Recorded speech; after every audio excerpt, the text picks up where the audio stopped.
l'attacco di Varenne!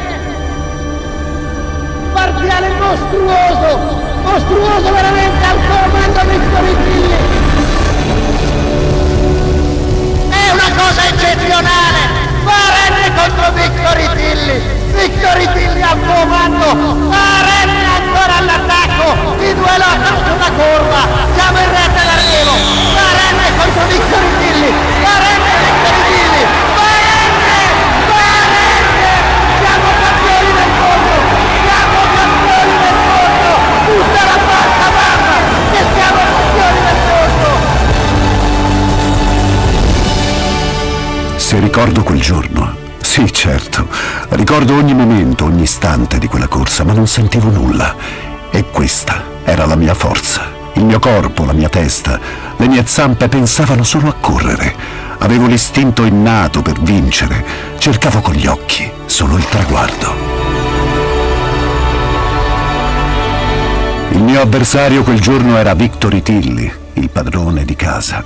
Lui dentro al gruppo, io all'esterno, colpo su colpo. Lasciami andare, Giampaolo, pensavo. Ma Giampaolo frenava. Aspetta, bello.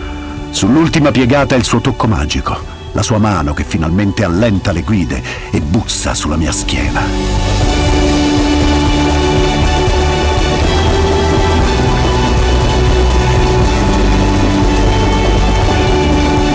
E via! Ho sempre vissuto per quel momento, quando sentivo i muscoli gonfiarsi e poi esplodere mentre il vento soffiava più forte. Il mio avversario era a sinistra, poi più indietro, poi non c'era più. Eravamo solo Giampaolo ed io, e solo allora cominciavo a sentire il fragore della folla. Io sono Varenne, il figlio del vento, e come il vento sapevo volare.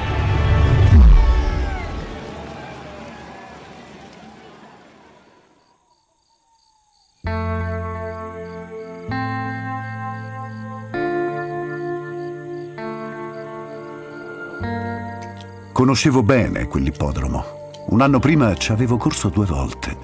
Alla seconda avevo sbagliato. Un errore. Non capitava quasi mai, non a me. Non percepivo la tensione.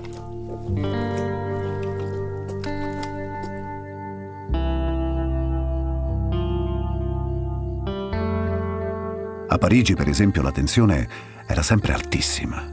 Mi caricava solo la voce di Giampaolo, la sua presenza. «Qui dobbiamo fare la storia», mi diceva carezzandomi, e in quelle carezze mi trasmetteva forza e serenità allo stesso tempo. La sua mano era un messaggio preciso per me, un linguaggio tutto nostro. E io, la notte prima, dormivo sereno nel mio box.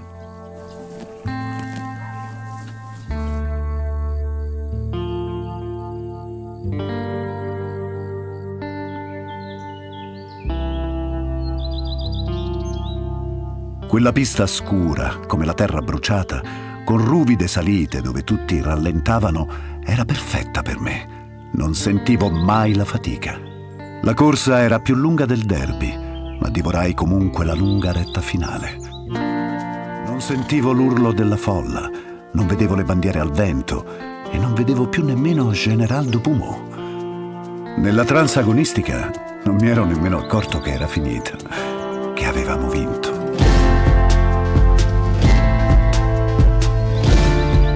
Forse nemmeno Giampaolo se n'era accorto, trascinato dal vento della storia.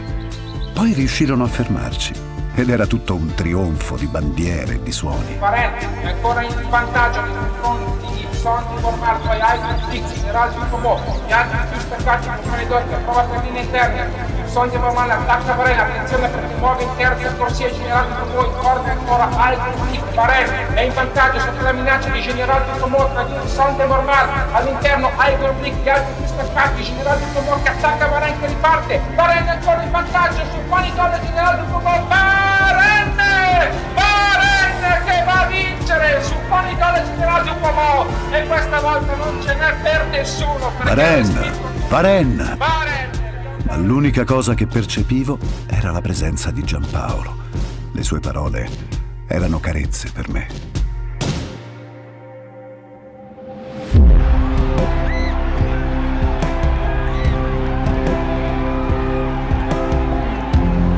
Giampaolo è come me.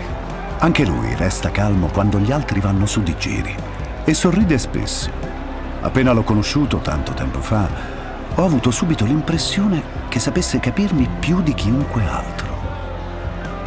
Quando vincevo lo facevo per istinto, ma anche un po' per Giampaolo e qualche volta grazie a Giampaolo,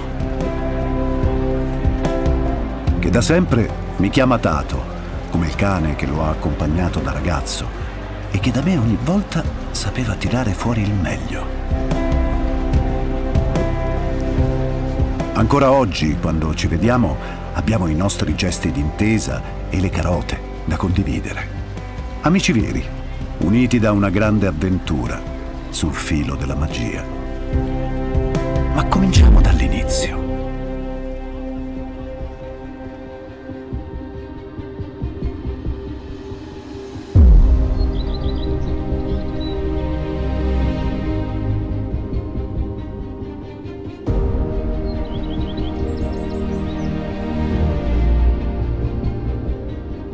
Sono nato una sera di primavera del 1995, il 19 maggio, dicono, a Copparo, in provincia di Ferrara. Ricordo il calore di quella che tutti chiamavano Yalmaz dal sangue blu, ma che per me era semplicemente mia madre, il mio nido. Mio padre era uno stallone corpulento di nome Waikiki Beach, che in pista ha vinto qualcosina, ma solo grazie a me è passato alla storia.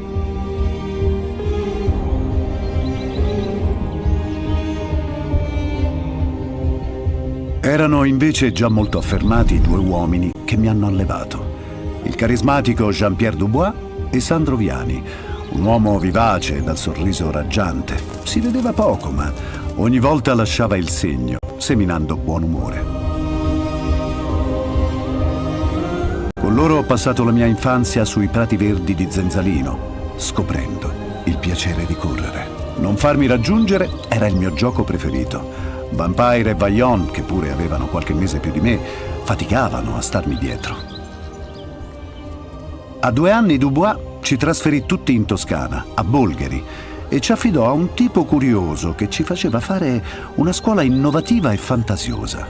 Fu con lui in Salchi che debuttai per la prima corsa, e fu un vero e proprio disastro.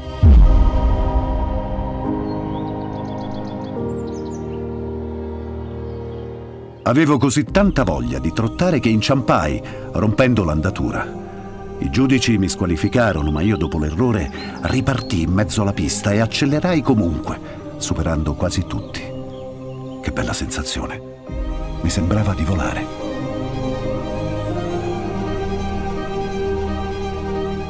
C'è l'attacco perentorio di Varenne, numero 4, che passa a condurre ma rompe, coinvolge nell'errore numero 7. Numero 4, Varenne, squalificato. Mentre ritorna forte ma inutilmente Varenne.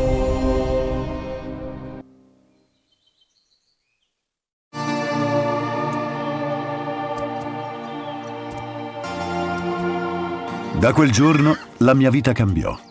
Da quel pomeriggio all'ippodromo Arcoveggio di Bologna tutti si accorsero di Varenne e tutti vennero in processione a Bolgheri per comprarmi.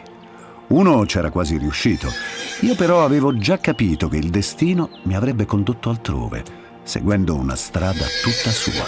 Alla fine trovai casa a Roma, nelle scuderie dei 2 ragazzi che avrebbero trasformato la mia vita.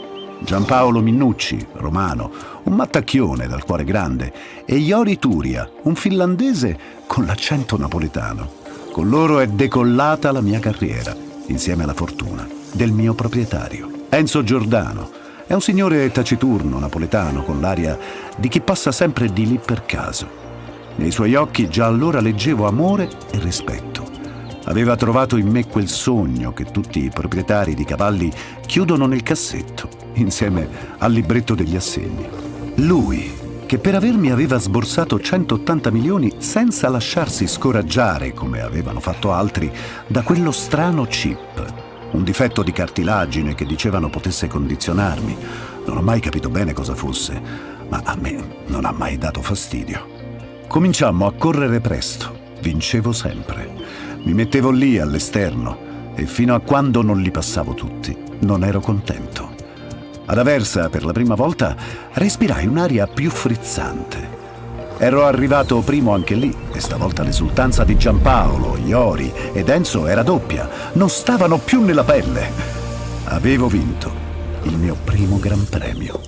Varenne insiste, sopravanza l'avversario di forza, Varenne passa, curva finale con il figlio di Waikiki Beach in chiaro vantaggio, si distende alla grande Varenne, prende netto vantaggio Varenne, a largo Baldason Jet, addirittura con Varenne in chiaro vantaggio, ed è passerella per Varenne con un muy bien, è un very good Varenne alla grande, frusta alzata per Minnucci.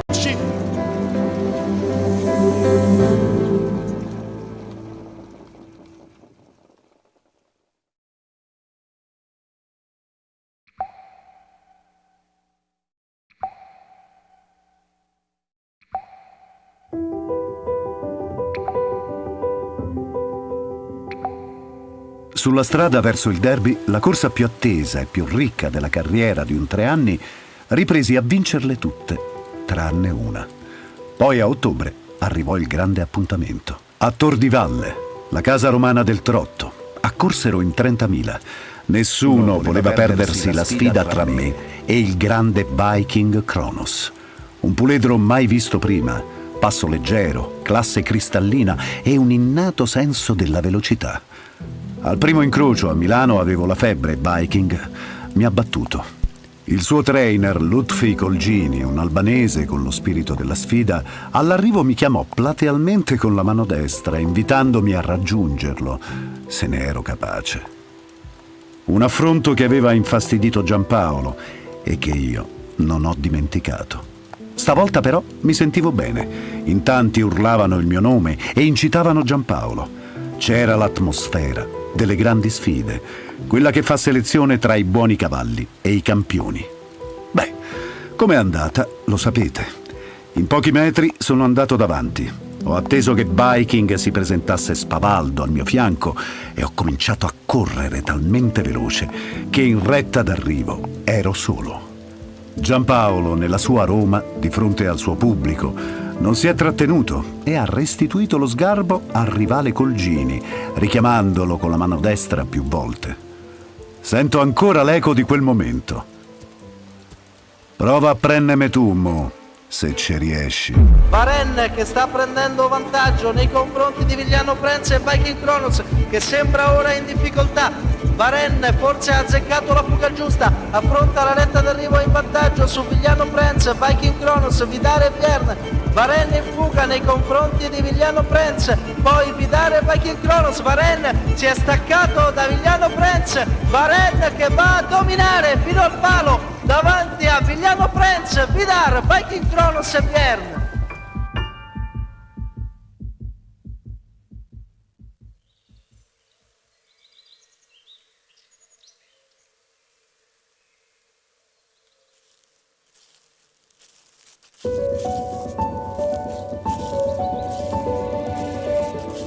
È stata una rivincita spartiacque. Viking decise di chiudere lì la carriera. Io mi sentivo un re. Mi divertivo. E come se mi divertivo? Durante la stagione dei 4 anni non ho mai perso una corsa. Neppure quando dall'America venne a sfidarmi Moneymaker, la cavalla più forte del mondo, la regina del trotto, dicevano. In una San Siro stracolma di passione mi toccò strapazzarla all'esterno. Quella sera l'urlo della folla fu assordante. I tifosi gettarono i giornali al cielo, invasero la pista, mi acclamarono come un gladiatore. A furor di popolo mi chiesero di andare all'estero, di portare la bandiera italiana nel mondo. Dovevo partire alla riscossa, io come ambasciatore dell'ippica italiana. Perché no? Ero diventato una vera star. Avevo una ragazza fantastica che mi accudiva, Ina, un paio di manager, un pranoterapeuta, un veterinario personale, un maniscalco esclusivo, eppure un addetto stampa. Mi invitavano dovunque. Gli ippodromi del mondo quasi litigavano per avermi in pista a suon di ingaggi.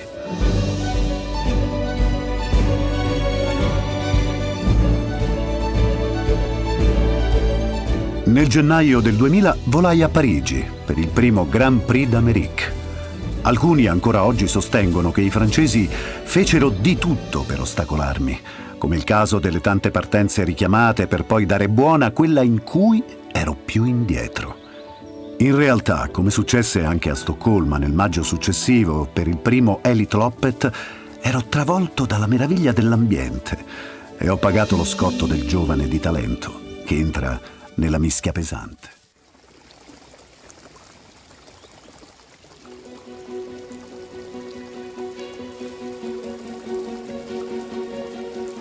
Molte aspettative e poca esperienza. Sprecavo l'energia per la voglia di spaccare il mondo. In Francia arrivai terzo, con tanto rammarico. In Svezia fui straripante in batteria, ma in finale, nel tentativo di scattare dietro l'autostart, intrecciai brevemente gli zoccoli. Un piccolo svarione che costò caro.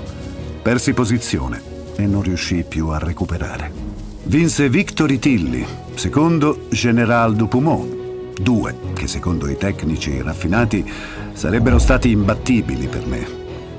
Proprio quello che dicevano di Viking Kronos e Moneymaker. Nel tornare a casa feci una promessa a me stesso e ai miei tanti tifosi, un po' tristi. L'anno prossimo torniamo a Parigi e a Stoccolma e regoliamo i conti.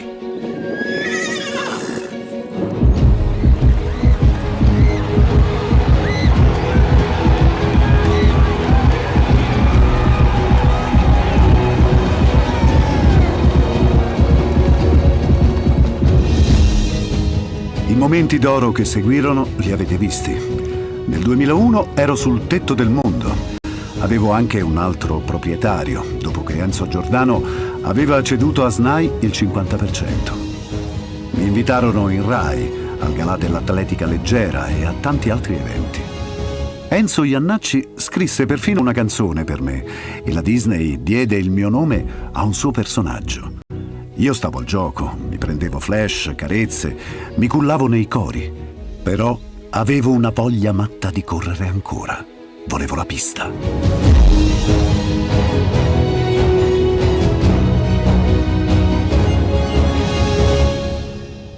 Arrivò presto e non una pista qualsiasi. Dopo un volo più lungo del solito, sbarcai sul suolo americano per la finale della Breeders' Crown all'ippodromo di New York. Come sempre, riuscivo a percepire dall'umore di Giampaolo il valore dell'evento. La sua attesa era febbrile, come la mia. Mi sentivo carico. Ero convinto che non avrei deluso il mio guidatore e i miei tifosi. E infatti, andai più forte di sempre, ritoccando il nuovo record del mondo. In vantaggio, centro dal palo. Yes, è andata sul palo, è sensazione automatica. È Varenne, è tutto la Bellucci, è tutto quanto Paifica, è tutto quanto Paifica italiana.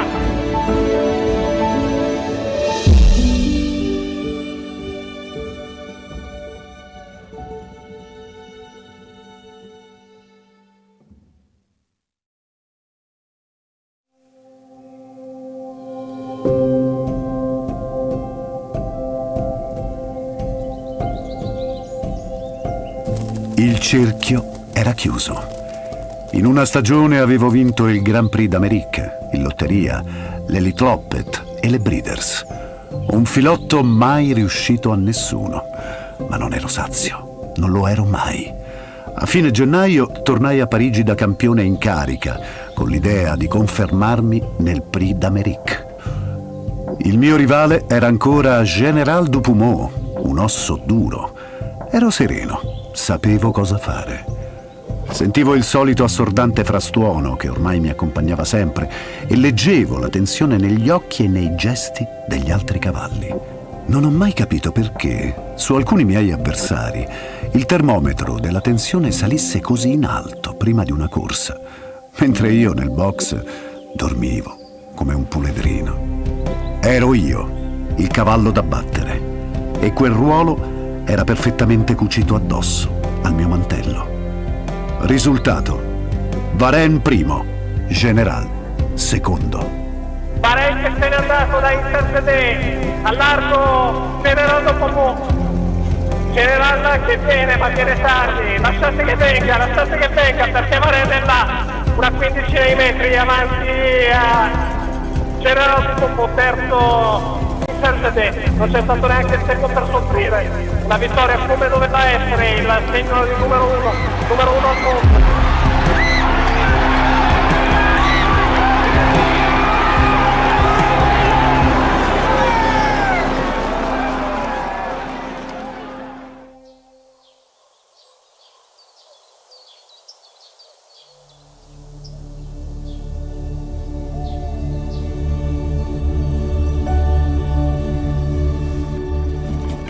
In estate feci nuovamente tappa a Stoccolma per l'Elite Loppet 2002.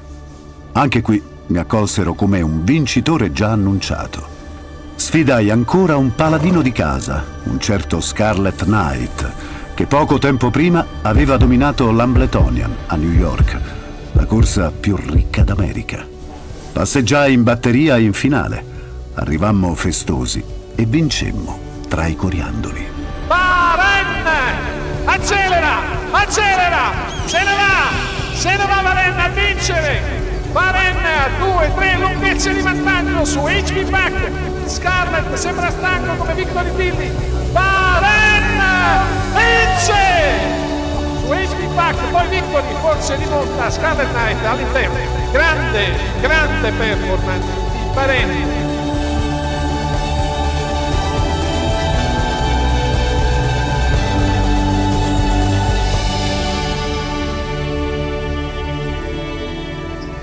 L'anno dopo ho smesso di correre e ho cominciato la mia vita da stallone. La nostalgia per le piste, per i duelli, per i trionfi è sempre viva, come una cicatrice. La mia pensione però si può definire felice. Nel mio rifugio in provincia di Pavia ricevo tante attenzioni e tante visite, qualcuna più speciale delle altre. Non dimostro certo l'età che ho. Mi sento forte come un puledro, infatti sono ancora un ottimo riproduttore. Le foto e le pacche mi ricordano i momenti d'oro che nessuno sembra aver dimenticato. Per forza, io sono il capitano. Io sono Varenne.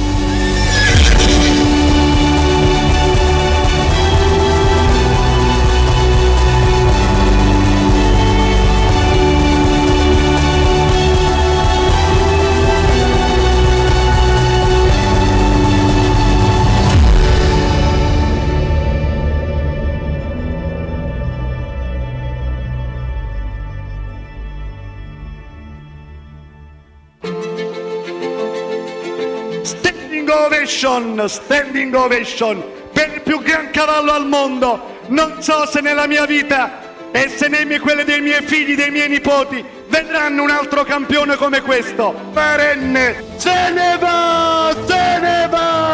E fiesta! Varenne! Siamo campioni del mondo! Tutta la pasta, mamma! Che siamo campioni del mondo! Varenne è il cavallo più forte del mondo! Varenne parte sotto la minaccia di General di Tumor, poi Fanidol. Varenne ancora in vantaggio su Fanidol e General di Tumor. Varenne che va a vincere su Fanidol e General di Tumor. E questa volta non ce n'è per nessuno perché ha respinto tutti. Ed è passerella per Varenne con un muy bien. È un very good. Varenne alla grande, frusta alzata per Minnucci. Varenne che va a dominare fino al palo davanti a Vigliano Prince, Vidar, Viking Kronos e Pierre. In vantaggio Varenne, di dentro Moneymaker, Varenne.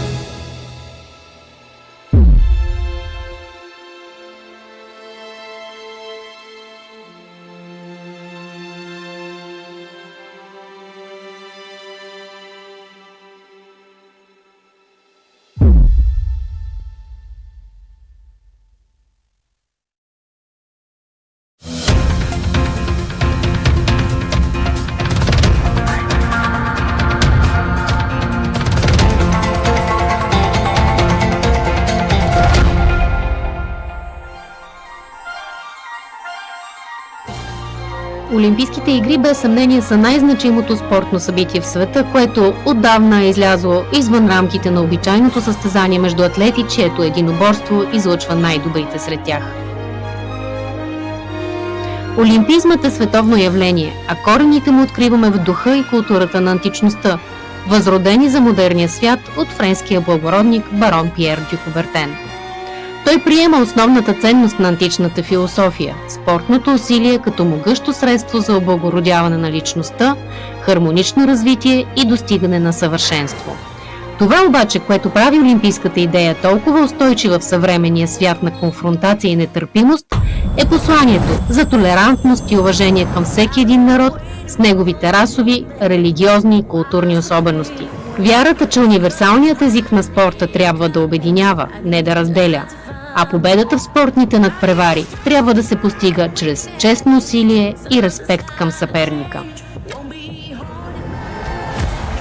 30-летни издания до момента Олимпийските игри събират най-добрите състезатели на планетата, за да покажат, че спорта е една от най-хуманните човешки дейности, която освен стремежа за победа, възпитава и респект към съперника, създава приятелства и вълнува огромна аудитория.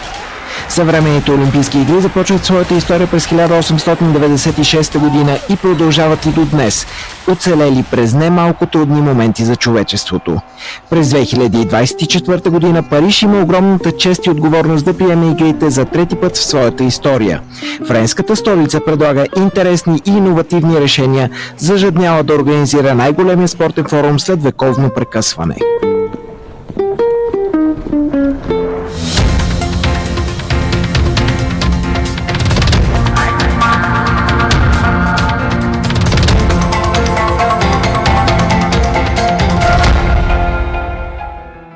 Първите две олимпийски домакинства на Париж са през 1900 година и през 1924 година, където има и българско участие.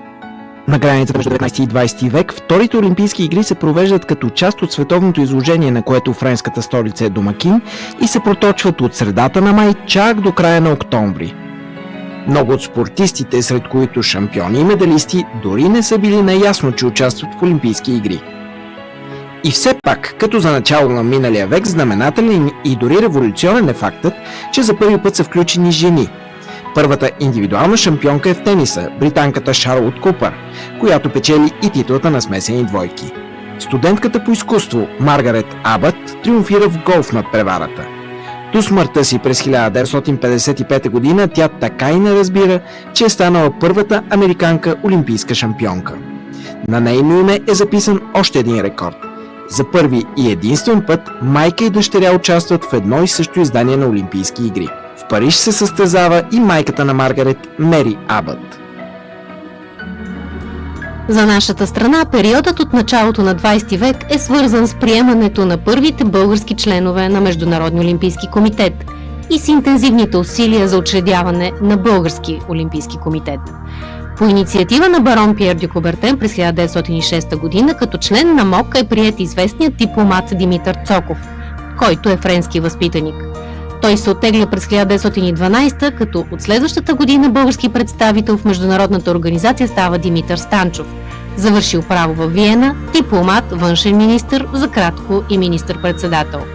Още в самото начало той приема за своя мисия основаването на Български олимпийски комитет. Така на 30 март 23-та на заседание на управителния съвет на Българския народен спортен съюз се взима решение за създаване на Български олимпийски комитет, а на първото заседание на 24 юни е избрано и ръководство на комитета с председател Евтим Танчев. Решението на Български олимпийски комитет е да изпрати в Париж състезатели по футбол, лека атлетика, колоездене и конен спорт, общо 24 спортисти.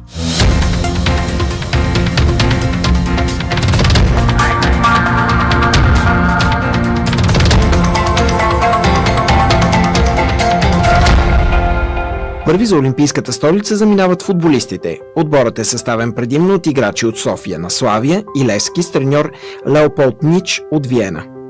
Българите изиграват само една среща и губят от Ирландия с 0-1. 4 са лекоатлетите, които пътуват цяла седмица с влак през Алпите, за да стигнат до Париж буквално 1 час преди церемонията по откриването. Точно те дефилират в Парада на нациите, а знаменосец е Кирил Петрунов, който участва в 3 дисциплини. В бягането на 10 000 метра стартират Антон Цветанов и Васил Венков.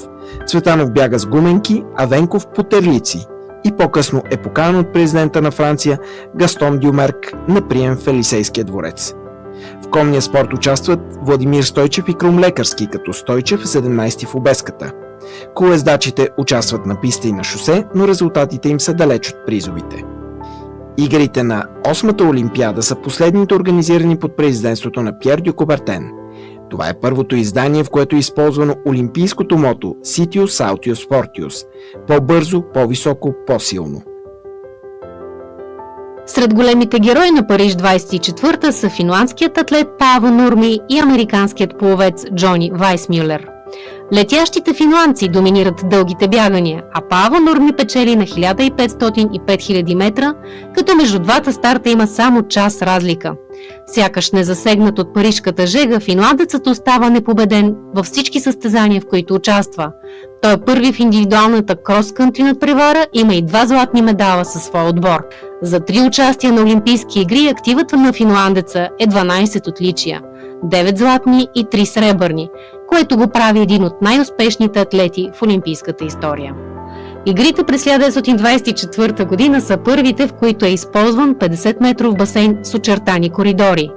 А роденият в Австро-Унгария, на територията на днешна Румъния, американски пловец Джони Вайсмюлер е неудържим в плуването на 100-400 метра свободен стил, като печели още една титла с щафетата на 4 по 200 свободен стил.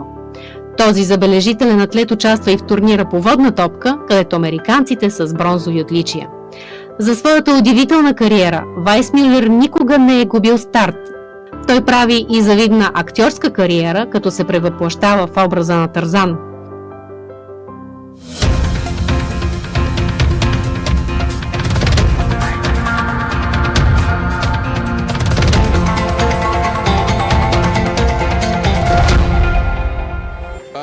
Сто години по-късно Париж отново домакинства Олимпийски игри. Организационният комитет дава авангардната идея церемонията по откриване да се проведе не на Олимпийския стадион, а в сърцето на града сред историческите забележителности на френската столица. Над 300 000 зрители имат възможността да наблюдават спектакъла на мястото на събитието. Основно действието се развива по река Сена. Там е и иновативният парад на нациите, като 205-те делегации дефилират, плавайки на 85 лодки. Лекоатлетическата легенда Мари-Жузе Перек и джудистът Теди Ринър запалват олимпийски огън, който се издига над града с помощта на балон. За първи път огънят не е действително горящ, а симулация от лед светлини и аерозолни водни струи.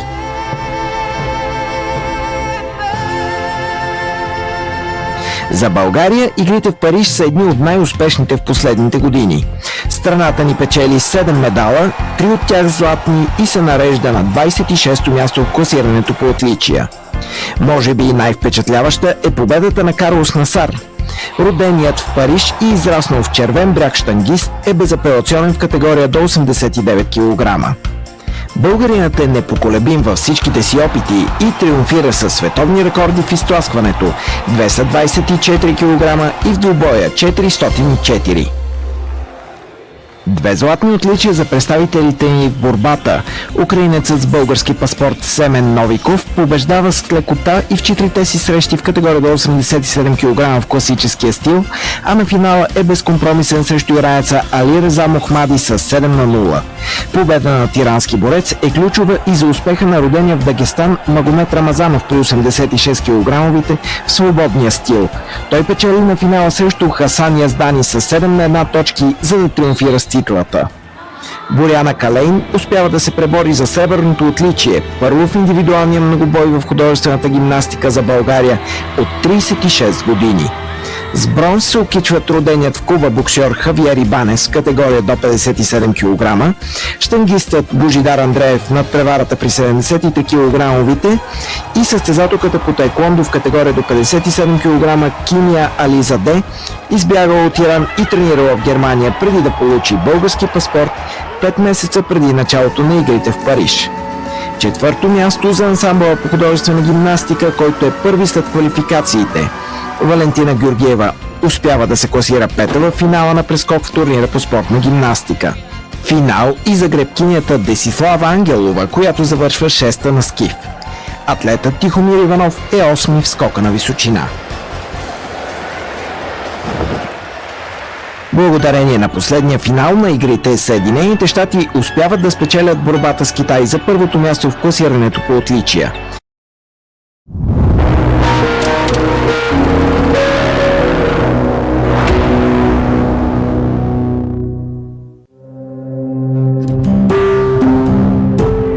ورزشگاه امجدیه این اون لحظه تاریخی است. یک شنبه 29 اردیبهشت ماه 1347 روی دروازه اسرائیل گل از خط سفید زیر دروازه گذشته پا به تو گل پاس و گل دوم قلیچ‌های در این لحظه بزنه.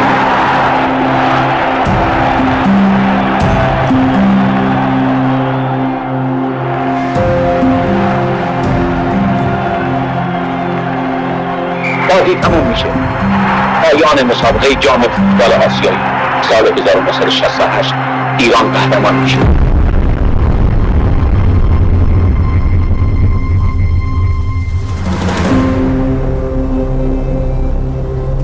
In the early 15th century of the Persian calendar, a heavy silence blankets the spring midday.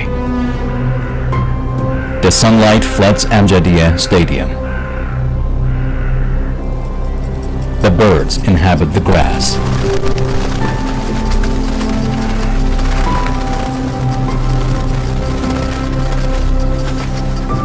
A tall fig tree has grown among the stadium platforms.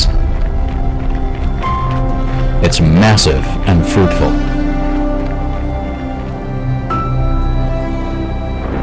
Nature's power evolves. In this abandoned arena, life has come to a standstill. It resembles a burnt, arid wasteland. It no longer resembles the days when fans filled the stands, cheering with tears and smiles as the ball crossed the goal line.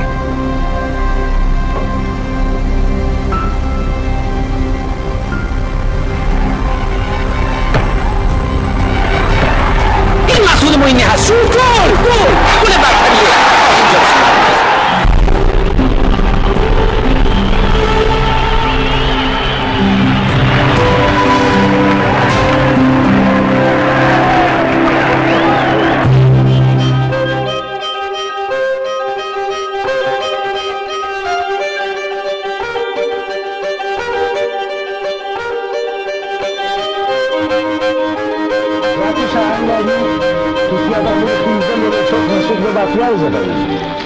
من نهایت خوشبختم تو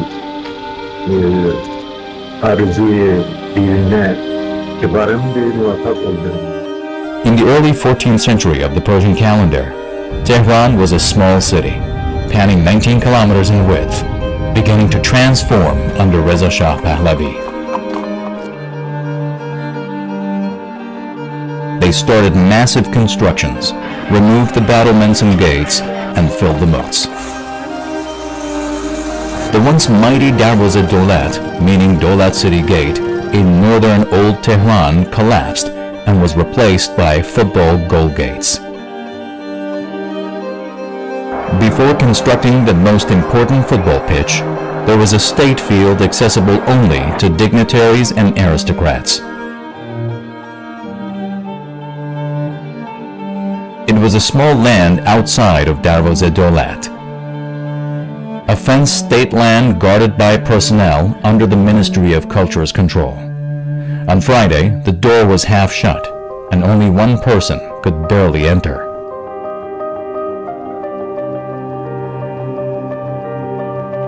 Soon after entering, one could understand the reason. There were fewer than 20 chairs. Sports time was included in the school syllabus, but there were no facilities for physical exercise for students and youth in the capital city of Tehran.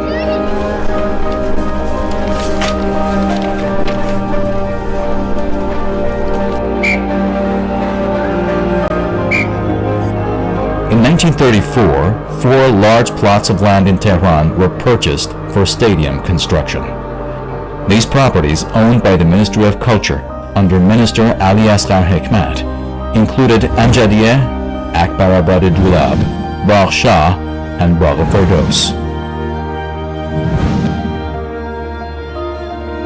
The lands of Amjadiyeh were situated in the northern part of the state. They were substantial in size and standard in every aspect, measuring 31,000 square meters. These lands were purchased from Mahdi Goli Khan Mukhbar Sataneh in July 1934. Prior to his ownership, the lands belonged to Sayyid Abdullah Sheikh al-Islami. Muhammad Taghi Bahar, the Iranian poet laureate, friend and sibling-in-law of Amjad al-Vazareh, composed a poem describing Amjadiyeh Stadium, where he resided. In a body alive with vibrant grace, fresh activities weave a life's embrace. Be active, take pride, let your spirit ignite, for in the shadow of laziness lies the blight. The first modern stadium in Iran, Amjadiyeh, recalls Amjad al-Vazareh, though his fate was unexpected. Amjad al-Vazareh commits suicide. Nikolai Markov, a Russian architect notable in the First Pahlavi dynasty, designed Amjadiyeh Stadium in a circular shape. He arranged for a football pitch that measures 164 meters in length and 107 meters in width, along with a 400-meter track and field area. The stadium features a VIP seating area in its western wing, which has 9 rows of platforms, with a capacity for 15,000 spectators. The most striking building of the stadium is located in the West Wing and is designed to evoke the grandeur of fables. Prominent Iranian lexicographer Ali Akbar de Khoda suggested tiling a verse from the Shahnameh on the building. Might is right, and the sound mind in a sound body. The building's western wing features tiling themed around the Battle of Rostam and Diva Sapid, the White Demon from the Qajar period. Additionally, 2 large structures were constructed at the main entrance of the glorious Amjadiyeh Stadium.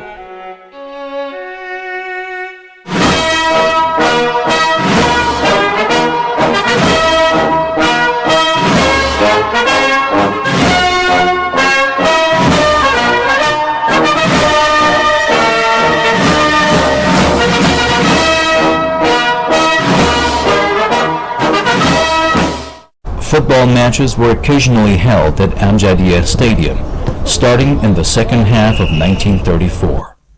The stadium was officially inaugurated in October 1939, coinciding with the first Iranian Athletics Championships. The event, inspired by the Olympics, featured 327 athletes from cities such as Tehran, Isfahan, Mashhad, and Ahwaz.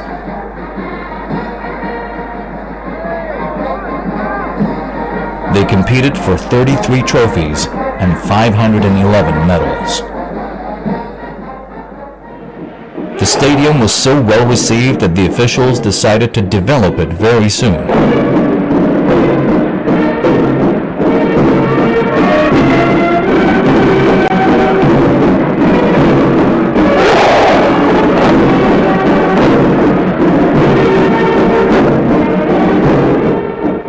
Later, Roland Delorme, a French architect, revised the previous plan for Amjadiyeh Stadium, expanding it to 50,000 square meters and adding new elements.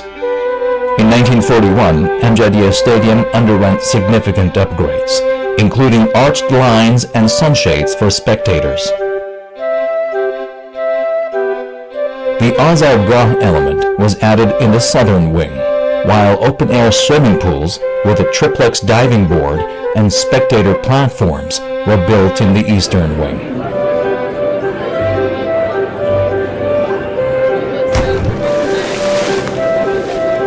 A second football pitch and a boxing club were also constructed, transforming the stadium into a large trapezium shape.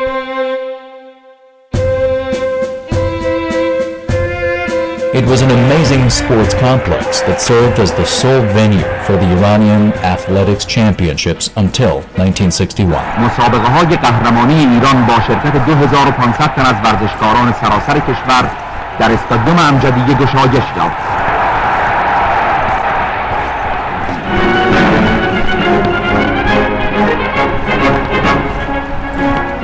در مسابقات قهرمانی ایران برای نخستین بار دوشیزگان و بانوان ورزشکار شرکت دارند و برای کسب عنوان قهرمانی در میدانهای ورزشی به مبارزه می‌پردازند.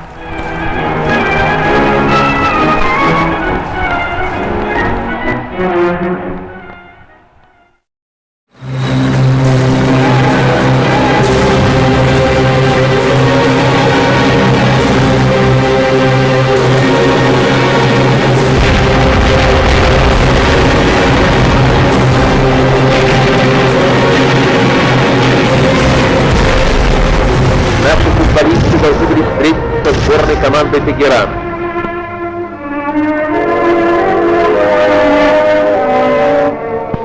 Англичане и американцы.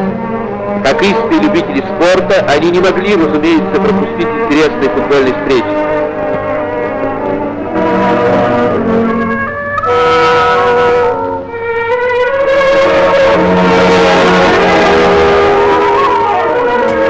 Несколько минут до начала матча. Шах Ирана, Мухаммед Реза Пехлеви.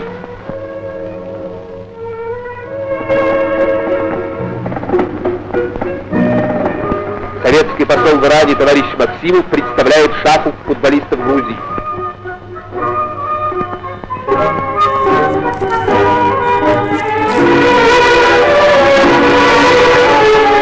Это все наши старые знакомые по Тбилисскому стадиону и любимцы. Капитан команды, центр нападения Пайчадзе.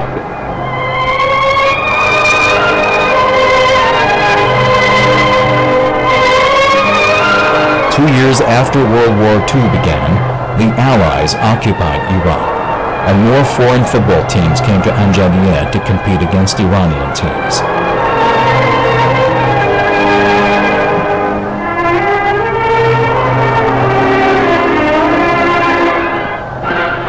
И вот первый удар. Грузинские футболисты сразу предложили быстрый темп игры. Нападение несколько раз проводит мяч к воротам Тегерана. Игра идет упорная, но обоюдовежливая, корректная, как и подобает грузинской встрече. Наши футболисты играют короткими ударами, молниеносными пасами, проводят интересные комбинации. Преимущество советских футболистов сказывается. 18-я минута игры. Ваников точным и сильным ударом бьет по воротам Тегерана. Мяч в сетку.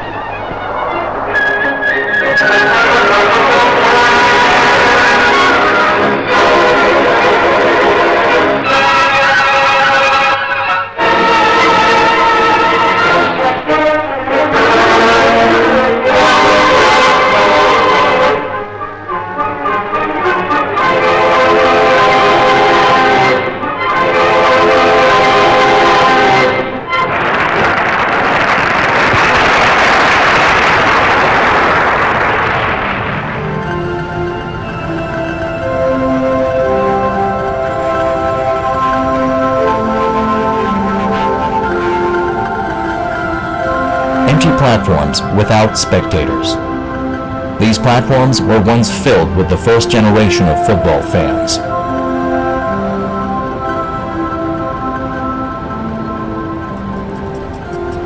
The football pitch lies empty as well, devoid of players and stars.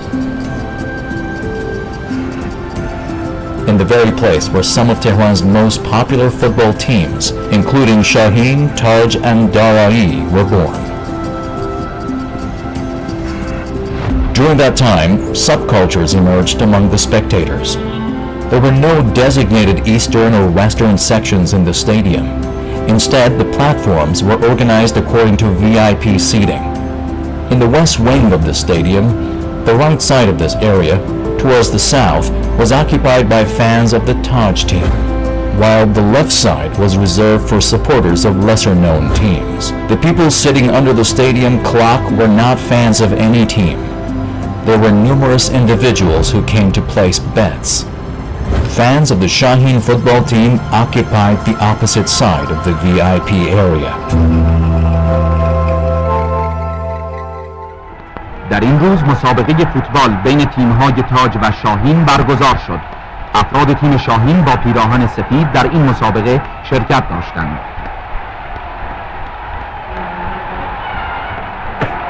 گروه انبوه تماشاگران بازیکنان هر دو تیم را مورد تشویق قرار می‌دادند.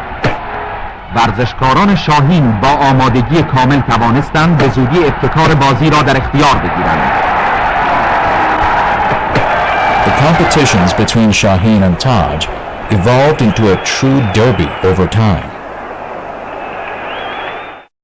They were exciting, sensitive, and sometimes tense matches for which many spectators came to Amjadiyeh Stadium. After the dissolution of the Shaheen football team, a derby between the Taj and the Persepolis football teams was held for the first time in April 1968. The game was friendly, but rather dull. The derby matches at Amjadiyeh Stadium were often exciting and sometimes controversial, featuring several goals.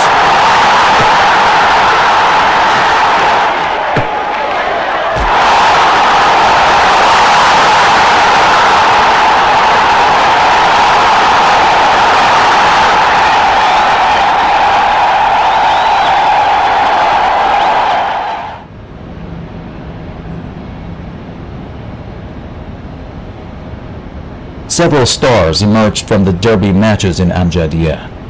They were among the first Iranian athletes to experience participation in the Olympics. In June 1959, the Physical Education Organization of Iran raised the capacity of Amjadiyeh Stadium from 15,000 to 25,000.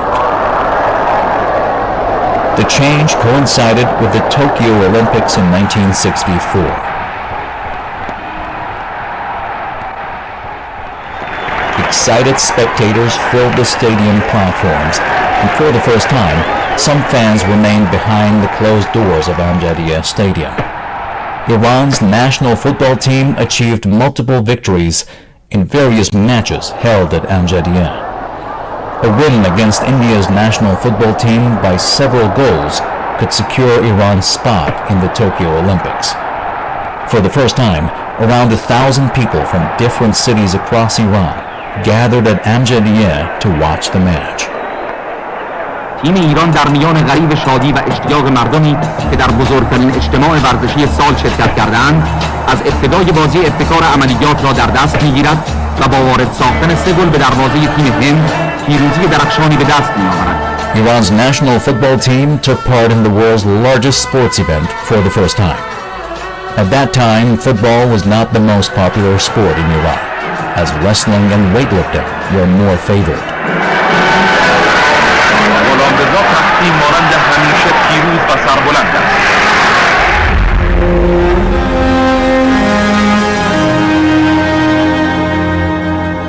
Today, Amjadiyeh is significantly different from its state in the 1960s, when Iran's national football team was thriving and achieved its first international victories, Iran's golden age of football in Amjadiyeh. The season when football was influenced by the Tudeh Party of Iran, the Iranian Communist Party.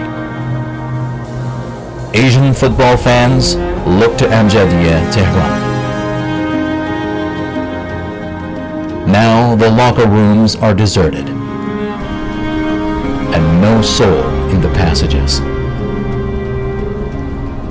No one climbs the stadium projector to watch the match anymore.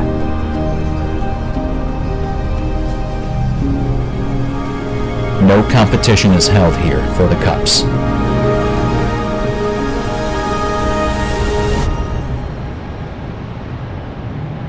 By the mid-1960s, Tehran expanded into a metropolitan city featuring neon lights, a growing number of cinemas, and a stadium that served as a bustling center in the capital city. اما تهران این روزها بازی‌های مهمتری در پیش دارد. استادیوم ورزشی امجدیه برای مسابقات نهایی فوتبال جام آسیایی آماده می شود. The streets were adorned, showcasing Iran's football glory at Amjadiyeh Stadium. The hot topic was football, and the matches were held in Amjadiyeh. مسابقات نهایی فوتبال جام آسیایی در استادیوم ورزشی امجدیه برگزار می‌گردد. در این مسابقات 5 تیم برجسته آسیایی، ایران، اسرائیل، برمه، چین ملی و هنگ کنگ شرکت دارند. National Iranian television began test broadcasts on October 26, 1966, from Amjadiyeh Stadium, marking the first live coverage of football matches from this location during the Asian Football Cup final. تلویزیون ملی ایران در خدمت فوتبال در خدمت جام آسیایی. 4 دوربین الکترونیک برای پخش مستقیم در روز تلاش کرد.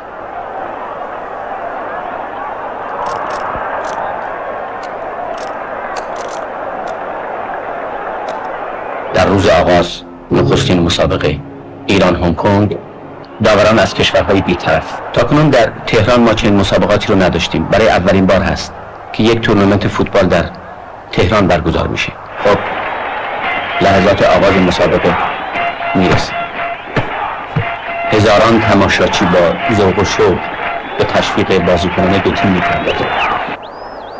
همایون نه، لوتاک هجوم زیادی رو پاسخ داده. بازم میان بچه‌ها روی دروازه. خب این بازی که گل اول، این گل همایون بهزادی به ثمر میرسونه. شادی در صف تماشاچی. 88 دقیقه جعفری شوت، گل دوم.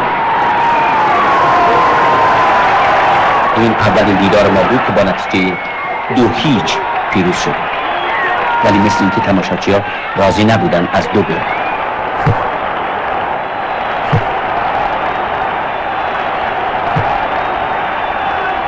سر همایون بهزادی دقیقه 31 مسابقه اولین گل ایران. A match against Burma, a team that became a championship contender after defeating Israel's team.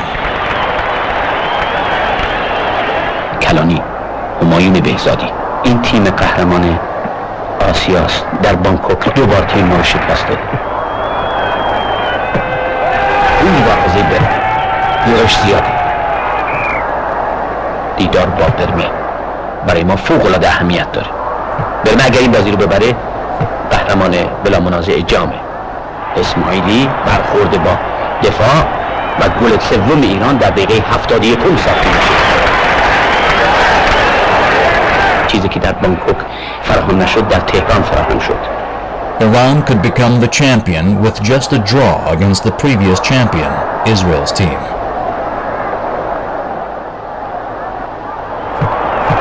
این اون لحظه تاریخی است. یک شنبه 29 اردیبهشت ماه 1347. 40,000 tickets were sold in advance for 5, 10, or 22 months. Some tickets were also sold on the black market for 4 times their original price. Amjadiyeh's doors opened at 12 p.m., 6 hours before the game began. تماشاچی‌ها با ذوق و شوق فراوان و لایزال همیشه طرفدار مسابقه‌های خوب فوتبال. On the day of the competition, Tehran's police converted Roosevelt Street into a one-way path and assigned 4 police stations to ensure the security of the street and the surrounding areas. The Amjadiyeh announcement system, waiting for a media, declared its spectators the best in the world.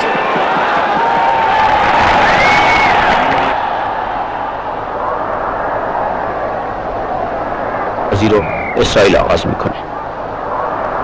اشپیگل به آسیس، عرب روی دفاع از بغل دروازه. اولین شوت کورنر، دستهای ویسوتر بالاتر از همه. فاول. نیمه اول با حساب 0-0 به سود طرفین ماتمت گرفت. نیمه دوم مسابقه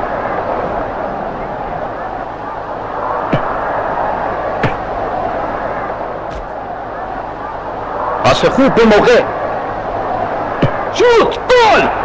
2 میلیون نفر روی صفحه تلویزیون این گل رو دیدن و 15 میلیون نفر از شبکه‌های رادیویی شنیدن که اسرائیل به دروازه ایران 1 گل زد. شهر کاملا تعطیل شده بود. از اون قوقا و هیاهو چیزی دیده نمیشد. از اون جبهه روی دروازه اسرائیل گل. داور وسط میگه من ندارم. از لایزمن میپرسه، داور کنار. مثل این که حادثه جام جهانی تکرار میشه. گل. وقتی داور اعلام گل 1-1 میشه بازی. مساوی ادامه پیدا میکنه.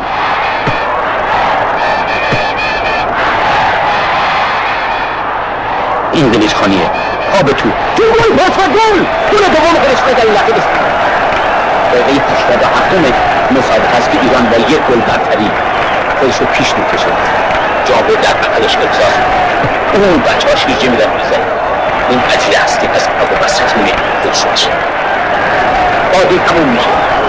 پایان مسابقه جام فوتبال آسیایی سال 1968 ایران قهرمان میشه.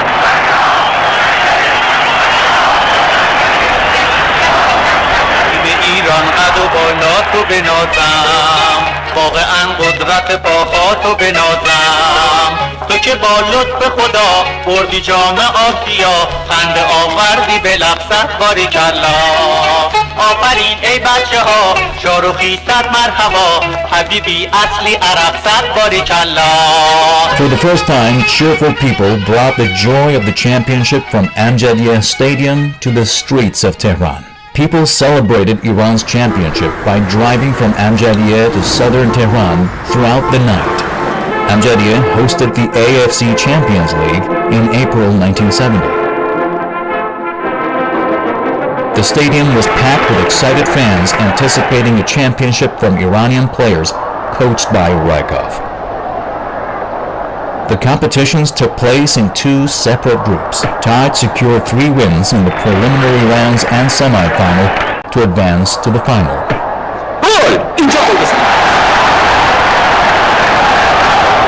جلوی دروازه. حالا توی دروازه گل سوم. مدو از این دروازه‌بانا نیست که گل مفت بخوره. روی دروازه گل میره. گل دوم ایران در دروازه اندونزی قرار میگیره. 2-0 به سود ایران. اینها کسانی هستند که ساعتها قبل از آغاز مسابقه به استادیوم می‌آمدند، ولی بودند کسانی که شب رو در استادیوم خوابیدند تا در این روز تاریخی حضور داشته باشند و نبرد تاج از ایران و حاصل از اسرائیل رو تماشا کنند.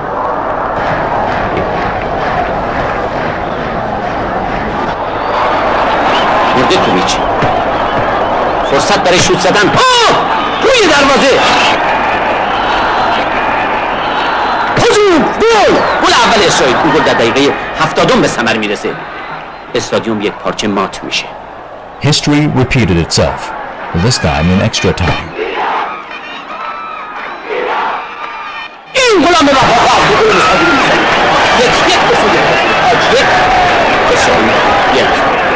وقت قانونی 90 دقیقه به سود طرفین خاتمه پیدا میکنه.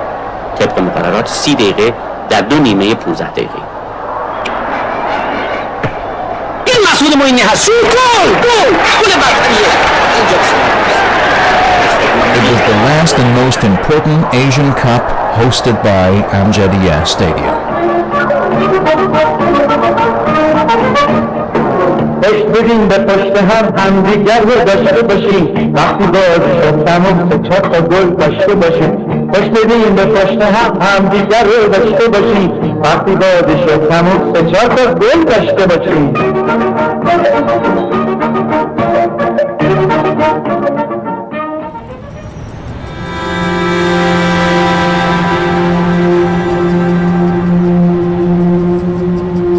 Amjadieh was not just the birthplace of football in Iran, it represented something greater than a mere stadium. Amjadieh was a distinctive place in city life. It resembled some old memories of the city and national identities like Tekia Dolat and Ark Square.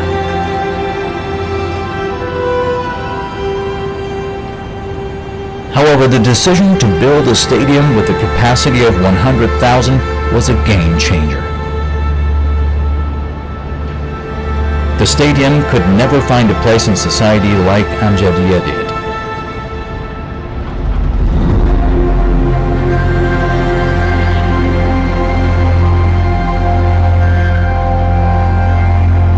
Amjadiya began to lose its status as the primary sports forum. Amjadiya was the flower of the flock from the very first day. کارناوال شادی در میان ابراز علاقه شدید گروه کثیری از تماشاگران وارد میدان ورزشی امجدیه گردید.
این مراسم مسابقات جالبی و از جمله مسابقه هجده و برنامه‌های تفریحی و متنوعی انجام گردید که مورد توجه قرار گرفت.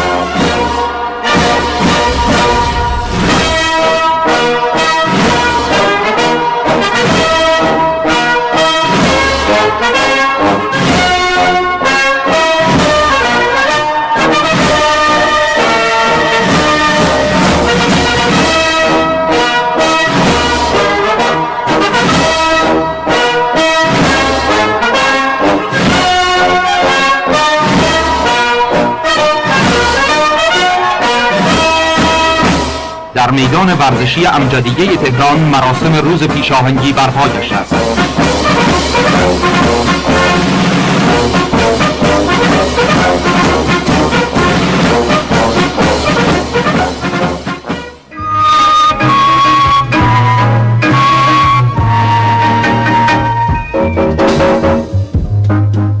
I went to London town to clear up my mind. Then into Paris for the fun I could find. I found I couldn't leave my memories behind. Where can I go without you?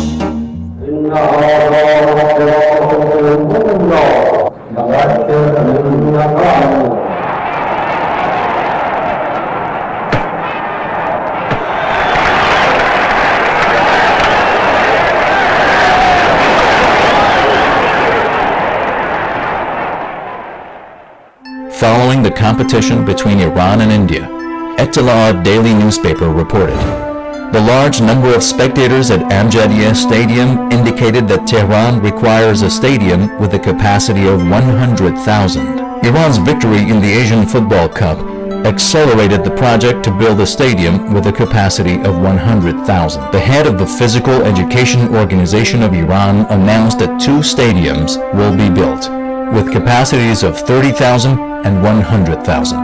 The construction of Arya Mehr Stadium, with a capacity of 100,000, began in the second half of 1968. It is located 14 kilometers from Amjadiya Stadium. به منظور تأمین ورزش و ایجاد میدان‌های ورزشی مناسب برای جوانان و ورزشکاران، بزرگترین ورزشگاه خاورمیانه در بهترین المپیک ایران در زمین‌های اطراف شاهراه تهران کرج در دست ساختمان است و به زودی 100,000 تماشاگر خواهد توانست در آن شاهد مسابقه‌های ورزشی باشند. Arya Mehr Stadium was inaugurated in October 1971 during a friendly match between Cruzeiro FC of Brazil and Persepolis FC of Tehran, for which 96,000 tickets were sold. At that time, many major football teams from around the world came to Amjadieh for various competitions. تیم فوتبال باشگاه بنفیکای پرتغال در نخستین مسابقه خود در تهران با تیم پرسپولیس روبرو می‌شود. بنفیکا یکی از معروف‌ترین تیم‌های فوتبال اروپا است که تاکنون 2 بار جام باشگاه‌های اروپا را تصاحب کرده است. بیش از 25,000 تن از دوستداران ورزش در ورزشگاه امجدیه این مسابقه و همچنین بازی استادانه اوزبیا ستاره تیم میهمان را تماشا می‌کنند.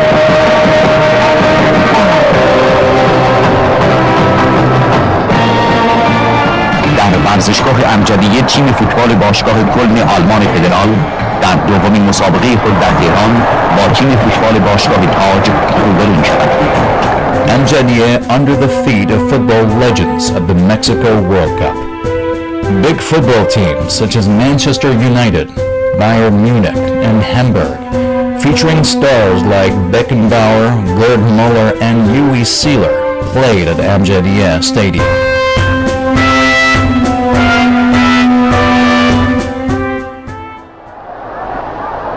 برگزاری مسابقه‌های بین‌المللی جام ایران در حقیقت نوعی برنامه تدارکاتی برای آماده ساختن تیم ملی فوتبال ایران به منظور شرکت در بازی‌های آسیایی است.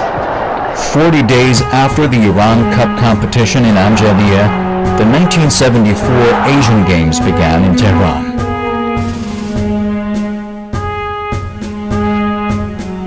Aryamer Stadium, with a capacity of 100,000, loomed like a monster over Amjadieh.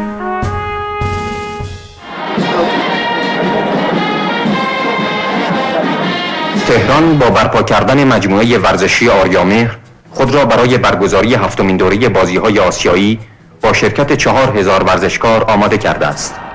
Many significant matches of Iran's national football team took place in Aryamer Stadium after 1974.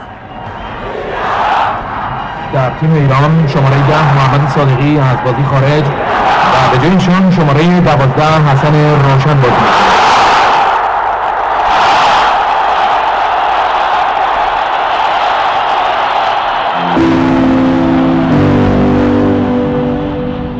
These platforms lost their audience gradually, not suddenly. After the Islamic Revolution in Iran, Amjadieh Stadium ceased operations for a period of time. Amjadieh experienced a revival again in the early 1980s.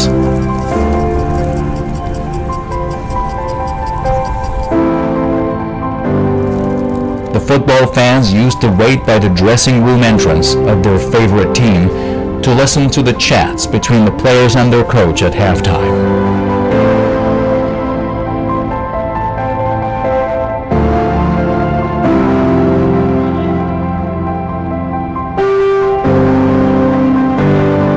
All those joys at Amjadieh faded away.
During the Iran-Iraq War, Amjadieh served as a center for dispatching Iranian combatants to battlefields. Occasionally, Iranian soldiers played football matches with Iraqi prisoners of war at Amjadieh Stadium.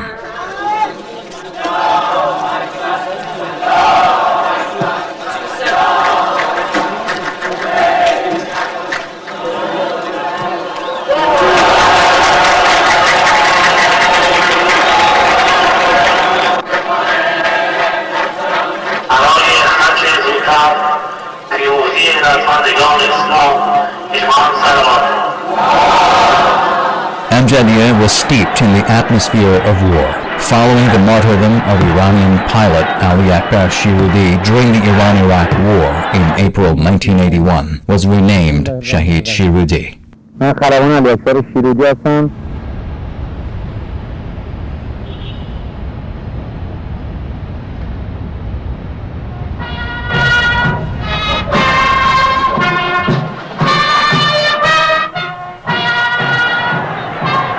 پس از وقفه نسبتاً طولانی، سرانجام مسابقات فوتبال باشگاه‌های تهران بعد از ظهر پنجشنبه طی مراسم خاصی در ورزشگاه شهید شیرودی تهران آغاز شد. The third Tehran Club's championship was interrupted during its sixth week when the rivalry between Persepolis Tehran Football Club and PAS Tehran Football Club attracted such large crowds that some spectators climbed the stadium's projector to get a better view of the game. In response, the head of the Tehran Football Committee decided to cancel the match, which led to frustrated spectators rushing onto the pitch in anger. IRNA reported 2 football matches were scheduled to be held at Shirudi Stadium yesterday. However, the second match between Persepolis Tehran Football Club and PAS Tehran Football Club was cancelled due to a crowd overload and unrest among some spectators.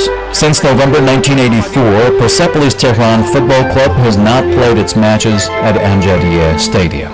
توپ به فتح‌آبادی میرسونه مجددا. حالا خود پروین کنترل بسیار خوب از پروین، قریشی رو دور میزنه روی دروازه و قبل از همه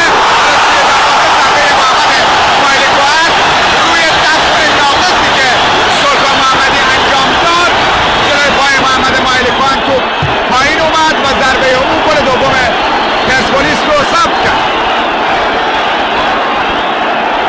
6 دقیقه و 21 ثانیه رو میگذرونه.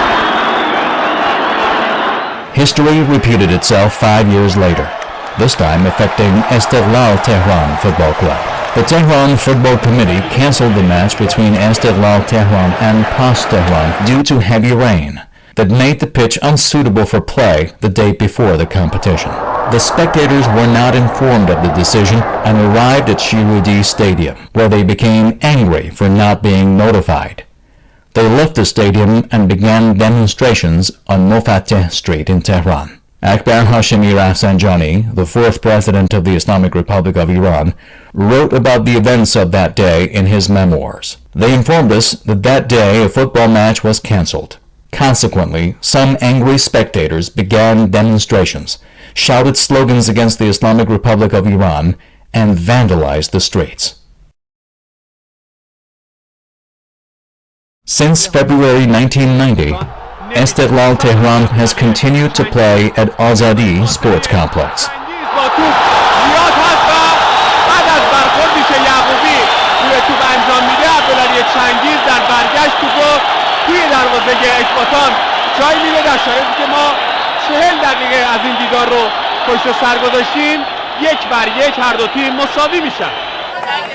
After the Azadagan League was launched in 1991, Shirudi hosted less popular teams. سعید تهرانی نژاد و جانشین محمد احمدزاده کرد. 2 تعویض انجام داده. تجارت یه تعویض اجباری هم کشاورز انجام داده. یعنی مجید صالح عباسی خارج شد که در دقیقه 6 گل تیم کشاورز زده بود. یه حمله حالا برای تجارت، علی دایی فرصت داره نو یه ضربه میزنه و گل برای تجارت. یک ضربه زیبا یار نو علی دایی. حالا بود جلوش خوب حرکت کرد. جلو رفت با یک ضربه با روی پا بسیار محکم نتیجه رو 1-1 مساوی کرد. حالا کشاورز 1 تجارت 1. In the early 2000s, preliminary competitions for the Asian Cup at the youth and junior levels were held in Amjadieh. and spectators were allowed to attend for free. On the day of the match between Iran's youth team and Afghanistan's youth team, the stadium was packed with fans. However, it was not a good day for Amjadiyeh, as the old stadium showed signs of deterioration. Most of the stadium's platforms were filled with fans of Afghanistan's team. Only 2,000 out of the 12,000 spectators were Iranians.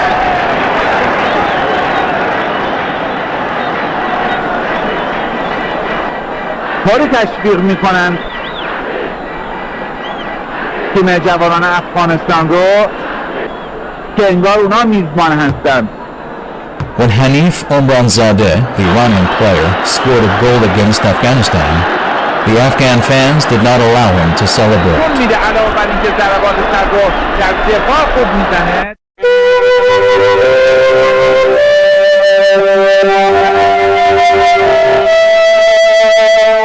Shirudi Stadium had been abandoned for several years until the media reported that the Athletics Federation of Iran acquired the cession of Shirudi. The football community opposed this decision. The era of football matches in Shirudi came to an end. In autumn 2009, the Physical Education Organization of Iran decided to transfer the running track and football pitch to the Athletics Federation of Iran. The early pioneers of football reacted to this decision. Running competitions returned to Shirudi Stadium after many years. However, the Athletics Federation of Iran took advantage of this opportunity for a short time, and the competitions were subsequently moved to other stadiums in Tehran.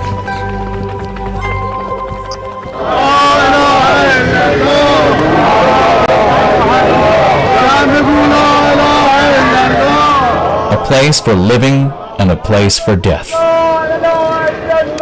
Amjadiyeh was in a situation of extinction, much like its heroes.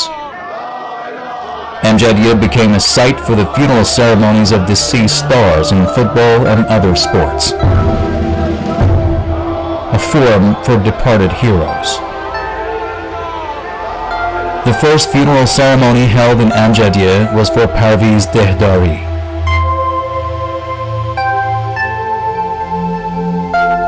Since then, funeral ceremonies have also been held for many sports stars, including notable figures like Jafar Kashani, Mansour Pourhaidari, Ghulam Hussain Mazloumi, Homayun Behzadi, and Mehrab Shahrukhi.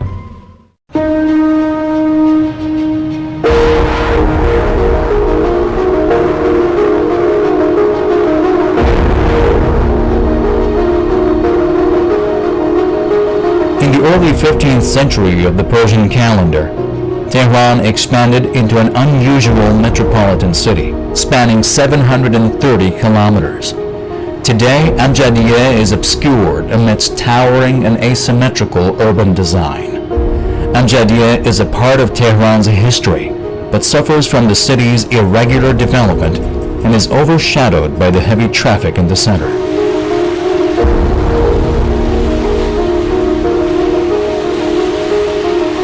Two tall columns resembling castles stand at the entrance of Amjadiyeh.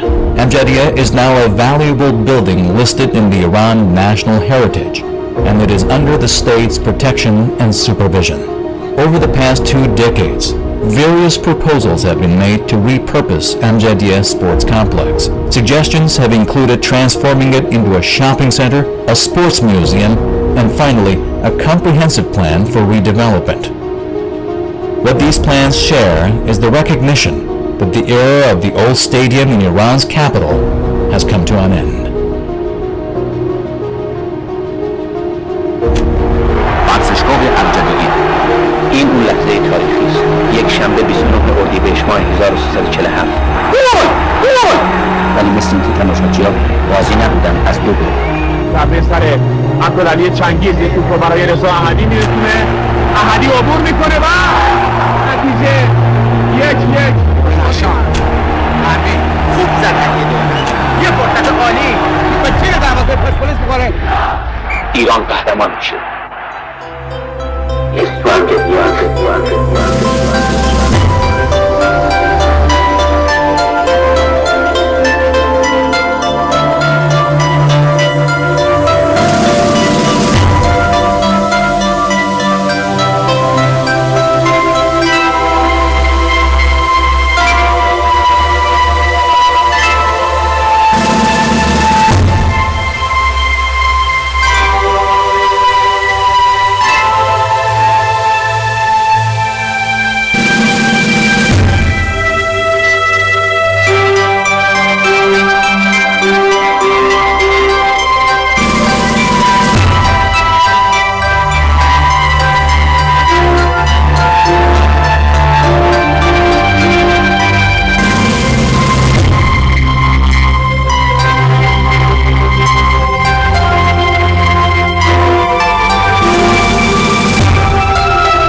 My name is Dina Victory. I'm 24 years old. I'm a former sailing athlete for France.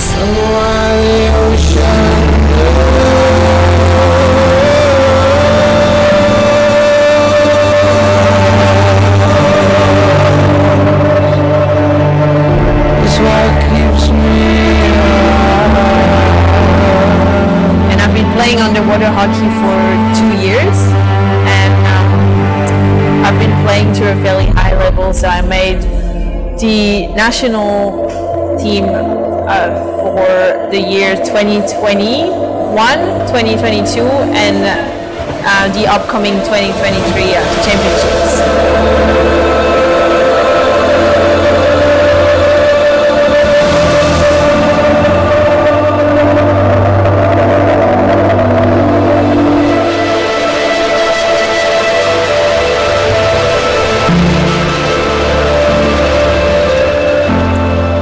Speak for the other sport. I feel like underwater hockey is a very specific niche sport in itself, where it's only an amateur sport. So no one is paid to actually train that hard and put so much time and effort into the sport. So I'd say the greatest challenge is just to manage.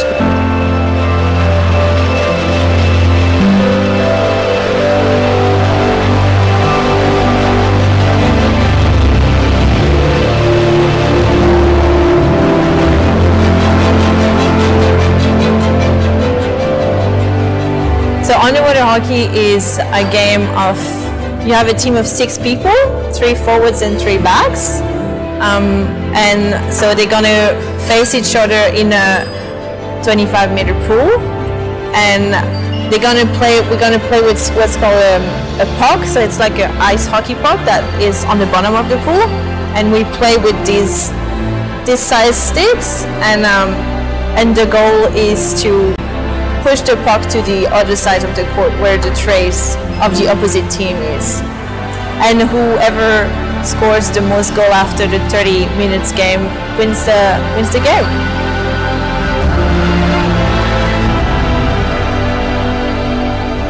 I think I've learned to trust that my teammate will be there for me, and that's something that you just have to.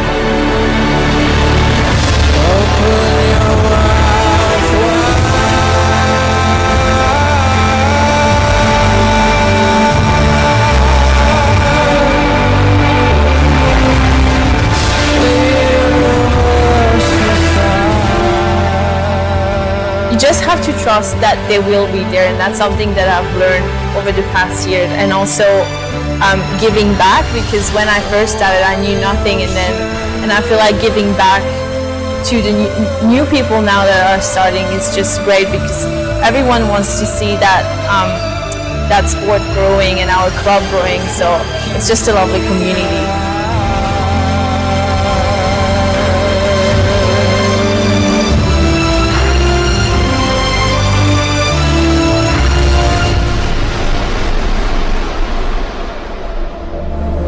Being in the water is just amazing, so just come, give it a go, and see how it feels.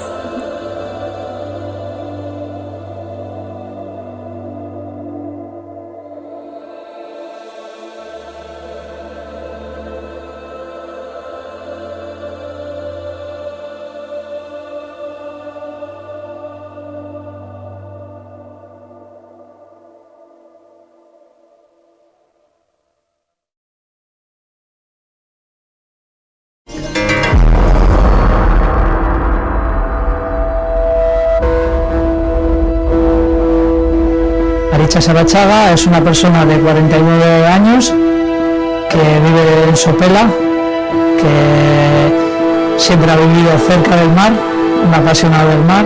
Mi familia siempre han sido pescadores, desde muy pequeño siempre veía las olas y me atraían muchísimo.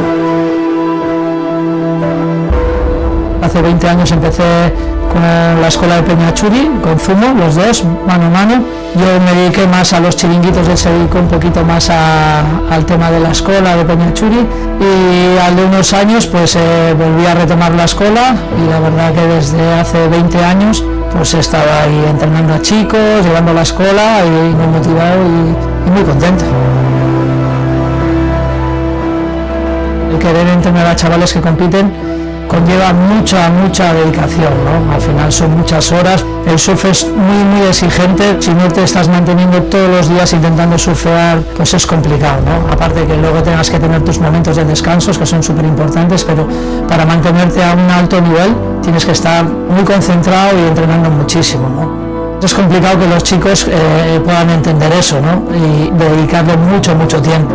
Cuando entrenas consigues cosas muy guapas, ¿no? Que de repente ves como esas mejoras en los chicos se ven día a día o semana a semana, no sabes cómo van incrementando el nivel, cómo no van fallando en las olas, pues es muy gratificante, ¿no?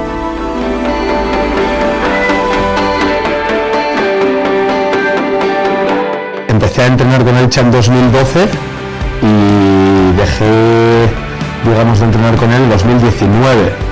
Vamos, que 8 años, desde los 12-13 años hasta casi la mayoría de edad.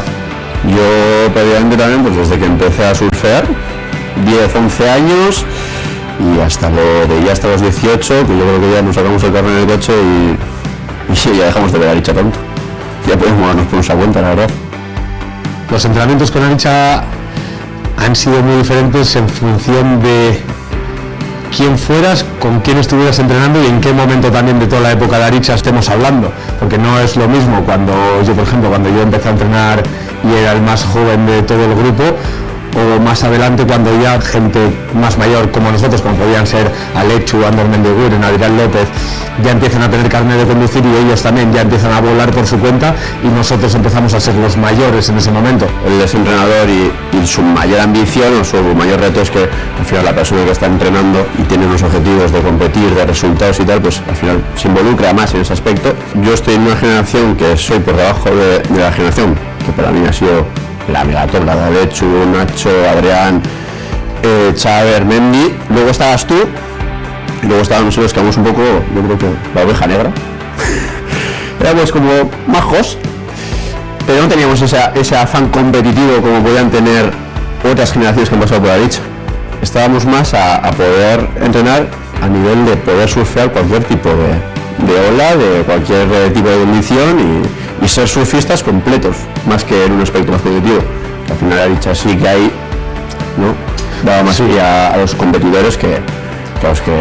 Hombre, yo creo que en todos estos años Aricha ha cambiado la hostia y yo ahora, pues que vuelvo a trabajar con él, veo como durante todos estos años se ha profesionalizado en el sentido de que antes quizás entrenábamos todos a las mismas horas, los que competían, los que quizás queríais aprender más a surfear mejor y en todas las condiciones, pero no teníais una locura por competir y por hacer resultados como sí lo tenían otras generaciones, y entonces en ese momento Aricha es como que no llegaba a centrarse a todo, pero sí que en todo momento se entrenaba como en conjunto. Ahora ha aprendido mucho más a separar con distintos entrenadores quién lleva la parte de competición, quién lleva la parte no tan competitiva. Yo entendía también en la parte de entrenar con una persona que estaba compitiendo y que estaba compitiendo para, como esperanza de poder dedicarse al surf. Claro, entonces muchas veces suponía que estábamos todos en el agua. Igual el 80% de los que entramos con Aricha estábamos en un pico, el que competía estaba en otro y la cámara estaba apuntando para allí y luego te decía, no, es que no te grabo la buena. La ley de Murphy, ya la ley de Murphy pasa una vez, me cago en 10, pero que pase todos los días, serás cabrón, y luego te la borraba. Estaba cambiando las baterías, cago en la puta. Yo lo que me llevo con Aricha es que me ha hecho surfista. Gracias a él puedo surfear cualquier tipo de... No hay mucha gente por aquí que te sepa enseñar lo que Aricha te enseña, ni que te motive a salir de tu zona de confort en olas que quizás igual nunca ibas a surfear y que hoy dices, hostia puta. Pues lo que tú dices, gracias a Aricha he aprendido a surfear menacos de puta madre, a surfear la galera de la leche, a estar en Mundaka y a de repente decir, joder, pues me voy a sitios en el mundo y doy el callo porque me ha enseñado a estar en esas olas. En ese sentido lo ha hecho muy bien.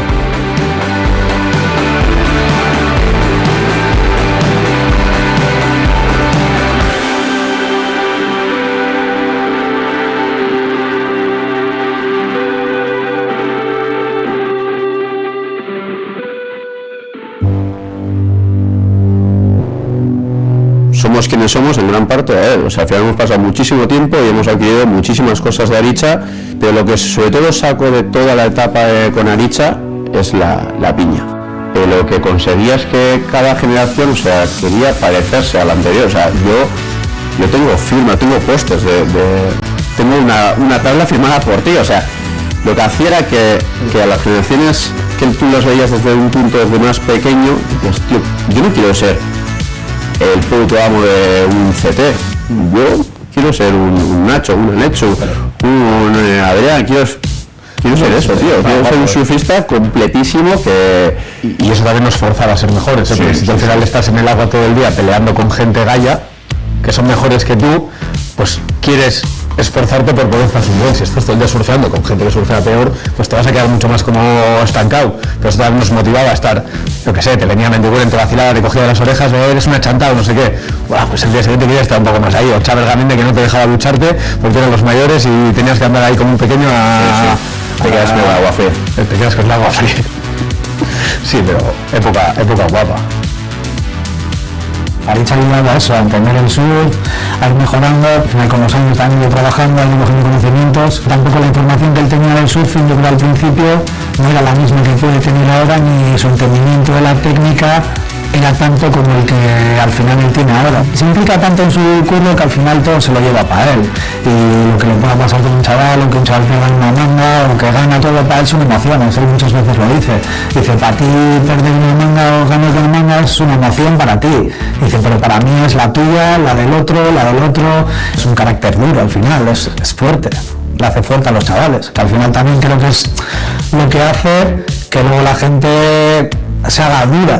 Si todo está bien y todo va y tal, es más difícil salir de la zona de confort. Cuando a ti te está metiendo un poco caña y realmente te estás trabajando en los fallos que tienes, es cuando creo que luego tienes la capacidad de poder mejorar también. Toda la gente que ha entrenado, yo soy surfeando en la playa y da gusto verles. Que al final es de lo que se trata. Ser surfistas completos, que entienden el surf y sobre todo ser surfers. Y hoy en día los resultados están claros, o sea, está Yago, está Trigueros, hay unos cuantos chavales ahí que lo están reventando.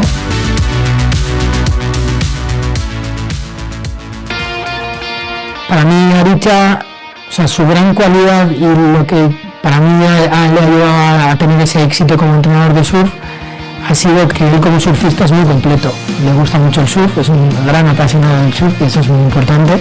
Pero sobre todo que ha sido buen surfer tanto en olas pequeñas como en olas grandes, ¿no? Y ha hecho un poco que todo su círculo que hemos estado alrededor de él pues lo podamos acompañar en todo el mundo del surf que él experimenta, ya sea desde un baño en sope hasta olas grandes en Meñaca o los tubos de Mundaka.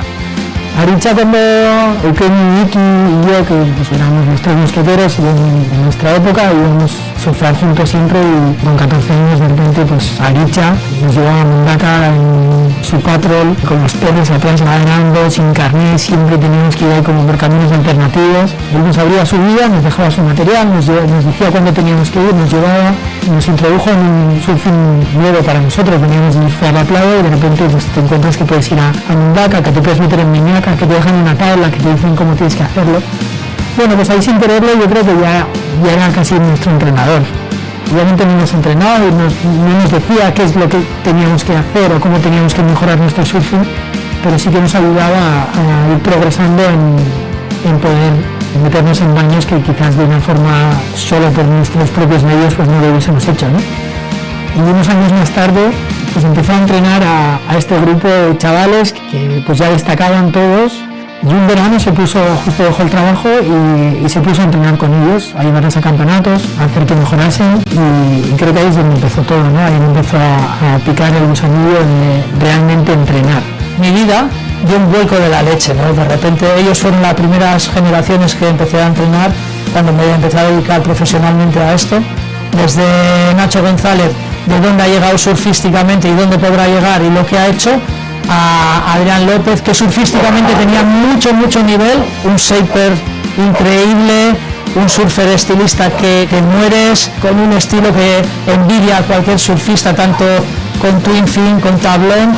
Ander Mendiguren, que surfea también algo increíble, en todo tipo de olas, tubeando, con un estilo del 20, Alecho Gironi también un estilo y un flow que tenía increíble, Xavier Gamínez, un portento natural de la leche, de los tíos que más facilidad han tenido para el surfing que he visto en mi vida.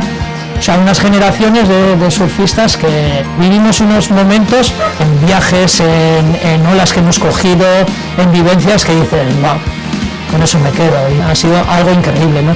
Y a día de hoy, cuando me encuentro con ellos o surfeando o viéndoles, para mí se me cae la baba, ¿no? De cómo se comportan en el agua, de la gente lo que habla de ellos. Para mí es como una pequeña huella que yo he dejado en ellos, ¿no? Y para mí es lo más importante, ¿no? Y luego ver el feedback que ellos me traen, o sea, de repente de cuando les veo, de sus sonrisas, de sus abrazos, para mí es la leche es con lo que me quedo. Aritza, no cabe duda que en la escuela ha hecho un proyecto increíble. Por la escuela de Aritza han pasado mucha gente y la proyección de los chavales es, vamos, increíble. Aritza como entrenador le conoce todo el mundo, por toda España todo el mundo quiere venir a entrenar con él. Desde Canarias viene muchísima gente, desde Francia, desde toda Europa. Le gusta tanto su profesión que muchas veces se desvive tanto por entrenar a esos chavales que muchas veces pone muchas más ganas que los propios chavales, y yo creo que eso es lo que a veces le frustra, porque yo qué sé, pues los chavales con 18 años también queremos salir de fiesta o también queremos quedar con nuestros amigos, pero él lo vive tanto y pone tanto de su parte que no entiende que nosotros pues estemos pensando, no sé, en el mono con platillos que tenemos en la cabeza. Somos adolescentes, hay que estar en la movida también. Controlar no es que controles a tu hijo, es que controlas a 20 hijos, porque somos sus hijos. 20 gilipollas de 15 y 16 años, a ver, estaban los mayores, pero luego, hostia, había una banda que vosotros que eran los más pequeños, eran unos liantes de puta madre, luego había que aguantar en la furgoneta a Lechu, a Chávez, a Nacho, estos que eran como... Sí. Viva la Pepa. Es normal que a veces, vamos, o sea, es normal que se suba por las paredes, es normal, porque si no, ¿quién aguanta todas esas bestias cuando están todas hormonadas? Eso, vamos, o sea, a mí es un puto héroe, pero un puto héroe. Yo he sido un cabrón, a mí me ha echado de la escuela 25.000 veces, he vuelto, al final es eso, yo no tenía el nivel de implicación que él realmente quería, o que quería que tuviésemos, entonces, yo que sé, ahí estaba. Chabel ha sido uno de los grandes referentes de esta escuela, ¿no? Él era un tío muy joven, que tenía carácter fuerte, que la situación de cómo venía, cómo estaba él en esos momentos, emocionalmente, pues no eran las mejores, y era difícil lidiar con él, ¿no? Recuerdo esas tiranteces que tuvimos en su momento con Xaver, ¿no? Que fueron muchas y tal, y de diferentes cosas. Me acuerdo una como muy concreta, que fue en Panamá, ¿no? Y yo siempre les he hablado, para mí es una cosa muy importante, es el respeto, ¿no? Que al final hay que respetar, tienes que respetar al que tienes al lado y respetar a las personas. Por ejemplo, yo no quería que fumase en mi casa porque había otros chavales que eran más jóvenes que él y que no le viesen, ¿no? Yo le dije, oye, puedes ir a fumar por la selva, pero que no te vea nadie y tal. Y entonces un día me bajé a la playa y cuando subí, cuando todo el mundo había pensado que yo me había ido, volví y le pillé fumando dentro de la casa con la gente y con los chavales ahí. Bueno, le pilló fumando y de repente se le enciende la vena esta que tiene aquí, la de la izquierda, que se le empieza a poner como la masa, que se le empieza a cambiar la cara. ¡Buah! Le echó una bronca, pero de las que hacen época. Le coge todas las cosas y vete de la puta isla, el día siguiente no te quiero ver ni aquí. Bueno, montó un show ahí de la hostia, tuvimos que pararle, tranquilo, Aricha, joder, que Chávez es buen tío, que tal, que ya cambiará, que es la edad. Es que esto es por fumar, entonces, si es por fumar ya no le hace gracia, la verdad que es un desgraciado para la vida. Entonces, claro, lo único que me pedía era eso, no fumar en su salón. Y de repente se fue un momento y fumé en su salón. Y claro, apareció sorpresa, entonces me pilló. Y como me pilló, bueno, ya se terminó el mundo. Yo tenía 19 años, época rebelde también, de repente una serie de la hostia en la cabeza de Aricha y nada, pues te vas. Dije, vale, pues me voy. Ya cogí la maleta y me piré. Y luego ya al final se templó un poco, bajó también a hablar conmigo y todo se soluciona. Pero sí, lo hemos tocado los cojones bastante. Ahí es cuando realmente tengo que sacar mi temperamento real, de que de repente las cosas no son así. Cuando tú tienes un compromiso y cuando estás en una casa de otra persona y cuando estás entrenando y cuando una persona coge una responsabilidad sobre ti, tienes que respetar las cosas que te dicen y que tienes que hacer. Entonces en ese momento saqué mi temperamento, el de hace 18 años. En ese momento le eché de casa, le dije que le iba a llevar al aeropuerto, que le iban a mandar con su padre de vuelta, tal, en el avión. Mi momento de enfado fue grande. Me considero una persona que tiene un temperamento fuerte. Soy un tío rudo, con sentimientos y gran corazón, pero un tío rudo. Puede ser un poco serio y con muy mala hostia, pero al final tiene muy buen corazón, la verdad. Pues para mí, yo siempre he pensado que siempre ha habido dos prioridades en su vida, que han sido pues el mar, el surf y luego pues su familia. Desde que le conozco yo, el surf es todo, para él es todo.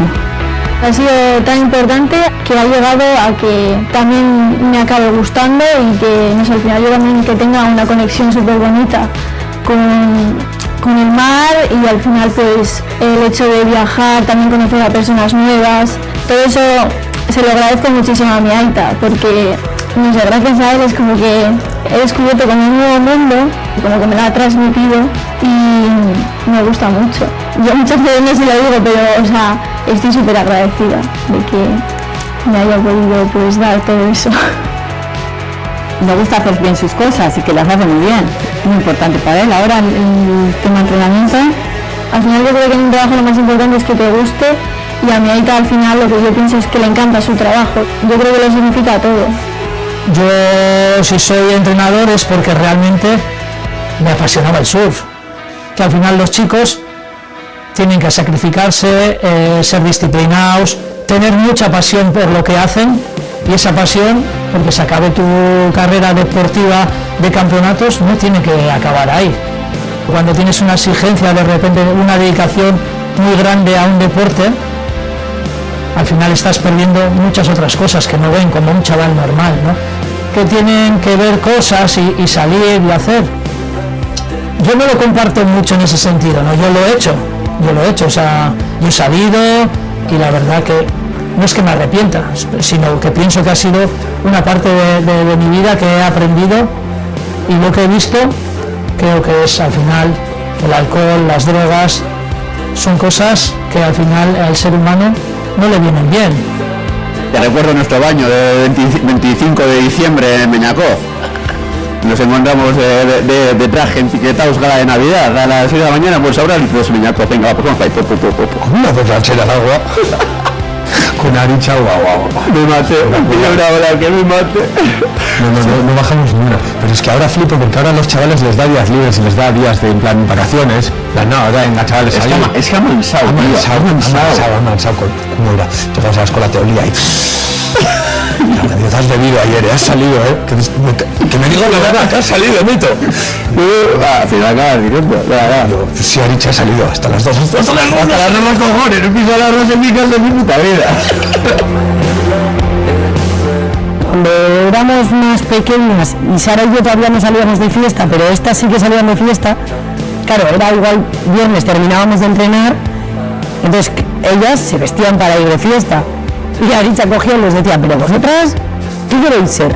¿Unas chicas vulgares o queréis ser especiales y únicas? Creo que cuando yo tomaba alcohol era porque tenía miedos, frustraciones, complejos, no me sentía muy bien. Está claro que un chaval con 17 años no se puede sentir, ni tiene la capacidad ni la mente de una persona de 50 años o de 30. El surf ha sido siempre mi vida. En el momento que quité el surf y puse otra prioridad, yo he visto cómo todo se ha tambaleado, tanto físicamente como psicológicamente, como... O sea, quiero decir, estás borracho, estás tambaleadito y hay gente que lo lleva súper bien y es súper consciente de que puede salir un sábado y pasárselo bien y no beber mucho. Yo en mi caso soy de los que salgo y me pongo como las maracas, pues entonces tengo que controlar mucho más cuando salgo. Es así. Pues mucha gente me decía, joder, te veo como mal, no te veo en el agua, cogí peso, o sea, que las cosas son visibles. De repente he vuelto a surfear, veo que es como mi sitio en el que puedo estar a gusto, que es como mis 2 horas, mis 3 horas al día, que suelto mis nervios, mis malos pensamientos, que es como mi momentito de estar en el agua tranquilo, y solo con eso me canaliza mucho más mi vida que si no surfeo y estoy todos los días intentando emborracharme para evadirme de mis problemas y para intentar, yo que sé, que el tiempo de mi vida pase sin que realmente te esté aportando nada. Para eso está la figura de un entrenador que tiene que dar ejemplo, que tiene que decir las cosas. Yo, por ejemplo, es mi forma de transmitir las cosas que yo he vivido, que a mí realmente no me han venido bien, pues las intento transmitir tanto a mi familia como a todos los chicos que entreno, ¿no? Haber estado entrenando con Aritza, se agarró la etapa esta del alcohol, la fiesta y todo, porque todos los fines pues había campeonato, había viaje a no sé dónde, entonces tu mente estaba como, guau, qué guay, tengo un viaje a Portugal o a Marruecos, a Panamá. Y claro, los de tu edad igual están saliendo de fiesta, pero tú decías, bueno, yo prefiero irme a surfear. Si quieras que no, al final, estar metido en Peñachurí nos ha hecho como ir a la vida sana. De hecho, yo me acuerdo que yo me he perdido mis 2 viajes de estudios porque teníamos un viaje a Canarias y otro a Panamá. Y yo decía, es que prefiero irme con Aritza a surfear a Panamá que ir al viaje de estudios por Portugal. Tenemos que darnos cuenta que Aritza es una persona muy peculiar, ¿no? Es muy suyo y que no es para todos los públicos, por así decirlo, ¿no? Pero cuando ya llegas al nivel de confianza, por ejemplo, que llevo conmigo y con otros chavales, pues es como si estuvieras de vacaciones eternamente. Tú tienes que darte cuenta que yo, por ejemplo, soy una persona dependiente. No solo me llevas el viaje que tiene sus complicaciones también, las complicaciones que van a la gente, no, es estando ahí, estar pendiente, pues darme ciertas ayudas o ciertos cuidados que necesito, involucrarse también a nivel de la emoción de manera muy vocacional, diría, ¿no? Es algo que nadie lo hace, a ese nivel de involucración. Yo pasé de vivir en una burbuja a empezar a vivir de verdad. Es decir, esto es la vida. La vida tiene cosas buenas, tiene estas libertades, tiene estas posibilidades, ¿no? Cuando todo el mundo me dice que no lo puedo hacer, mira, pues hay gente que dice, si lo puedes hacer y lo vas a hacer conmigo. Me da igual lo que digan los demás.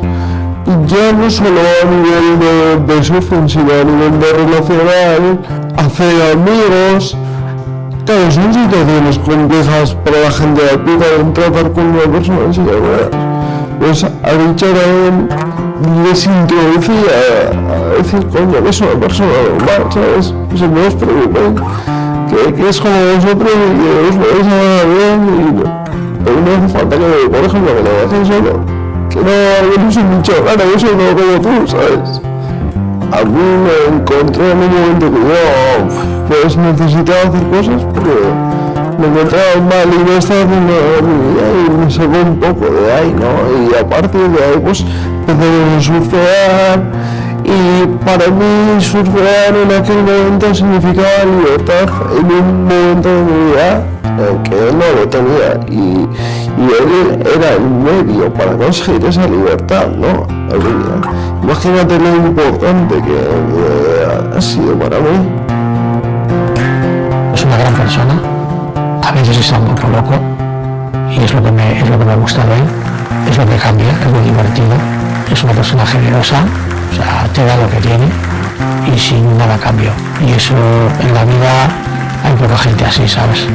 Es como parte de mi familia, o sea, quiero decir, Aritza, Naroa, Kepa, la familia Sarachaga, su ama Marisa, nos han visto crecer, hemos crecido juntos, hemos evolucionado todos, creo que la evolución ha sido buena y a día de hoy Aritza pues un referente, un tío al que le tengo un respeto que te cagas y un tío que me ha enseñado a surfear y a ser el surfista que soy hoy en día.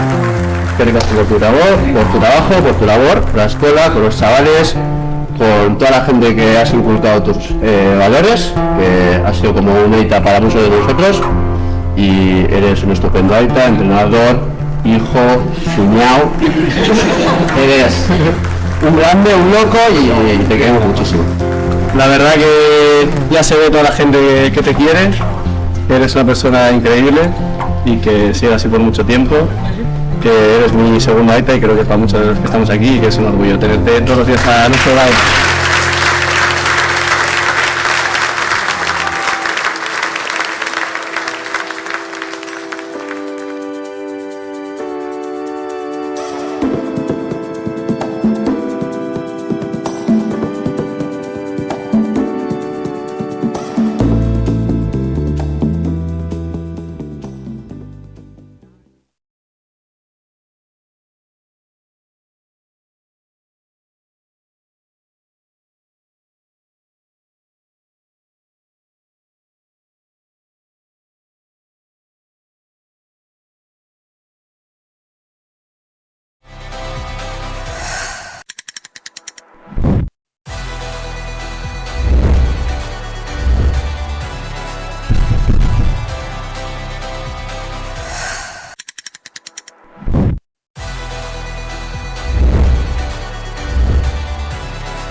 Hello, 1, 2, 3.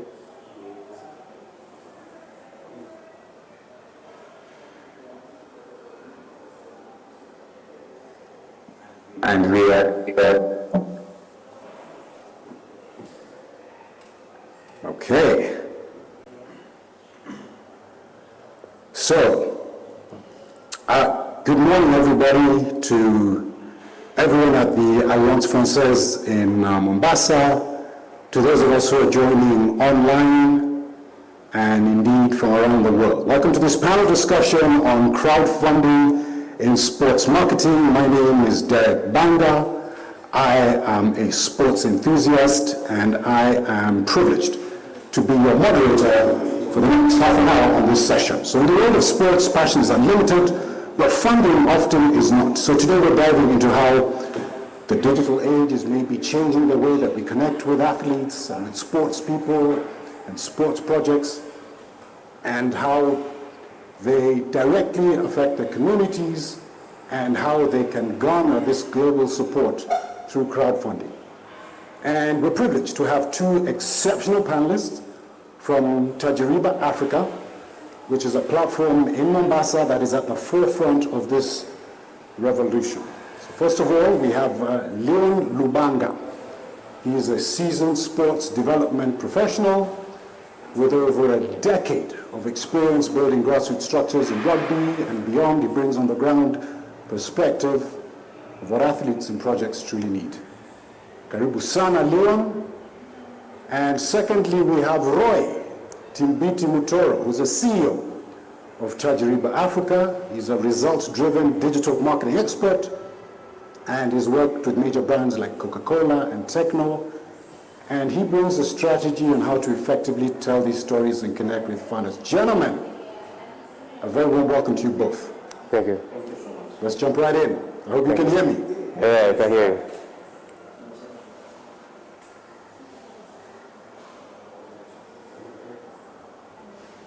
Gentlemen, can you hear me? Yes, yeah, we can hear you. Yes, we can. Are we together? Yes. Yeah, we can hear you.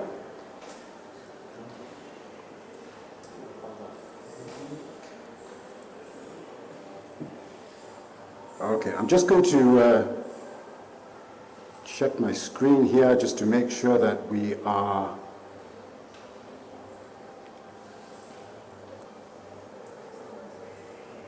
okay.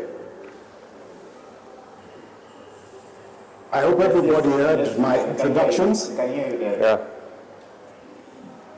We can hear you there. You can hear me. Fantastic. Yes. Can I do those introductions again? Yes, sure. That's fine. All right, so let me welcome everyone again. To those of us who are joining online, those of you who are in person at Alliance Francaise, welcome to this discussion on crowdfunding in sports marketing. My name is Derek Banga. I am a sports enthusiast, and I'll be your moderator for the next half an hour. So in the world of sports, passion is unlimited, funding often is not. Today we're diving into how the digital age is changing that, connecting athletes, sports projects, and together garnering this support through crowdfunding, a very interesting topic. Today we're privileged to have two exceptional panelists, both from the same organization, Tajiriba Africa, which is a platform in Mombasa that is at the forefront of this revolution. First of all, we have Leon Lubanga. He's a seasoned sports development professional with over a decade of experience building grassroots structures in rugby and beyond, and he brings the on-ground perspective of what athletes and projects truly need. Karibu sana, Leon. Basically, as part of those. And secondly, we have Roy Timbiti Mutoro, who's the CEO of Tajiriba Africa. He's a results-driven digital marketing expert. He's worked with major brands like Coca-Cola, Tecno, and he brings a strategy on how to effectively tell these stories and connect with funders. Karibu, Roy.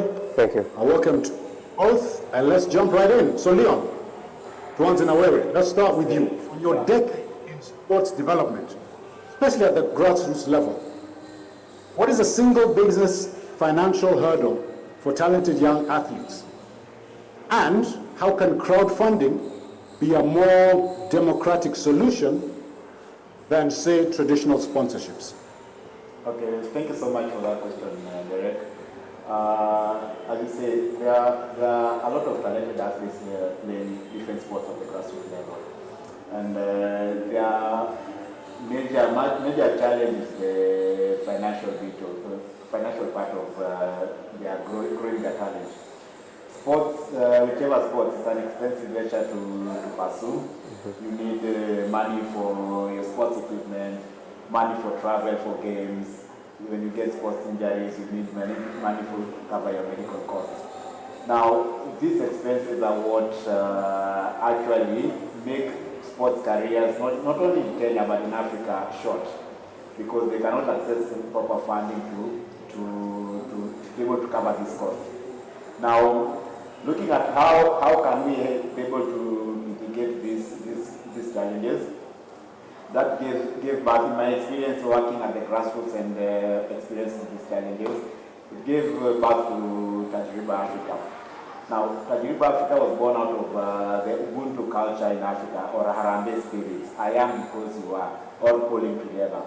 You get, in this, we are all born around communities. When one of us is bereaved, we come together to raise for cover their funeral costs. When someone is sick, we raise money to their medical costs and such. From that, as Tajriba, we were like, why can't we use the same concept for our communities to fundraise for these young athletes, this community sports team, to raise funds to cover their expenses for their sporting activities. That's how we look at how can we be able to grow sports at the community level. All right, thank you very much for that, Leon. So, as I understand that, Roy, that's the why. Yeah. Now for how. So, I think Leon identifies a need. You identify the audience from your experience with major brands. Okay. What is the most powerful? Let me call it psychological lever. So, is it storytelling? Is it data? Is it a sense of community that will convince someone to open their wallet and fund basically a stranger's sports dream? All right, thank you, Derek, for this opportunity. So the major breakthrough that Tajriba Africa can do in terms of marketing is basically storytelling and testimonials. So because both the psychological aspect of marketing is when someone is able to relate with the story or an experience that someone has been through, that is the easiest way for someone to get on the awareness and contribute to help and even to make an impact to this athlete or to this team that need the funding. That is basically storytelling and testimonials should be the best psychological marketing strategy. Okay, thank you for that. So, gentlemen, let me ask you, can you give me an example of an athlete or even a small club that you've worked with that has a really interesting or compelling story but doesn't know how to tell it? And how would you turn that into a marketable crowdfunding campaign? Okay, so any of you gentlemen can answer that question. Yeah, okay. Go ahead. If I may begin, I'll just actually come back to a simple story that I watched here at the Kenya International Sports Film Festival during yesterday's session. This sports movie called The Winning Goal of the Makueni ladies football team. It was really moving, yeah, seeing how the ladies are determined to play football in their dusty grounds, and you get their main challenge is getting the football equipment, transport costs, training costs for them to play soccer. And from that, they mentioned that they managed to meet this cost from the community around them. They raise money for transport to go for games from the community around them. But you get in their current setup, the funds that they can only access is for the people in Makueni. But now you get Tajriba gives them access to funders from Mombasa here, Nairobi, outside the country, maybe London, Manchester, or wherever. So we are living in a globalized world, and the traditional Ubuntu culture only limited you to your local community, but Tajriba enables your arm to reach out to a wider funding portal where you can get funding from across the world. So that's an example of a team that will be able to help. Okay. Yeah. So I think for me, the sports landscape in Kenya, let's just say football dominates, okay? So how do you cut through the noise and maybe make a campaign for a less mainstream sport? I don't know, hockey, cricket, volleyball, maybe even rugby? Well, yeah. I believe we should give every sport an equal opportunity, because if we focus more on football, as you're saying, that it is the most popular sports in Kenya, what about this talented person in hockey? What about this talented person in rugby? Because I believe that investments should be done, or rather cut across all levels and all types of sports. We should not be biased because football is the major sport in Kenya. We should focus on football. No. The other competitions that we can still bring them up to other tournaments or international tournaments as well. So the best thing that we can do is probably try and market also these small teams and also these other sports that people are not even venturing or rather investing into. Yeah. And allow me to add on to that, Derek. Now, you get, right now, at the moment in Kenya, there are over 40 different sports disciplines being played in Kenya. And you get, in each sports discipline, it has its own group of followers or sports fans. Yeah. And looking at social media, there are in Kenya, there are over 2 million people following different sports disciplines in different social media platforms. Now, yes, football is a popular sport, but also hockey, swimming, rowing, whichever, athletics has its own following. So Tajriba offers a platform for you are following as this particular sport. You're following to support you as an individual sport. So Tajriba covers all the sports being played in the country, but we bank on your followers in boxing, in karate, in taekwondo to support your particular sports. So your funds will be your network to help you raise funds for your activities. Yeah. Thank you. I really appreciate seeing things from that perspective. Thank you for those answers, gentlemen. Now let me switch gears a little bit.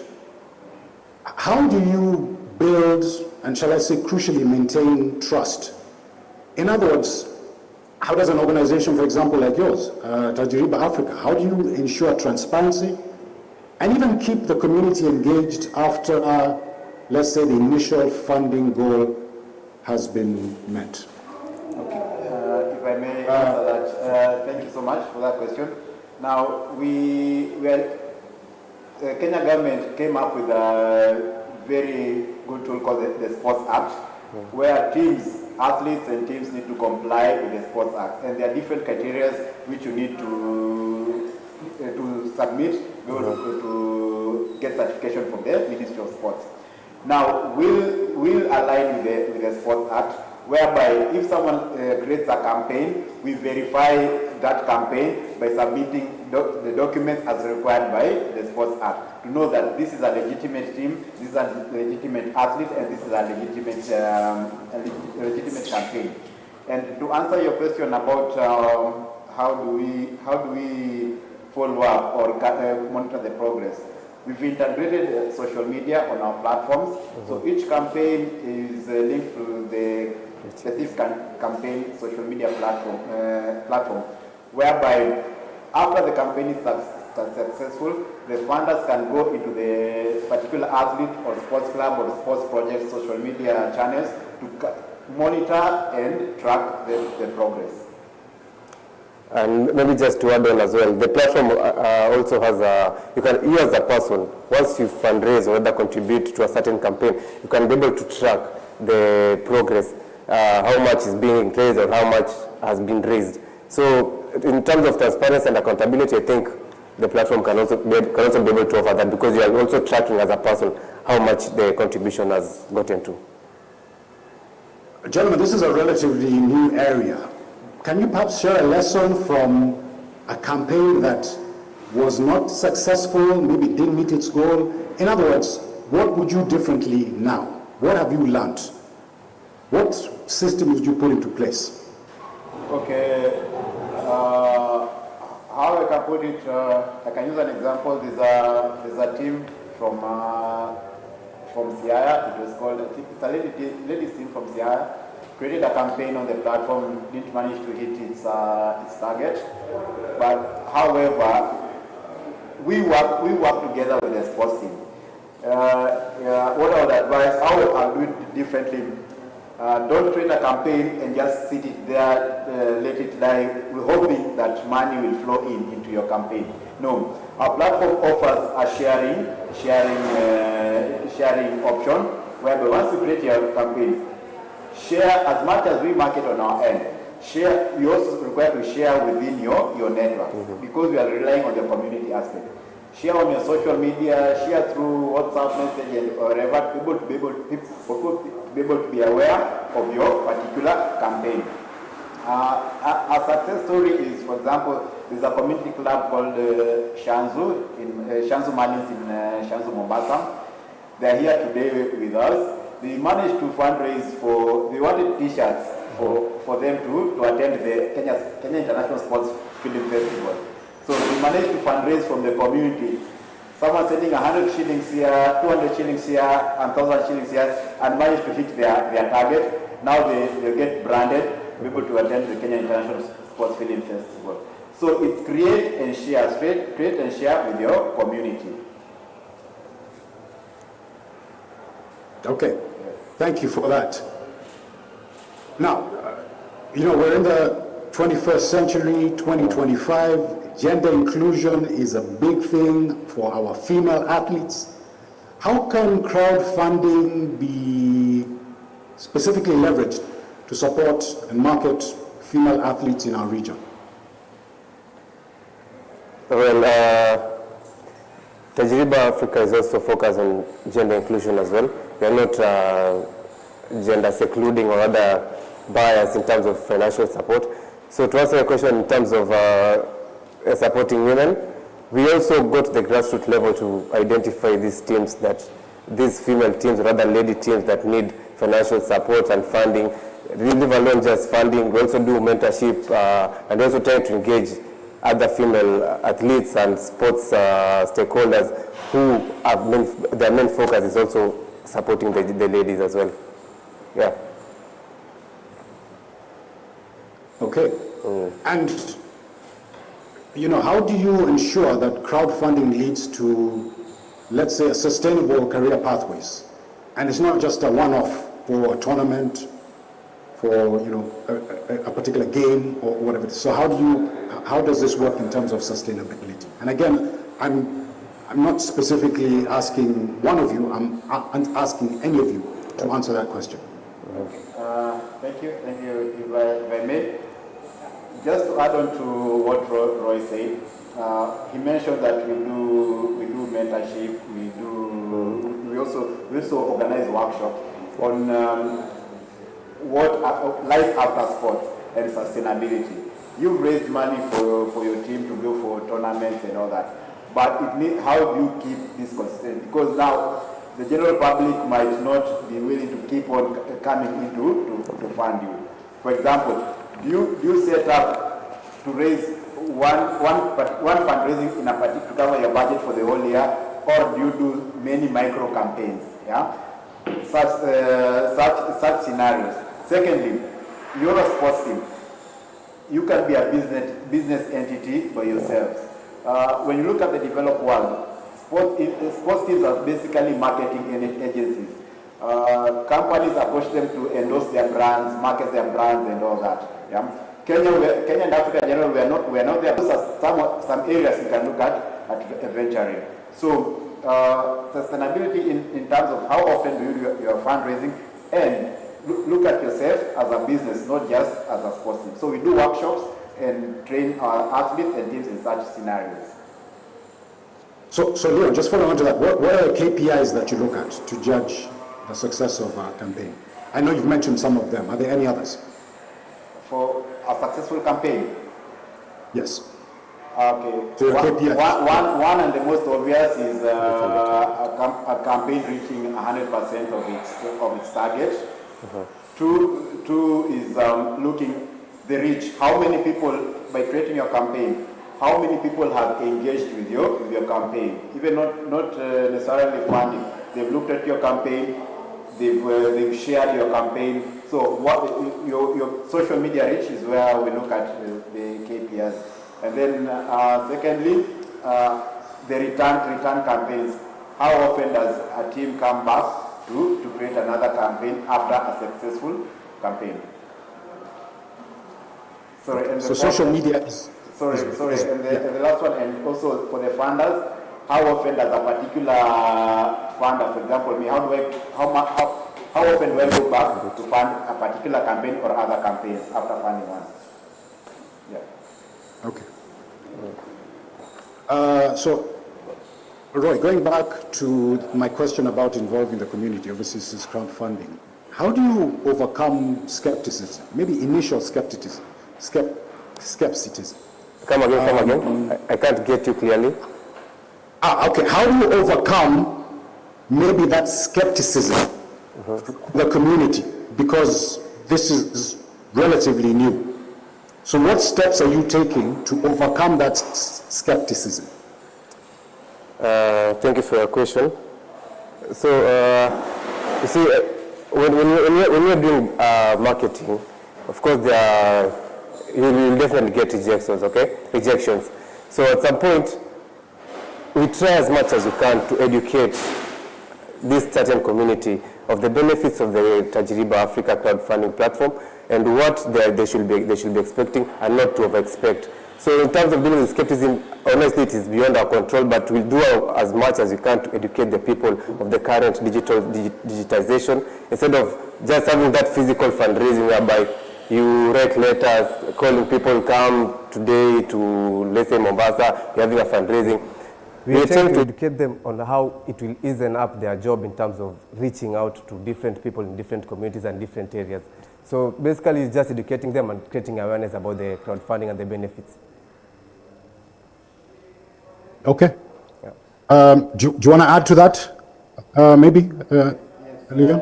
Thank you so much. If I may, in every business there are those challenges. People will initially doubt because it's a new concept. But as Roy says, is how hard do we work to prove the legitimacy of our business? And basically, like I said initially, is looking at the certification of any particular club or athlete that's raising money through our campaign. Secondly, the platforms that we use to carry out transactions. We use, for one, locally, M-Pesa, which is, we use the M-Pesa, it's secured through the Safaricom security system. Secondly, for international payments, we use Paystack. Paystack has a good reputation in terms of digital transaction security. Through Paystack, you can do PayPal transactions, Apple Pay, credit card and debit card transactions, which are all secure. So the third-party platforms that we use to carry transactions on our platform give a testament on the trust that our clients can put on our platform. All right, thank you. So gentlemen, we have a few minutes left. I just want to ask you both, what next? What's the next frontier? What happens next? Where should we go? What should happen? What are you doing, or what can we do? What can the community do to support this? For one, I believe that every athlete, or rather every sports, or rather every team has their own challenges, especially when it comes to funding. So the next step that you're going to take is do more marketing about the platform, number one. Number two, create more campaigns and reach the grassroots teams as well to request them to also register to the platform. Also, number 3 is partnering with the crucial and important stakeholders in the sports sector. And number 4, we will try as much as we can to also, we've already identified the problems and challenges that many grassroots teams face. So maybe just get a platform as well with the stakeholders so that you can pitch the whole idea and bring them on board as partners. Yeah. Thank you for that. And what we'll have to do is change shift the dynamics. Roy mentioned earlier that traditionally these sports teams would send countless emails to corporates, countless letters, which often don't receive any response. I don't blame them. Corporate sectors, their core business is in marketing, is looking at where can we get business. And these small teams they don't have the demographics or the following to get the business that this corporate sector is looking at. So, but the communities around them, they are passionate about that particular athlete or particular sport. If I ask for 1,000 shillings for me because I need to buy boots to go for training, you know me at a personal level. So your decision to fund me is only an M-Pesa pin away. However, if you go to the traditional way, corporates have a lot of bureaucracy. I write an email, it has to go to HR for several levels of approvals. At the end of the day, may get declined. But our communities are a single decision away to funding you. So that's why we are looking at how do we go back to these communities, raise the little amount able to achieve our goal. All right, thank you for that. So my final question to you both gentlemen. We are on a platform where there are many people watching us. Is there a particular talent right now you're working with, an athlete, or maybe there's a particular campaign that you're working on? Maybe now would be the time for you to share it with a wider audience so that we know what's happening. Maybe even give us if there's where to go on social media and anything like that. Okay, thank you for that question, if I may. At the moment, there's a rugby club in Shanzu, Mombasa. It's called the Shanzu Marlins Rugby Club. It's a club. I'm sorry, just say that one more time. I didn't quite get it. What is it called? Shanzu Marlins Rugby Club. Okay. Yeah, Shanzu Marlins Rugby Club. It's found in Shanzu, Mombasa. It's comprised of young boys and girls that mainly reside in Shanzu and the wider Mombasa County. So the club has just registered for the new nationwide Kenya Rugby Union nationwide season starting in 22nd of November. So they are raising funds to cover their season expenses. So if you go to our website www.tajriba.africa, you'll get to find their campaign. Click support them with anything you can afford, from as little as 100 shillings to as much as you can afford. Beauty is, as Roy mentioned earlier, you can track the campaign progress, how much they have been able to raise. You can also follow them on their social medias. Social medias are still on the platform. Click on the social medias, see their stories, see their pictures after the campaign, how well they are performing, and build on the support. Also, like and follow them and share with your friends. So the website is www.tajriba.africa. Log in and support. Absolutely. Well, gentlemen, this has been an incredible, insightful discussion. Thank you so much for sharing your thoughts with us.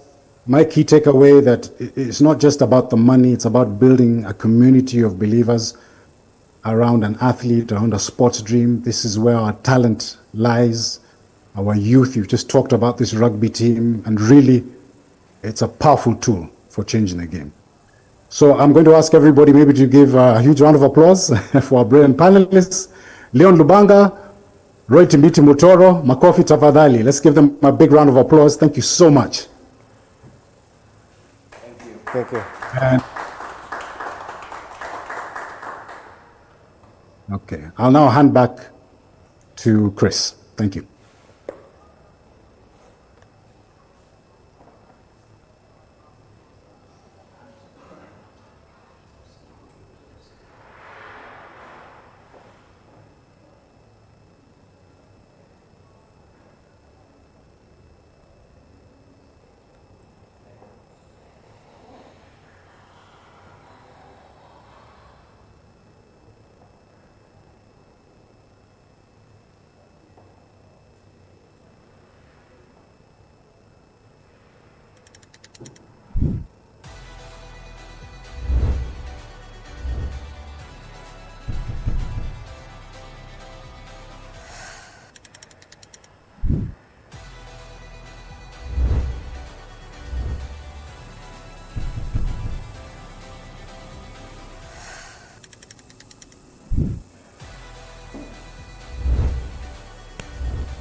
Go.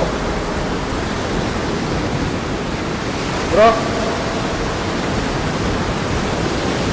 Sit. Hatch.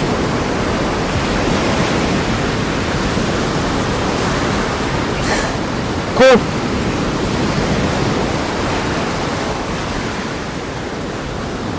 Do.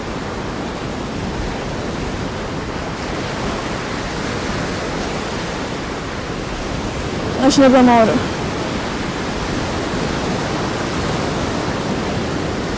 Tyja nepasakei. Pakartok.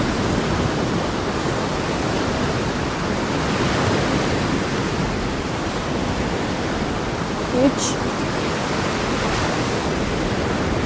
Ni. Song.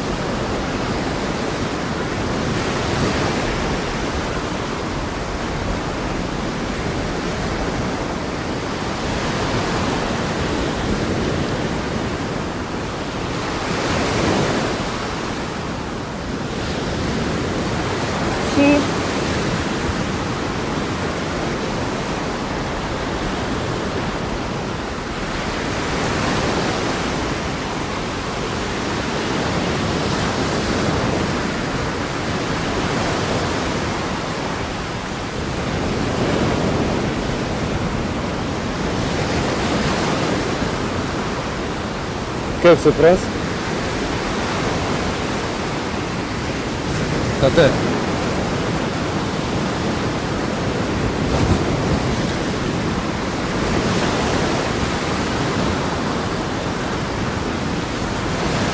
Kur tėvas? Nežinau, nerūpiu. Čia dabar?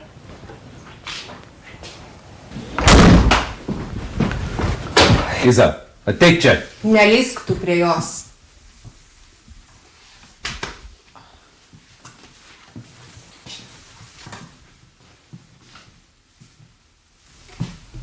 Tu matai, kas daros? Tu matai, kas auga? O tu gal pabandyk kurti ryšį su ją. Aš žinau, ką darau. Nieko tu nežinai. Tu net nematai, kas jai patinka. Koks tu tėvas?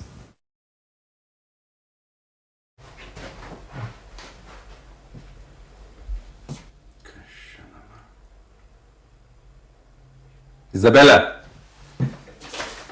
ateik, reikia pasišnekėti apie treniruotės tavo.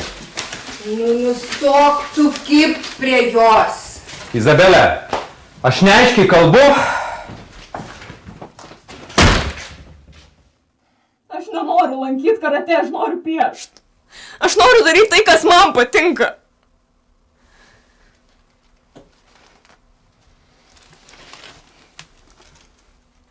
Tu turi daryti tai, kas tau tinka. Sporto pamokos lydės visą gyvenimą tave. Man tas nepatinka. Aš to labai nenoriu.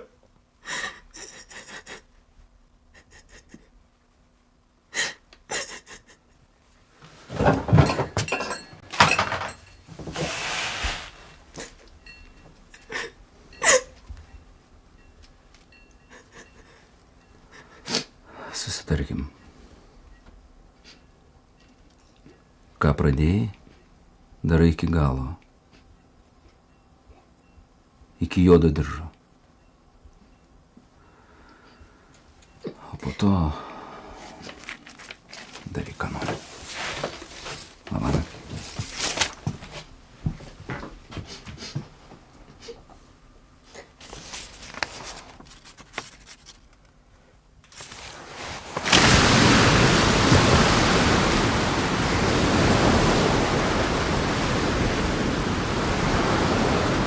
Pakartok.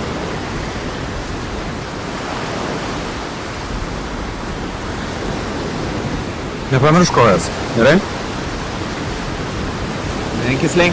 Lenkis. O, šaunuolė. Dar vieną. Stum. Dar sykį.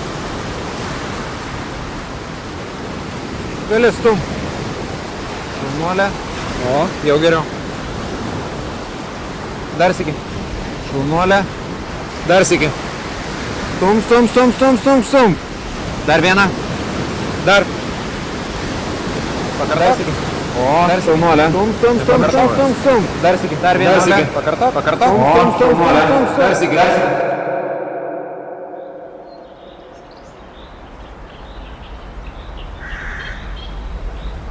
Susirink medį. Padaužysim.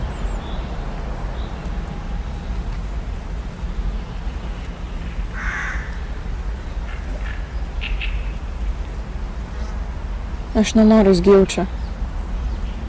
Tau reikia stiprinti riešą. Išmoksi, būsi pati stipri kaip medis.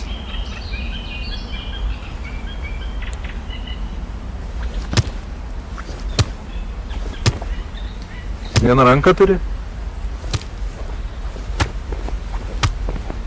Ką reikia sakyti? Os. Neišgirdau. Os.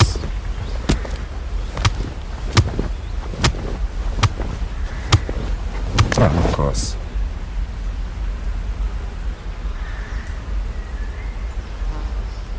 Gerai, trenk man atgal. Tu čia rimtai? Panašu, kad dėkočiau.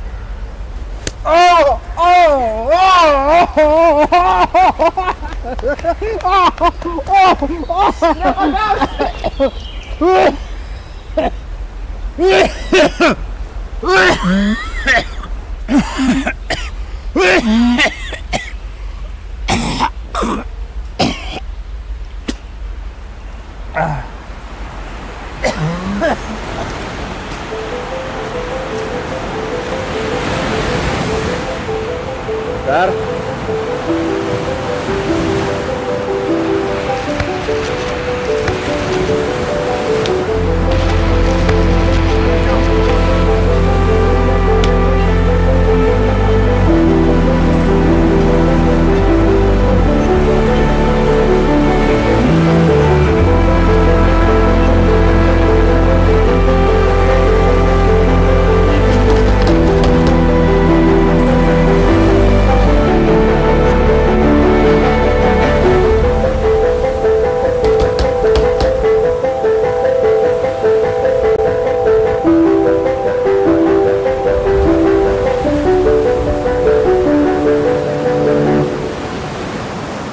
Seiza.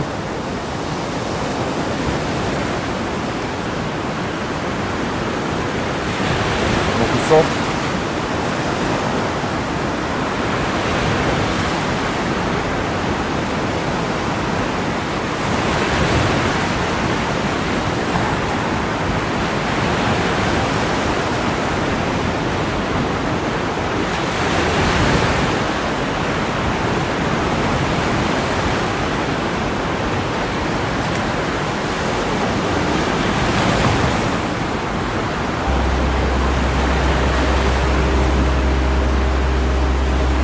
Visada žinojau, kokia tu išskirtinė.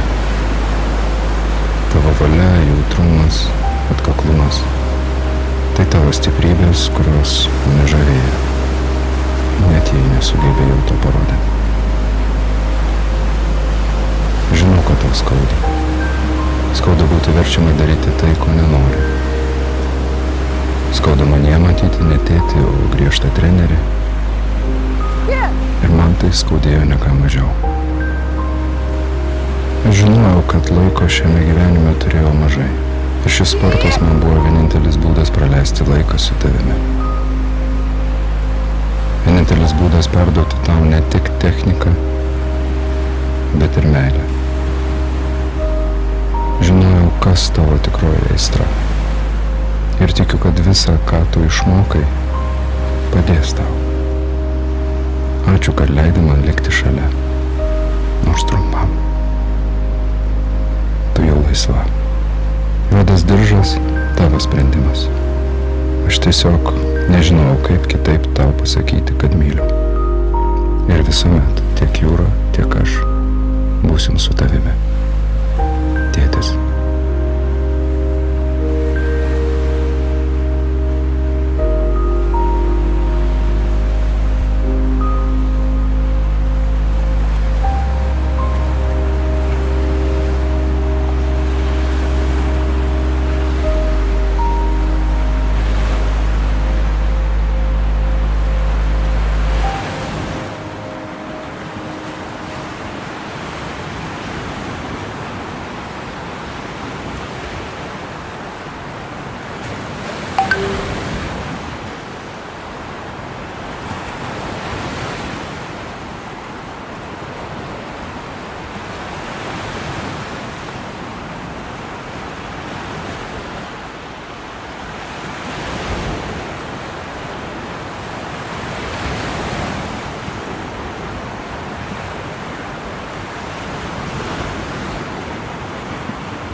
من الفدار، عمري 62 سنة، مجوزة، أم ل4 أولاد. من أحلى هواياتي هي الركض. بلشت ركض عمر 50 سنة.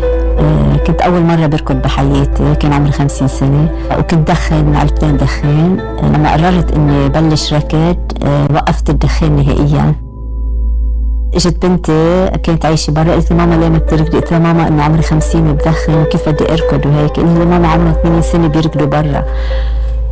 بلشت اركض لوحدي، صرت اتمرن لوحدي. كنت اركض 100 متر تطلع روحي، صرت زيدهم 200 300 تصرت اركض 10 كيلومتر. واول مره بشارك بسبق كان ماراثون بيروت، عمل سبق. قعدت على الارض من 3 الصبح، كل ما ينادوا على بلشوا بالكارون 2 قوم، يقولوا لي مش هلق دورك، على 21 قوم مش هلق دورك، على 10 قوم مش هلق دوري. وانا رحت حاطه ساك ادو على ظهري، حاطه فيه ترتين، انينه مي، تفاح، فواكه. انا بركي جعت وصرت اركض وهني يطرطقوا على ظهري ورا ظهري، واركض واركض وانا مستعجله اركض. شوف الناس عم تتمشى. بالاخر اكتشفت انه القصه فان ران، يعني لا هو سبق ولا شيء. صرت شوي شوي اعرف كيف لازم اركض، كيف لازم اتسجل، كيف هيك. سجلت كمان اول سبق كان 10 كيلومتر بجبال، الومن ريس، سجلت فيه. صرت اركض، يعني اعطيت كل طاقتي وكل قوتي اركض. وصلت، انا ما بعرف انه في فينش لاين، بدي اوقف على الفينش لاين. وصلت اول شيء السجاده الحمراء، وقفت، قطعت عني وحده هيك شوي قريب عمرها من عمري، اجنبيه. وراح الوقت وهيك، ما عرفت انه لازم انطر نتائج مش نتائج وهيك. كنا قاعدين على البحر انا وبنت خالتي، قلت لي دقولك من ماراثون بيروت انك طلعتي الثاني بالفئه العمريه تبعك. ما صدقتها، قلت لها عن جد دقولك. عرفت انه وقتها دقولي وطلعت الثاني، وقفت على البوديوم. اول ما اطلع بدي اوقف على البوديوم صاروا اجري يرجفوا، شغلي مش معودت لها، يعني انه تصوري انه عمرها 50 سنه اجري عم يرجفوا كيف بدي اطلع واقف على البوديوم. بس اخذت قرار من وقتها اني انا رح ضلني اطلع الاولى، ما رح خلي حدا يسبقني. بلشت مسيرتي الحقيقيه هي انه بلشت اتمرن، يعني اتمرن وحدي، كله وحدي. ما كنت بعرف لا هو فريق، لا هو كوتش، لا انه هيك. قلت لها ماما انه كتير في ناس أكبر منك ب10 سنين و20 سنة بيركضوا. حرام ما تركضي، إنه حرام مرة مثلك إنه فت ما تركض. و it didn't take me much to convince her. يعني هي منا لوحدة بلشت trial and error تشوف شو بيزبط على نفسها على جسمها، قد جسمها هو قادر يتحمل. هي صارت تحط الديستنسز وتكبرهم وتجرب تشتغل على her pace. بعدين حست إنه لا، إنه أسرع من غيرها، أسرع من an average person. فهون بلشنا إنه خلص إنه نقبضها هيك بطريقة جدية the whole family properly encouraging her. يلا مام يلا قلت أنا بدي أعمل 42 كيلومتر. دقيت على ماراثون بيروت، دلوني على الكوتش شكري، بوجه له كل الشكر وكل التقدير وكل الاحترام، إنه هو عن جد كان هو اللي شجعني إني أعمل 42 كيلومتر. كانت كتير صعبة وما كنتش أقدر كفيها، لو إنه ولادي نزلوا يقولوا لي أربعتهم good luck mom وفيكي تعمليها ورح تصلي على الفينش لاين وأنت بطلة بنظرنا وهيك. وصلت على 32 كيلومتر وقفت بأرضي، كل جسمي بيوجعني، مش حاسة بشي أبدا بجسمي من الوجع، بس مجرد فكرت فيهم أربعتهم إنه هن قالوا لي good luck mom وأنت قادرة تعمليها ورح تصلي، صار عقلي اللي يركض بالجسم، لأن جسمي انتهى، في العقل عم بيشتغل. هيدي قوة الإرادة، إنه لما الإنسان يكون عنده إرادة كتير قوية فيه يعمل المستحيل بالحياة. لما بلشت ركض وحدي لقيت كتير صعوبات إني أنا عم بركض وحدي، لا بعرف كيف بيركضوا، لا بعرف كيف بيتمرنوا، لا بعرف قد المسافة لازم يركضوها. كتير لقيت مشكلة إنه كيف بدي أعود نفسي على الركض، يعني أول ما أركض 100 متر تطلع روحي. كتير لقيتها صعبة إنه الإنسان يتمرن وحده من دون كوتش، من دون فريق، من دون شيء. بس لما تعرفت على الكوتش وتعرفت على الفريق وهيك، إنه صارت الشغلة أهين بكتير. صرت أنبسط بالتمرينات، بالقبل كنت أتمرن وحدي كنت أتعذب، لما صرت أتمرن مع الفريق صرت مبسوطة، يعني عم بتمرن مع عائلتي، مع أهلي، مع رفقاتي، مع الناس اللي بيفكروا مثلي، مع الناس اللي بيتصرفوا مثلي. باي رمو، ميرسي على التمرين الحلوة. نحن معيطلة بالجروب الشيخة لأن هي أكبر شخص بيركض معنا بالعمر، فأطلقنا على اسم شيخة الركيدة. كل يوم نحن بنوصل الساعة 5 على الفايف اي ام جروب، بنركض مع بعض. توصل الشيخة بتصير تسأل كل واحد بيناتنا أنت شو عندك مثلا، بتنقي أصعب ورك اوت بيناتنا وبتروح بتعمله معه. الحلو بالشيخة انه ولا مرة بتجي على الورك اوت غير ما بتحط 100% من الباور تبعها، ولا مرة بتجي تعبانة، ولا مرة بتجي ديموتيفيتد، على طول هي جاية حتى براسها عند الورك اوت بدها تيجي تحط الافرت على الاخير وتخلص اللي عليها وتفل. قبل ما بلش ركض كنت عم بربي ولادي، ولما كبرتهم وعلمتهم وقلعوا بالحياة صرت فكر انه انا شو عم بعمل، يعني كبروا ولادي وسافروا وتعلموا وخلصوا، انه بطلت اني انا مسؤولة اني عن ولاد بدي ربيهم وعلمهم. صرت فكر بحالي انه انا شو لازم اعمل بالحياة. مش حلو انه الانسان لازم يكون عنده هدف، لازم يكون عنده امل، لازم يكون عنده طموح. قلت انا خليني بلش اشتغل على حالي، اشتغل انه حقق ذاتي، حقق طموحاتي.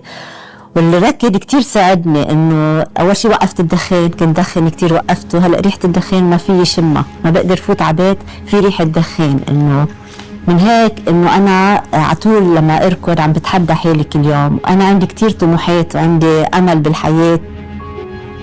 بسنة 2021 كان في ماراثون بيروت، قبل 15 يوم عم نلعب باسكت مع بعض نحن هيك بنات، وقعت كسرت ايدي.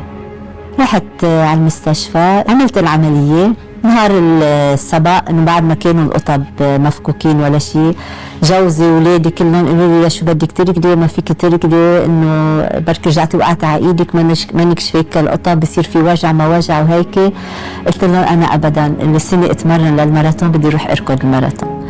رحت بلشنا نركض. بلشت على 30 كيلومتر بلشت هيك حس حالي عم دوخ. على 37 كيلومتر بفقد يعني بدوخ كتير.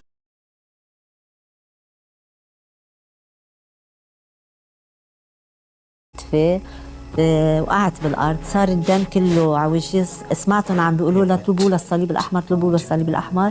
طلعت هيك انا بعد في شي 3-4 كيلومتر توصل على الفينش لاين، قلت لهم انا شو ما بدي صليب احمر، بس اعطوني مي تشيل الدم عن وجهي، اعطوني مي. ما بيصير مدام بدك الصليب الاحمر بده ياخذك ما فيك تركضي، قلت لهم ابدا اعطوني مي. اخذت مي شطفت وجهي، قلت له انا بدي كفي. واذ بلاقي شخص حدي قال له خلص اتركوه انا بساعدها توصل على الفينش لاين، وبوجه له كل الخير والله يحميه ويحمي له عائلته. هو ساعدني تقدرت وصلت على الفينش لاين، قلتني قاوم وقاوم وقاوم توصلت على الفينش لاين. انه ما في شيء بدي اقول لكم انه بالحياه ما في شيء اسمه ما فيي، يعني الانسان في يعمل بده اياه اذا قرر. أنا قررت إنه أوصل على الفينش لاين، حتى لو كنت مدممة قررت أوصل على الفينش لاين، وصلت على الفينش لاين وكمان طلعت الأولى بالفئة العمرية تبعي. إنه هيدي يعني حادثة مش ممكن أنسيها بحياتي. مثل ما بنعرف انه الانسان لما يكبر بالعمر كثير بصير التمرين اصعب عليه، لان كثير بيتعرض لفيزيولوجيكال تشينجز، بتخف الباور تبعه، بتخف السترينث، البادي كومبوزيشن تبعه، المسل ماس بتخف مع الوقت. كمان زاد شيء الهارت ريت ماكسيموم تبعه بينزل، كل ما يكبر العمر بينزل. بأثر هذا الشيء كمان على الفي او 2 ماكس تبعه، الموبيليتي بتخف، بصير بحس بالسفنس اكثر بالجوينتس. بس رغم هذا كله مع العمر شفنا الشيخة انه الايج ما كان ليميتنج فاكتور لها، رغم عمرها لهلا بعدها محافظه، عندها سمارت تريننج، بتعمل ريكفري مزبوط، بتتمرن، بتعمل سترينث تريننج، بتعمل موبيليتي تريننج. هذا الشيء ادى تضلها محافظه على البرفورمنس تبعها كل الوقت.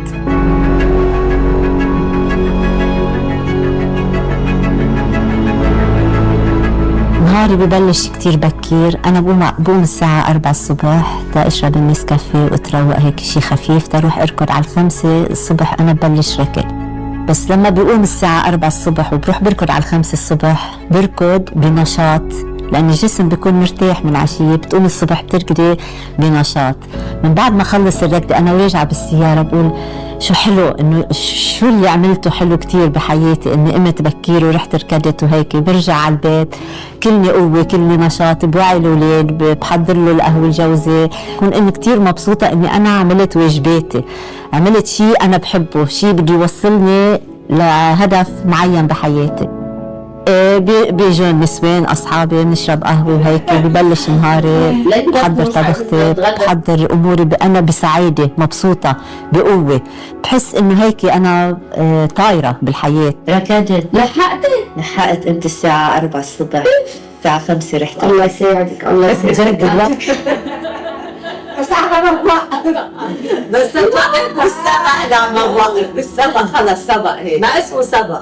يلا الله يعطيك الصحة صديقتي، وتضلي صحتي، وتضلك بنشاطك. أحيانا كثير بوعى الصبح ما إلي جليدي أركض، بقول أنا خلص بلا ما أركض، يعني بكون هيك شوي معصبة، شوي مخي شغلة راسي بالولاد بشي هيك، بقول لا أنا لازم أقوم أركض، بجبر حالي أقوم بكير تأركض، وبعرف إنه بالمقابل في فريق ناطرني هونيك، في فريق بده يشجعني، في فريق بده يساعدني ويساندني.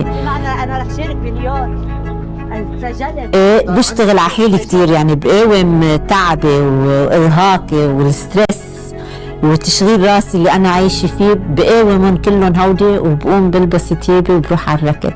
مجرد ما أوصل محل ما بدنا نبلش ركض بلاقي هالفريق كله موجود حوالي وعم بيعطيني معنويات، بنبسط كتير، بقول أنا لا لازم الإنسان يقاوم، يضل يقاوم كل شيء بالحياة، يقاوم المرض، يقاوم الستريس، يقاوم المشاكل، لأن ما في إنسان ما عندوش مشاكل بحياته. مجرد ما الإنسان عم بيقاوم هالقصص كلها، إنه هودي كلهم بينزاحوا عن كتافه. بيروت الساعة 36 فاتس عملت صدقتيني فشلت هلا في عندي صعوبات اصعب بكتير من اول ما بلشت اركض. هلا عندي هدف بدي اوصل له بالحياه، من هيك تمريناتي كتير عم بتكون صعبه كتير، على طول عم بتحدى حالي، على طول عم بتحدى الوقت تبعي، انه لازم على طول اركض اسرع، لان عندي هدف بدي اوصل له اللي هي بطوله العالم. يعني حلو الإنسان يكون عنده أمل وطموح بالحياة، لأن بيعمل المستحيل تيحققه. شيخة من بأول ماي عملت الفول ماراثون 36 و31 ثانية. هذا الشيء بدل انه مش بس بلبنان، وورد وايد ارقامها للشيخة بخلوها تكون من الاليت رانرز بالعالم، خصوصا بالايدج كاتيجوري تبعها. بلبنان ما في كتير ثقافة رياضية لعمارنا، يعني أنا كوني عمري 62 سنة إنه في كتير بواجه ناس بيضحكوا علي إنه أنت عمرك 62 سنة قاعدة عم ترقدي، إنه كتير مأخر، يعني كيف فيك ترقدي من قبل من عمر 20 سنة، هلأ فقتي ترقدي عمرك 62 سنة. من هيك أنا بقول لهم للناس اللي عم تضحك علي إنه ما في شيء اسمه مستحيل بالحياة، العمر هو رقم، مش انه العمر انه عمري 62 سنه انا لازم اكون قاعده بالبيت وعم عم بشرب ارجيله او عم بحضر تلفزيون او شيء. بالعكس انا بحس حالي لما بكون عم بركض انا بحس حالي عمري 20 سنه مش 62 سنه. حبيت بس انا فرجي لهون الناس اللي عم بيحكوني هيك على طول اللي بينتقدوني بهذه الشغله، انه لما سافرت على واشنطن عند بنتي قلت لها بدك تسجليني بسبق هونيك، سجلتني بال 21 كيلومتر. بلشت اركض، ما طلعتش لقدام ولا وراي ولا شيء، وصلت وخلصت ركض وهيك. بعد شوي بنتي بتطلع لي على الفئات العمريه وهيك بتقول لي ماما طلعت الثاني انت بالفئه العمريه تبعك، من اصل 360 وحده بالفئه العمريه تبعي بواشنطن عم بيركضوا، مش 2 و3 مثل ما بيضحكوا علي بلبنان. ورحت على كندا، بوصل على الفينش لاين بيطلعوا لي كمان هيك بيطلع الاولي بكندا بالفئه العمريه تبعي من اصل شي 280 وحده. بقى من هيك بوجه رسالة أنا للي بيضحك علي واللي بعمري واللي بيقول أنا ما فيي أركض، في يعمل المستحيل وفي يركض وفي يتحدى العالم كله. ورح يوما ما عندي طموح إنه شارك ببطولة العالم للفئات العمرية، إن شاء الله أطلع يعني من ضمن ال3 الأول أو ال10 الأول راضية. وبذات الوقت انه انا حكيت كذا حدا، يعني مش انه بس شجعت امي، شجعت كل انسان بماي سراوندينج انه يبلش يركض، بس ما حدا اخذها as serious as هي كيف اخذتها، ما حدا اخذها to the heart وراح فيها to the next level. and it really takes someone extremely dedicated, consistent, special, determined, يعني to push their body and their mental capacity to a different level. الشيخة أكيد هي بتأكد لنا إنه العمر أبداً ما لازم يكون ليميتنج فاكتور لحدا يبلش ركض. في واحد يبلش ركض على حال العمر، الشيخة مثلاً بلشت ركض على عمر 50 سنة، مع إنه حدا بلش أتلتيزم مع عمر صغير، وليك لوين وصلت، فنتائجها هي بحطوها مثل ما قلنا بالإليت بيرفورمر بالعالم. كل ما اركض أكثر وأكثر بحس الحدود اللي كنت مفكرتها مستحيلة هي مجرد وهم، ما في شيء لأنه مستحيل. من هيك إذا الإنسان بده يغير حياته بده يبلش يركض، والركض مش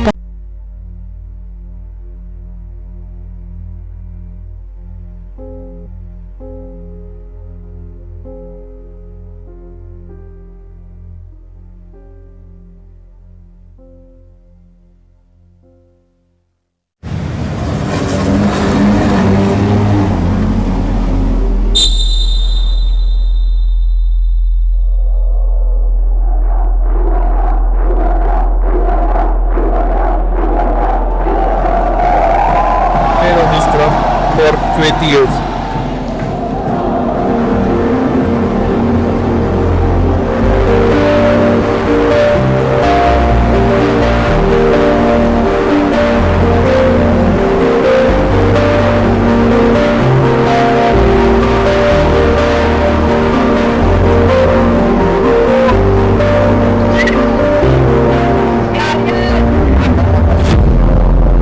football खेलना अच्छा लगता है, दूसरा sports पसंद नहीं है। Football खेलना reminds me of my old friends in my society. When I was small, my friends usually big people used to play, or जब whenever the ball came to me, I so happily kicked the ball for some reason. So that's when my football का life started. I've been playing since I was 6 years. बचपन से खेल रहा हूँ। Football is life for me. Football is everything to me. When I play football, I don't think about work, or I spend 2 hours completely carefree. So, like therapy for me. It's absolutely everything for me. I love football and I've always loved football since a child. I need to play every day or at least every alternate day, otherwise I don't feel good at all. It's happiness, it's everything. Because of football, we are recognized. Even Climax, even Savio Madeira, even Armando, he got the award kind. So that's what, when you get the country's highest award, you get a recognition. So that's what we are. I'm 57 years old and I would like to play football. Football is my passion and dream of mine. I don't think if not football in me, I would have been the same today what I am. I think because of football I am here. Football is everything to me. I'm a very emotional person, and for football I can do anything whatever it requires. And for love for football is always there for me. If football has given me something, I always like football. If there's no football, I cannot live. Like fish cannot live without water. You see, for me football is everything. The day I leave football, I think it's going to be very, very sort of problematic to me. And I want to tell everybody, thanks for everything, your prayers and all, and I continue coaching. Maybe not the professional, I may go and start in training school, teach young, as long as I can walk and talk. It all started in 1911 when Mohan Bagan defeated a British regiment, barefoot. That victory wasn't just about football, it was resistance. In 56, India reached the Olympic semi-finals, the first Asian nation to do so. 6 years later in Jakarta, we struck gold at the Asian Games. The 70s carried that momentum, glory in Bangkok, legendary runs in the Merdeka Cup. The 80s marked a quiet revolution. The women's team reached the finals of the Asian Championship twice, in 1980 and 83. While in 1984, the men made a spirited return to the Asian Cup. Whether it was the LG Cup in 2002 or the AFC qualifiers in 2018, these moments reminded us to believe again. These moments weren't isolated. They were proof that India could play, that we could dream, that football here had a pulse. But then a question lingered. If this is our history, then why aren't we there yet? Why does it feel like potential is just always out of reach? What's stopping us or what's holding us back? But the main question always remained, what keeps us driving? I think in a country of a population of 1.3 billion and if somebody tells me there is no potential, then we are joking. Yeah. So there is huge potential in our country to see where every one of us wants to see our country playing in World Cup. It's there, but I think it's not nurtured properly, it's not guided properly, and we want instant results, which cannot happen. Because countries have been going through the process for so many years, which has given them results, but we don't see the process and we want to see the results, which is, I feel, is keeping us to where it is. But to say that there is no potential, then we are joking. We have a lot of potentials, but we are not in the right direction. We don't have a strategy, we don't have a proper plan. If we focus on these things, then we are definitely into the World Cup. Because such a big population and we don't get 11 players, it is a shame on us. And so I think everybody collectively, if we work into one direction with one mind, with one set, that thinking, yes, we have to, then we can. Being a huge country over a billion people, I don't think we have a plan to handle 50 million people even playing the sport, you know. So I think our first line of action is, how do we tackle a problem out there, and whether there is infrastructure to actually handle that kind of a volume, whether there is personnel to handle that kind of a volume. You don't have data. How many 16s are playing in India? You don't know. How many 14 years are playing? You don't know. How many 16 years are playing, we don't know. And which geography they are playing. What are their characteristics, we don't know. How many times they play, we don't know. You know? Who are their coaches, we don't know. You know? So all that is a big missing part, you know. And that's where the world is way ahead in all that. I'm not saying that Indian football is going down. It's there, but still have to improve a lot. Still the club have to improve a lot. Like ISL came, that was I-League now. ISL came is very good. Everyone is getting money and everything. That's a very good sign. But you have to do a work on the field. That's what the players have. Work hard. Because our aim is to qualify. Everything we have done, but not qualify for the World Cup. The coaching, the infrastructure. Everybody is complaining of infrastructure, but the infrastructure, the administration from the football side should see to it. You have to, you don't simply stand or sit there in the offices. You have to, do something to improve football. That is what I would say, how they have academy and all. These players in English Premier League and all, they don't just come there. They have been built up, they have been molded.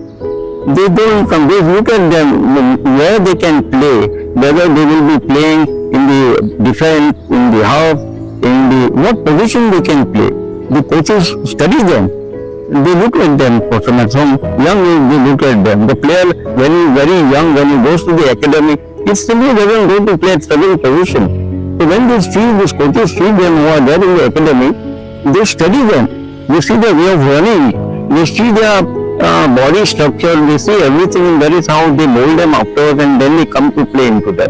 They don't come simply like that. Here what happens, I would say you get ready-made players. There is no basic in that. Still these boys who are there with me, still they don't know how to make a decision in a proper way when they are taking turn and all. So that's it to improve a lot in football and all. We can't pay for everything. 6,000, 7,000, it's a big amount for them. Some boy I could buy products. How will they pay that? Anybody will fight for a place. They will fight for survive. But now it is just... For me, what is it important is that India should be in the first 10 in Asia. If you see India first in 10 in Asia, then we see a performance going up. If you don't see India's performance in the first 10, we see a performance going down. I think it's a holistic process what we have to follow. Some of us think only the coaches have to work towards the players. Some of them, they say the players, now the generation has changed, there is no commitment, there is no passion, but I don't think so. It's a holistic process which all of us has to follow, and for me, it should start from the schools. Because schools is where we just take football for granted. Whenever there are tournaments, they play and then nobody is being taken care of. So I think it's not only when the tournaments are happening we should try to focus on, but it's a year-round process which has to follow. And if we try to do it from the schools, like if I can give an example, because I have been in Japan for two times, the school football is much bigger than the club football, because from there they try to nurture the boys and that is how they try to go ahead. So I think for me at the moment is what we have to focus on is school football. Then comes India, a lot of individual football which we have come through, and that is how it has to grow. Therefore, entire system structure is still not there to produce that level of players. So that is what we are missing in a big way. It is not the talent, yeah. So that way we have the talent.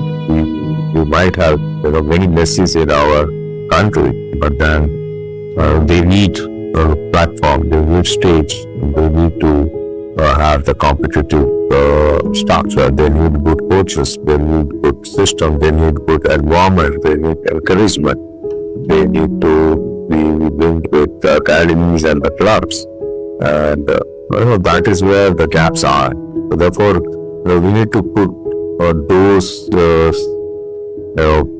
things in place, and then we can produce those level of players. But it is really sad, but it is really when we have the potential, when we have such a huge population and all, and we don't get proper basic. It's something said to see that our performance is going down. At present, you will also agree with me. Our performance is not climbing up, but our performance is going down. It's like ECG. ECG is going down, down, down, down. It's not going up. It's not coming to stability. It should.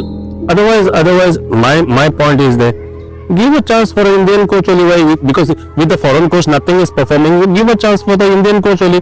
Let's see where we stand. But the problem now at the moment is too many things are happening at the same time. See, our Indian team has gone to play under 20, but the players are not released. So under 17 team has gone. You see, this is the handicap. Now, players for the national team comes from different clubs, and each club has got their own philosophy. The coach has got their own philosophy. So when they come to the national team, coach needs more time to mold them into his philosophy. So that takes hell of a time. You cannot do in shorter time. You see? So what we need is to plan properly. If you don't have that planning finished, I will not say. I think everybody is a culprit that we are not getting the better place. Why? Because I think coaches are there who have to we are quality coaches. Okay. Where we are teaching the right thing over there, or we are just doing the coaching and just living there. Okay, I done my job, finished. Tomorrow, the next day, are we focusing on the development there? Are the infrastructure is good? Are the diet is good? Are the players taking proper rest? Everybody is involved into this. So if everybody is in the right direction, then nobody can stop us. And the thing is that education is also required. I would say again, schools. We need to have good coaches. Now they have coaches, but are they doing the right job? Are they qualified? Is there's a passion of football there? Yes, cricket is there definitely, but other sports are there into there or not? That's a question mark. We have collectively have to think and then put in the right direction, and definitely we can get a good result there. We Indians, we've fallen, we've stumbled, but we've never stopped. Because in India, giving up, it just isn't a part of the game. As Dr. APJ Abdul Kalam once said, dream, dream, dream. Dreams transform into thoughts, and thoughts result in action. 1 year ago, we made a pact with destiny, and now the time comes when we shall redeem our pledge. Not wholly or in full measure, but very substantially. At the stroke of the midnight hour, when the world sleeps, India will awake to life and freedom.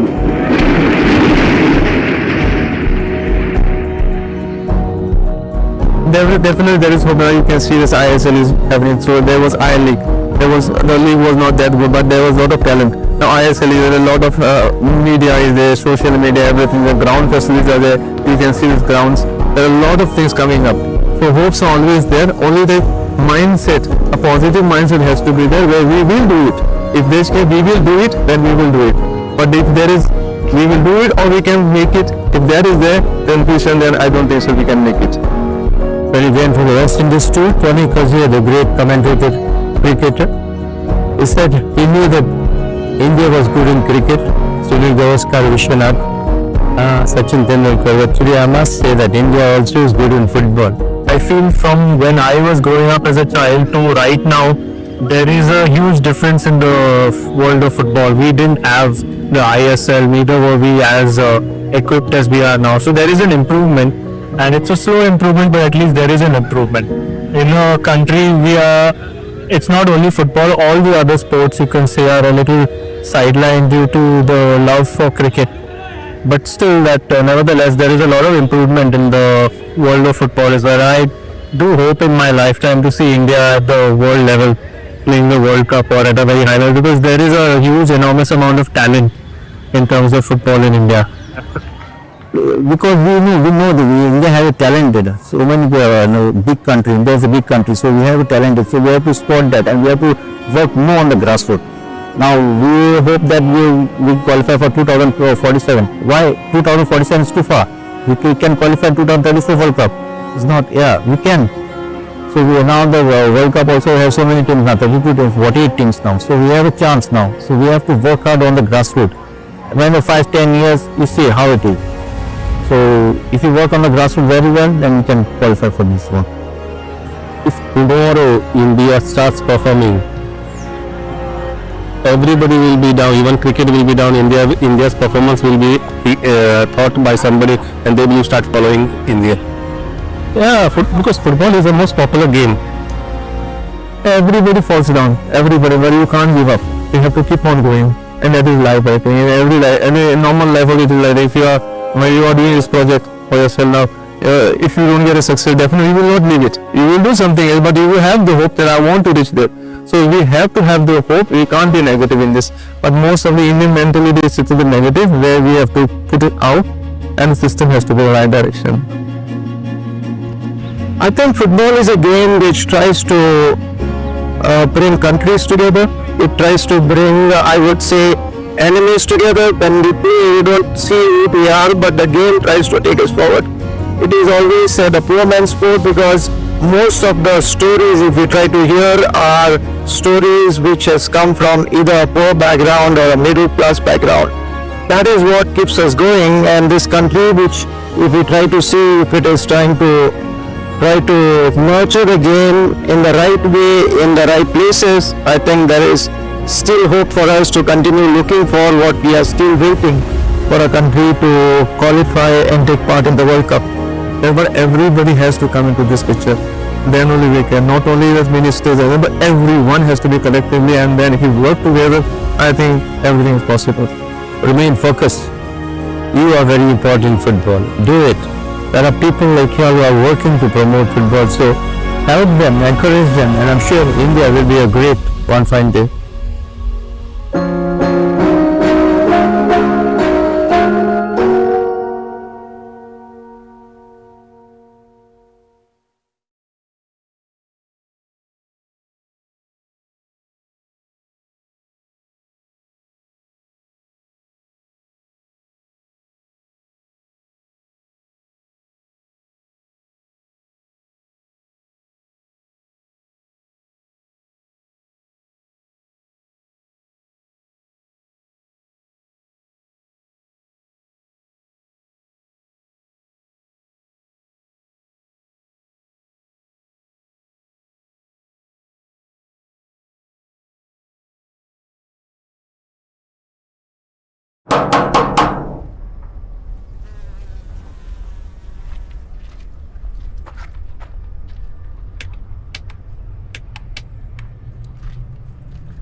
فکر کردی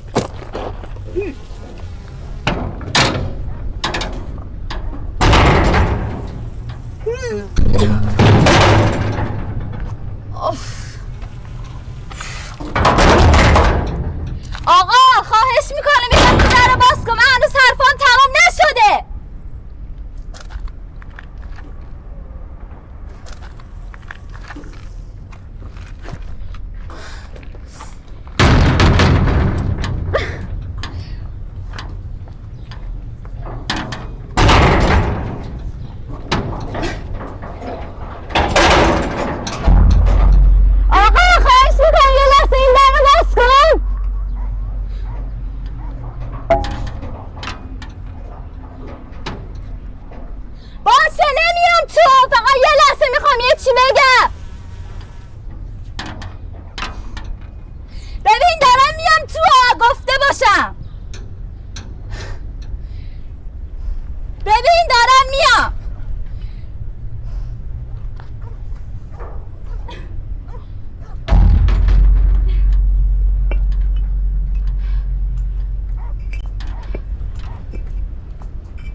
باشه برو پایین بیا. نمیرم. یعنی چی برو پایین؟ من گفتی برو عقب در بسی.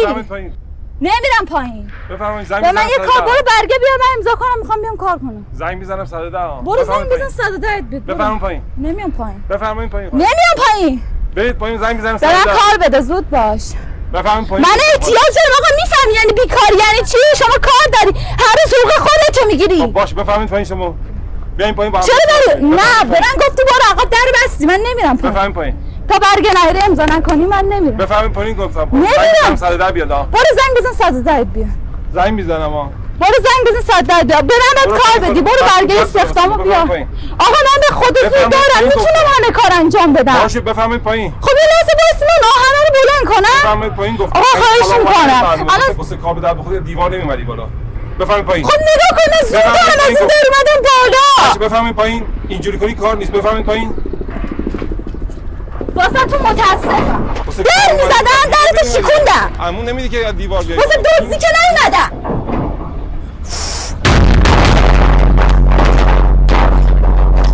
آقا خواهش میکنم. بفرمایید پایین خانم. من تمیزکاری هم میتونم انجام بدم. بفرمایید پایین خانم. خب در باز میکنین؟ بفرمایید پایین شما. اینجا کار مردونه از زنونه. خب من میتونم انجام بدم کار مردونه. بفرمایید پایین خانم.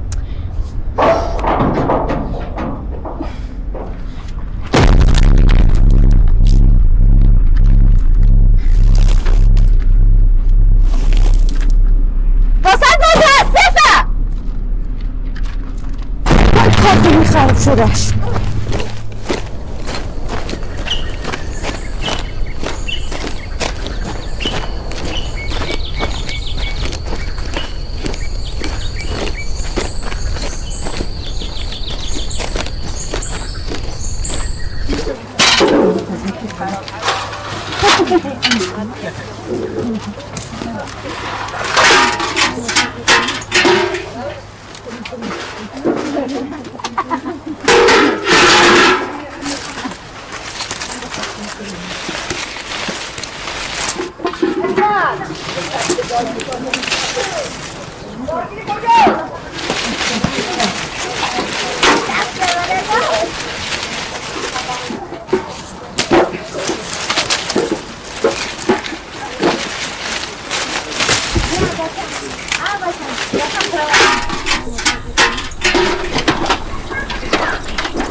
خاله آقای مهادی ندیدی؟ نه ندیدی؟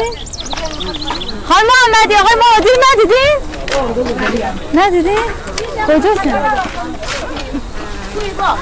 حسین آقای مرادی رو ندیدی؟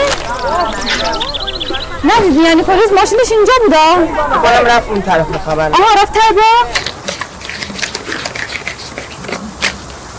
مرسی.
سلام خسته نباشید. سلامت باشید. بفرمایید.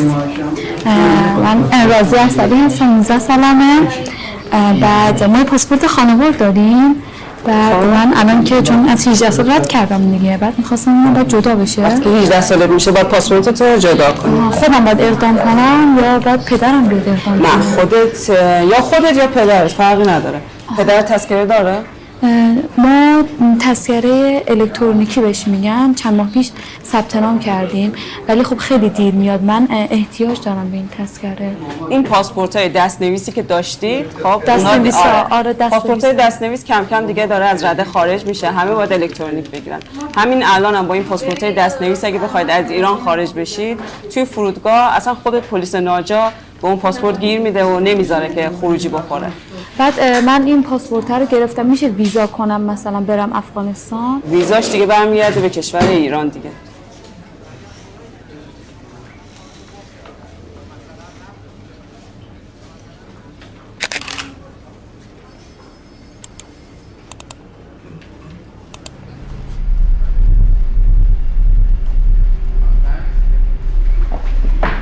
آرزو میزن گردن گیری هم 3 ثانیه تگزانه میزن.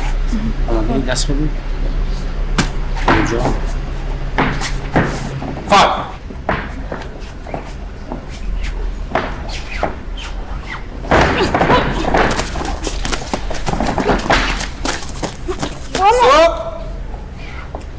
یه تو حمله کن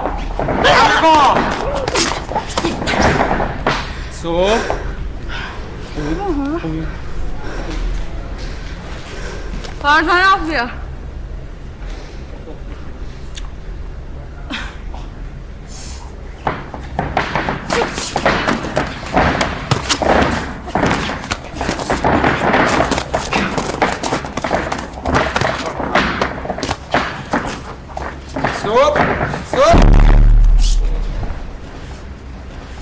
بستش ندید خسته نباش.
من صافات بیرون میخوای زنگ بزن بپرسی به خدا میگم خدا میگم میخوای زنگ بزنی داد نزن وای کجا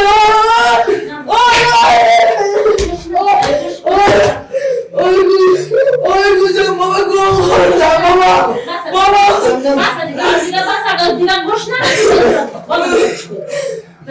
بشرف بیش اینجا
سلام خاله خوبی؟ سلامتی خوبی؟ سلامت. شرمنده مزاحم شدیم ما. سلام مرسی. خوبی؟ مرسی. تو خوبی؟ تو حالا میخوایی بری افغانستان؟ آره من تصمیمم برم. برای چی میخوای بری؟ هم ورزش میخوای بری؟ آره دیگه میخوام برم تیم ملی اقدام کنم. تا الان میبینی مثلا شرایط افغانستان بری، خصوصا ماها که میخواییم بریم اونجا وضعیت ما رو میدونی اصلا که میخوای بری؟ مثلا اجازه میده به تو که بری خانواده اونجا؟ من که اصلا با باشگاه من تا تهران مخالفتن تا افغانستان. ببین تا میخوای یه تصمیم بگیری یه جوری تصمیم بگیری که خب بتونی اون مثلا اون عملی بشه و کاره. راضیه ما معلوم نیست از این به بعد قرار کشور داشته باشیم یا نداشته باشیم. بعد چجوری میخوای بریم؟ الان مثلا راضی است 10 فرسخی ببینن قیافش ببینن هزار از چشم بادونی رو میزنه. اصلا بریم اونجا میگه برای چی اومدی؟ تو میگی من برای ورزش اومدم. چند وقت پیش دیگه هم دخترایی که کشتن، بچهای کشتن همه اندازه شماها بودن یا تازه کوچیک‌تر از شما که کاری هم نمیتونستن بکنن. فرض کن اون افغانستان 90% توش دست طالبا باشه، تو میخوای بری بگی چی؟ من میخوام بیام اینجا برای بوکس و نمیدونم باشگاه و اینجا که کلا اونا مخالف اینجور چیزایی هستن که اصلا رو زنا حساسا نمیذارن کاری کنن. ببین نگاه کن اینجوری هم فکر کن، مثلا من پشیمون شدم نرفتم مثلا تیم ملی، مثلا موندم ایران. به نظر ما به اینجا جای میرسیم؟ به اینجا همینجا مامانت الان مگه نمیگه 50 سال مثلا تو ایرانه، چرا نمیتونه این سیم کارت برای خودش بگیره؟ الان چرا مثلا افغانستان داره نابود میشه؟ به خاطر اینکه همه دارن ازش فرار میکنن. چرا داری فرار میکنی؟ تو کشور خودت بمون. شاید مثلا اوضاع تغییر کرد. آمریکا الان چرا نیروهای خودش از افغانستان برده؟ چون کسی اونجا نمونده، کسی نمیمونه اونجا تلاش کنه.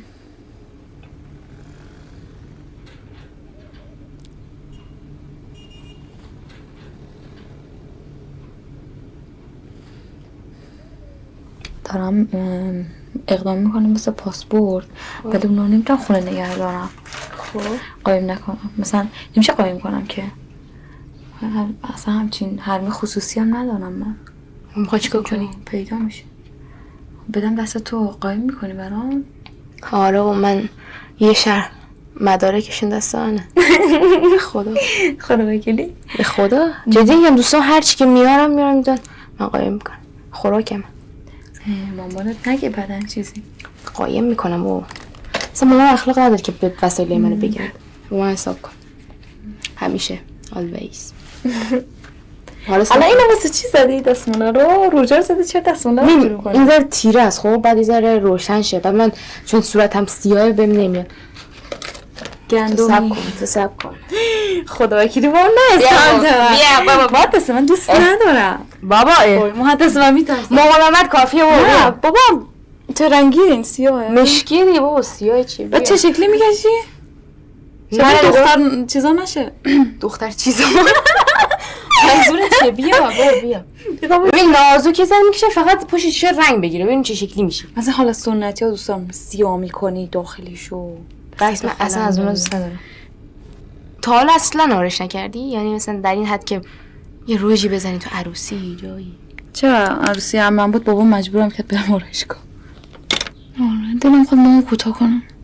چقدر موهات؟ دیدی دیگه چقدر؟ بچه میخوای کوتاه کنی؟ موه خوبی. آره دوست داری تو؟ من آره عاشق موی بلند موی بلند اصلا یه وضعیه خیلی خوبه. آره موهاتم بلند نمیدونی منم دوست داشتم ولی خب از یه جای دیگه وسیله شد برای زدنم دیگه دوست ندارم. چی؟ وسیله شد برای زدنم. بابات؟ موهام میکشید همیشه.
دوتای اوله باید سری بزن 1 2 3 یا 1 2 3 اینجوری فهمیدی؟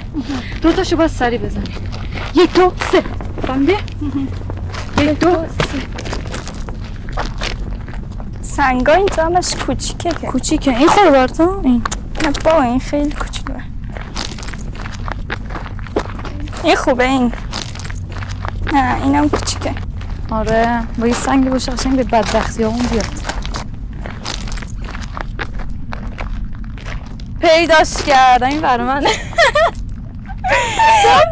پیدا کرد این قشنگ اخلاق بابای منو نشون میده بیا بریم آره بیا اینجا بیا این خب اول به حرفات یه سنگی بگی دیگه همه آدمایی که به همون موج منفی میدن اونایی که باور ندارن ما یه روزی به جای میرسیم به آرزوام میرسیم و بذاریم کنار خب طولانی میشه من بگم قول میدم همونایی که تو گفتی قول میدم مخصوصا حتی اگه عزیزترین کسمونم بودا بنداز سنگ بدبختیاتو اول من بندازم؟ آره بنداز. با هم نه، اول تو بنداز. 1 2 3. حالا من 1 2 3 نصف شد برا من.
بشین دیگه. پس نگی خسته شدم ها. بذار درش که باشه با بودو سوار شما وگرنه میره.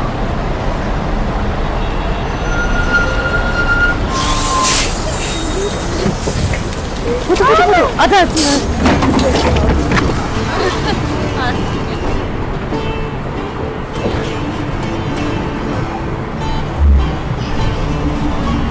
Ona lektor sırası.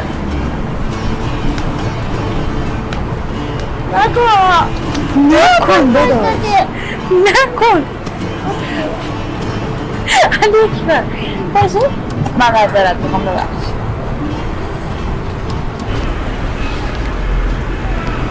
بدو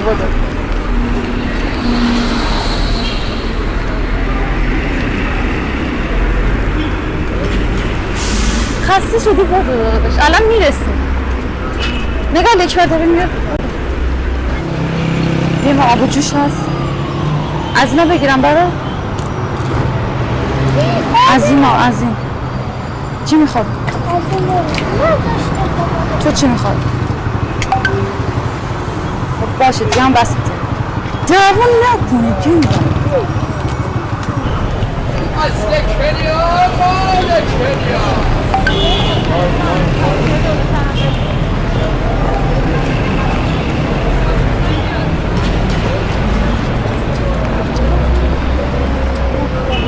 برای چی گریه میکنی؟ ها؟ برای چی گریه میکنی؟ کجا درد میکنه؟ بگو چی شده؟ علی اصغر چرا گریه میکنی؟ ها؟ بریم خونه؟ آره؟ برات آب میوه گرفتم میگه گریه نکن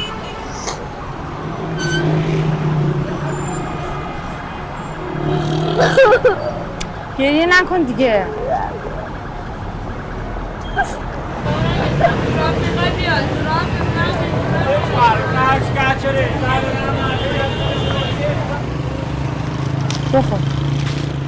بخور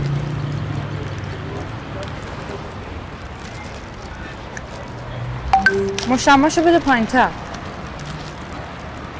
نه لقمتو در بیار از توش خوردنم بلد نیستی 7 سالته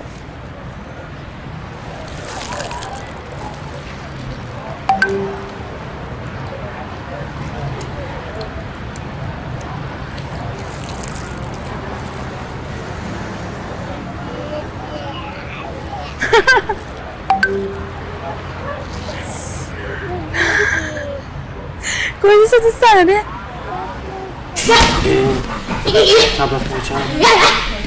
روشنش کن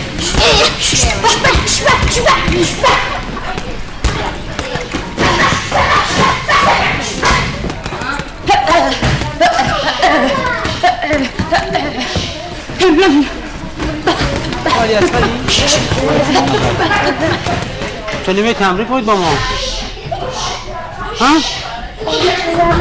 چی؟ کی نمیذاره؟ بیا من میزنمش کارت نباشه بیا تمرین کنید کیسه بزنی؟ بوکس بزنید به کیسه قشنگ مشت اینجوری بوم بوم بوم قولش نده ضربه بزن بهش 1 2 1 2 3 بزن آفرین هولش نده علی اصغر ضربه بزن بهش آها نه اصلا دوباره دیوونه شد چشاش قرمز شده بود مناسب نیست بعد نه سر اصلا گیر اومدن تو نبود نه سر سفره نشسته بودیم و اینا بعد مامانم مثلا یه ذره تو خودش بود بعد غذا نخورد مامان بعد بابام گفت چرا غذا نمیخوری بعد گفت دلم نمیکشه بعد بابام یهو عصبانیش گفتش که آره من که اینجا سر سفره بشینم کسی دلش نمیاد غذا بخوره بعد دیگه غذا رو زد و همه چی رو بعد مامانم اوسط زد آره اصلا مامانم خیلی زد عکسش تو گوشیم هست خیلی من اصلا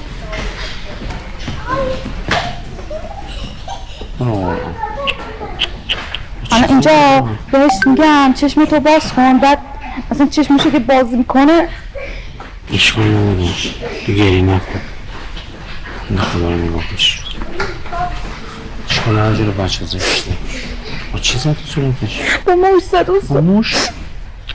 الان 4-5 روز قرار کرده رفته اینا گوشیشو جواب میده نمیدونم هیچ خبر نداری ازش؟ نه هیچ خبر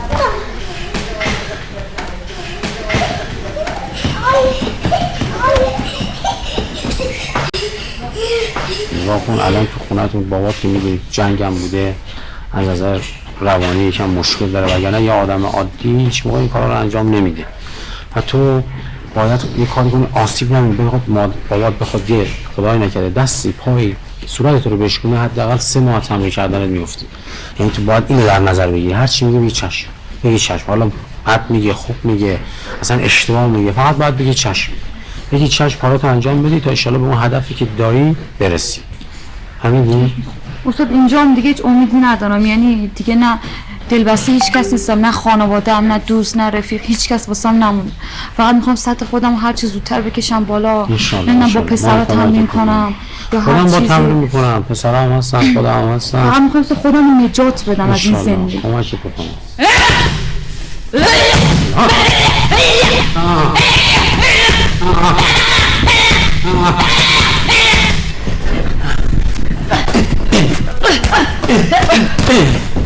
خوبه دیگه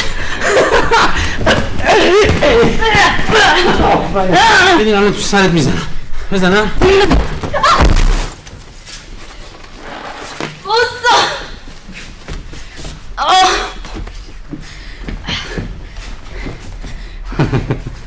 اینجوری واسه وایسی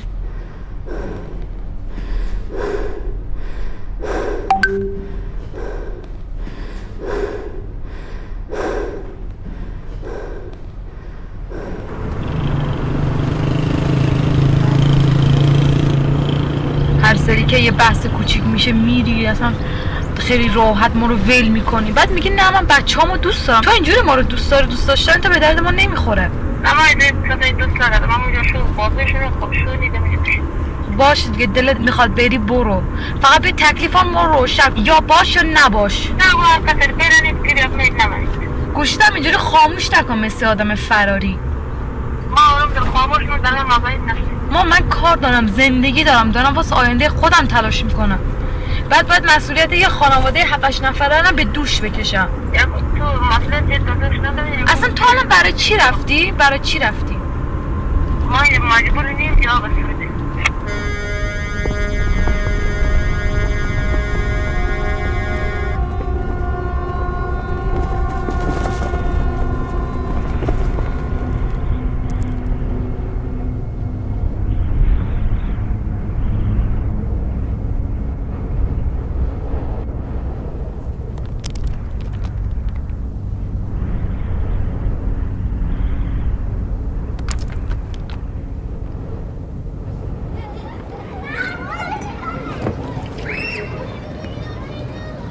به این فکر میکنم که واقعا چرا مثلا باید من تو این محله زندگی کنم، چرا نباید توی محله بهتر زندگی کنم. مثلا وقتی من به دنیا آمدم چه فرقی با اونی داشتم که الان مثلا تو آمریکا به دنیا آمده؟ چرا باید من به خاطر سطحی ترین چیزا بجنگم، به خاطر سطحی ترین چیزا اذیت بشم، ولی اون به خاطر حتی اون چیزای سختم آسون به دست بیاره؟ واقعا چی میشه که اینطوری میشه؟ چی میشه که من به اینجا میرسم، تو به اینجا میرسی؟ چی میشه که مثلا ما از بابامون کتک میخوریم، یکی هر روز صبح باباش بوسش میکنه؟ نمیتونم. واقعا تو فکر میکنی اینا چرا اتفاق میفته؟ میگم ما که الان روی سیاه زندگی مونیم، خب میگم بیا از این سیاهی خودمون یه جوری بکشیم بیرون، نباید تو این سیاهی بمونیم. واسه اگه تا تش این سیاهیمون چیکار کنیم؟ من میگم که آدمی که تا اینجا میرسه و همش زندگیش روی سیاه داشته، شاید دیگه قرار نیست روی سفید زندگیش رو ببینه، شاید سرنوشتش همینه.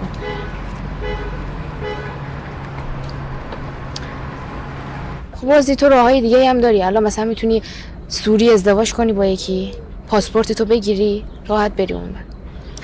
یکیش اینه که با ایرانی ازدواج کنم، بعدش اینه که با تیم مهاجرین برم مسابقات. آره. غیر قانونی بری. غیر قانونی قاچاق برم. قاچاق بری. خیلی خرید مثلا راه حساب نمیشه به نظرم. یکیش اینه که ولی به سیم آخر بزنم شاید. یکیش اینه که خودکشی کنی، به همه رو راحت کنی. یکیش اینه که برم افغانستان که اصلا نمیشه تو این وضعیت، با سفر میذاره اونجا اوضاع اوکی بشه. من اینکه باید بابامو راضی کنم با این پاسپورت اون بریم، پاسپورتی که الان داری. راضی کردن بابای تو هم کار خدای مگسی چی میگه؟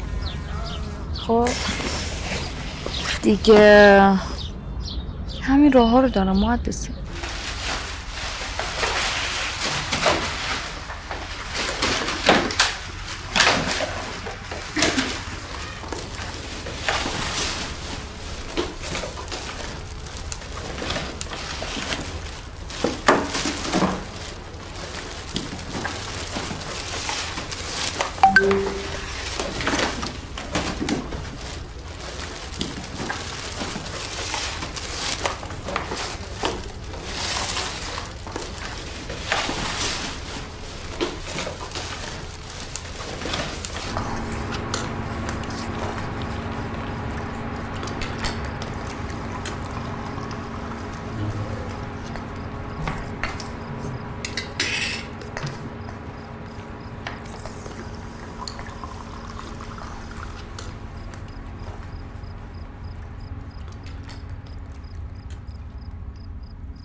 مسابقه ورزشی بوده یا نه دعوا بوده اینجوری شده؟ نه دعوا بوده. من با خانواده‌ام یه ذره مشکل دارم، بعد دیگه جر و بحث خیلی شدید شد، بعد هم برادرم هم مادرم دیگه مورد ضرب و شتم قرار گرفتم دیگه. یه لگد زیاد خوردم فکر کنم، حتی به سرم هم انقدر چون با دسته چاقو بهم حمله کردن، من دفاع کردم، دسته چاقو خورد روی انگشتم. دستت من دستت ثابت نگه دار. اشتباه اصلی این بود که سری قبل که آسیب دید درمان تو کامل نکردی. قرار بود تیم بزنم ولی خب چون پدرم اجازه نداد دیگه درمان سنتی انجام دادم. تو سن سال شما که استخونات قضلوفات دلهار رشده درمان سنتی وجود نداره. زمان قدیم درمان نبود، مسیر روستاها تا شهر طولانی بود، پمادایی که بودن دستساز بودن چون تو روستاها بود واقعا درمان میکرد. الان اصلا اونا وجود نداره دیگه.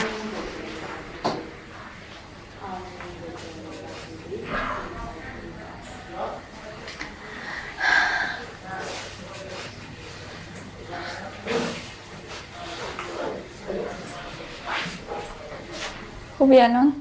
درد نمیکنه چایت؟ الان درد میکنه. خب خوب پهلو چیزی نشده گفت فقط ضربه دیده چون محکم زده.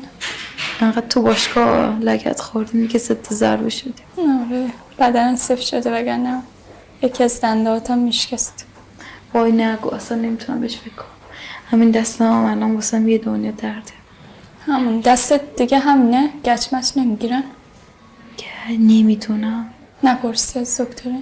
نه فقط بهش بگم که یه کاری کنه زودتر خوب بشه واسه مسابقات.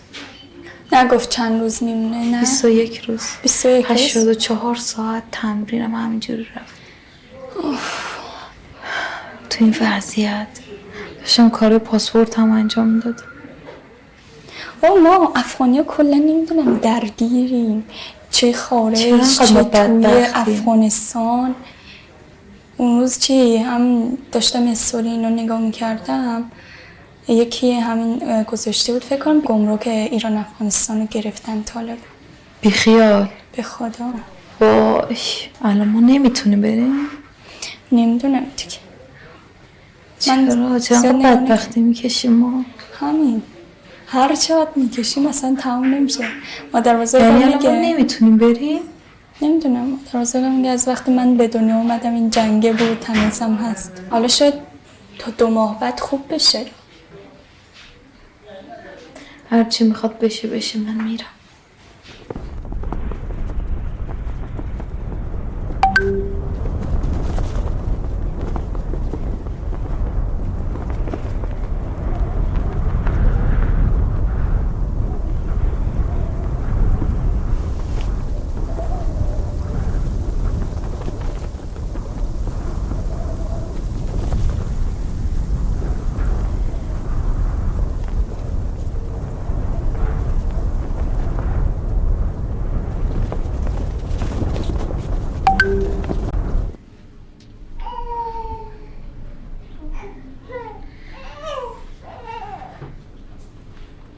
چرا بوق نمیخوره؟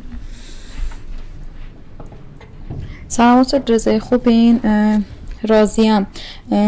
من باتون تماس گرفتم در دسترس نگه میشه به هم یه پیام بدین که من بهتون زنگ بزنم.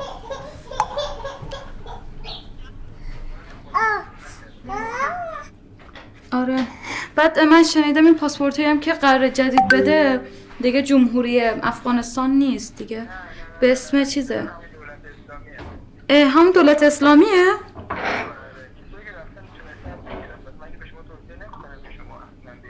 آخه چرا نمیتونم برم؟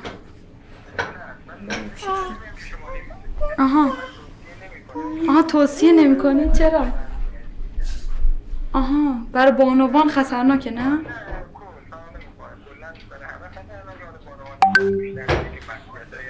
بعد برم باید دیگه با سرپرستم برم دیگه، با پدرم و اینا.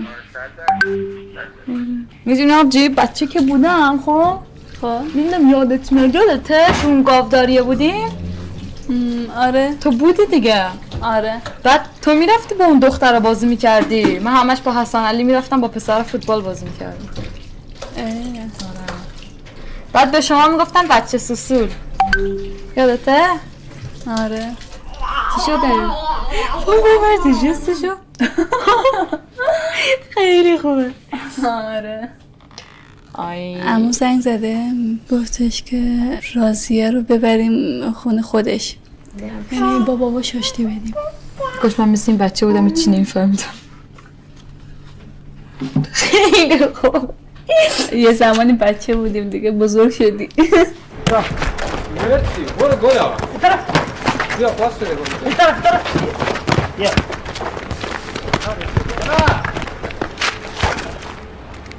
چندان نه گل نخوردی؟ رو پاس کنی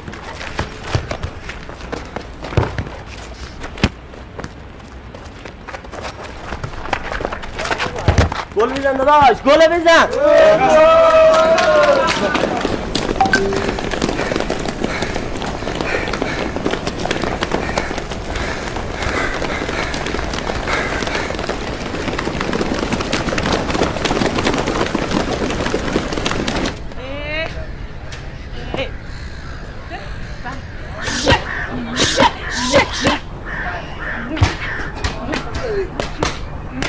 وای من با روی اسپارینگ کردم خیلی بد کتک می‌خوردم.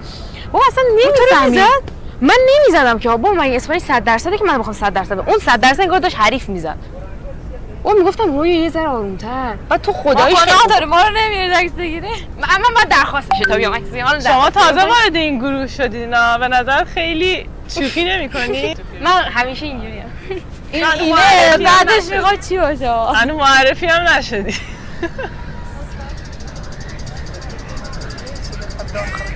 که ما بخوایم نخوایم نمیتونیم، هم هزینه‌شو نداریم که خودمون آزاد بریم بازی کنیم. بعد مجبوریم که با تیم بریم. کجا میخوای بری بازی کنی؟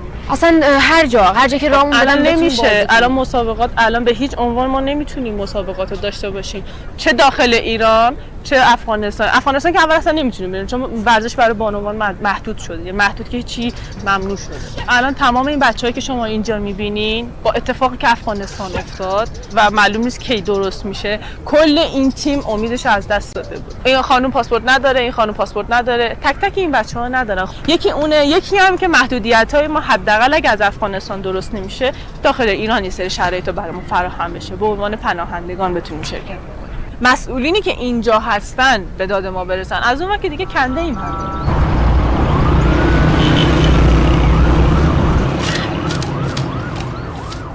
فری این همه ما گذشته و تو یه دکترم نرفتی، این همه پولتو الکی که خرج می‌کنی، نمیدونم لباس میگیری، میری وسایل آرایش میگیری، فلان واسه دکتر الان کمرت یه مشکل داشته باشه میخواد چیکار کنه؟ مثلا بعدن دیگه اصلا درست نشه، ورزش هم دیگه نتونی انجام بدی.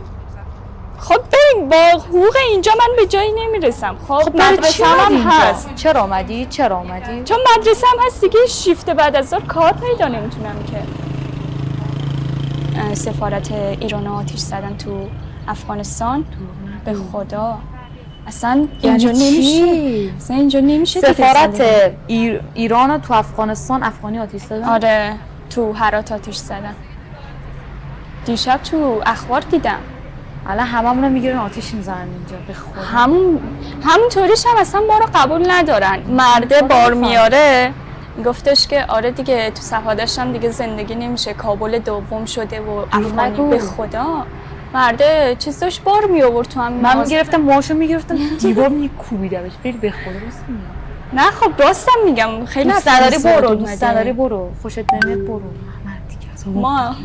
ما الان باید بریم نه اونا. اصلا اینطوری معلوم نیست. اینطوری معلوم نیست چجوری می‌خوایم اینجا زندگی کنیم. مثلا من دلم می‌خواد مثلا اینجا پیشرفت کنم. ما اینجا بزرگ شدیم. تو الان پاسپورت نداری، چجوری می‌خوای اینجا زندگی کنی؟ اونایی که پاسپورت دارن اصلا ویزا نمی‌کنن پاسپورتشونا. برای بابامم رفت بعد گفت 2 ماه فقط ویزا کردن. مامان من که همش میگه آره اینجا دیگه به درد نمیخوره، برو یه خارجی بگیر ازدواج کن. ازدواج کن؟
کجاست؟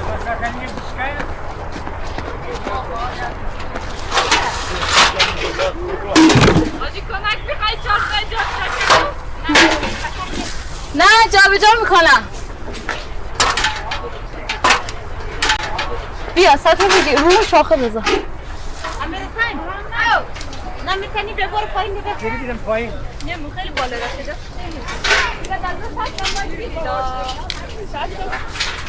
سطل پر. محمد چارپایر بیاریم بر. یه سطل دیگه هم هست. بگیر. بیا.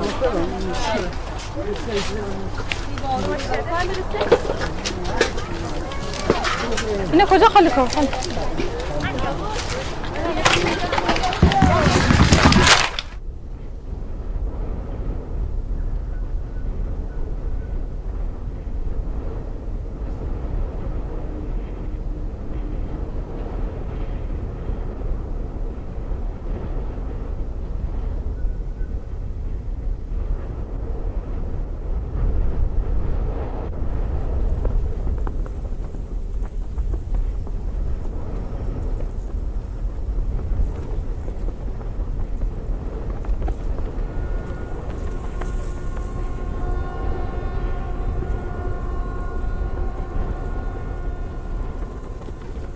محیط‌های جنگ قدرت هاست.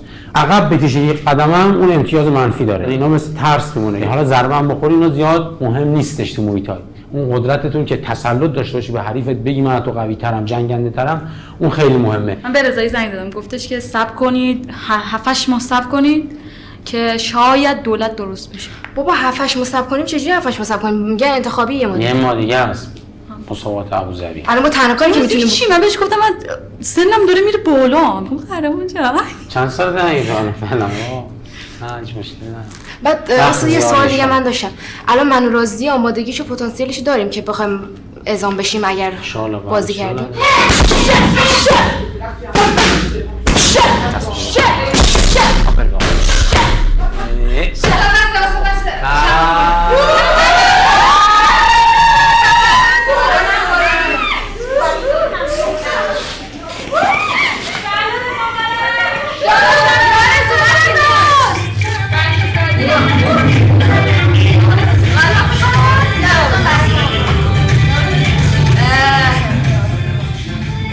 آرزو میکنم امسال همون قهرمان بشیم بریم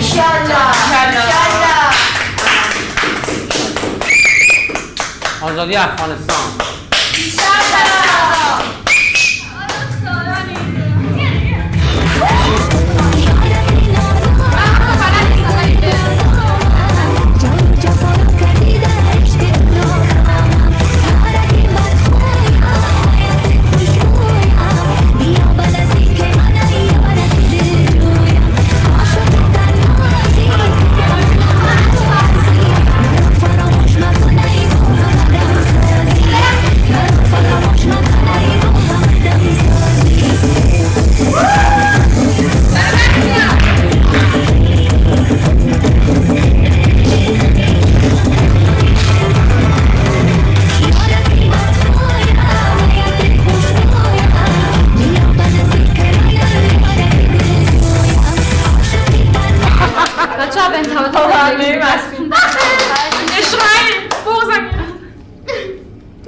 بچه هم 2 تا تولد دارم ها یکیش یکیش هم 18 شهر.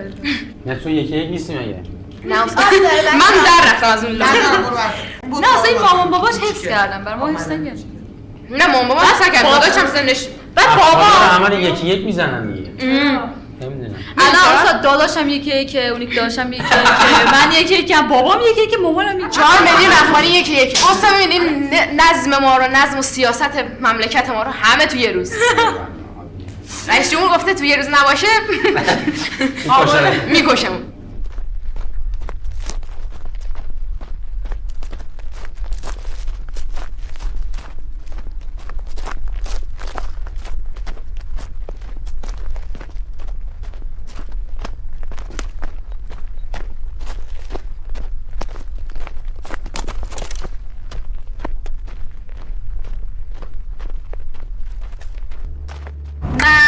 قهرمان میشم هی بخونی من قهرمان میشم هی من قهرمان میشم هی من قهرمان میشم هی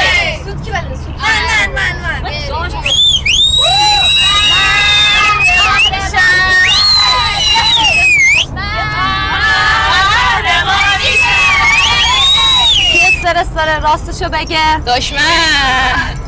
الان چشماتونو ببندید، همتون ببندید. بچه فرض کنیم توی اتوبوسیم داره میریم مسابقات جهانی. نازنین رفته 57، تو رفتی 51، من رفتم 50 تا. من 50 تا. خیلی خوبه. بیاد با هم یه آهنگ بخونیم. من فقط خوشحالم که میریم بیرون از کشور. مهندسه جان داداش. من همیشه آرومم. صدا بده تو هم. اینجا میگم زیاد خودتو خسته نکن، بیشتر واسه بازی شب بزن. نه اتفاقا من بیشتر استرسم رو این رفت. اصلا کلا استرس دارم زندگی اصلا دوست دارم. آماده میشیم برای فارت. اسامی رو الان اعلام میکنم. ضربات نهایتا تا 50% باید باشه. ضربات فول نداریم ما اینجا، در همین حد. بیشتر از این به همدیگه آسیب نمیزنیم اینجا. بازی اول آماده باشه، بریم داخل رینگ. مرسی.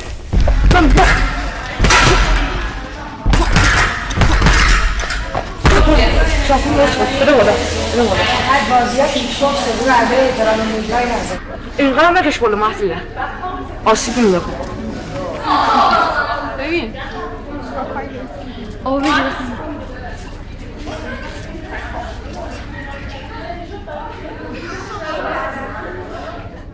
فایت. مهندسه برو جلو، گارد بالا. مهندسه راست پا راست. مهندسه پا راست بالا.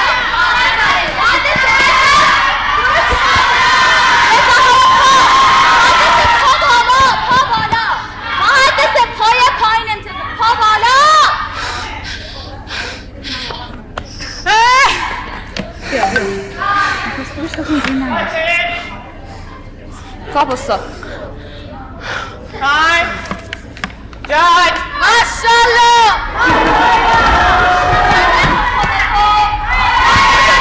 مهندسه دستاشو رد کن. مهندسه برو تو زاویه. دستاشو رد کن. مهندسه دستاشو رد کن. ببینم میخوای استاپ بدیم.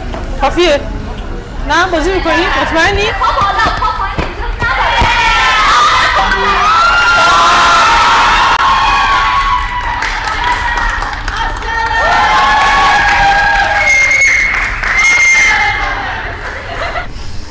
نداره، با دوستای خودت داشتی بازی میکردی، اتفاق خاصی نمیافته که. نتیجه اصلی رو باید تو رینگ جهانی بگیری، الان این کارا رو نداری. آره ببر ریکاوریشو انجام بده، حالش بهتر شه. اب نداره. من گریه میکنم، من باغ دارم اینجوری میبینی. تو باخت تو اینجا به وجود میاد، باخت تو اینجا به وجود میاد. من تو بودم هیچ اصلا احساس باخت نکردم. اگه قراره بکشی کنار این رو اصلا نمی اومدی. این رو باخت داره، برد داره، شکست داره، خطا داره، استخونت از وسط نصف میشه. بیرون نزدیک اینقدر خوردم زمین، اینقدر باختم دیگه نمیخوام اینجا ببازم. از این بعد تلاش تو بکن.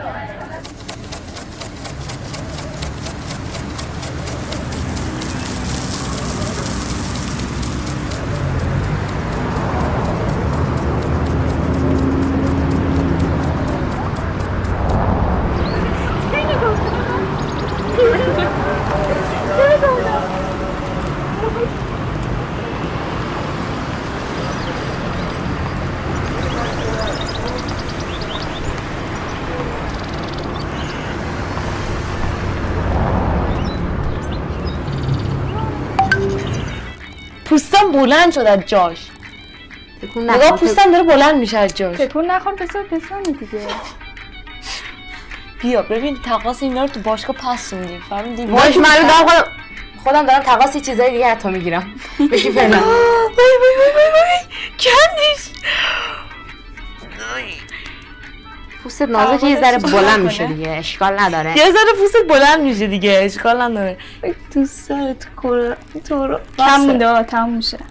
بابا یه 2 دقیقه تکون نخور. 4-5 از اینجا بکن، خب 2-3 تا از اینجا بس دیگه. ولی رازیه خدا وکیلش، حالا دور از شوخی هی میگیم میخندیم، تو اصلا واقعا به عواقبش فکر کردی؟ مثلا هی میگی شوهر نمیدونم فلان، تو اصلا میدونی واقعا باید چیکار کنی؟ میدونی شوهر چیه؟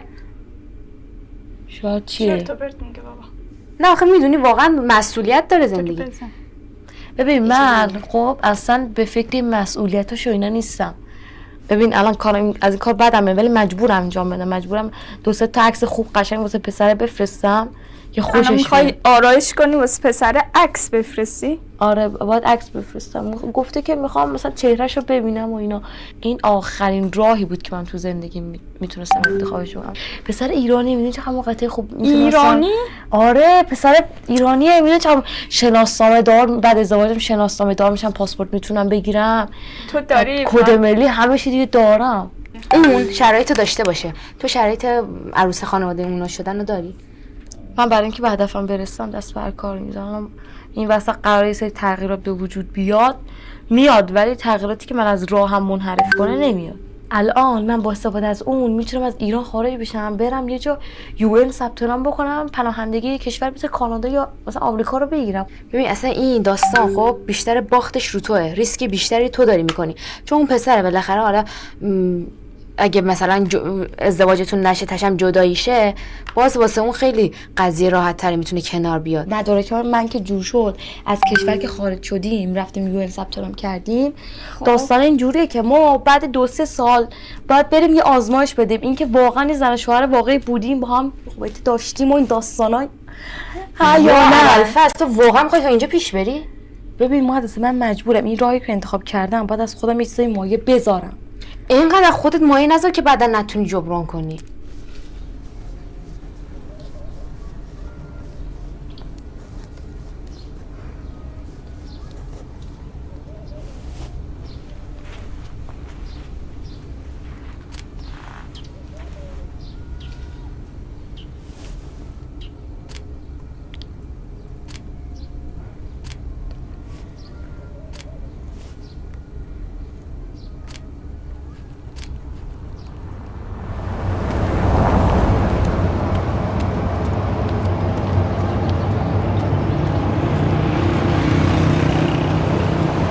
بذار بچه‌ها معرفی کنم. مارال آره باش 2 سال تئاتر کار کردم، دوست صمیمیمه.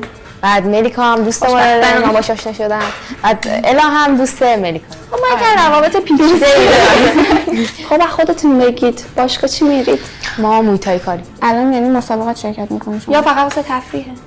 چون مسابقات مویتای برگزار نمیشه توی ایران، فقط مثلا انتخاب تیم ملی برگزار میکنن از کل بچه‌های ایران بهتریناش تو هر وضع انتخاب میکنم بعد برای مسابقات جهانی اعزام میشه. آخه فقط مشکل افغانا نیستش، کلا بانوان توی ایران خیلی محدودن. بعد میبینی که یه سری از ورزشایی که دلشون میخواد این نمیتونن ادامه بدن. آره دقیقاً همین. حتی بعضی اصلا از کشور میرن که توی کشور دیگه مسابقه بدن. از ایران رفتن همه یا لاتاری مینویسن یا وکیل میگیرن یا چه میدونم. آره دقیقاً. اصلا کل زندگیشون سرمایه گذاری میکنن که برن. حتی از راه قانونی هم آره اون بعضیا میرن که فقط برن.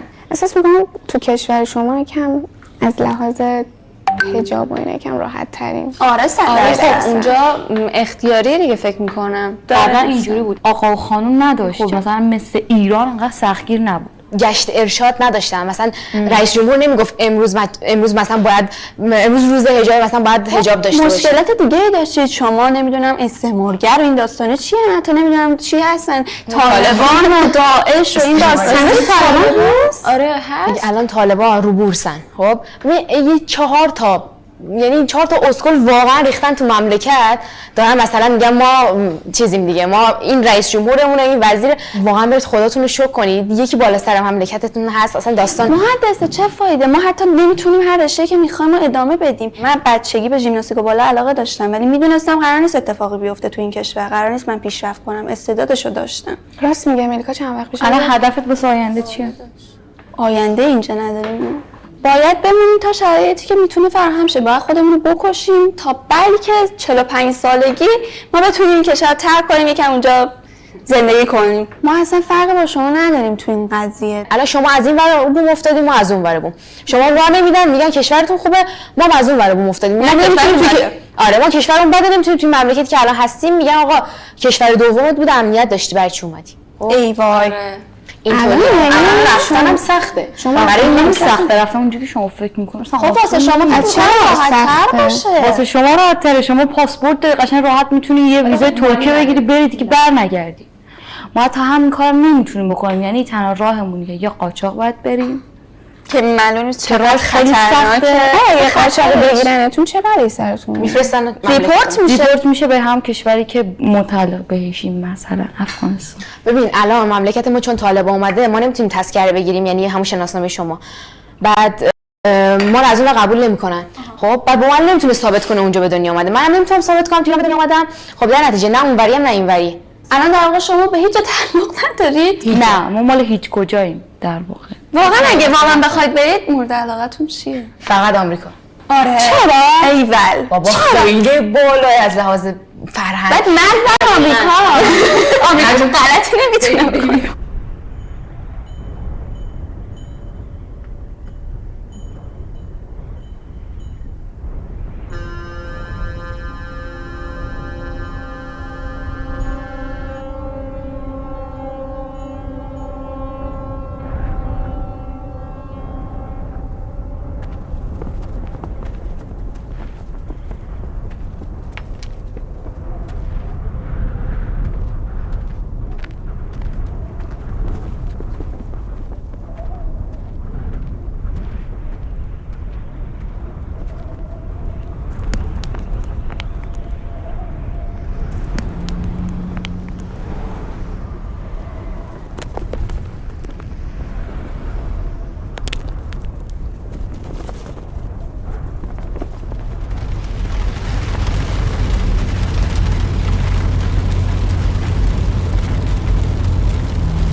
خوبه بیا پایین.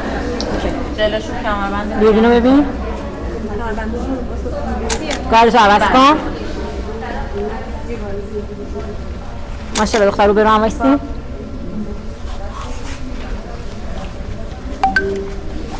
یه گارد بگیرن، یه گارد بگیرن. گارد بگیریم فیس تو فیس. کمربند وسطش.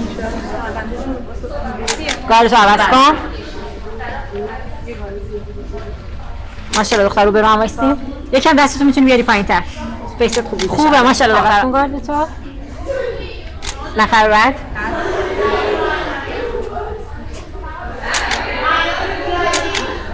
سر بالا گارد بگیر. آماده؟ گاردتو عوض کن. عوض کن گاردتو. ماشاءالله دختر بیان فیس تو فیس.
اگه میدونی میتونی ببری ولی سرت نمیاد برو ادامه بده بریم میتونی برای سرت بیاری رضا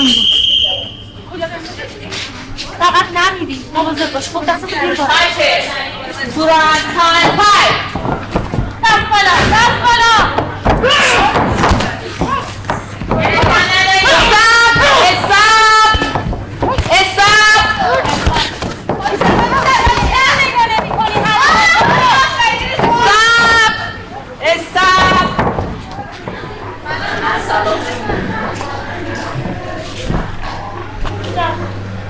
خودش میگه من میتونم من سلام نمیدونم بیا اینجا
چرا میگم مهد گل؟ اسم میده گله. چی میشه معنیش؟ گل شکسته. آخه آره میده. نه موضوعی است. قشنگه. من به نظر فایتری نمیخوره. نه چه ربطی داره؟ مثلا راضیه میخوره؟ خب راضیه اسم ساده ایه. نه مهد گل خیلی قشنگه. فایتر مهد گل. میگه مهد گل وارد میشود. خب بعد یه حریف از خنده میمیره. میگه چیه که اسمش گله؟ میگه آره میگه تازه معیدم هست. میگه بذار بیاری تو رینگ معیدش کنی.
pursuing her interest in sports and pursuing her career, and wish her the very best. And she's going to be joining us here on this panel. That is Razia Afzali from Afghanistan. And also I have a gentleman by the name of Inayatullah Haidari from Afghanistan over there as well. And he is an Afghanistan boxer currently living as a refugee in Kenya. He was actively involved in the sport of boxing for 5 years in his homeland, Afghanistan, participating in several national competitions, and he was forced to leave Afghanistan in 2024 and seek refuge in Kenya, where he resumed boxing training. The gentleman next to me is not Bruce Lee, although very many people say that he is possibly the incarnation of Bruce Lee. His name is Mohammad Orzgani. He's also from Afghanistan, and he is a 29-year-old asylum seeker from Afghanistan who specializes in Kung Fu, interestingly enough, and Karate. He is currently living in Nairobi, and actually he's referred to as the Afghanistan Bruce Lee. So, because of the resemblance, as you can see. And he started doing martial arts at the age of 17 before he went into the field of boxing. Now, we are going to be discussing a very interesting topic here, and this is about sports with refugees, especially refugees from Afghanistan. So I'm going to start with Bruce Lee here, or rather Mohammed. I'm going to ask you, Mohammed, what actually led you into martial arts? In the name of Allah. Hello ladies and gentlemen. I hope you're doing well. First of all, I want to thank from Mr. Asif Karim, the chairman of I forget the name. Safinas Foundation. Safinas Foundation. And yes. I really appreciate that, and I'm very grateful.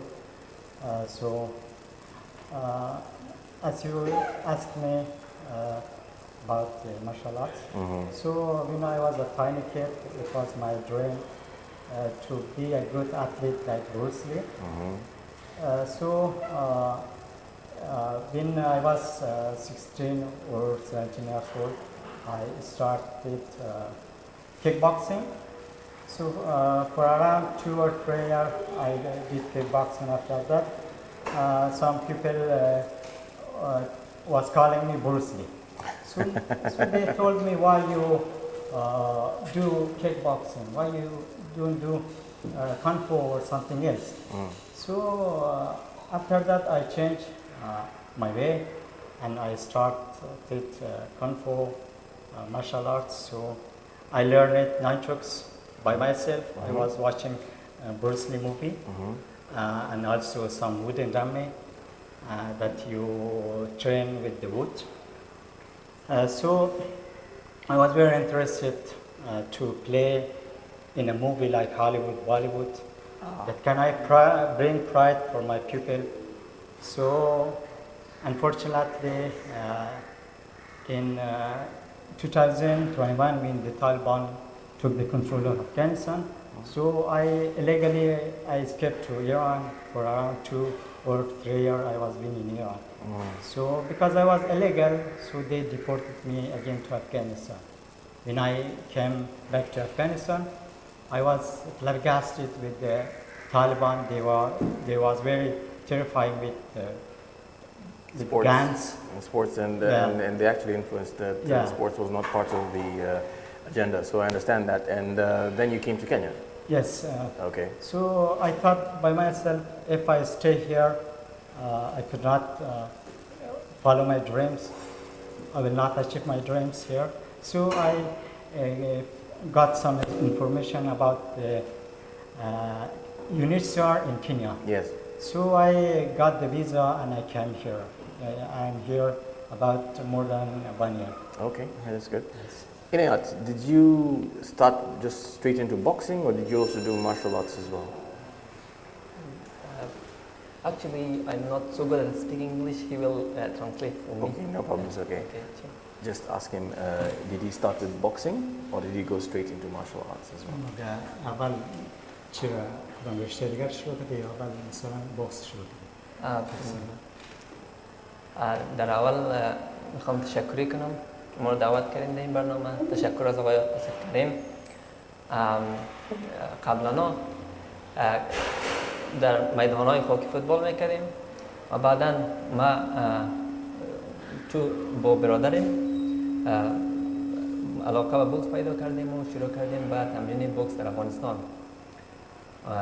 در اونجا مدت چندین سال تمرین کردیم، چندین مسابقات داخلی دادیم و بدون باخت بودیم مردیم و بعد از چندین سال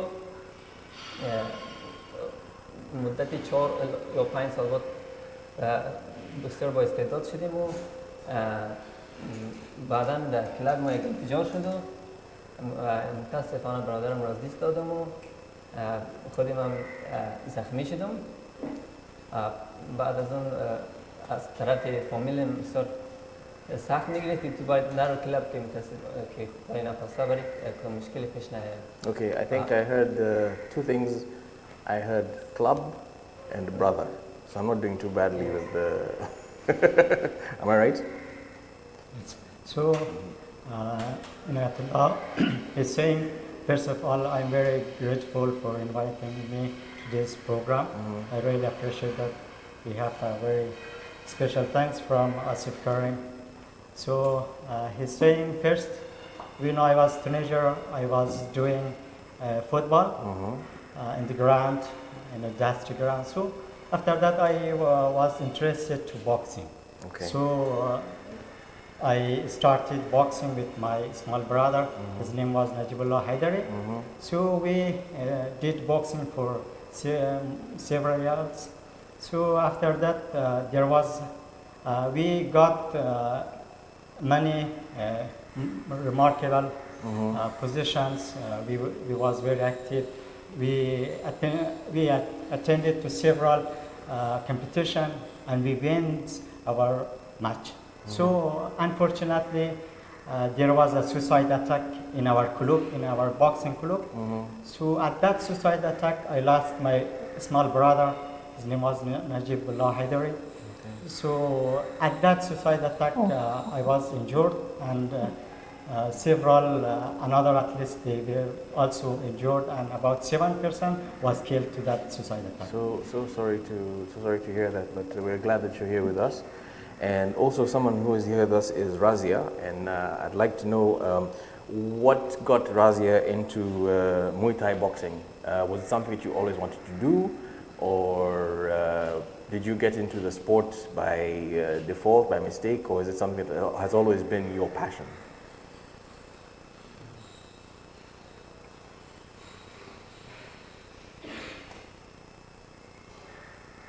Hello.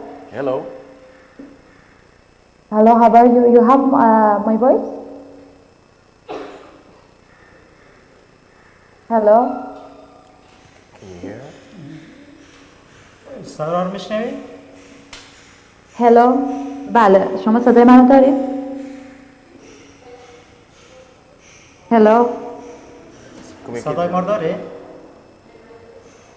من صدای شما رو دارم، شما صدای منو دارید؟ داریم، راحت باشید، صحبت کنید.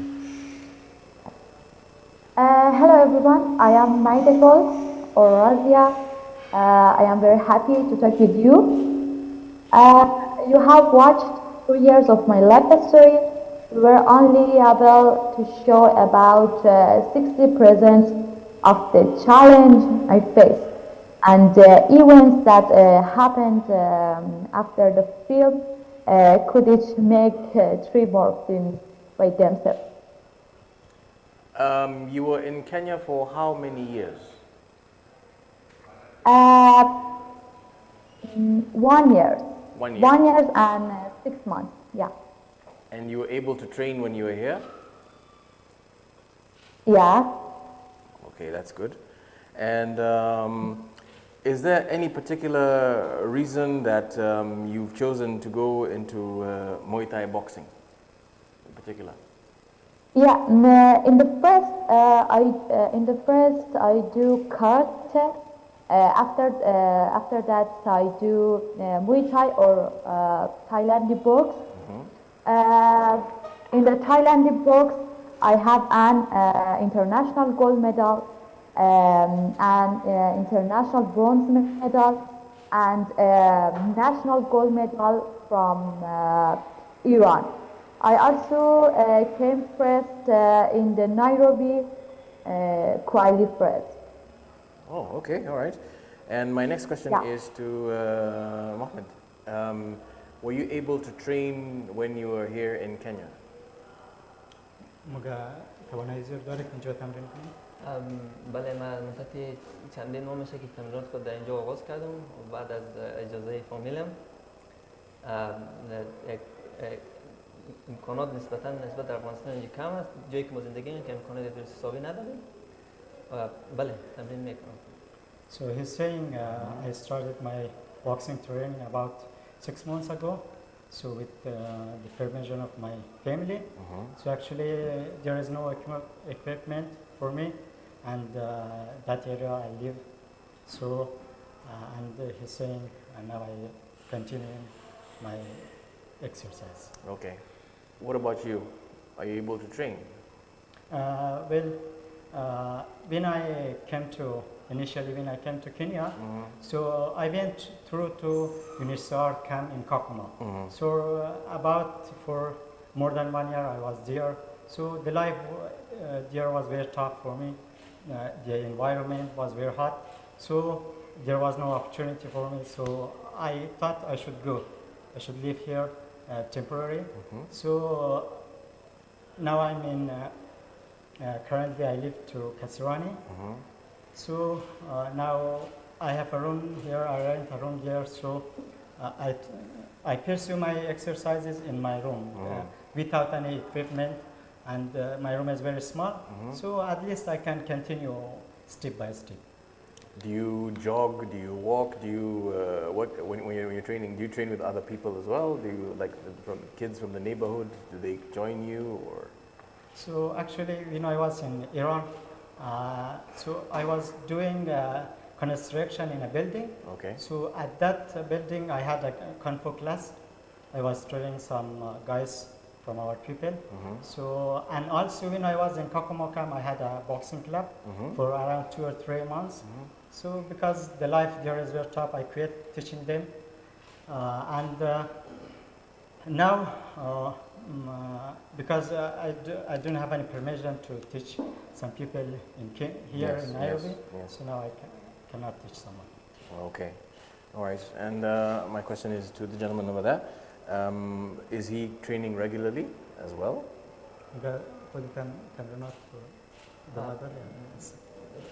بله تمرین‌های منظم انجام میدم تحت یک استادی که خوب استاد است از کنیاست.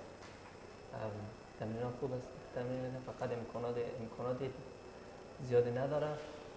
بازم من اونجایی که زیاد بوکسینگ رو دوست دارم و تمرین خودم اونجا ادامه میدم. So he's saying yes, now I'm pursuing my exercises, but my teacher is a Kenyan teacher, master. So, but we don't have any facilities and equipment. Anyway, at least I can continue my exercise. Okay. And you're skilled in martial arts, is Kung Fu and boxing as well? Yes, Kung Fu, boxing, and also for 2 years I was lifeguard in a swimming pool. I was teaching some students swimming. So, Kung Fu, boxing and swimming as well? Yes. Are you able to train people in all those 3 sports? Yes, I can teach them swimming, I can teach them Kung Fu, even I have some experience to the boxing. Okay, all right. And can you please ask Enyat if he's able to train people as well? Can he teach people how to box? خب مطمئن نیستم ولی شاید بتونم ولی ما بیشتر سری خود کار میکنم زیادتر سری خود کار میکنم چون که بخوایم داینده میخوایم یک قهرمان شوم. He's saying I'm not very sure because now I'm focused on my own training because I want to be a big champion, a great champion for my people in the future. Okay, that's good. And are you in touch with other Afghani refugees who are also interested in sports that you might have met at the camp till today? Actually, the environment to that place was very hot.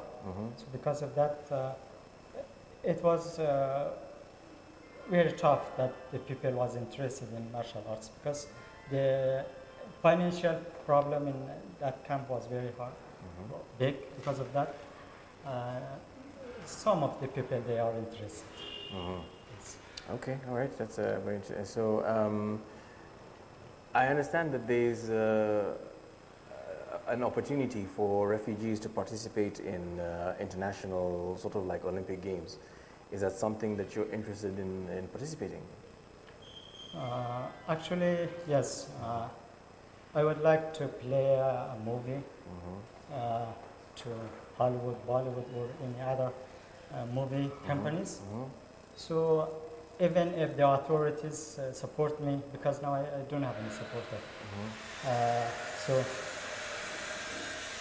if someone help me, someone take my hand, I would like to continue my way. You do know that Kenya has a movie industry as well, not just Hollywood. It's not just Hollywood and Bollywood. There's also a movie industry in Kenya and in Africa in general. There's even Nollywood. So would you like to take part in any of those productions? Yes, I know there is no Hollywood or Bollywood here, but for me it doesn't matter. So if the Kenyan movie production help me in this case, I would like to have a movie. I would like to play a movie in Kenya. Okay, it's called the Kenya International Sports Film Festival. So there are a lot of people from other countries watching this. So there's people from China, people from India, people from America, people from the United Kingdom. So here's your next Bruce Lee in waiting. Yes. How about you? Do you also want to do acting as well? Okay. فیلم اکشن چیز بازی کنم. بله دوست دارم بعد بیشتر علاقه به بوکس است. من بیشتر بوکسینگ رو دوست دارم و می‌خوام در آینده یک قهرمان بوکسینگ شوم. He's saying, actually I like to play in a movie, but I'm more interested at box because I want to be a champion. That's good. So here at the Kenya International Sports Festival, we show a lot of movies about sports. What have you watched so far that you think might be something that is going to impact on you positively, or did you really like, or are you still just enjoying the movies? Yes, of course, we interested at that, and we would like to continue that, of course. That's good. And so you have met the chairman of the Kenya International Sports Festival, who is also the chairman of Safina's Foundation, somebody who is very interested in sports and helping to promote sports. What has been your experience with meeting Mr. Asif Karim? Actually, it's my great honor that I was interested. I was introduced with Mr. Asif Karim, the chairman of Safina's Foundation. So maybe the God or the Allah sent me to, he helped me in this way. So I'm very happy, and I'm very grateful. Okay, that's good. Razia, aside from the movie that was done on you as a boxer, do you also want to act as well? Yes, thank you. You watched 3 years of my life story.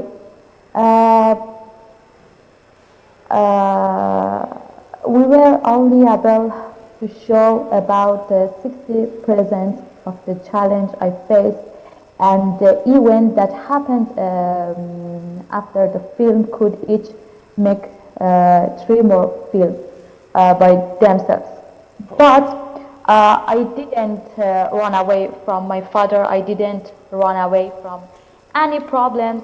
I stay and put in the bring of my life, and I will take my right from this world. Okay, when you were in Kenya, did you ever meet with any of these 2 gentlemen or any one of them? Yeah,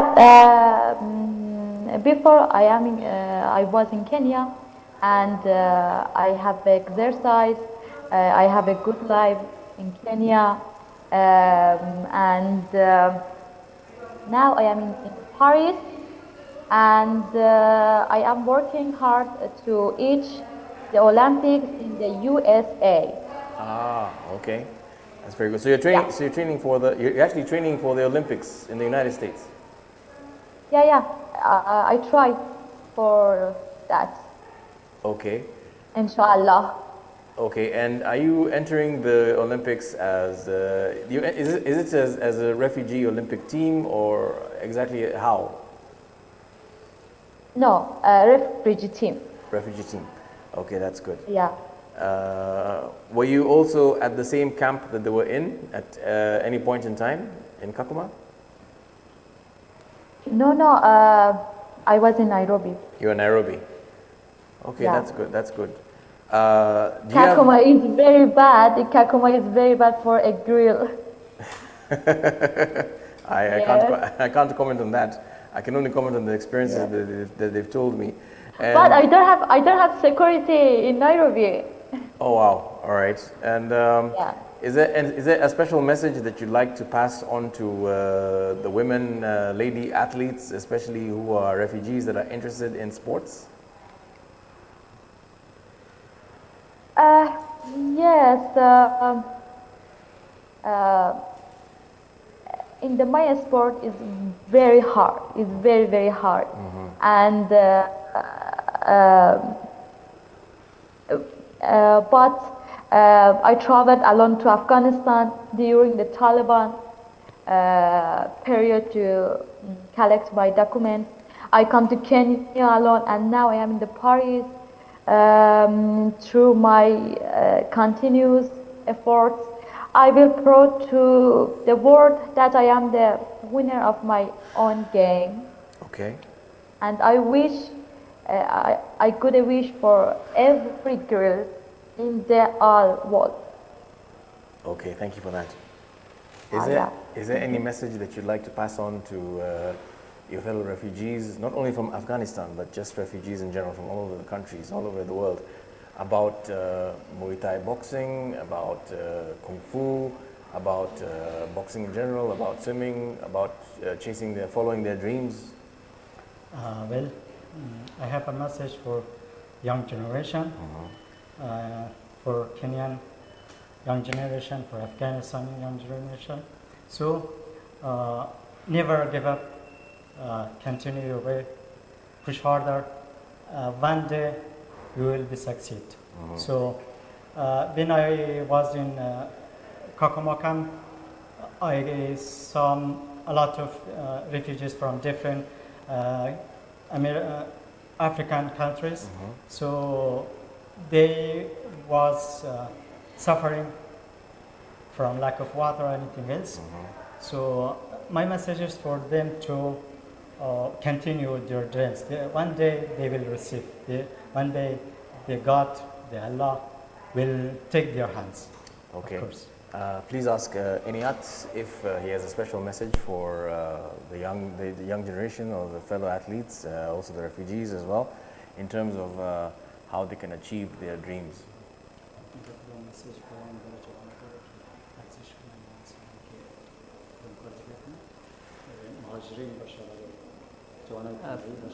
دقیقاً هر کسی که میتونه ورزش کنه مهم نیست که چه امکاناتی داره باید ادامه بده اگه میخوای موفق شه باید ادامه بده من خودم نمیگم آدم موفقیم بعد اما ادامه میدم چون خواستن توانستن است میتونید که جای برسید Yes, he's saying exactly. I have a message for the young generation. They should continue their dreams, even they don't have any equipment, any facilities. So one day they will be a good leader. One day they will be succeed, and one day they will be champion. Now you know, Kenya, we hosted the Chan this year, and we're a nation that really loves soccer. Do you play soccer? Well, actually, when I was around 10 or 12 years old, I was playing soccer. So after that, when we moved to another province from Afghanistan, so I changed my part, so I started martial arts. So you started out with football? Yes. Oh, okay. All right. So, okay, now you started out with football, and then now you went into martial arts, Muay Thai boxing, and then now you went into boxing, and then swimming as well. So you can actually play 4 sports. Yes. Oh, okay, all right. How about you? دقیقا بعضی وقتا فوتبال میکنم همین آصف کریم کس تیم مهاجرین سپورت کرده و ما یک تیم داریم در جایی که میشینیم و توپ داده و امکانات داده و ما تمرینات فوتبال نیز داریم به خاطر که فیزیک خود ما تمرین میکنیم تمرین فوتبال هفته 3 روز تمرین فوتبال داریم دیگه در حال ازی که بوکسینگ میرم فوتبال هم میکنیم He's saying, yes, sometimes I do football and sometimes we have a team in Giro that Mr. Asif Karim support us. He send us some facilities, some equipment for us, and we have some match, and we are very grateful for that. That's good. And Razia, how is it training in France?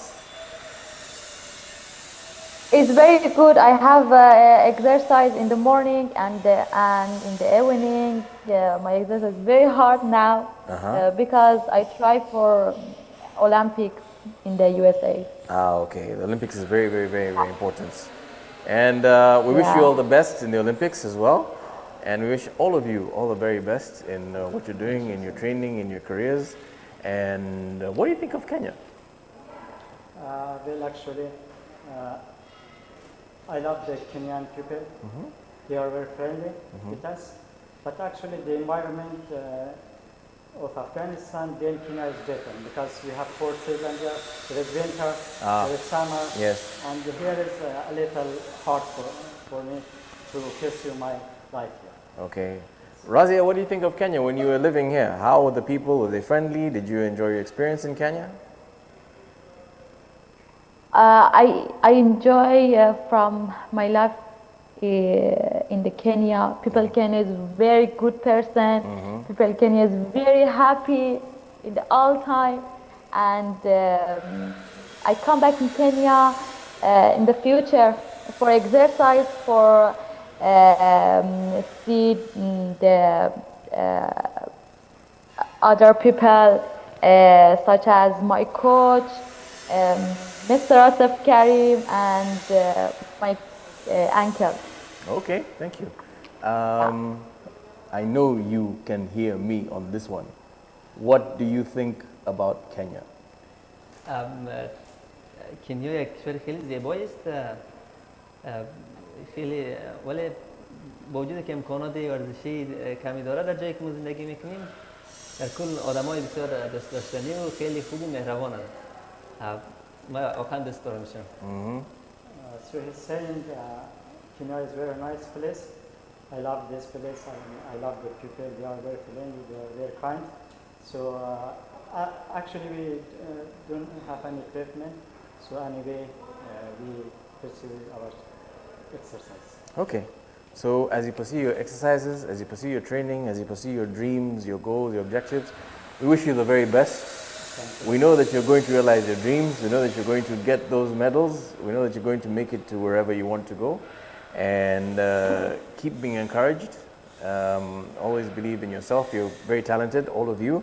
So thank you very much to Razia. Who's Thank you so much. Yes. Nice to meet you. And thank you very much to Inayat as well. And thank you very much to Mohammed. And wish you all the very best. And that has been our topics on refugees in sports, with a very special focus on our refugees from Afghanistan. Thank you very much. You're still watching the Kenya International Sports Film Festival 2025, the 8th edition, coming to you live from Cinemax Nyali here in Mombasa, Kenya, East Africa. Enjoy.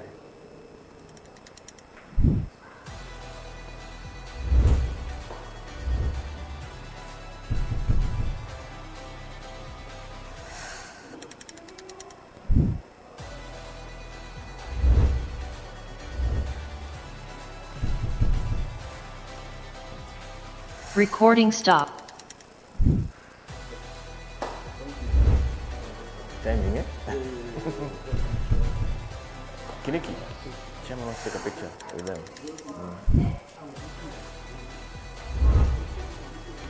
Wait.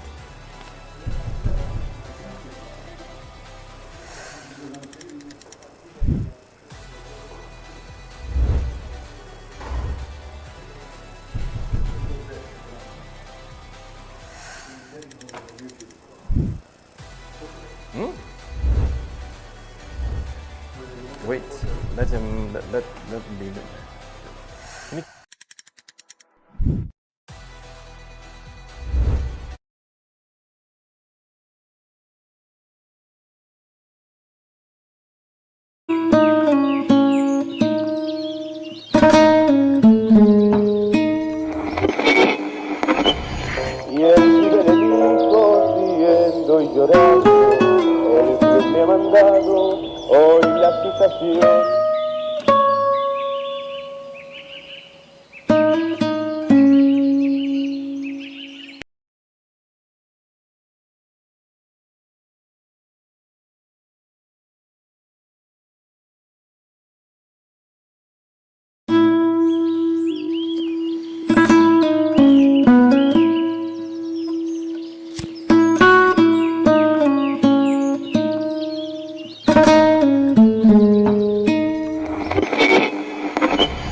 Y el ciberelico riendo y llorando, el juez me ha mandado hoy la citación.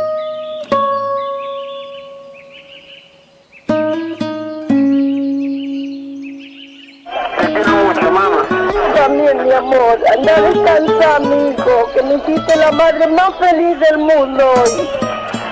Yo juego para vos, mamá.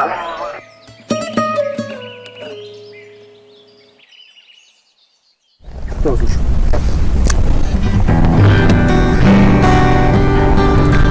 ¿Olvidas? Cuando vos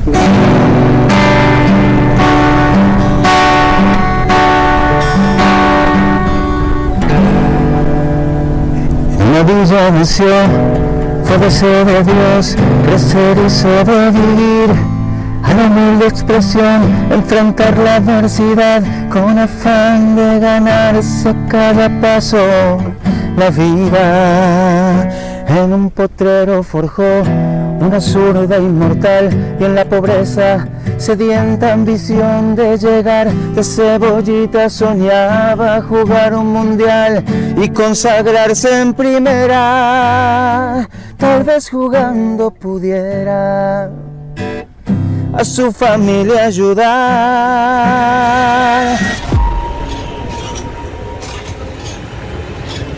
Mi primer sueño es jugar en el Mundial.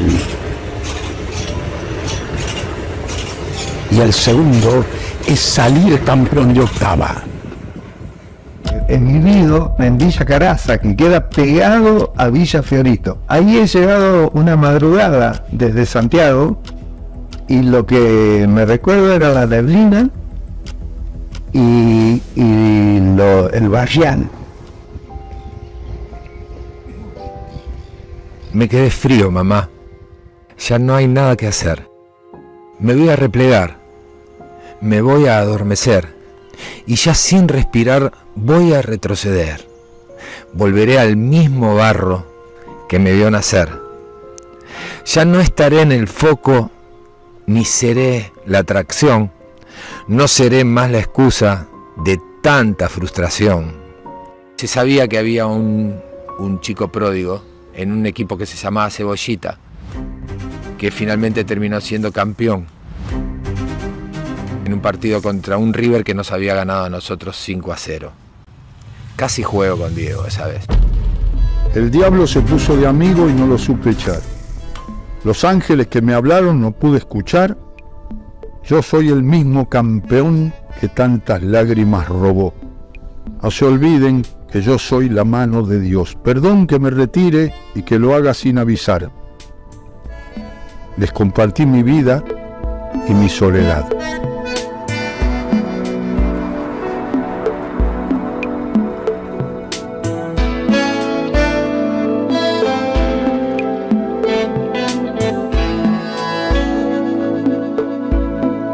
Lo vemos a Diego Maradona, un buen que va a debutar hoy en Argentina con 16 años en lugar de Giacobetti. Y yo vi el partido ese que dice todo el mundo que vio, pero el mío es verdad.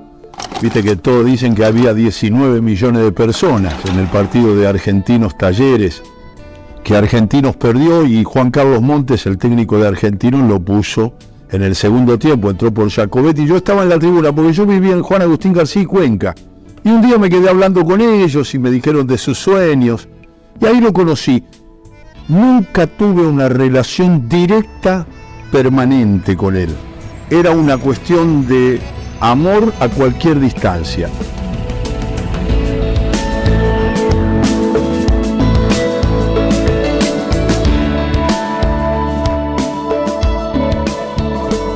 Pelusa, no sé lo que quieren de vos. Tus enemigos se muerden. Tu gente no te cuestiona, no se resiente, te espera con un grito caliente. Aquella multitud que fue a ver a Diego a la cancha de Argentinos, en realidad una parte pequeña fue a ver a Diego, la mayor parte fue a ver a Talleres de Córdoba. Y encima debutó Maradona, que era un chico del que se venía hablando.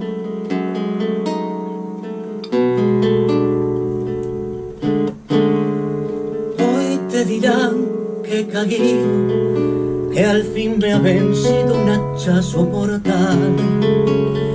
Hoy te dirán que una bala se hundió entre mis alas y al suelo fui. Diego apareció como un nombre cuando yo era socio de Argentinos Juniors de Malvin.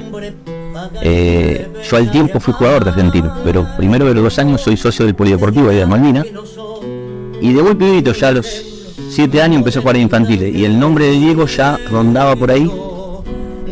Nada, esa cosa del nombre. Y un día fui a ver un partido de la división inferior de Independiente contra Argentinos Juniors. Ahí jugaba mi hermano Fermín, más chico que yo, y justo enfrentaba a la división de Diego, y ahí fue por primera vez que lo vi jugar. Porque yo ya no muero. Cada 15 días mi mamá lo obligaba a mi viejo a visitar a su papá y a su mamá, a los suegros de mi viejo que vivían en San Isidro. Y mi papá trataba de hacer todo lo posible una vez que llegaba a la casa de sus suegros, de irse a la mierda, de alguna manera, por cualquier excusa era buena. Y una de las excusas fue, y me lo dijo a mí que tendría 6 años, 7, me dijo, vamos a ver a Tigre, que está jugando de local contra Argentinos Juniors, que hay un chico en Argentinos que la roba. Tengo ese recuerdo de haber ido en tren desde San Isidro a Tigre y haber visto ese Tigre Argentinos Juniors en donde ese jugador que jugaba bien hizo 2 goles. Entonces posiblemente sea la primera vez que, sin decir el apellido, alguien me dijo, vamos a ver a jugar a este chico que juega muy bien. Así que sin duda debe haber sido mi primer recuerdo con Maradona.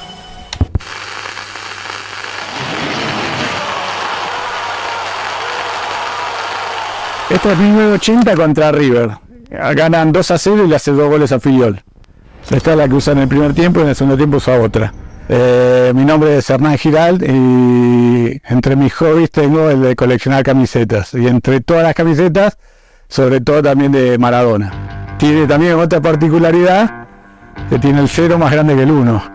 Y hay muchas fotos de Diego de ese partido que están todas de espalda y se ve el 0 más grande que el 1, más alto. Es un fenómeno. Nació para ser estrella. Si lo llegamos a vender, nos queman el club.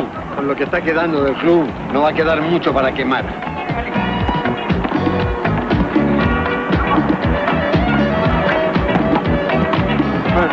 Pero mire eso, mire. Luis Andrés hacía un personaje que era presidente de un club de barrio. Todos los integrantes de esa comisión discutían si se vendía el pibe o no se vendía. Y el Sandrini dice, el pibe no se vende, no quería saber nada. ¿Qué hay de cierto que me vende? Bueno, mientras yo esté en el club, vos no te vas. Eso te lo firmo. Después del Mundial es otra cosa. Vos tenés derecho a decidir tu vida y tu futuro. Gracias, señor. Yo no me quisiera nunca del barrio. Acá tengo mis amigos, mi familia. Lo sé. También sé que vas a ser una estrella mundial. Cuando llegue ese momento, no te olvides de lo que acabas de decir, de tus amigos y de tu familia. Gracias, presidente. No lo voy a olvidar. Diego's on my mind. ¿Cuál es la canción? Fragmento de Maradona Blues, de Charly García. Yo ya no existo sin pasado, entre la oscuridad y la luz. Yo sé que existo en otro lado. Yo ya perdí el autobús, como en el Maradona Blues. Qué bueno. Esta es la letra original.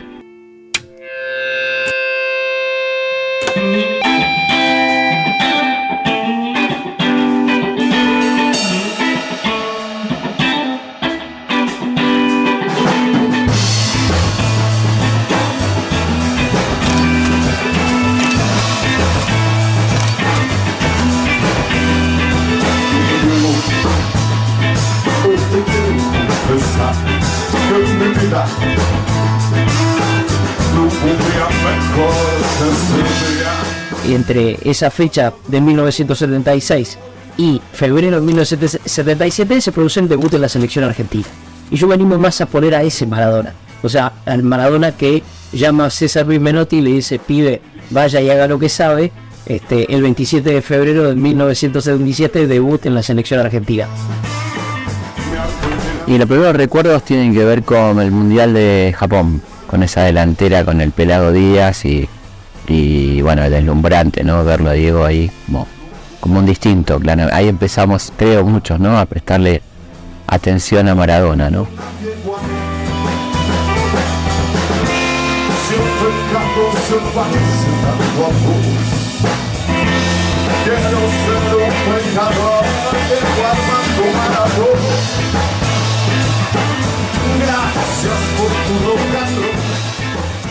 Habían jugado el Mundial de Japón, de Tokio, de juveniles, ¿no? De sub-20 o lo que fuera. Y entonces ganaron, él fue el mejor jugador y lo invitaron. El primer programa es un ciclo de Mirta Legrand. Era como el ciclo del programa inaugural, había muchísimos periodistas, había cameraman, cámaras por todos lados, fotógrafos por todos lados. Era impresionante, ¿eh? Parecía una cosa, parecía un festival de Cannes. Me hicieron venir a mí de Francia y a Astor Piazzolla, los dos. Vinimos para ese día, para ese programa. Y ahí lo conocimos, a Maradona. Si la posible venta de Maradona en Europa es algo que empieza a surgir apenas debuta en primera, ¿no? Pero un colega historiador, Daniel Safón, estudió con más minucia cómo fueron esas vicisitudes y descubre que Maradona es alcanzado por una disposición de la AFA exigida por Menotti que prohibía la venta de cualquier jugador. Después, creo que fue después a partir del 79 o el 80. Era una lista larga en la cual el único que importaba era Maradona, esto es, la lista patrimonializadora, y eso los hinchas lo recordaban, digamos, lo hacían propio en el cántico. El cántico es Maradona, no se vende, Maradona es patrimonio nacional.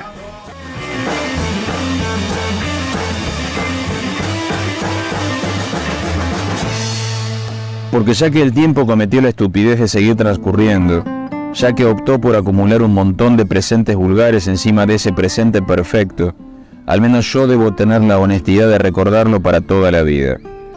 Yo conservo el deber de la memoria. Ahí lo veo a lo lejos, al más grande, a la mano de Dios, el Dios de la tierra, Diego, dentro de un campo de juego, donde él se sentía un niño, el verde pasto y una pelota.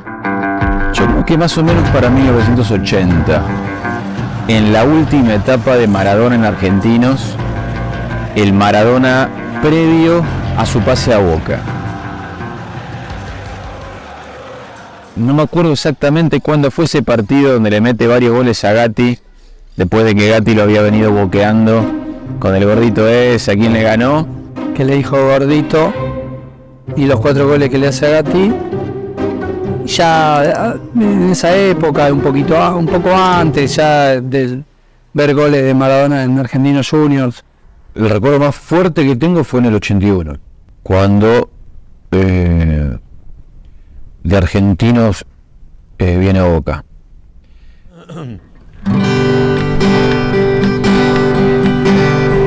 Vine a buscar cuando ya no me tengas más. Vení por mi amor Cuando se rumoreó que a Diego lo iba a comprar Boca, ese Maradona jugando en el Boca con David Brindisi y esa formación histórica, y ese año con mi viejo hicimos todo el campeonato juntos con ese pelo afro redondito, toda una sensación única. Ahí viene el cantito, lo quería el Barcelona, lo quería River Plate, más allá del Diego, Brindisi, Perotti, el Loco Gatti. La verdad que teníamos un equipazo y salimos campeones. siempre hay pegar. Me acuerdo la primera vez que lo fui a ver fue Boca Gimnasia de Jujuy, en cancha de Vélez. La gente estaba exaltada y de principio a fin era Pocas veces vi algo así. De aquel partido donde le hace ese gol a Filiol, medio mítico, en medio de la tormenta. Bueno, y Diego con esa camiseta también, ¿no? Una camiseta histórica, linda, camiseta linda de Boca. De hecho, cuando veo esas fotos, son una de mis preferidas. Me parece que es la camiseta más linda de Boca, es la que usó el Diego. Esta, por ejemplo, es contra San Lorenzo. Mete un gol de tiro libre, ganan 4-1. Y buscando encontré, el número también está torcido, igual que acá, el cuello grande, alargado. Y va con Boca a jugar un partido amistoso, fue el primer partido amistoso que jugó con un club en Europa. El presidente de Paris Saint-Germain me llama y me dice, va a venir a jugar Boca, tu equipo, no sé qué. Entonces dije, qué bueno, ¿cuándo? Estaban ahí con la fecha y me dice, nos gustaría mucho que hicieras el puntapié inicial. Y lo llamé a Astor y le digo, Astor, mira, pasa tal cosa. Me llamaron, ¿te animás, venís? Porque a Astor no le gustaba mucho el fútbol, no era muy fanático del fútbol, pero le llamaba la atención el fenómeno Maradona. Él lo miraba casi como un artista, agarraba la pelota a Maradona, de un murmullo en el estadio, pues ya venía precedido de una fama de jugador, de fenómeno, digamos, ¿no? Hay una jugada justo delante nuestro, justo delante del palco, en la mitad de la cancha, le tiran la pelota a Maradona y él la pierde con el pecho la levanta, ¿no? Así, y antes que la pelota caiga, el tipo salta y le pega, antes de que llegue al suelo, ¿no? Le pega de volea así de zurda y se lo puso como a 35 metros, 40 metros, a uno que entraba por atrás, creo que era Perotti, uno de estos entró, ese gesto con los brazos y se levantaba como un bailarín. Piazzolla, viste, músico, artista, viste, una cosa, admiraba la estética, la cosa. Y entonces cuando hizo Maradona esa jugada, levantó la pelota así, tap, y Piazzolla detrás mío se levantó, se puso de pie y le gritaba, ¡Son Nijinsky, pibe! ¡Son Nijinsky! Yo no sé si Maradona, bueno, no lo escuchó. Tampoco, aparte no sé si sabría quién era Nijinsky, quién había sido. Hay una coincidencia muy, muy feliz, histórica en esa anécdota, porque a Nijinsky le llamaban el chau de Dios, el payaso de Dios, y de los críticos de danza, ¿no? Y en este caso Maradona reunía las dos cosas, ¿no? Cuando la pelota era el clown y era Dios. ¿Pero tengo que ir mirando ahí? Ah, ok. Cae del cielo brillante balón. Toda la gente y todo el mundo ve una revancha redonda en su pie. Todo el país con él corriendo va. Caen las tropas de su majestad y cae el norte de la Italia rica. Y el Papa dando vueltas nos explica, muerde la lengua de Joe Avalanche. Es un temón este, ¿eh? Hay un momento en el que deviene rockero, se convierte en figura rockera. Porque es el tipo que articula la relación entre rock y fútbol, que hasta ese momento eran campos totalmente separados. Ahí la salida de la dictadura, los jóvenes son mayoritariamente rockeros o consumen en mucho mayor medida el rock. Esa primera aparición de Maradona relacionada con la música que tiene que ver con el recital de Queen de 1981, ¿no? I'd like to introduce a friend of yours and ours tonight. I'm sure you all know him, Maradona. Quiero agradecer a Freddy y a los Queen por hacernos tan feliz. Y ahora otro muerde el polvo. Mercury sale con la bandera argentina y Maradona sale con Queen.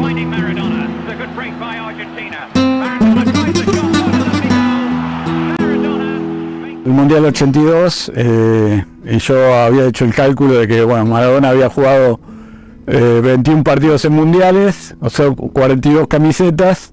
Esta es una de las 42 camisetas que Diego usó en un mundial. Esta es la del segundo tiempo que él usa contra Hungría y mete un gol. Esta es una de las 6 camisetas de mundial con gol de Maradona. El primer mundial que yo cubrí muy joven, demasiado joven para ir a un mundial, con poca experiencia, fue en España 82. Y ahí teníamos una relación solamente de fotografiarlo en la cancha. Había pocas oportunidades de hacer fotos de entrenamiento, cosa que no pasó en el Mundial 86. El Mundial 86 fue un mundial donde tuvimos mucha cercanía a los jugadores. Y de alguna manera ese fue el hilo que me condujo a primero de enterarme de Maradona y después de fotografiarlo. El 10 susurró a su oído: novia eterna, ven conmigo, te llevaré de paseo, te nos verá todo el mundo, y sabrán cuánto te quiero. La pelota enamorada, blanca piel inmaculada, se entregaba sin pudor.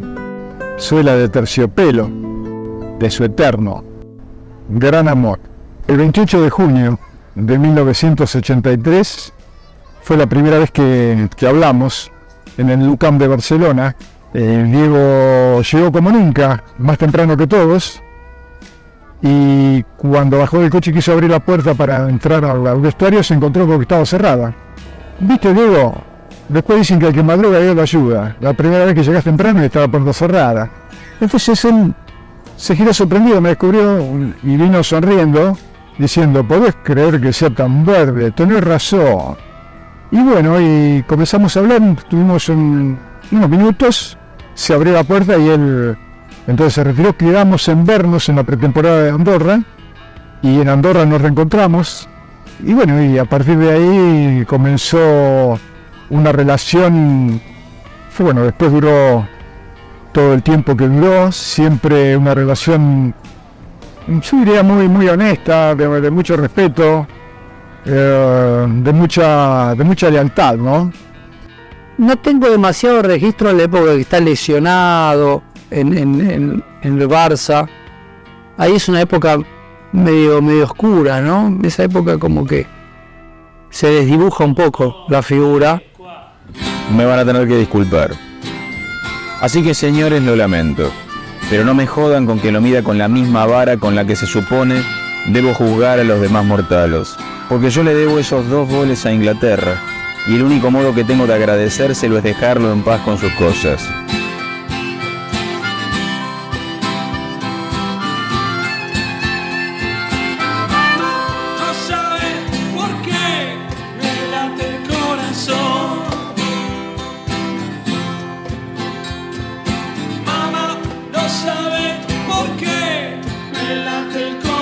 Al habernos criado en un club de fútbol, como Parque, como tener como primer vocación implícita la pelota y jugar al fútbol, Diego para nosotros era el héroe. Además tuvimos la oportunidad que en la pronta edad que tuvimos de ver las mejores hazañas, ¿no? Solo lo de Nápoles, sino lo de México 86.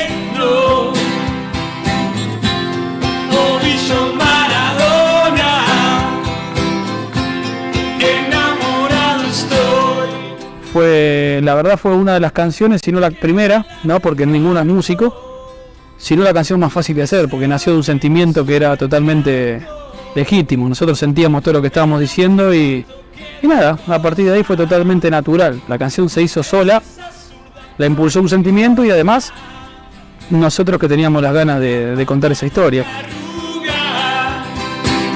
No se le escapa la tortuga.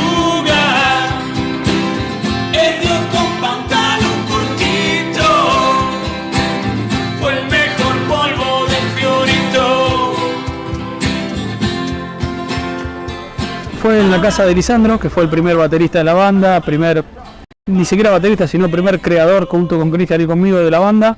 Estábamos en la casa de él viendo el video del vestuario donde Chiro Ferrara canta la canción de Augusto Maradona. Y ahí empezaron ellos con la guitarra criolla a cantar arriba de lo que iba diciendo el cántico ese de la hinchada, de los jugadores en el vestuario, del Napoli campeón.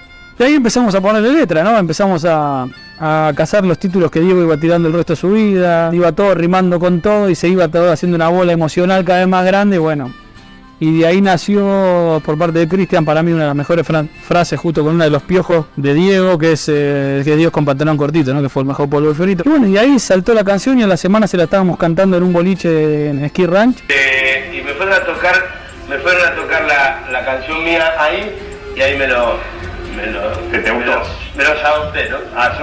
Pero no soy ni representante, no quiero nada de ello, quiero que le vaya perfectamente bien. Y a las 2 semanas estábamos tocando para 1.300 personas en el Club Parque sin saber, yo particularmente sin saber dónde entrar en cada canción, sin tener instrumentos. Sí valoro que fue inolvidable y sí valoro que nada de eso nos cambió a nosotros después de 22 años para seguir contando esta historia que para nosotros fue maravillosa.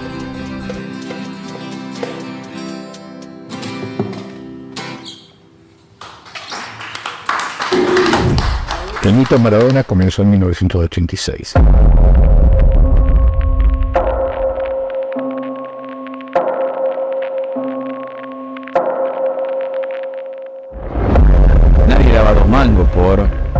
esa selección de Argentina. Y en ese contexto, no solo la selección juega estupendo, sino que Maradona no para de hacer maravillas. Y encima, la bisagra del partido de cuarto de final con Inglaterra, es como que vinieran de Hollywood y decir, bueno, vamos a hacer una de superhéroes, pero bien rara, o mejor dicho, bien exagerada. El hecho de haberle ganado Argentina a Inglaterra a 4 años de la Guerra de Malvinas, con lo que significaba eso en el imaginario popular, es hasta más importante que haber ganado el título. Si quieren venir, que vengan, les presentaremos batalla. Estamos hablando con la guerra muy fresquita, apenas 4 años después de esa tremenda guerra. Es que eso no fue solamente un partido, por eso los partidos de hoy se pueden jugar caminando. Esos partidos no se pueden jugar caminando. Estábamos en un festival en Glastonbury, 20 y 21 de junio del 86. Yo estaba con la Soda Stereo, acampamos ahí, nos robaron la carpa, dormimos en el auto. Y el 22 de junio fuimos para Milton Keynes Bowl, que tocaba Simple Minds. Y mientras estábamos viendo el show, jugaba Argentina con Inglaterra en México, y tratamos de ver el partido en los food trucks de aquel entonces. En ese momento no existían los LCD ni las pantallas gigantes, había televisores en los food trucks. Y fue imposible porque estaba abarrotado de ingleses. Estábamos con miedo porque era, viste, hooligan inglés, el veneno de la guerra, el veneno eso que se mezcla también, ¿no? Que no debería, pero se mezcla. Y el miedo de que nos agredan por ser argentinos. Cuando sale Simple Minds, canta el primer tema y el cantante Jim Kerr, que es escocés, le dice a la audiencia, ¿quieren saber cómo sale el partido? Argentina 2, England 1. Y fue una sensación terrible. Y atinamos a como abrazarnos los cuates y a decir, vamos carajo, lo hicimos para adentro, ¿no? Para el agujero que habíamos formado ahí. Pues vamos a hacer 4 años después de Malvinas que esto juegue en un partido eliminatorio con Inglaterra. Y tu héroe responde desde todos los ángulos que quieras que responda. ¿Querés que responda desde la picardía, desde el robo, desde la trampa, para humillar al rival? Bueno, dale, que haga el primer gol. Además que demuestre que es el mejor de todos y que haga un gol que se vuelva a ver millones y millones y millones de veces y sea probablemente el gol más reproducido en la historia del fútbol mundial. Dale, 5 minutos después te lo hace. La imagen del segundo gol de Maradona en Inglaterra es una de esas imágenes que organizan nuestra cultura. Todo el mundo la ha visto, todo el mundo la puede reconocer. Vos le mostrás un fotograma a un pibe que lo ha nacido en 1986 y te dice, el gol de Maradona. Tiene el peso ese partido de heroicidad, de lo épico, que no tiene ningún otro acontecimiento en la vida de Maradona. Yo creo que lo que logró Maradona en ese mundial fue que naturalizáramos que eso era normal. Una gambeta en el jardín, el sueño del pibe de Fiorito. Su rostro ilumina un banderín, la sonrisa de mamá. Ya seco el barro del botín, hoy lloran el ángel del potrero. Te digo hasta siempre, capitán, llegó el tiempo de volar. Y en el 86, ahí donde fue, acá está, este es el Diego. Terminó el partido, gana Argentina, sale campeón, y me fui hasta lo de mi tío que tenía un camión con playa, porque era virutero, mi tío, y fue con el camión, lo levantó a mi viejo, a la familia, y fuimos a la avenida Cazón a festejar acá en Tigre, ¿viste? Hicimos la avenida Cazón, todo se subía la gente, todo, una fiesta. Yo nací el 12 de enero de 86, tenía algunos meses cuando Argentina salió campeón del mundo, y mi viejo me contaba que cuando hacía los goles Diego me tiraba por el aire y me volvía a agarrar.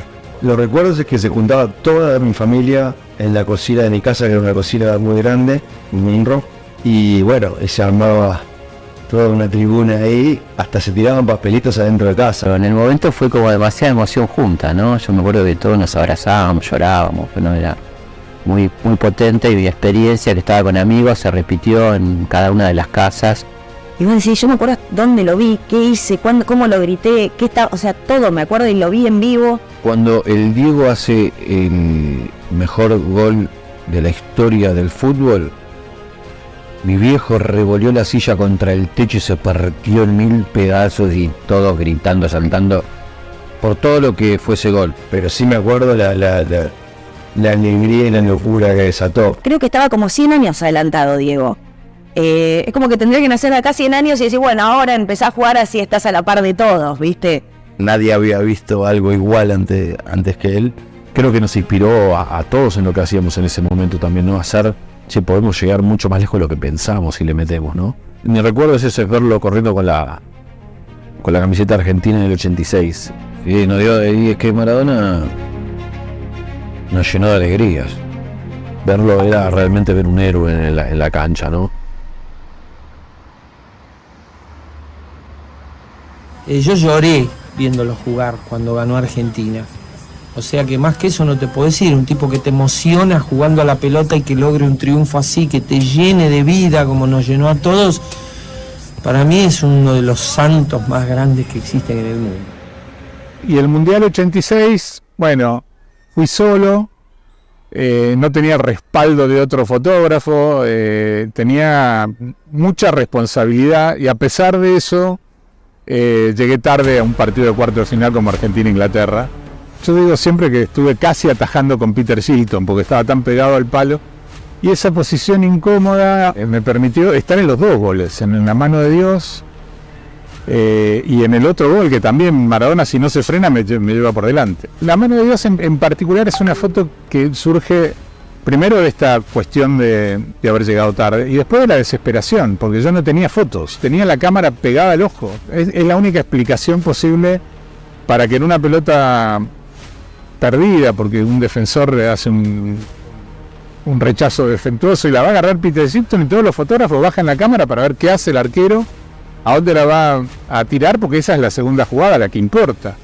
Y yo tenía la cámara pegada al ojo y ahí se elevó una sombra que me di cuenta que era Maradona. Pregunté desde México a Buenos Aires si el gol había sido efectivamente con la mano. E increíblemente esas cosas de Diego, mis compañeros acá mirándolo por la televisión me dijeron, no, Víctor Hugo, el gol fue de cabeza. Había transmitido un gol de Diego contra los ingleses y me había equivocado. Después pude ver en una pantalla la reiteración del gol y dije, no, fue con la mano. Hasta que no revelé el rollo y me di cuenta que la foto estaba en foco, que estaba la pelota, que estaba todo lo que está en la foto, que además creo que la foto además con el tiempo empezó a representar lo que era Maradona, es la rebeldía de Maradona. Porque la jugada, cuando uno la ve, hay algunas tomas en las que no se ve la mano, no se aprecia que sea mano, verdaderamente parece un gol de cabeza. La picardía queda denunciada por él mismo cuando echa un vistazo para ver si lo vieron. Y eso para mí resultaba también decisivo. Y fue un historiador de la fotografía mexicano, Alberto del Castillo, que hizo un libro conmigo, que me ayudó a repensar esa foto como la transgresión que representa Maradona. Dicen que escapó de un sueño, en casi su mejor gambeta, que ni los sueños respeta, tan lleno va de coraje, sin demasiado ropaje y sin ninguna careta. Dicen que escapó este mozo, del sueño de los ingeta, que a los poderosos reta y ataca a los más villanos, sin más armas en la mano que un 10 en la camiseta. Evidentemente muchos sentimos una sensación de cierta justicia, diría, con lo que pasó en la cancha ese día. Me acuerdo estar en la casa de mis padres y en la cama estábamos viendo y yo me levanté cuando él agarró la pelota en la mitad del campo y es como, no sé, me fui acercando al televisor. Yo me incorporé en la cama sintiendo que él iba a algo importante y terminó en ese gol fabuloso, el gol de toda la historia de los mundiales. Yo vi un gran gol, un golazo de los tantos que vi, una gran jugada de Diego, ligeramente recostado sobre la derecha, pero no vi el gol que después vi. No pudimos apreciar en el momento la belleza del gol. Él usa el camino más bello para ser el más contundente de todos. Mi viejo estaba en el sillón frente a la tele, que era una Shaw Lawrence ITT, y empieza a gritar. ¡Ah! Y a mí me dio la sensación que la pelota había salido por afuera, ¿viste? Por atrás del palo. Y digo, no, pero estaba feo. No sé qué. No estoy seguro, incluso si no lo escuchamos con el relato de Víctor Hugo.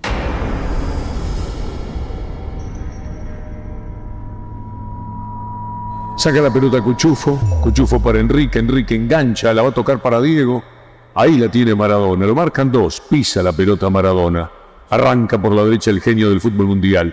Deja el tendal y va a tocar para Burruchaga. Siempre Maradona, genio. Gol. Quiero llorar, Dios santo, viva el fútbol. Golazo, Diego, gol, Maradona. Es para llorar, perdónenme. Maradona en una corrida memorable, en la jugada de todos los tiempos. Barrilete cósmico. ¿De qué planeta viniste para dejar en el camino tanto inglés para que el país sea un puño apretado gritando por Argentina? Argentina 2, Inglaterra 0, Diego Armando Maradona. Gracias Dios por el fútbol, por Maradona, por estas lágrimas, por este Argentina 2, Inglaterra 0. Ve Fiorito de día, ve Nápoles de tarde, ve Barcelona de noche. Ve la cancha de Boca a reventar y él está en el medio del campo, pero no lleva una pelota en los pies, sino que lleva un micrófono en la mano. Ve a un viejo en un aeropuerto de Cartago que espera a su hijo en el último vuelo desde México para abrazarlo y consolarlo, el árbitro. Ve un tobillo inflamado, ve a una enfermera de la Cruz Roja regordeta y sonriente y se ve a él mismo llevando del brazo a esa enfermera. Ve todos los goles que hizo y todos los que va a hacer. Ve todos los goles que gritó y todos los goles que va a gritar en su vida. Se ve con 53 años mirando desde el palco la final del mundo en Maracaná. Ve el día que va a ver a su madre por última vez. Ve la noche que verá por última vez a su padre. Ve crecer a todos los hijos de sus hijos. Ve los dolores de parto de una mujer que está a punto de parir a un nene zurdo en Rosario. 1 año y 2 días más tarde de ese mediodía mexicano. De un espacio mínimo, un espacio imposible entre el poste derecho, Shilton y la patada de Terry Fenwick. Cierra los ojos. Se deja caer hacia adelante con el cuerpo inclinado y se hace silencio en todo el mundo. El jugador argentino sabe que acaba de dar 44 pasos y 12 toques, todos con la zurda. Sabe que la jugada va a durar 10 segundos y 6 décimas, exactamente. Y entonces piensa que ya es hora de explicarle a todos quién es él, quién ha sido y quién será, hasta el final de los tiempos. El cuento que se llama 10.6 segundos, que es el que narra ese momento en que Maradona empieza a apilar defensores ingleses, es un cuento que tuvo mucha investigación, porque mi mejor amigo Chiri investigó a cada uno de los defensores para saber cómo era su vida antes, porque teníamos la teoría de que en esos 10 segundos a todos los coprotagonistas, incluido el árbitro Shilton, Terry Fenwick, incluso Valdano, que perseguía en la paralela para que en algún momento le dieran el pase, a todos les cambió la vida para peor. Fueron 44 pasos, 62 metros, 14,4 kilómetros por hora, 7 ingleses en total, 12 toques de zurda, en menos de una historia de Instagram. Fíjate. Hola, soy Florencia Cuesta, de profesión arquitecta, y bueno, este es mi ensayo del color invisible.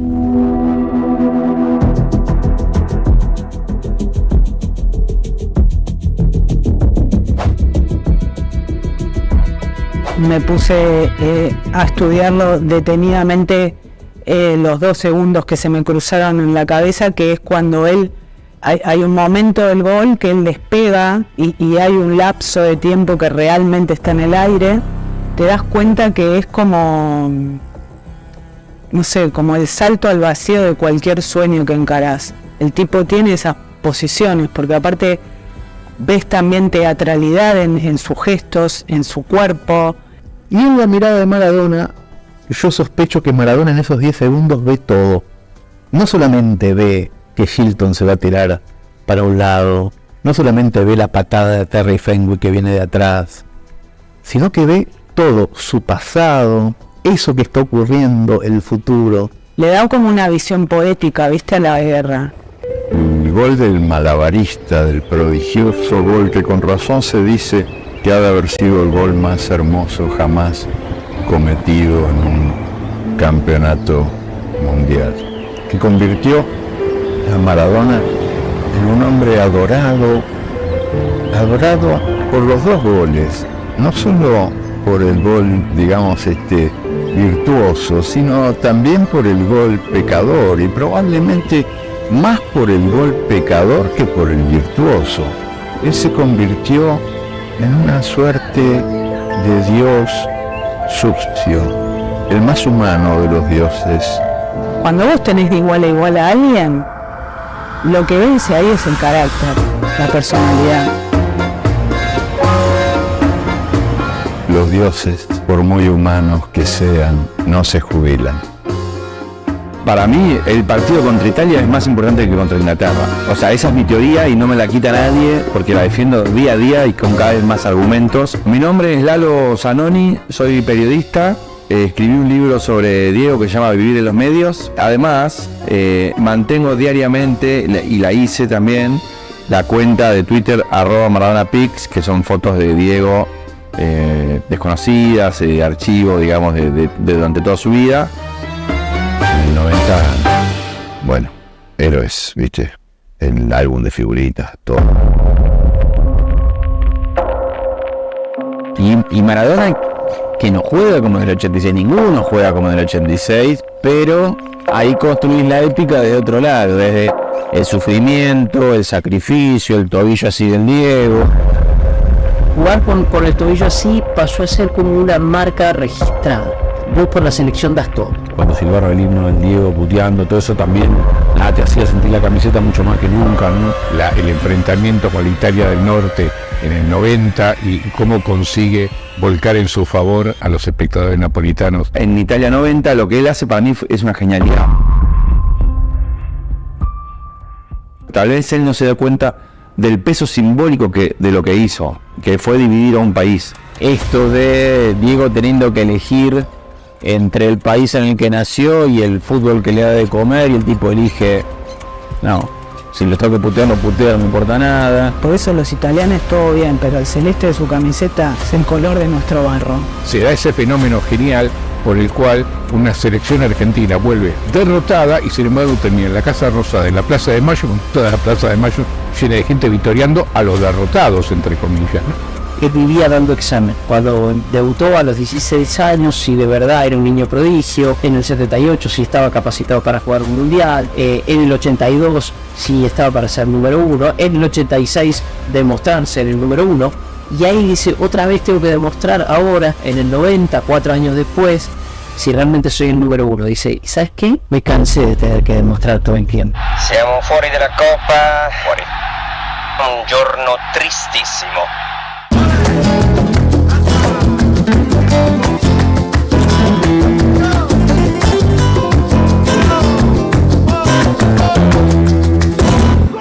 Si yo fuera Maradona, viviría como él. Si yo fuera Maradona, frente a cualquier portería. Si yo fuera Maradona, nunca me equivocaría. Si yo fuera Maradona, perdido en cualquier lugar.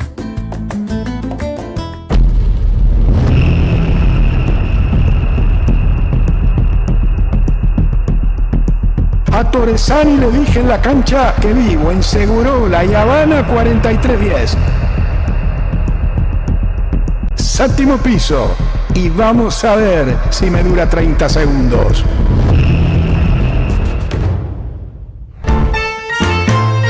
Dice, bueno, dice, acá está conmigo Pupucita. Le voy a cantar el señor. Golpearon la puerta, ¿viste? Como que yo lo tenía que emocionar. Ahí ya no era más Maradona, y era Maradona. Pero digo, tantas veces me emocionó a mí, déjame que lo emocione yo una vez. Y empiezo a cantar, golpearon la puerta, no me lo das. Y veo que de a poquito entra a seguir.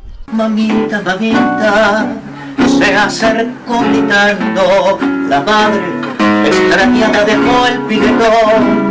Y el pibe le dijo, riendo y llorando, el club me ha mandado hoy la citación. Terminamos cantándolo juntos. Y otro detalle lindo cuando nombra a los jugadores, seré como el Diego, digo yo, como otro no hay igual, viste, le cambio la letra, y cuando digo seré como el Diego, y él me dice, o como Kempes, dice. Mamita querida, ganaré dinero, seré como el Diego, no hay otro como él. Dice el loco por ahí, por ahí. Todo un país estaba esperando este regreso. Y este jueves los argentinos vamos a vivir una fiesta. Vuelve el más grande al fútbol argentino. Vuelve Diego Armando Maradona. En exclusivo, la presentación de Maradona con Newell's frente al Emelec de Ecuador. En directo, este jueves a las 9:30 de la noche. Vamos Diego todavía por Telefe. Sí, Diego juega 5 partidos en Newell's, no hice el cálculo en este caso de cuántos con Dalma y Giannini y cuántos no, pero son muy pocos, creo dos o tres partidos que usó con Dalma y Giannini. Es más, creo que en alguno un primer tiempo usó con Dalma y Giannini y en otro no. Y este es el partido contra Belgrano del año 1993 y cambia la camiseta con Cuchufo. Pero él es bien de abajo, por sobre toda duda, y sigue, está en las banderas, en los cánticos, en los coros, porque la gente intuye que aún entre los brillos sigue siendo uno de ellos. Es el Diego, es aquel pibe del barrial de Fiorito, la tribuna le sigue cantando con su voz, Maradona. Es el Diego, es aquel pibe con el ángel adentro. Una redonda alada fue su arma y su juguete. Escanto en las tribunas, su nombre, Maradona.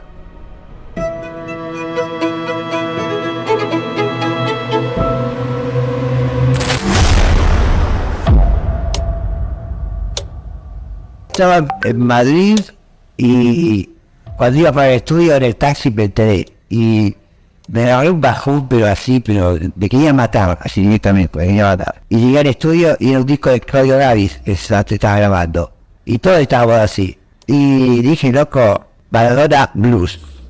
El Maradona Blues es un estado.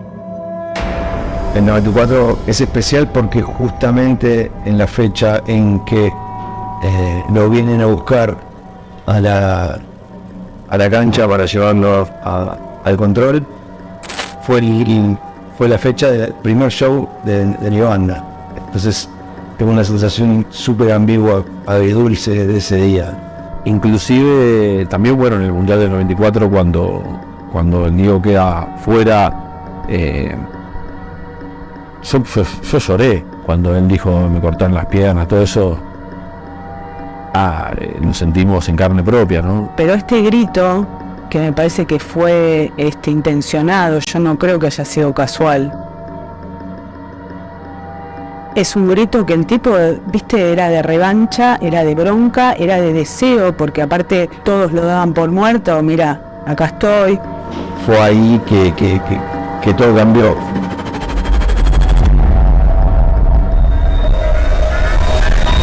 La foto de Diego Maradona.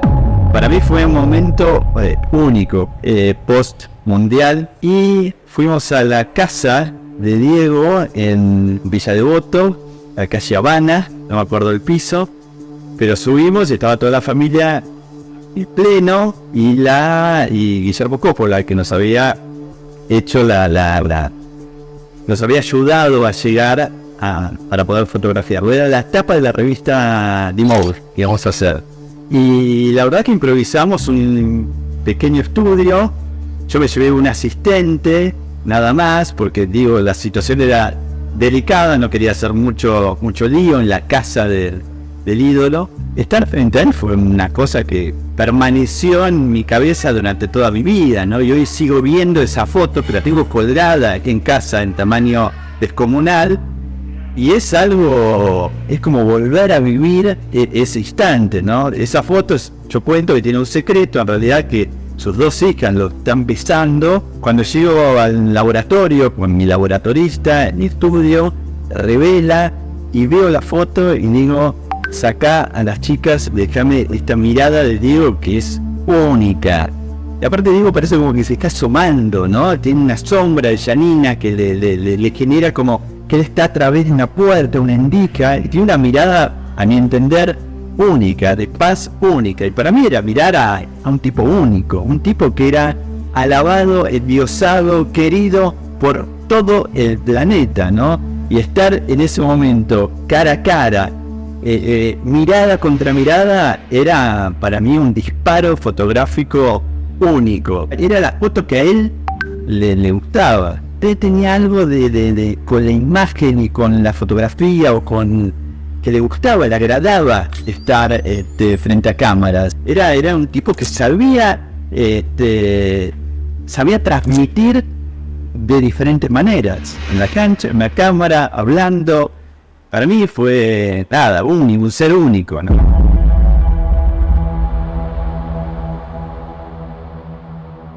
Pero hay una cosa que yo valoro mucho de un tipo como el Diego, que no tenía por qué, pero él apoyaba mucho a los artistas nacionales. El tipo todo lo que era muy argentino lo agarraba y lo llevaba al mundo. El Diego venía a ver a la Sole y decía, la Sole es argentina, le decía a la gente. Pero que tengamos bien en cuenta que Sole, Nati, Sole son argentinas, hermano. ¡A morir! La última vez que él vino a verme al Rex en el 2006, me llama Claudia, me dice, che, Diego quiere ir a verte, me conseguí una buena ubicación para que él esté cómodo. Sí, claro, obvio. Entonces le dije a una sola persona de mi equipo que iba a venir Diego y que necesitaba 2 entradas en una ubicación inmejorable, en el centro, bien adelante.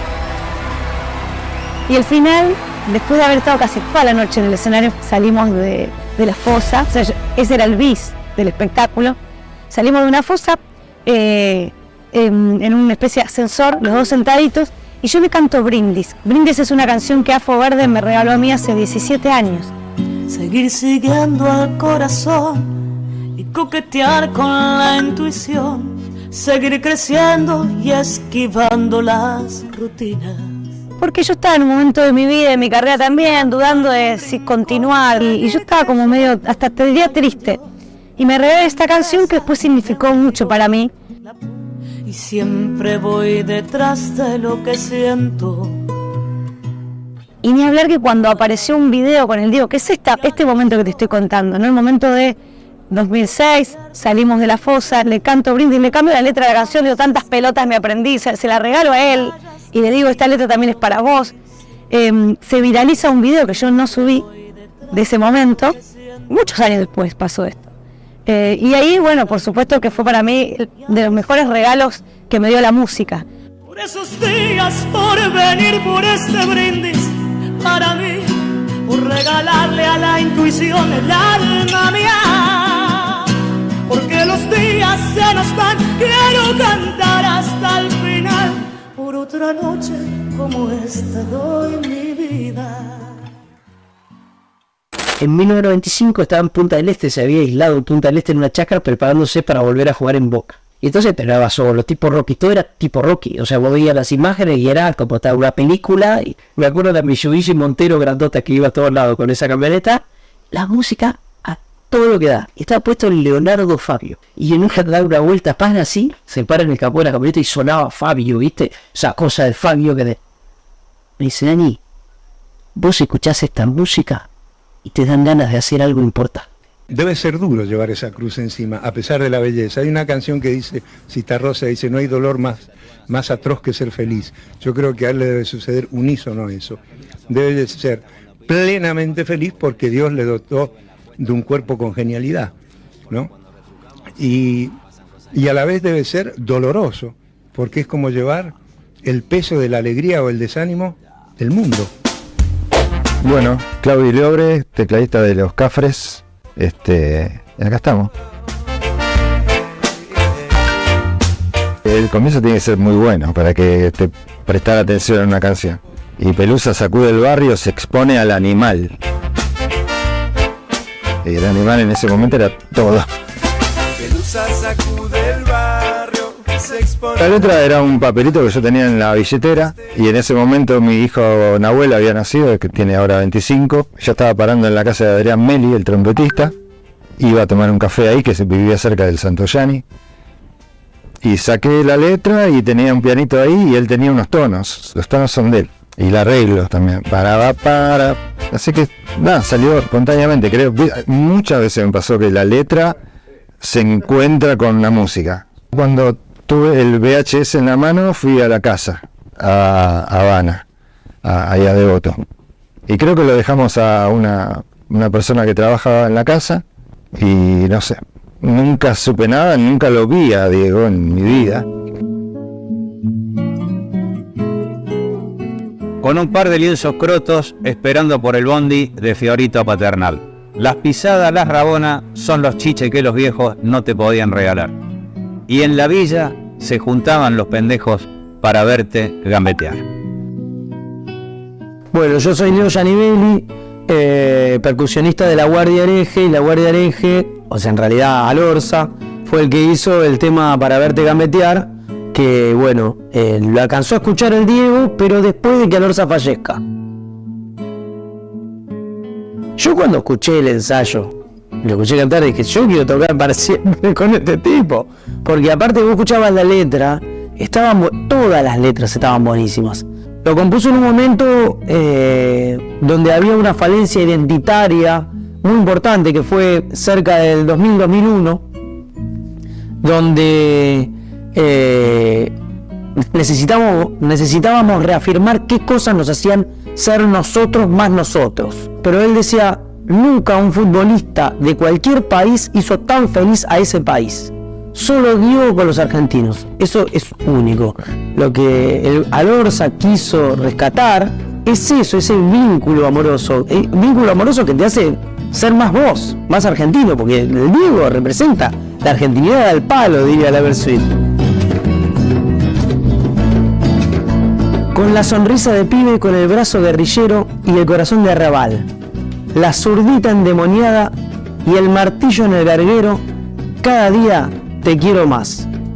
No hace falta más que entrecerrar los ojos para verte gambetear. Olé, olé, olé, olá, para verte gambetear.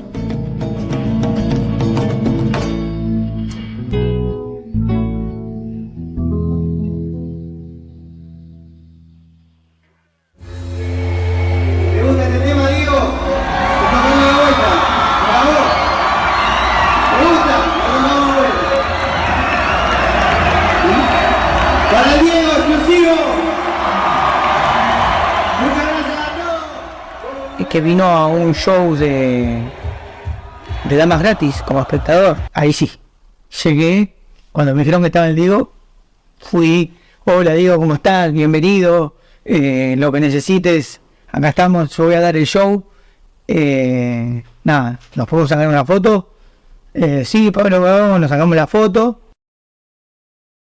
Y nada, me fui a dar el show y dije, tenemos solo acá la presencia de este argentino, no me acuerdo lo que dije. En ese momento unos nervios. Me arrepiento de no haber sido por ahí un poco más cara dura y poder tener un momento de charla en un asado así, viste, y chamullar un rato de Diego a Pablito.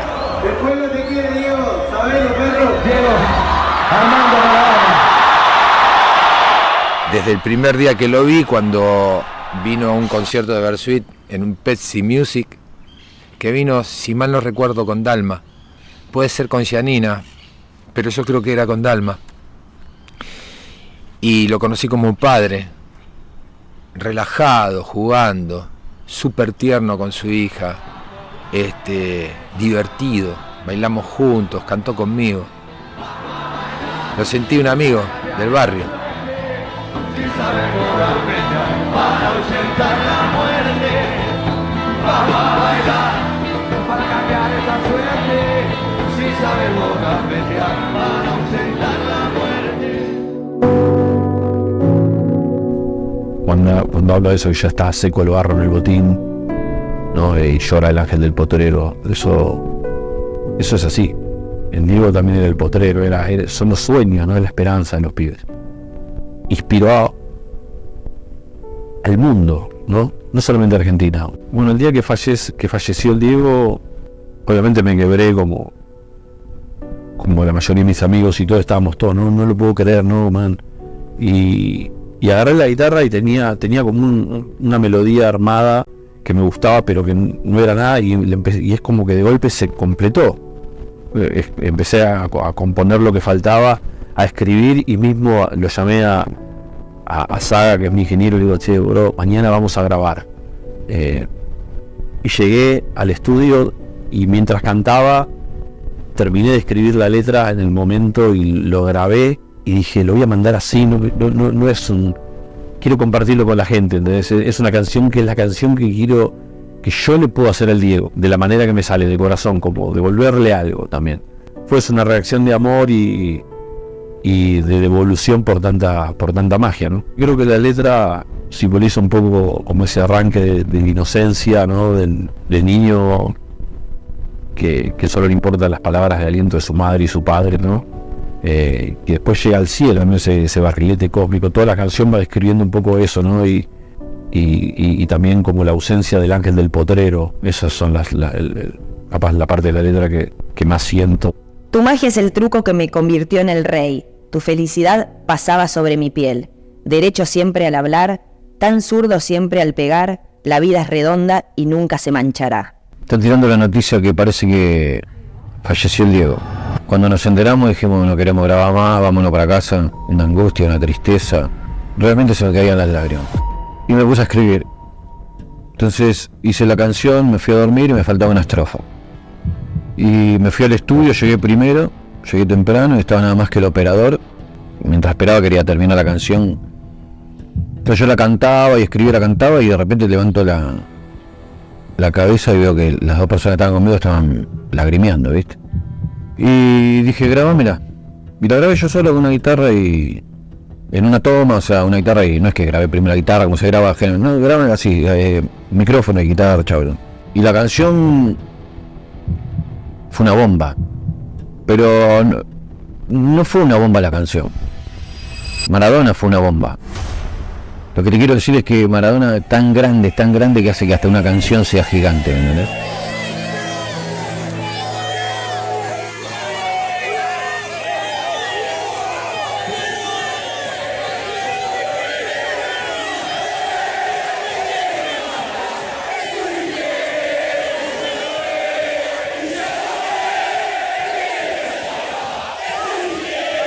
Yo vivía en Hidalgo y Díaz Vélez y estaba laburando de cadete. Me tenía que ir a Núñez, aproximadamente, un viaje largo. Me subo a un taxi, al taxi de Beto, Alberto Sueiro, que es el verdadero autor de la canción, que es Dios. Y bueno, y él empezamos a hablar. Él siempre se jactó de que siempre hizo hincapié en que no tenía estéreo ese día, si no hubiera sido otra cosa. Él tenía en su mente que podría haber pasado otra cosa, podríamos haber hablado de otra cosa. Yo creo que hubiera sucedido lo mismo, pero empezamos a hablar de qué era lo que nos gustaba. ¿Qué haces de tu vida? Yo soy cadete, pero yo escribo, le digo, tengo una banda y me gusta escribir, Las Pastillas del Abuelo. Y él me dice, ¿sabes qué? Yo la conozco por las pintadas. Las Pastillas del Abuelo en ese momento llevaba 500 personas. Yo conozco por las pintadas, hay muchas pintadas, pero también escuché un tema de un fumón que está muy bien escrito, me dice. Me gusta, ¿vos lo escribiste? Le digo, sí. Vos escribís bien, che, yo tengo una poesía que te va a gustar, hago varias, a mí también me gusta escribir. Y ahí como que empezó, no sé, la verdad que no sé si me dio un preámbulo de si era para el Diego o no. Yo en mi cabeza tengo el recuerdo de estar buscando, o sea, de tener que reconstruirla igual a medida que la iba recitando, porque la canción no dice Maradona, no dice Diego, no dice campeón del mundo, no dice mundial, no dice final, semifinal, no dice nada de eso, dice otras cosas. En todo caso dice Argentina. Se reconstruye en la pintura de un excombatiente viendo el gol a los ingleses. Y eso tiene de loco que no es la final de esa copa que nos llevó a ser campeones del mundo. No está haciendo, la gesta de Diego no fue ser campeón del mundo. La gesta de Diego fue hacernos ganar la revancha de esa guerra malparida, ¿no? De repente empiezo a escuchar, bajó una mano del cielo y acariciando su pelo, rulo y señal de la cruz, y me miraba por el espejito y la caricia de Jesús hizo posible el milagro. Y de repente empecé a entender que era lo mejor que estaba escuchando para el Diego lejos. Y cuando terminó, bueno, por tu milagrosa mano y el milagro de tus pies, muchas gracias Señor Dios, muchas gracias Señor Diego. Cuando llegué a mi casa estaba Charlie Carmona de River. Beto también era de River, fíjate lo que es el Diego, que la mejor canción tal vez que le hayan escrito en su vida la hizo un chabón de River. Le digo a Charlie me conoce mucho, mi amigo, mi hermano, le digo, ¿sabes? Tengo el teléfono del chabón que hizo la mejor canción para Maradona. La poesía, digo, le voy a poner una melodía y esto va a ser tremendo. Dame el teléfono, me dice, porque lo vas a perder. Es verdad, yo pierdo todo el tiempo. Y entonces digo, no, pero tengo que llamarle mañana, o ahora, mañana, pasado, esto no se me escapa. Nada, hice 20 metros y lo perdí. Estuve un año por lo menos lamentándome de eso porque pasaba algo con Diego o escuchaba alguna canción y decía, no puedo creer que yo lo que escuché no lo puedo creer. Y se me iban borrando las frases, por supuesto no llegué ni a regir. De memoria no me acordaba nada, no. Y después pasaron un año, pasó 2 y pasaron 3 años. O sea que ya en un momento realmente me resigné y cada tanto recordaba que La pastilla del abuelo podría haber tenido la mejor canción para el Diego. Bueno, y un día estábamos con Charlie en un backstage, estábamos viendo una banda soporte, así los dos, y Poto estaba asistiendo ahí, de repente algo le hizo acordar y me dijo, Piti, ¿sabes qué? Me subí a un taxi que dice que te conoce. Poto, por favor, decime que te recitó una canción para Maradona. Sí, boludo, qué buena que está. Digo, decime que te des el teléfono, por favor, te pido. Sí, boludo, sí, me dijo. Saltábamos con Charlie, o sea, justo estábamos con Charlie. Y se me pone a pedir gallina que el abrazo que nos dábamos y dábamos vuelta como dos nenes. Fue increíble. Él tal vez hubiera tenido otro recuerdo, la velocidad con la que salió, la armonía, que yo eso no lo recuerdo. Yo recuerdo la velocidad con la que escribía él. Yo creo que fue la canción del disco Crisis que enamoró a la gente. Ya en los primeros acordes explota, como diciendo, lo que se viene, todo, lo primero es eso, ¿no? Es una onomatopeya que predice la tormenta. Bajo una mano del cielo y acariciando su pelo. Gente que directamente va al show con la remera del Diego. No con la remera de pastillas, con la remera del Diego. Acá se vive una fiesta donde, entre otras cosas, hay una energía de este tipo. Religiosamente, el número 10 de la lista. Y siempre es diferente. Siempre es diferente. Después venís y haces un plan knockout, ¿eh?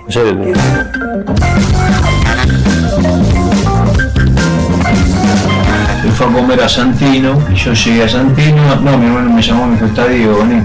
Y cuando entro se para de la mesa y viene a mi encuentro.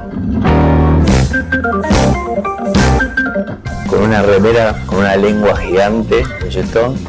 Y dice, hola, sorry, vamos a saludar a Mick. ¡Vamos!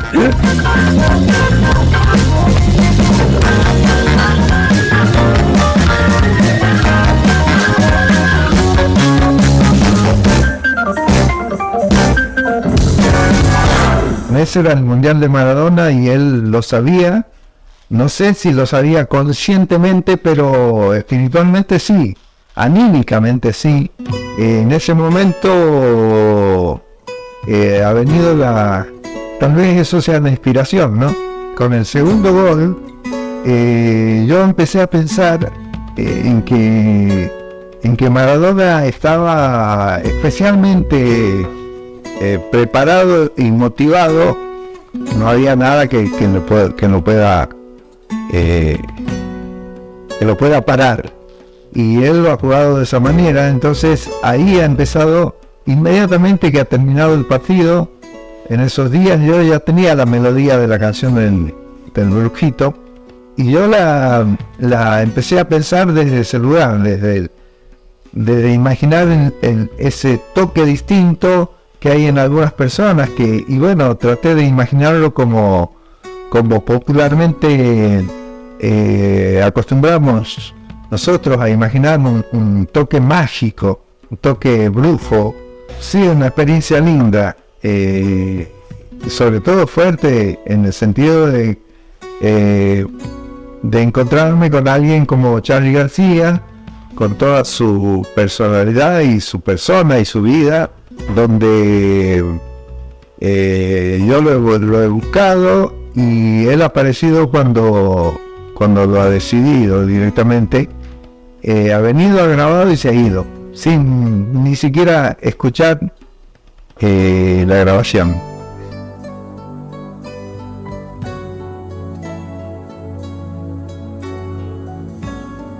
Y siempre el principio era como un rezo, ¿viste? Dicen que escapó de un sueño en casi su mejor gambeta, que ni los sueños respeta, tan lleno va de coraje, sin demasiado ropaje y sin ninguna careta. Dicen que escapó este mozo del sueño de los ingeta, que a los poderosos reta y ataca a los más villanos sin más armas en la mano que un 10 en la camiseta.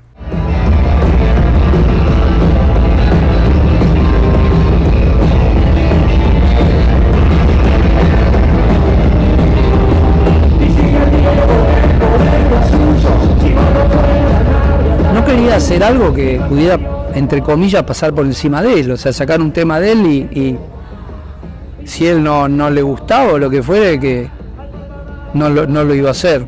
Yo había empezado a escribir el tema cuando lo del departamento en Caballito, y después lo terminé cuando quedamos afuera del Mundial. Como que lo dejé colgado, y por eso también tiene una cosa así política el tema, ¿no? De confrontarlo con el poder político, con las mentiras. Hicimos llegar el cassette y dijo que sí, que le gustaba mucho, qué sé yo. Y después, bueno, un tiempo después me lo encontré en La Diosa.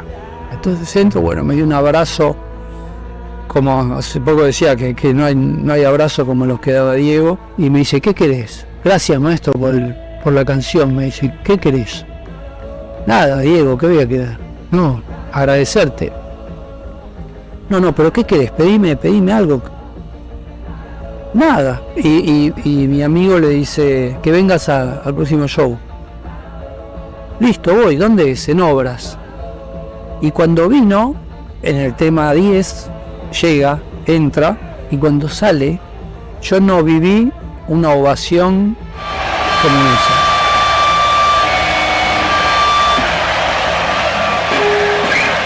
Solamente por aparecer, no es que el tipo acababa de... No, apareció y fue una ovación, una locura. O sea, y la gente, y todos gritos descoordinados, ¿viste? Gritos, y unos que de repente empezaron a cantar una cosa y otros cantaban otra, pero era una cosa que no se podía creer, y él mismo estaba emocionado. Y me dice, no sentí esto ni en el Napoli, me dice. Y le pide a Coppola que le traiga los botines, los últimos botines que usó, y me los regala. De nuevo, una ovación, una ovación increíble. Y bueno, yo me doy vuelta muchas veces porque está la pantalla con todos goles de él, una sucesión de goles a toda velocidad, y siempre es hipnótico, es como el fuego, ¿viste? Es ver el gol a los ingleses, empieza y no podés no mirarlo, como si fuera a ocurrir algo distinto.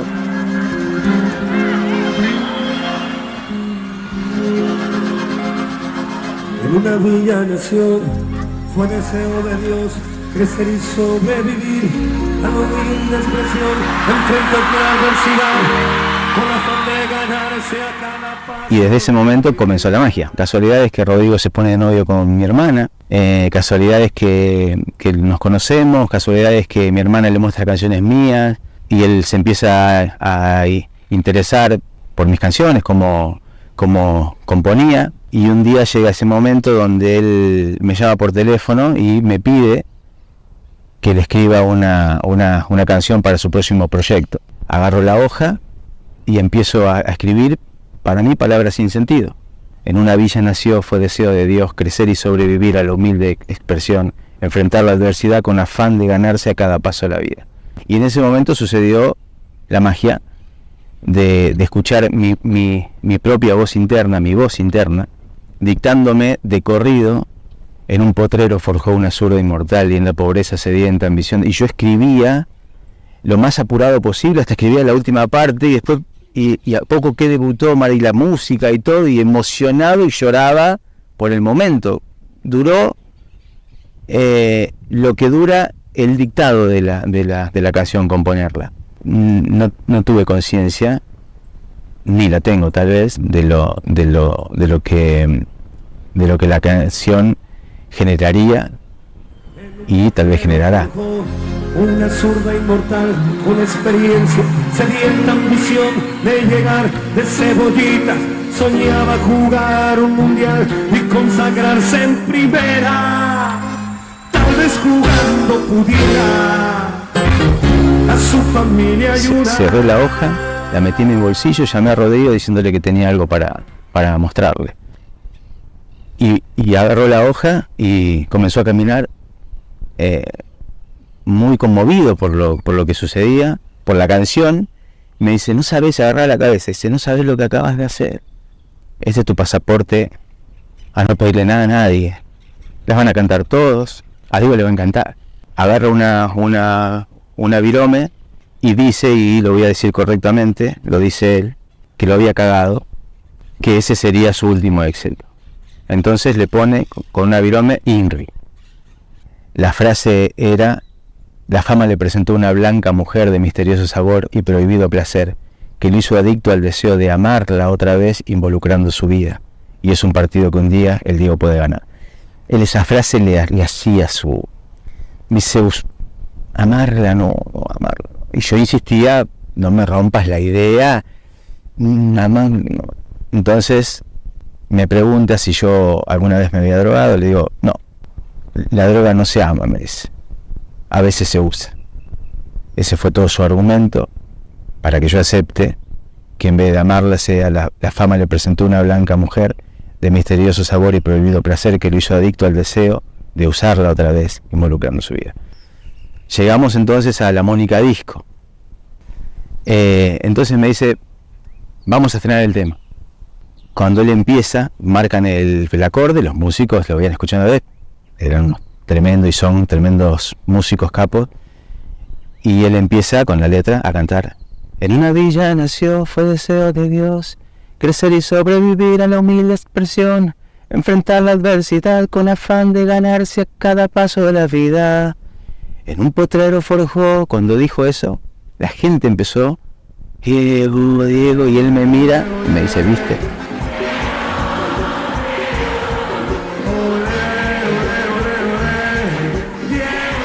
Y se venían los Luna Park.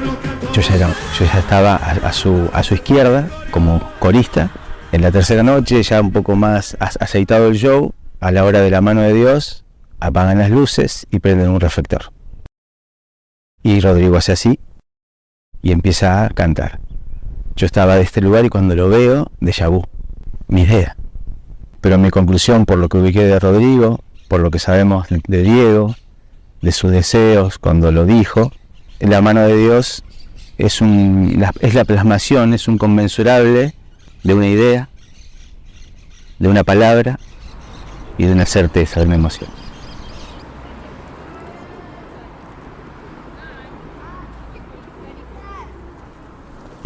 Si tuviera que ponerle un título, es que estamos ante el ícono cultural más grande de nuestra historia. La alegría que el Diego transmitió en un momento jugando al fútbol fue incomparable. Obviamente que se amaba a ese Diego con la gorrita, que se ponía una gorrita de Venezuela, una gorrita del 10, iba caminando a duras penas hasta el sillón.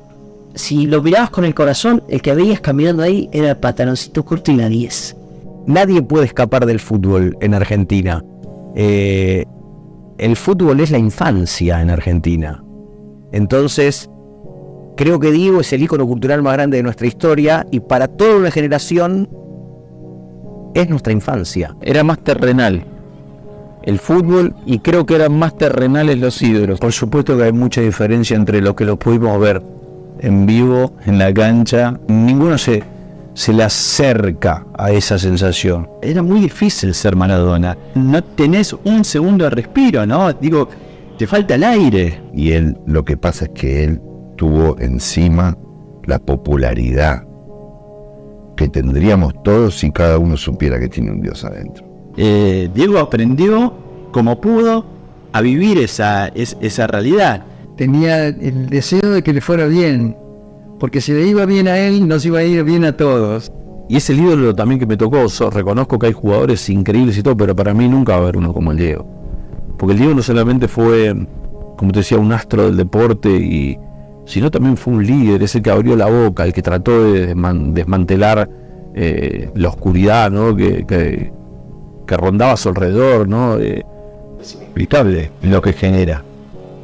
Y lo que sigue generando, lo que genera en gente que no lo conoció, en gente que no lo vio jugar. Creo que Diego tiene una conexión con lo popular, tiene un carisma, ¿no? Y fíjate que estoy hablando en presente, ¿no?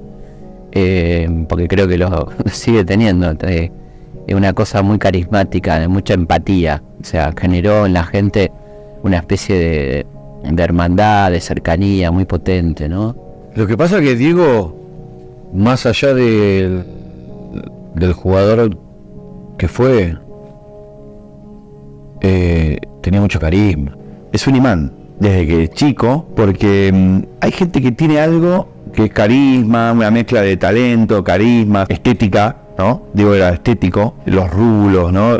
Su iconografía pop muy construida, el saco de piel, la pincha que usaba siempre era distinta. Hay pocas personas que me generaron que cuando pasa, yo creo que el que lo quiero o no, pasa Diego y haces, genera eso, pero genera eso por, qué sé yo, por todo lo que nos generó a todos. Creo que con Diego va a pasar que se va a seguir hablando de él y se va a seguir escribiendo y se van a seguir haciendo películas y se va a seguir hablando como una de las mayores leyendas del fútbol, porque es un personaje mucho más rico que Pelé, por ejemplo, ¿no? Por su incorrección, por todo lo que hizo, es un personaje como más interesante por ahí, ¿no? Los que lo odiaban, si lo veían en persona, se morían. Se ve muy admirado, cada voz de aliento que sentía hacía que su performance fuera todavía más importante, ¿no? Eso le suele pasar a muchos artistas, el incentivo ese extraordinario que te provoca el aplauso, el reconocimiento y demás, eso lo tenía Maradona multiplicado yo. Primero es un artista, o sea, no lo miremos como un jugador de fútbol. A mí me expandió el horizonte el Diego. De pibe era muy soñador y soñaba con muchas cosas de las que hice, ¿no? De haber girado por el mundo, tocando, llenando lugares. Yo creo que el Diego me dio un plus. El cuerpo de ese tipo habla emotivamente. Querés tener una cara de llanto, la tenés. Querés tener una cara que no sabemos de qué fue. Si fue de bronca, si fue de revancha, si fue de deseo, si fue de, no sé, te tenés que sentar a contemplarlo al tipo. Es muy imponente su figura. Cuando me lo presentan, que fue en la estancia chica, en el predio de entrenamiento, y bueno, ¿no? Eva es la fotógrafa y él me da la mano, se me heló todo el cuerpo, me quedé dura y te juro que tengo la sensación de su mano, porque fue como, no sé, algo difícil de explicar, pero muy, muy, muy movilizante. Antes se decía que Diego es inmortal. Che, hay que hacer, ¿cómo puede ser Diego? Mirá, vos, Diego, vives muertas resurrecciones. Era inmortal. Bueno, es inmortal. A veces a uno le cuesta hablar en pasado.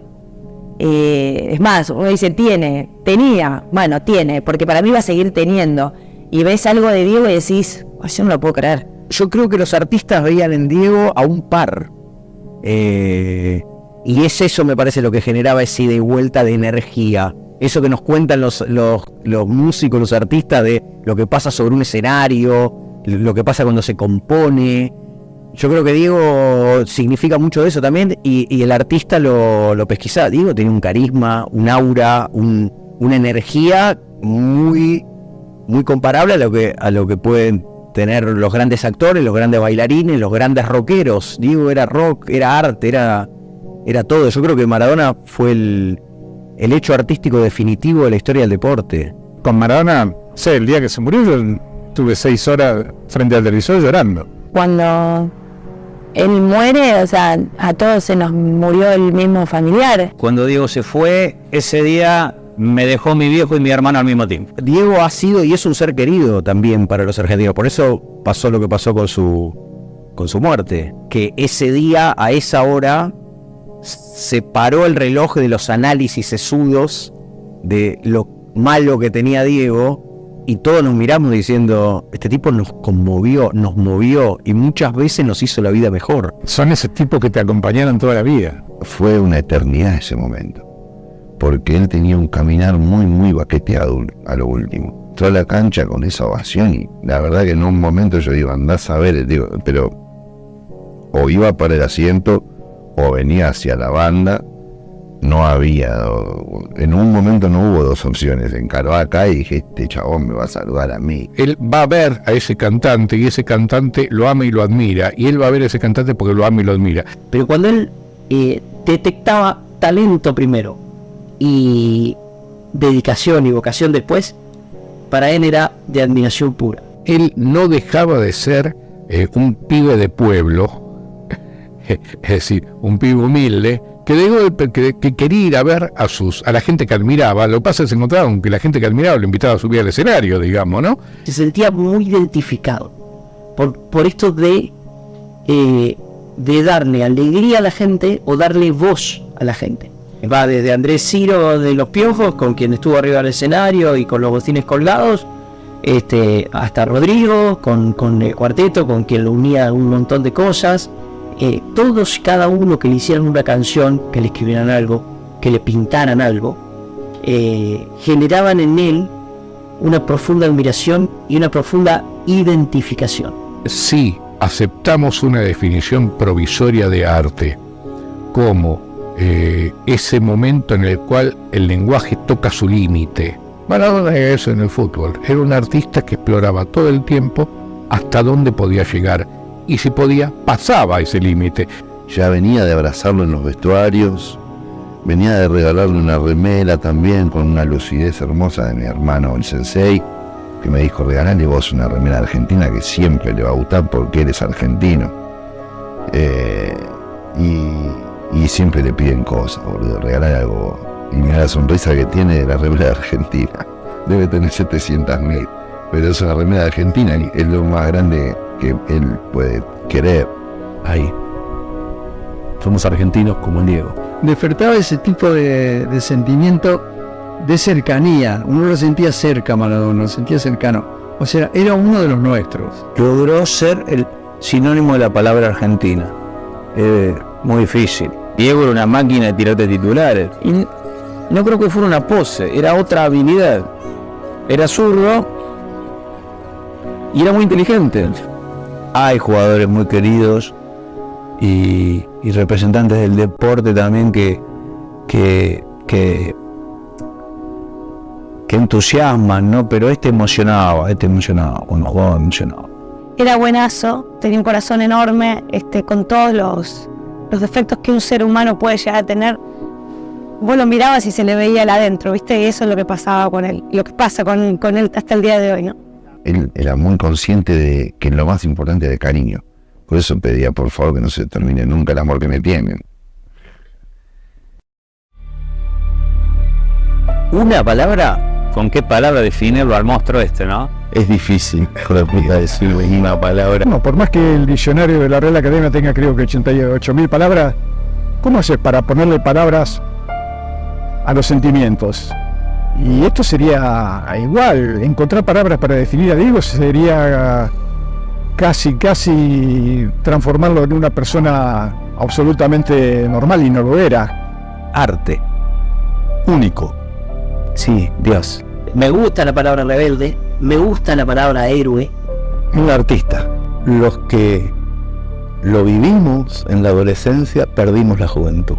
La palabra que me gustaría resumir para definirlo es juventud.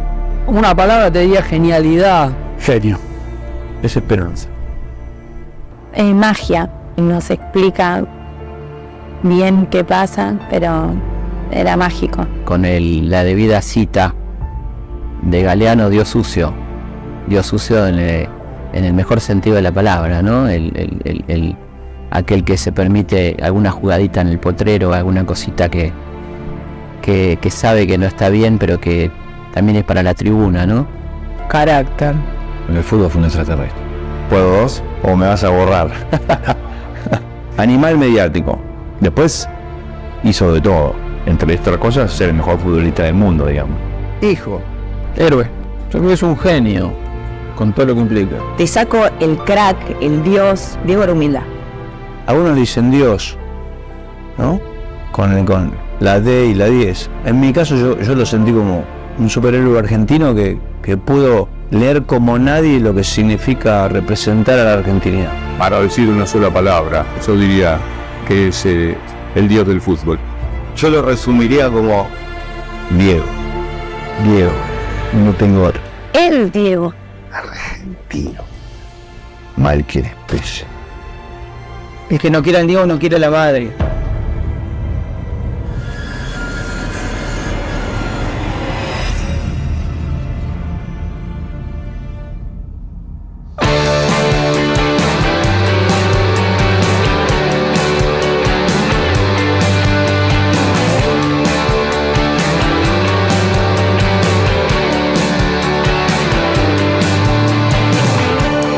Atacamos el asfalto como lluvia de abril. No seguíamos un mapa, la deriva es nuestro fin. No nos importa el futuro, no paramos de reír. Son las 6 de la mañana de nuestro día más feliz. De nuestro día más feliz.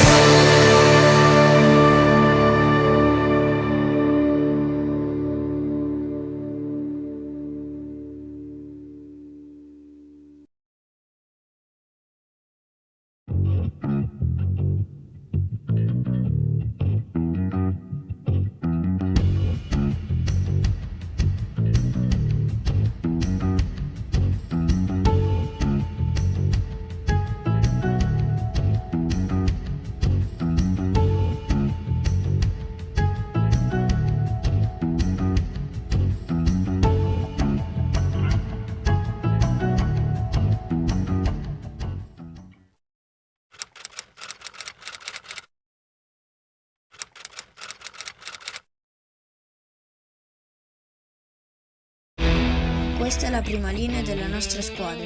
No, non questa, questa. Ci stiamo giocando il punto decisivo della finale. E pensare che poco tempo fa le cose erano molto diverse.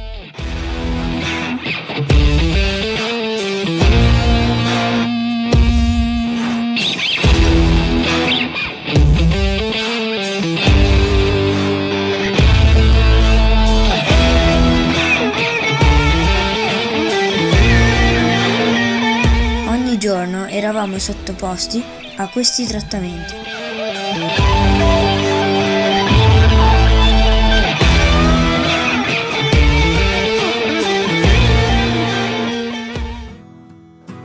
Passavamo le giornate in panchina a vedere gli altri giocare.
poi succede qualcosa di speciale.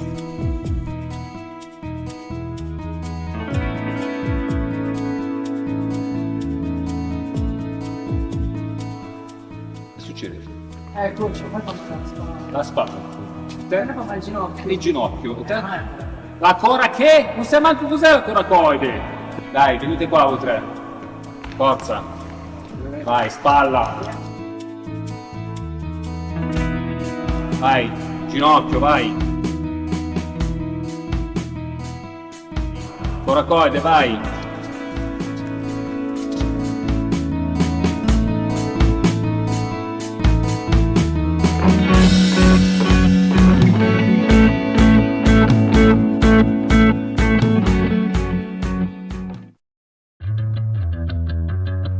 Ed eccoci qui ora a giocarci il punto decisivo.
Ogni volta che penserai che c'è qualcosa che non saprai, ricordati, tu non sei solo mai. Le certezze che perderai e le botte che prenderai, ricordati, male non farà.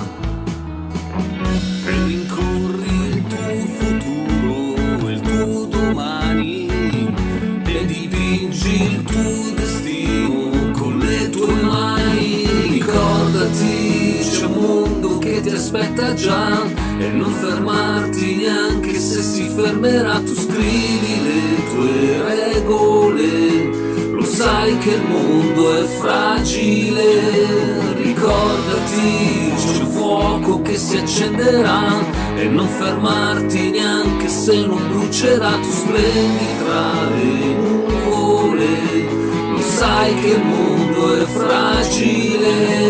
Ricordati,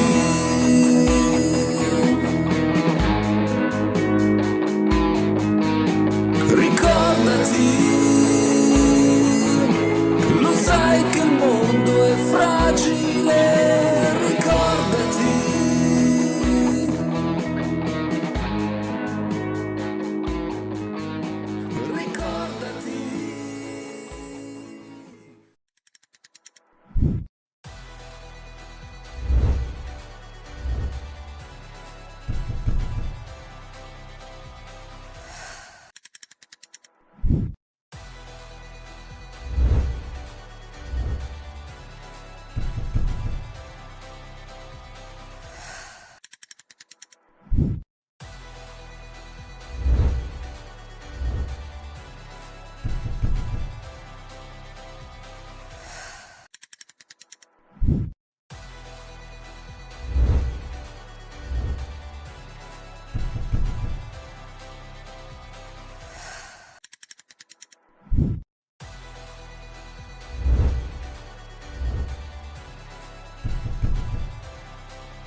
Kenya International Sports Film Festival 2025, the 8th edition, coming to you live from Cinemax Nyali here in Mombasa, Kenya, East Africa. Now we've got movies, we've got panels, we've got special sessions, we've got demonstrations, we've got so many things happening over these next few days. And this is just day 2 of the Kenya International Sports Film Festival. Now, we're going to go into a very somewhat sensitive, delicate panel, but it's something we must discuss, and this of course is about the growth of arbitration and mediation in the world of sports. And I'm very honored and privileged to say that on this particular panel, we actually have the chairman of Safinez Foundation and the founder and festival director of the Kenya International Sportsman Festival, Mr. Asif Karim. Of course, you also know him as a world-class cricketer, and he is going to be on this panel, and I'm going to hand over to him so that he can take it over from here, because he's the person who knows the best about this, which is actually what we refer to as alternative justice resolution. There you go, sir. Thank you, Chris. Once again, a pleasure to be here on day 2 for what is an important subject, and I would like to take this opportunity to welcome the chairman of the Chartered Institute of Arbitrators Kenya, and who will be the moderator, and a personal friend of mine, Dr. Ken Mutuma. May I hand over to the moderator to take it from here in what is a very growing subject, and the public will enjoy listening to this new subject that is up and growing. Over to you, sir.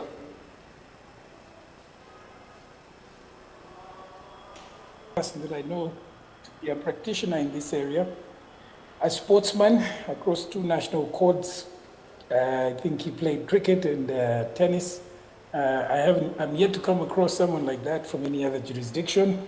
And of course, a very special member in the what we call the Alternative Dispute Resolution family of practitioners.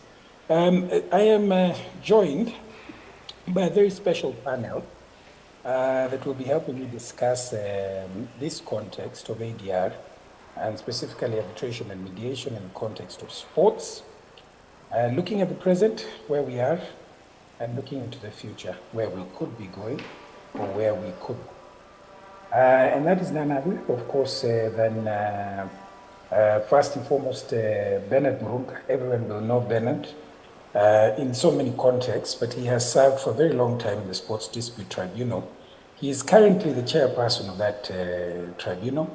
He's been very much involved in matters of football, both as a qualified FIFA referee, as the chair of the FKF Arbitration Tribunal, and as the chair of the FKF Disciplinary Committee. This, amongst many other portfolios that he has, makes him a very credible voice when it comes to the topic at hand. We're also joined by a wonderful favorite of ours, all the way from Nigeria. That's Chiamaka Anagu. Chiamaka Anagu is an arbitrator, a certified mediator, and a legal practitioner, so she will bring the lens of law into this arena of sports disputes. She's done a lot of pro bono work, and currently serves as a member of the Sports Resolutions Pro Bono Legal Service. I think the beautiful thing about sports is the way it unifies people across borders, and we will be getting some insight all the way from the west, some best practices that we could borrow from within this jurisdiction. And then last but not least, and present there in the plenary is the chairman of Safinez Foundation, Asif Karim, founder of the very festival that we are enjoying, an international sportsman. You heard me mention his duality across the tennis and cricket courts. And he's, in a very special way, the executive producer of the Karim's Sporting Dynasty, and also the Rest of the World documentaries. So it's a real big pleasure to have you, distinguished panelists. Let's set the ground going. We've got a very short time. I think doing a dive into the subject, sports disputes.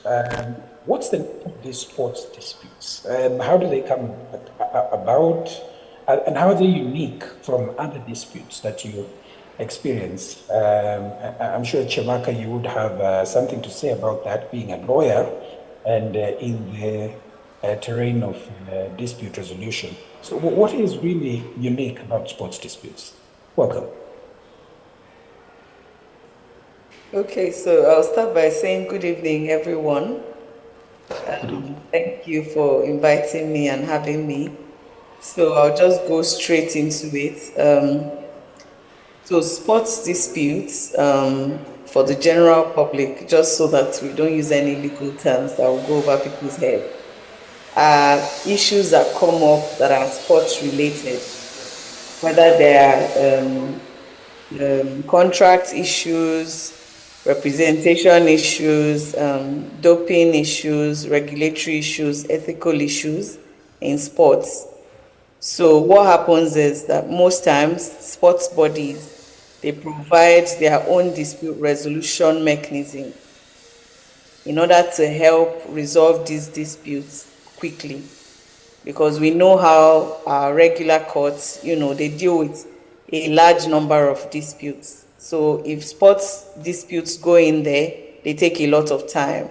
So it's easier for the regulatory bodies and to set up their own disputes resolution mechanisms, just in a bid to help these things go faster. For example, just also to keep it brief, during the Olympics, there is usually a CAS dispute body that stays on there. So when somebody has any complaint, they deal with it immediately because it's very time sensitive, and just give a decision there and then so that the competitions can go on, whether it goes to qualification, doping issues, any other thing that comes up during competitions. They handle it very quickly, and then the competition goes on. So Thank you very much. That's a lovely way to get us started. Thank you, Chiamaka. So we hear that they are very unique because of their terrain. You're dealing with doping issues. I think that's highly technical. You're dealing with time-bound. I think the idea of the life of the athlete. And you need a fast dispute resolution mechanism with which all of this can be resolved. Let me bring in the chair of the sports tribunal at this point. Everyone, of course, is trying to understand these two dispute resolution mechanisms, arbitration, mediation. What exactly happens in the context of Chiamaka's earlier comments? How does this mechanism kick in? What's your experience, your observation from what you see in the world of arbitration and mediation? Welcome.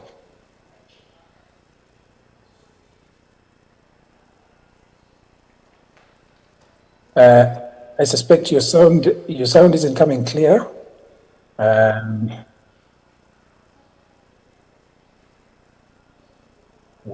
We can see you are speaking, but we are not able to hear you, Bwana Chairman.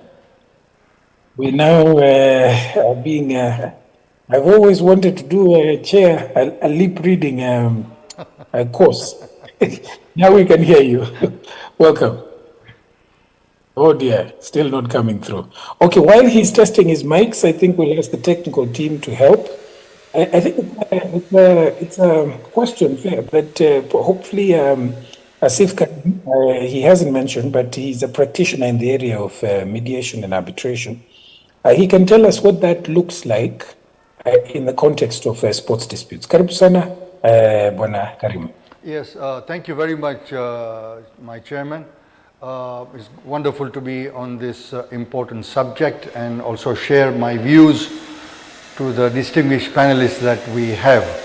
I want to touch something on what Chiamaka said about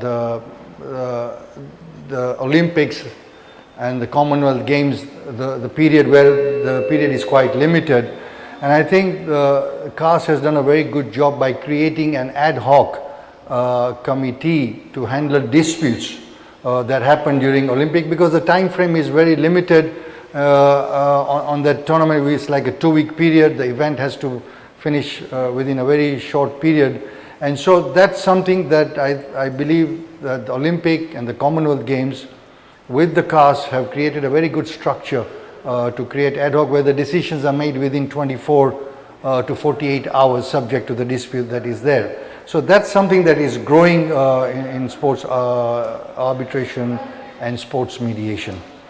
The other areas that she talked about is already been addressed, and I'm sure the chairman will speak later on. But I strongly would like to advocate that it's time now that Africa also does take some charge in trying to get our disputes resolved within Africa. And you remember, Chairman, we were part of a committee that we organized about 4 years ago, where we had the Court of Arbitration of Sports from Louisiana visit us, very well organized by the Chartered Institute of Arbitrators Kenya, and we had a wonderful one-day seminar where the big boys from CAS had come, where we had engaged to see how we can create a CAS office in Africa. And of course, because we are Kenyans, we were saying, why not Kenya take the lead, as we are also a powerhouse in Africa on the matter. So there are a lot of areas that I feel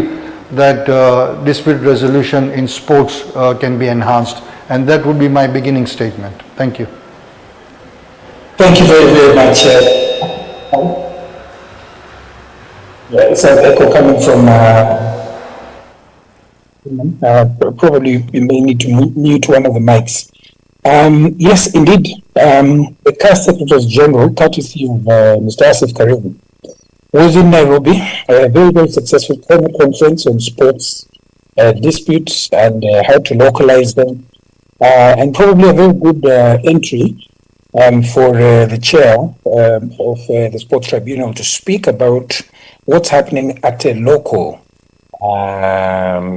context, what's happening within the local scene on the resolution of these disputes, and possibly also the kind of challenges that he's seeing when we speak about arbitration, mediation, and how they are functioning both within the country and maybe within the wider scope of Africa. Karibu sana. I hope, Mr. Chairman, you're able to speak now. I hope you can hear me now.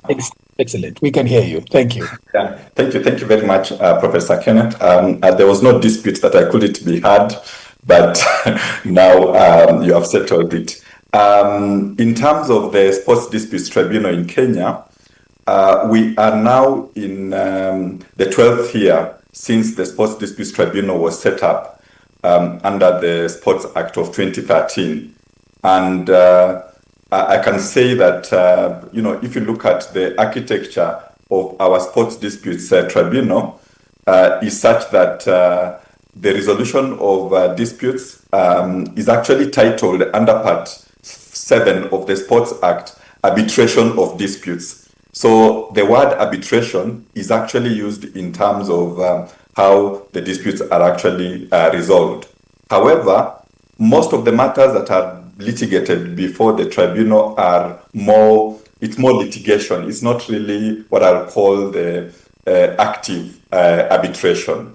However, if you look at Section 59 of the Sports Act, it then encourages the tribunal in resolving the matters to then try arbitration and mediation. And what has been happening is that when matters are brought before the tribunal, the chairperson and the other members of the tribunal will then ask the parties whether they would actually be willing to go the arbitration way and also mediation. And we have persons who are qualified in arbitration. I should mention, Chair, that I'm an associate member of the Chartered Institute, so you are my chair, basically. So in terms of arbitration, we then look for mediators and also arbitrators and then see whether those matters can be resolved. And we give them the facilities of the tribunal to even use, because we have the Microsoft Teams link that is set up by the judiciary. We are then able to use those facilities to even do the mediation.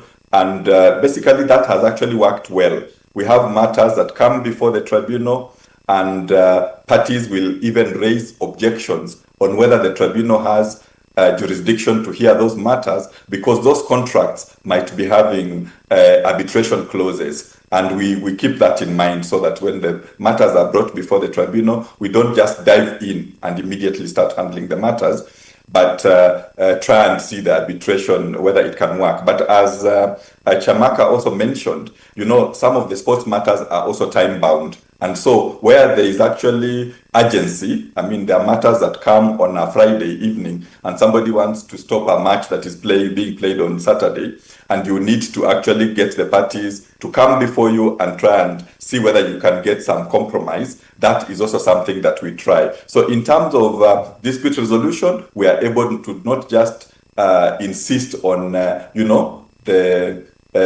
way in which the parties have to start now litigating before the tribunal, but also try the arbitration mediation route.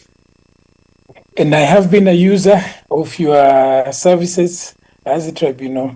I can attest, as Mr. Asif Karim will know, that we did have a matter where just before a very, very important happening, you get hit by a suit, and the tribunal has to work overnight to make sure that there is not incredible disruptions that would affect the play of sport, essentially. I'm glad to hear, Chairman, that you're one of our members. Certainly one of the outcomes of this is we foresee a round table, and we foresee, I think we've been having discussions with Asif Karim on how we can build capacity in this specific area. Which takes me to Chiamaka, questions around practitioners. So I'm hearing that there is references to arbitration clauses in a lot of these contracts. I'm also hearing from the Sports Tribunal Chairman that certain matters are referred, parties are asked to consider mediation. Do we have a sufficient number of practitioners who are have got the necessary expertise and skill to conduct these arbitrations and mediations? What's your experience in Nigeria? Okay, so thank you very much for that. For your question, I would say yes and no, right? Because we have a good number of people that are qualified arbitrators, certified mediators, but not in sports, not versed in sports. And you know that for sports, arbitration and mediation is quite technical because you need to know the rules and regulations. And you know, sports is a very heavily regulated sector. So there's need for capacity building and training ongoing, really. And then also, why I'll say both yes and no is because right now, like from what Asif said, we don't have much going on in the arbitration and mediation space in sports in Africa. And then people want to train and do the work and not just train for training's sake and just, keep on waiting for international jobs or when they got called to practice in Switzerland or, somewhere else. We want to have these things happening in Africa. We already have the sports happening here. So why can't the disputes be settled in here?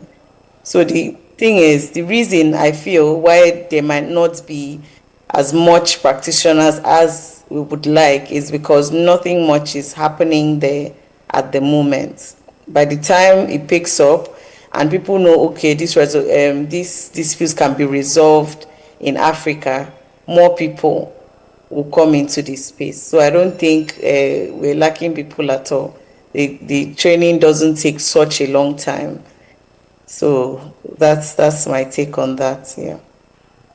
Which takes us a full circle to what you had earlier said, Asif, that we need to seriously start considering how to localize the disputes in this continent, this specific part of the world, if the program of capacity building is going to make sense. Any thoughts on how we can do that? Quick wins? Yes, Chair. I think I would break that down into two folds. One, that there should be a capacity building for all the associations that we have in every country. So, for example, you have the football body or the cricket body or the hockey body. The administrators also need to be educated. They also need to be guided on how to handle disputes. most of the people that come to the sports tribunal are really coming with almost zero knowledge. And that, I think that capacity needs to be built, because there will be many issues that can be resolved without even coming to the tribunal if the capacity building is done to the committee that is organizing. Not only to that, even to the sports people that are playing, so the footballers or the hockey players. So this needs to be a continuous training that needs to take place. Secondly, in terms of how we can build capacity for the mediators or the arbitrators, like we were very fortunate that John O'Haga, who's a former national rugby player, was the chairman for 10 years when the sports tribunal got incepted. We had also Jerry Onyango, who's also played various sports and involved in sports administration. So people who are knowledgeable on dispute resolution and having played sports gives an added advantage to make the things easier, because they understand the psyche, the situation on the ground, on what is happening. So those are the two areas that I believe should be advocated very strongly, and there should be a budget created by the sports tribunal, by the National Olympic Committee, and by all the federations, because that's an area that we are spending a lot of time, and a lot of unnecessary time is wasted. And remember, a sportsman's life is a shelf life. If he loses that period of under disputes, he misses out on a longer period. So it's something that needs to be really stepped up to another level. Thank you. That level, if the terrain remains as it is, where we're losing out.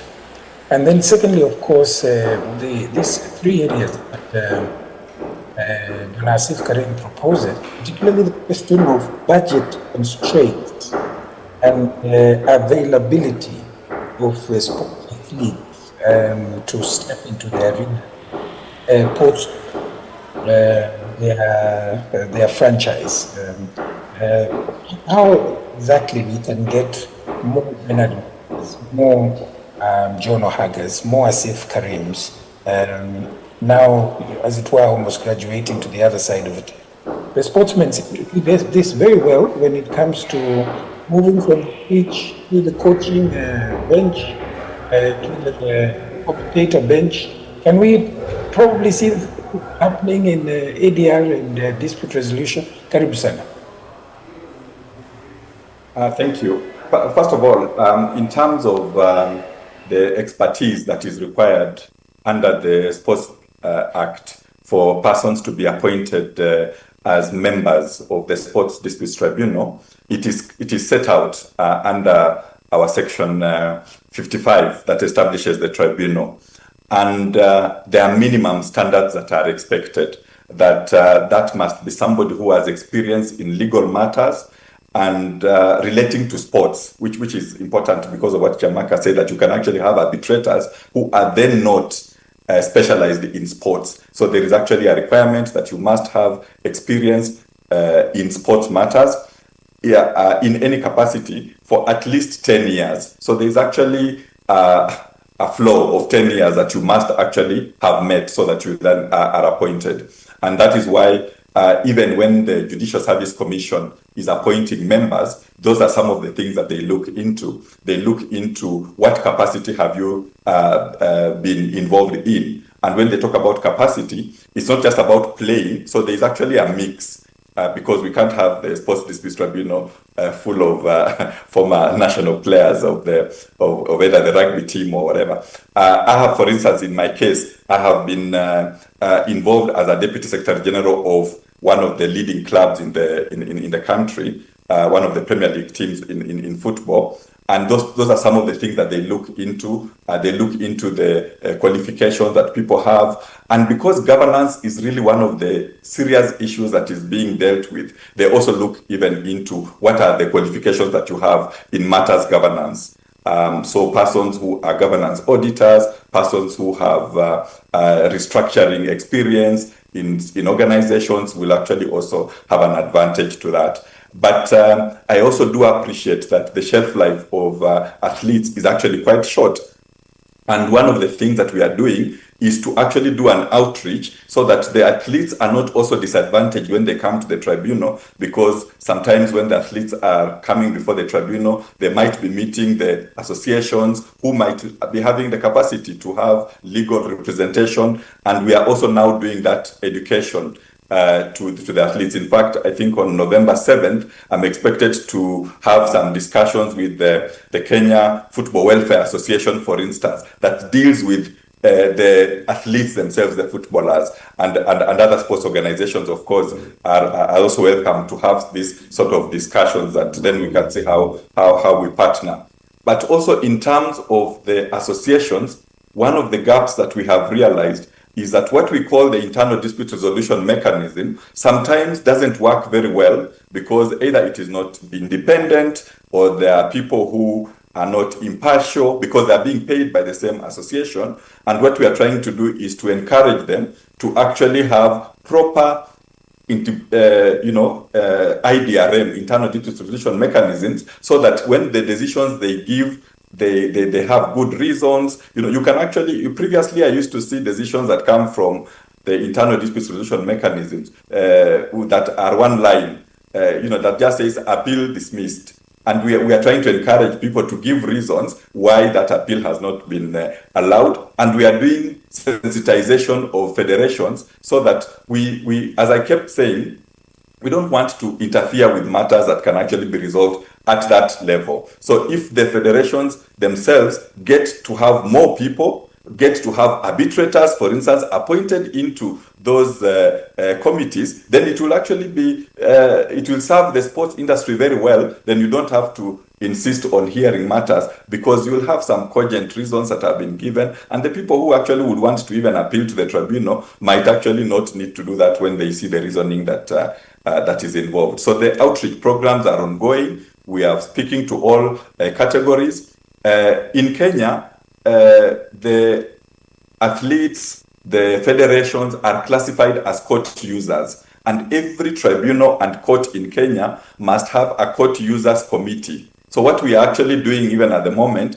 is to ensure that the court users committee works, so that we are also getting feedback from the court users on what needs to be done administratively, and then we also then share this feedback, including even the feedback that we can get from this particular engagement. You can count on us, Chair. In all the outreach, please reach out to the Chartered Institute. We will support.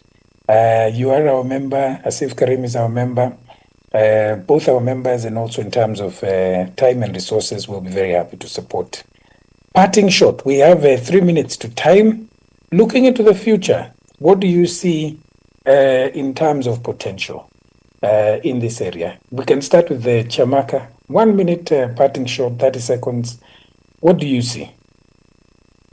Wow, time has gone off so fast. Okay, so parting shots. What I would like to see is, like Murunga has said, for this capacity building to be done for sports persons, for administrators. I want to see proper, if we can have, like Asif said as well, if we can have a CAS for Africa, so that we resolve our disputes by ourselves. I want to see a system that actually works. If it's arbitration, it's proper arbitration. If it's mediation, it's proper mediation. It's not just a setup, just, so let's have something that FIFA says we should have, or something that BAT says we should have. But this is proper, where sports persons can believe that their disputes will be heard and resolved. That's what I would like to see. Where people can see, believe that their disputes are actually being heard. Asif, that's a challenge from you. You've been a sportsman for a very long time. That's a challenge to you. If you were given the life expectancy of 120 years and you got to see 2050, what would you want to be looking at in this region? What would you wake up to and you say, we got it? Well, of course, as I said earlier, that I'm very keen that we empower ourselves in Africa. I think we are ripe enough now as a powerhouse globally in sports, that we can handle any form of disputes. And that's why I want to put the challenge back to you, both the chairmen on this panel, Dr. Mutuma and Bernard, to take the matter to another level with CAS, because it's very, very important, and I strongly believe that we already have some capacity that we can manage the disputes at this level. And so when I wake up, or when I'm there up to 2050, as you said, right, up to 2050, we will have hundreds and hundreds of sports mediators and sports arbitrators. My final point, which maybe the chair of Sports Tribunal can maybe add this, is when the Sports Tribunal makes a decision and the parties are not happy, they normally go to the High Court to appeal. I just wanted to know whether the structure of that is correct, or is the athlete allowed to go to CAS directly? And thank you once again for me being part of this wonderful panel.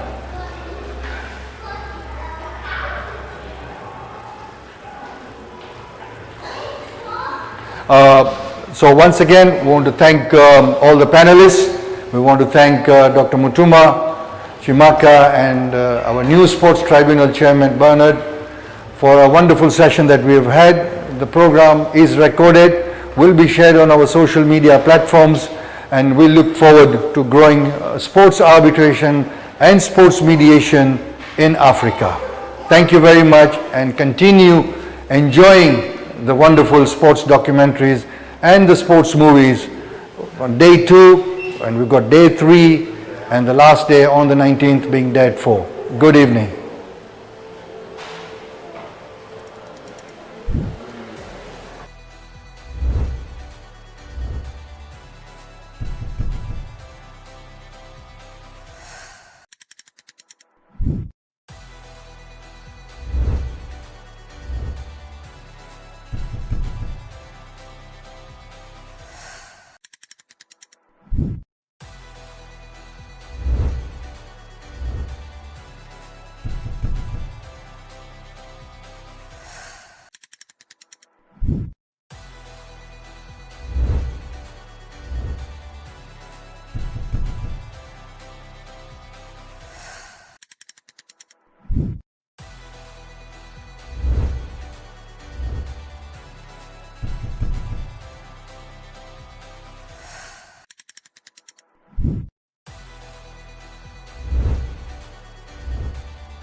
¿Sabes cuando tú estás haciendo las cosas de una manera porque para ti es normal, ¿no? O eres de una manera pero la sociedad o de fuera te llegan mensajes opuestos, ¿no? Va a decir que no lo eres. Pues eso me pasaba a mí, ¿no? Nací diferente, al final tuve una infancia difícil en ese aspecto porque yo no entendía por qué a mí, ¿no? Cuando intentas pertenecer a un grupo y no te dejan, Yo solo quería ser aceptado y ser normal, ser como los otros niños, ¿no?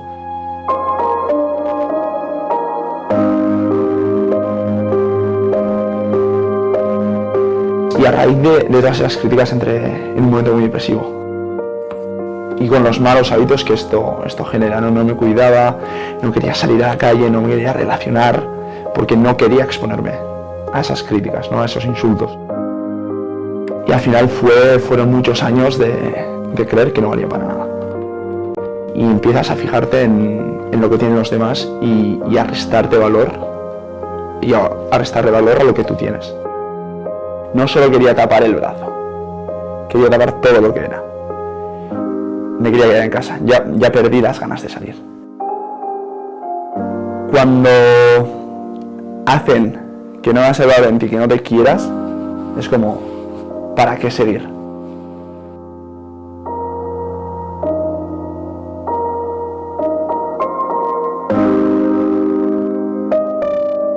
Yo en aquel momento estaba en un momento muy duro, o sea, estaba tocando hondo. Y me acuerdo de un día, aquel niño mirando, que se miró al espejo, ¿no? Y es en el momento más hondo. Y es como que Dios me hablaba, ¿no? Era como, ¿es esto lo que quieres ser? ¿Es así como va a ser el resto de nuestra vida? Y es como me dijo, sueña la mejor versión de eso.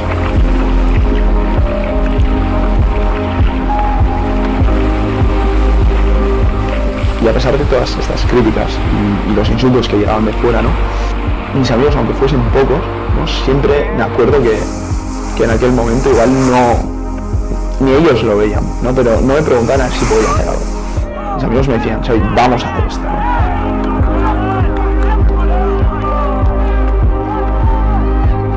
Yo siempre he tenido oro en casa. Al final mi familia siempre me ha apoyado, ¿no?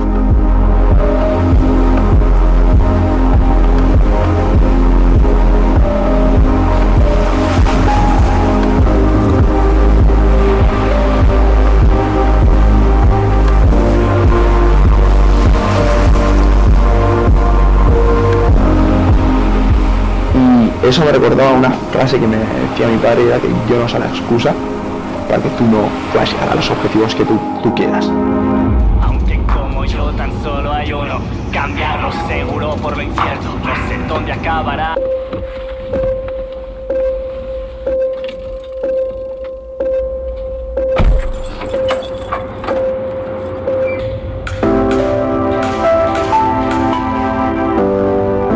Este proyecto lo empecé con un amigo y la principal razón fue porque quería enseñar lo que este deporte me había enseñado a mí, ¿no? Y era que si luchas, si te esfuerzas, no hay nada imposible, ¿no? No hay ningún reto que no puedas alcanzar.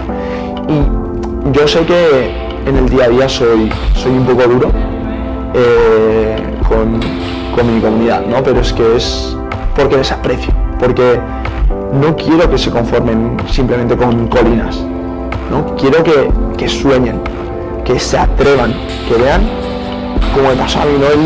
el soñar con su mejor versión. Yo quiero estar aquí para acompañarles y para que puedan lograr llegar a la cima más alta, ¿no? No a colinitas, no. Vamos a atrevernos y vamos a soñar. Yo voy a estar aquí contigo en cada paso del camino, porque no quiero que te conformes, porque sé que tú puedes.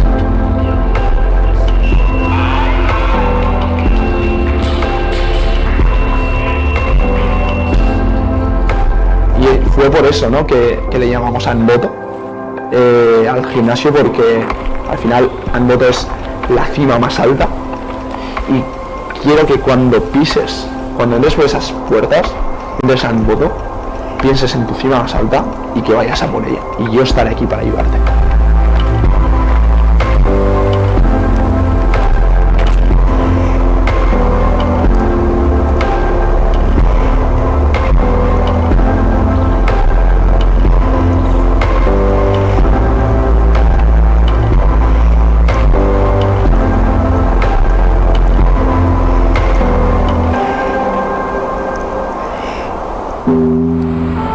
esa forma de pensar la cogí en Estados Unidos. Yo me fui con 20 años a estudiar allí y empecé a llevar el entrenamiento muy en serio. Me dedicaba mucho, iba cada día, llevaba la comida una dieta súper estricta, porque mi entorno era gente que se dedicaba al mundo del culturismo. Pero aquello me llevó a otra serie de problemas, ¿no? Y salimos de un agujero para meternos en otro, porque pensábamos que sí, que habíamos cambiado de chip, que se había arreglado todo, pero vimos que empezamos a entrenar para agradar a otras personas y no porque de verdad nos gustaba lo que hacíamos, ¿no? Porque de que se me criticara por mi físico, también luego se me empezó a aceptar por él. I'm still like dying. Huh? I'm still like dying. So guys, Xavi and Ryan. Y no fue hasta que empecé a entrenar con mi amigo Ryan, empezamos a entrenar powerlifting y strongman, fue ahí donde hice el cambio de verdad de yo no quiero entrenar para tener un físico, sino yo quiero entrenar para estar fuerte de verdad. Eso nos llevó a también a ponernos fuertes mentalmente, ¿no? Me acuerdo que fuimos a un gimnasio específico de strongman, donde había una comunidad, o sea, gente del día a día, daba igual cómo eras físicamente, pero que se estaban apoyando el uno al otro, y cuando uno ganaba, o sea, cuando un compañero ganaba, te ponías más contento por el compañero que cuando tú sacabas tus propias marcas, ¿no? Y para mí aquello fue un cambio de, wow, no tengo que hacer esto solo. Estoy rodeado de una comunidad que me ayuda, ¿no? Que cuando estoy débil, cuando no quiero, me agarran y me levantan, ¿no? Yo quería empezar eso en casa. I came to understand that I was underestimating all the moments of hard work, suffering, and joy along the way. I believe that success is not reaching the finish line, but staying on the path. And it is a never-ending path. For us, success does not stop with graduation. It's a process that requires many failures as we inch our way forward. Here, we dream together, we discover together, and we accomplish together. And that is such a beautiful experience to live. Who cannot be inspired by a community where dreams are accomplished together? The creativity to change the world is inside of you. What are you going to do with it? Thank you. Thank you, guys. Congratulations.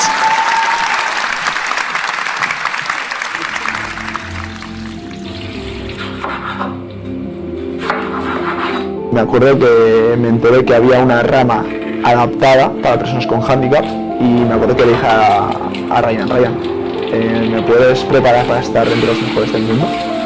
Y Ryan me dijo que sí, no dudo. Le dije, pues venga, vamos a ponernos. Empecé con Ryan, empecé con un nutricionista, iba a ser una montaña rusa muy dura, ¿no? En dar una media de 4 horas y media al día, y esto no era lo más difícil, sino lo más difícil eran los retos mentales, ¿no? Porque cuando ya estás entrenando para competir, no va a ser bonito. O sea, vas a tener que levantarte cada día y ir a hacer cosas feas. O sea, vas a tener que dedicar muchísimas horas en tus debilidades. Y estar preparado mentalmente para eso, yo no me levanto motivado cada día.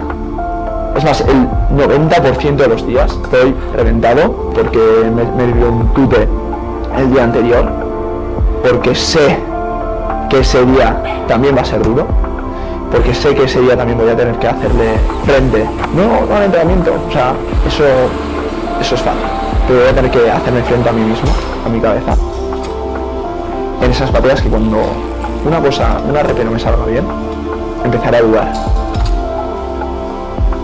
Y esas mentiras que nos decíamos cuando éramos pequeños de no puedes, no vales para nada, volverán. Pero no volverán solo una vez al día, volverán en cada rep que fallemos.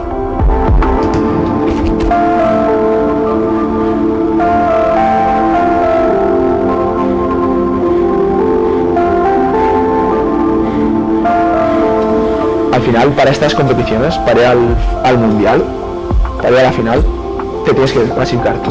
O sea, todo depende de ti. Todo va a depender de esos días que no querías ir a entrenar, pero fuiste. De todas esas veces que quisiste dejarlo, pero no lo dejaste.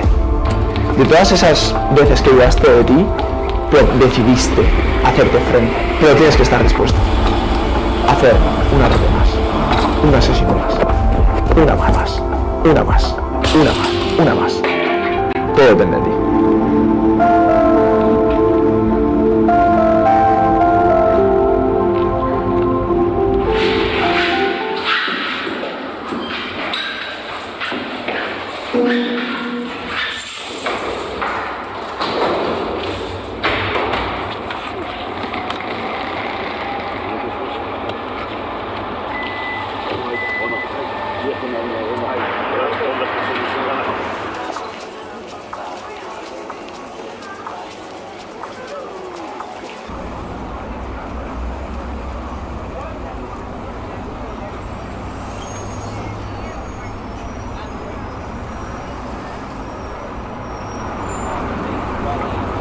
Los Games son la competición más grande a la que un atleta de CrossFit puede aspirar. Es el Mundial de CrossFit.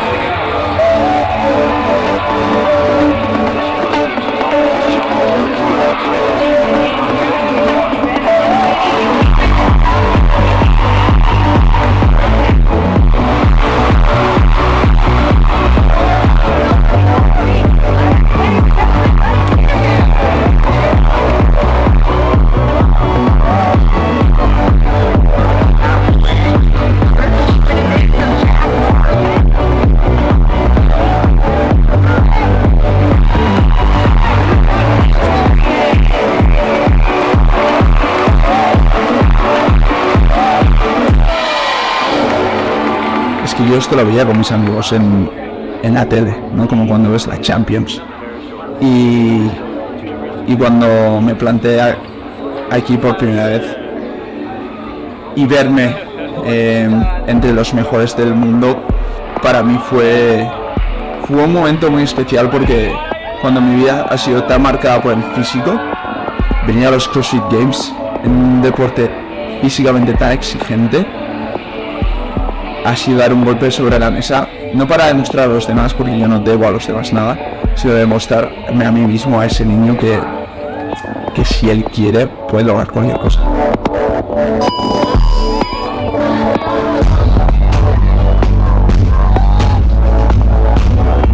Lo que me encanta de competir, ¿no? en CrossFit y de ponerme las metas más altas es que me expongo constantemente a esa zona, ¿no? A esa caja en la que me encierro y estoy luchando contra mí mismo, ¿no?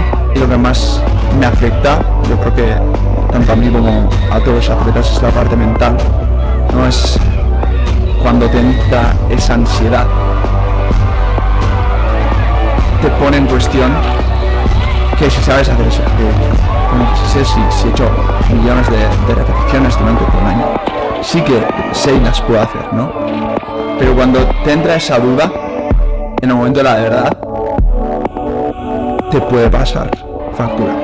No me doy espacio a la duda, ¿no? Porque si dejo que esa voz entre y alimenta al Xavi que cree que no podía, puede llegar a destruir todo lo que hemos construido, ¿no? Entonces, ¿qué hacemos? Pues lo que hago es leer la Biblia, leer pasajes que nos van a motivar, nos van a enseñar de verdad quiénes somos, que somos vencedores y que podemos hacer lo que nos propongamos, porque ya había una persona que ha pasado por todo lo que hemos podido pasar y lo ha superado.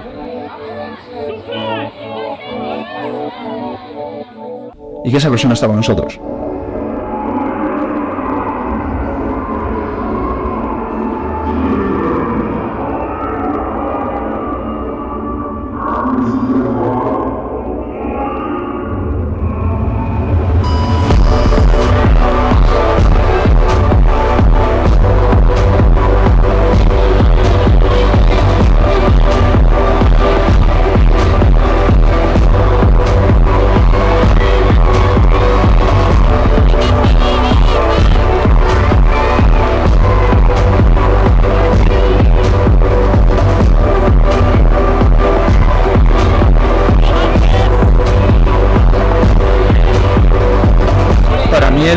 el empezar a competir en Adaptive me abrió la mente porque al final siempre he estado solo, ¿no? En mi entorno no había nadie con mis características. El poder ver que hay otras personas como yo que no se rinden y que van más allá de lo que la gente cree que pueden hacer, para mí eso me abrió un mundo.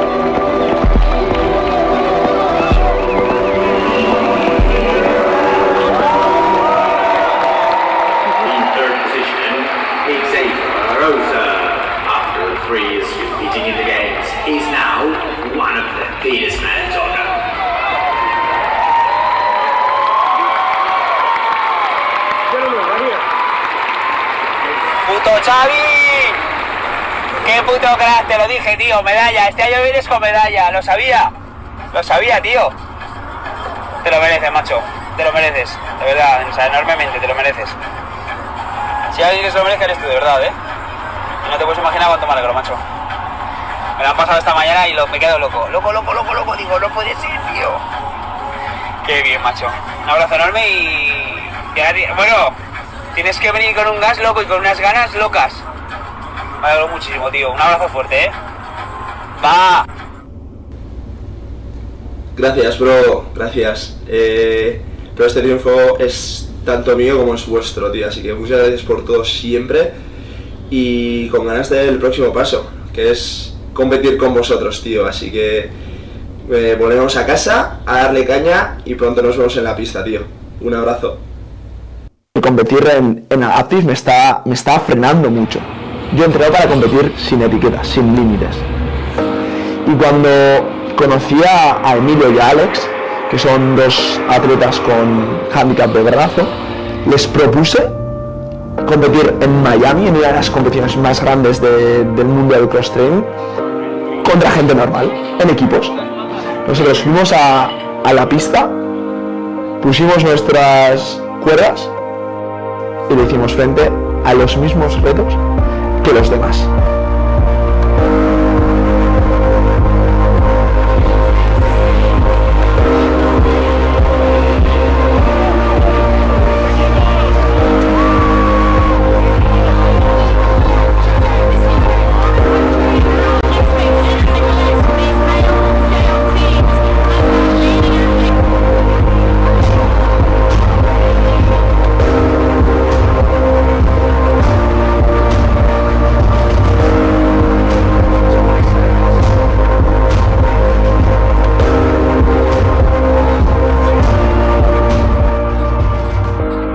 Lo que queríamos demostrar allí era que da igual de dónde vengas, da igual tu punto de partida, que tu punto de partida no determina hasta dónde puedes llegar, ¿no? Y a partir de competir con Emilio y con Alex en Miami, dije, ¿y por qué no formar un equipo con amigos míos que no son Adaptive, que no tienen handicap? Y a partir de ahí hemos ido a competiciones en casa, donde hemos desbloqueado esos limitantes, ¿no? Que competir en cuestión inadaptado tenía, porque el mensaje que se me está dando es, bueno, como no tienes brazo, haz cosas que la sociedad supone que deberías hacer. No. La sociedad no determina lo que yo puedo hacer. Eso lo determino yo y déjame a mí tomar esa decisión.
Y competir con mis amigos y amigas en competiciones en casa es lo que me ha enseñado, lo que me ha despertado ese fuego de, hey, Xavi, tú decides quién quieres ser, hasta dónde quieres llegar. Y nadie más tiene ese poder, solo tú.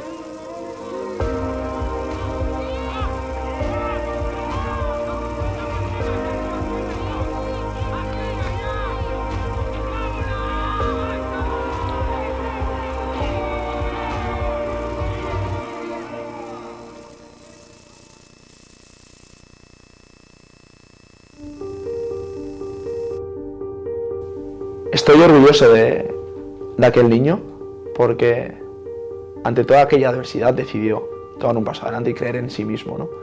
Y gracias a ese paso que tomó ese niño, estamos donde estamos hoy en día.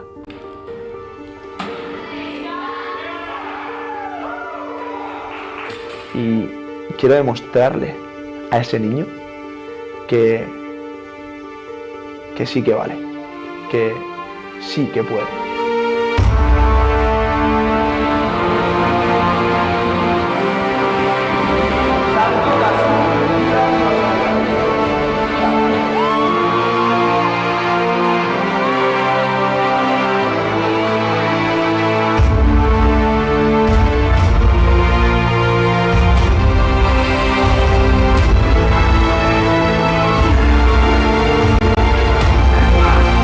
Y que siga caminando hacia adelante porque se va a comer el mundo.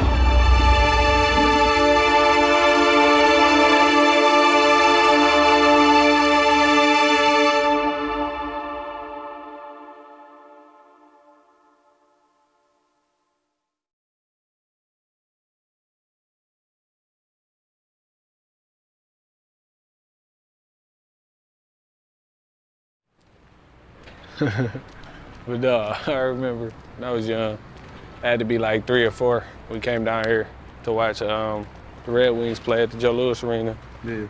Me, my brothers, my aunt, she had us dressed up in like Red Wings gear. We took pictures by the Spirit when they had the jersey on it. Yeah. Took pictures by the fist, all type of junk. It was young. I just remember it being cold as hell. That's it. It was cold as hell.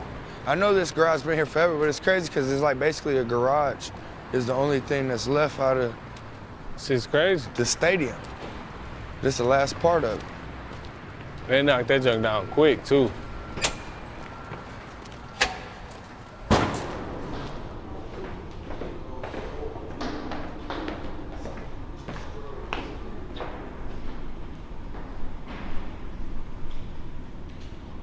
Look, check this out. You can still see the stairs from here.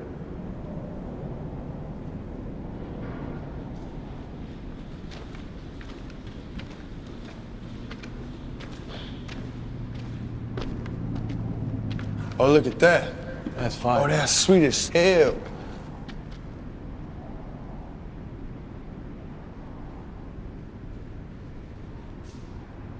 Oh, that's sweet, bro. The way they did the gloves, the color. I don't even think this mural big enough to show how great Joe Louis was for real and everything that he did. I need one like this.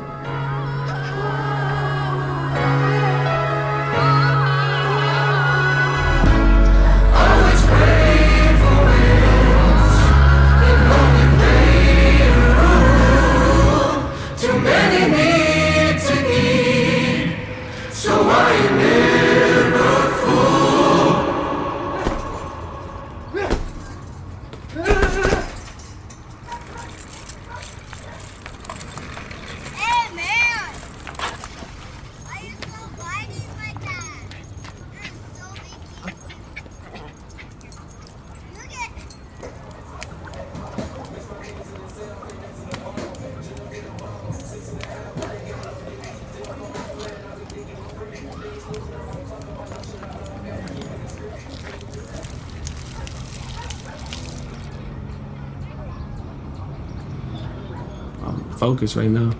Like I said, I don't even have a job right now. It's not a day that goes by that I don't think about fighting or boxing. Literally, like no matter what I'm doing, it's on my mind 24/7. But yeah, when we spar, I just take the bag off the hook and put it over there. And basically just move everything out the way. Only if it's raining outside. Other than that, we go out there and spar. I was a young buck, man. I barely know what I was doing.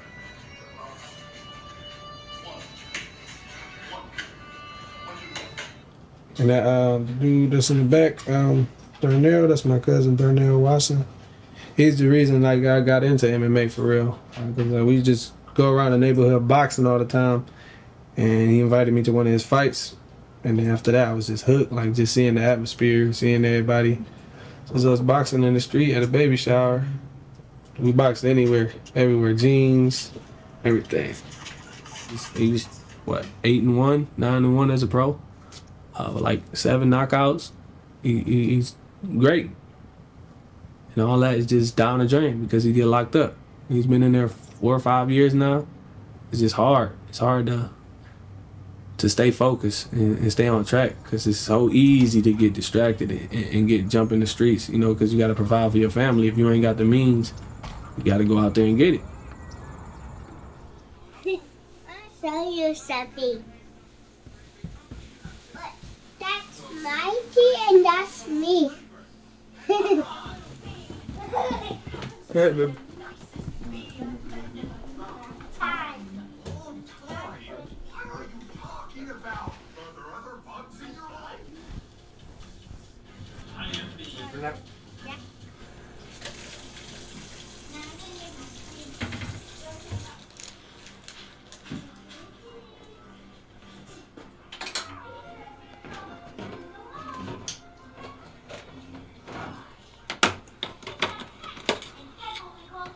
Taste some of this? Yeah. And we got some stuff for you. You ready for it? All right. Not hot. When I was growing up, my mom and dad, they was in the picture but wasn't in the picture. You know what I mean? Back in that time, I was in a really, really evil place. Because when I was in them streets, it was something different.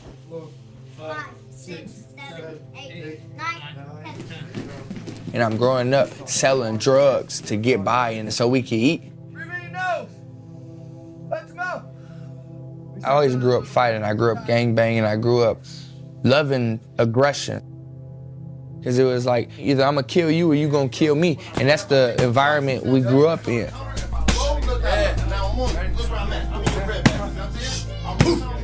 Bro, you ain't supposed to do half the shit I was doing. I ain't give no fucks about nobody.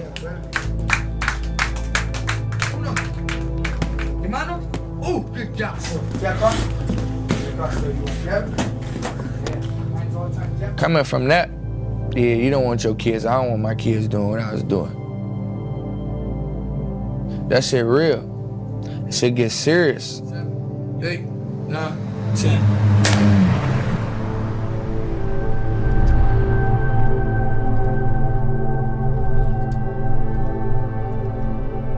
I didn't know what I wanted to do anymore.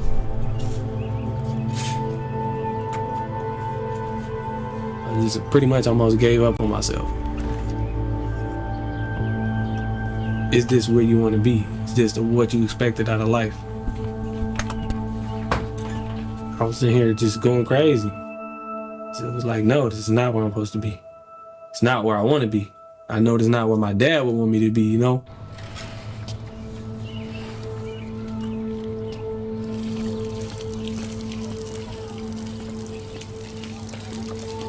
It's just that lit a fire under me.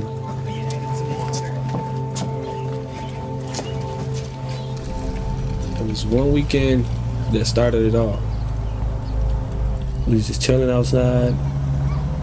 We was sitting on front of my car. These dudes come through the field.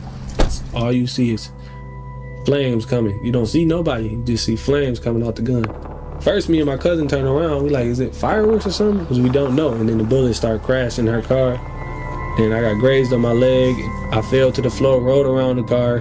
Then I got up and banged on her window, told her to pull off.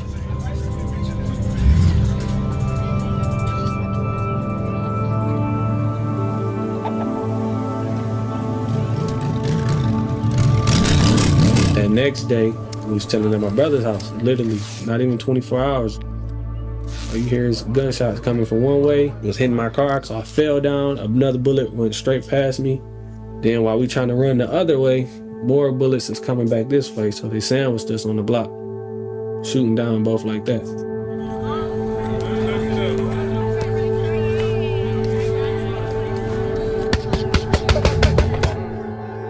I went in the house, I made sure my nieces were okay. I was just in the basement, just waiting. All you hear is footsteps come in the house.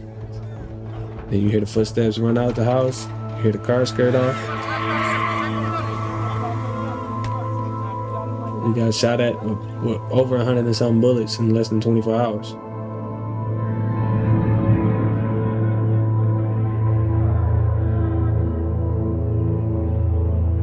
You ever stand over somebody and see them bleeding? You ever see dead bodies in your dreams and shit? In Southwest, we the murder cap of America, bro.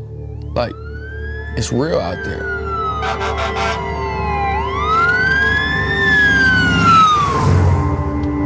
How many people have you lost on this road?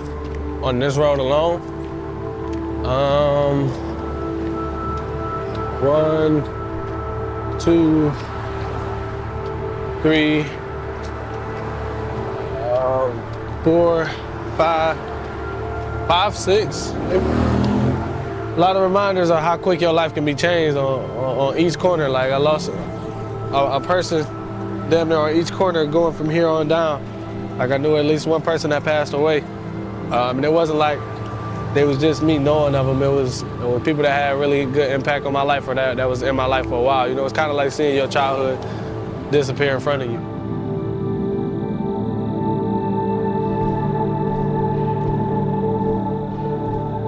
We done grew up seeing that shit. But you grew up see fiends, prostitution. You wake up and see bodies at abandoned houses going on my morning jogs. It's nothing new to us. It's how we were raised, but at the same time, you don't want to keep going through that shit. Didn't feel like it wasn't supposed to be happening. It just felt like life. It was everyday shit. The person up the street was going through the same shit that I was going through, so who am I to complain? So this is my cousin. It's my cousin Vonnie. So him and his brother, they from Southwest Detroit too, and something happened between them two. And they got into an altercation, and the little brother, my little cousin Jay, he ended up stabbing his older brother in the chest and killing him. So now I don't got my cousin Vonnie here no more. That was my right-hand man, bro. That shit hurts, you know what I mean? I think about that shit every fucking day. I know he does too. And it's like, we gotta change people, bro. My aunt, she hurts every fucking day. She had a son that fucking was locked up. Now she got a son she can't see. I see it on Facebook every day. Her pain, what she go through.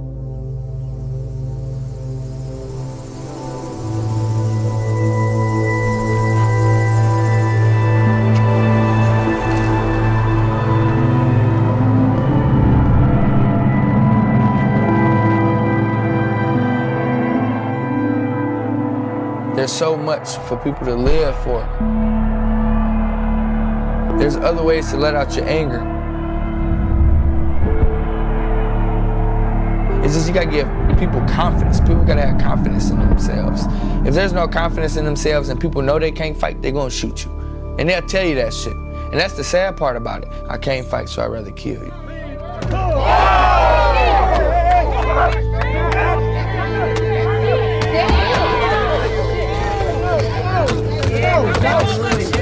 Man, we out here. We about to get everything started, man. Man, pull up, bro. Pull up, man. We got my cousin. He ended up coming up with the name Pick Your Poison. Ain't nobody boxing yet. We wait until more people get here.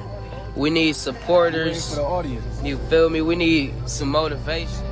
If anybody got any issues that they need to settle, pull up, settle their differences, and we all just gonna box. It just took off from there. And we just started doing it every 2 weeks.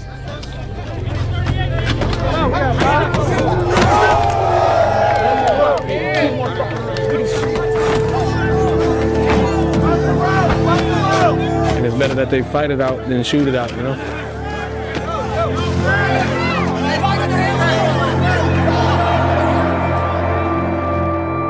So I look at it, I'm just doing what I can, what I know how to do.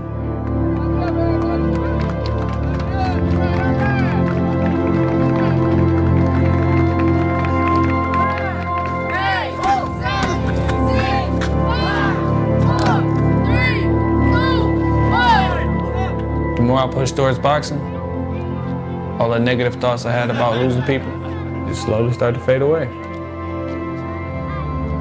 The light started shining again.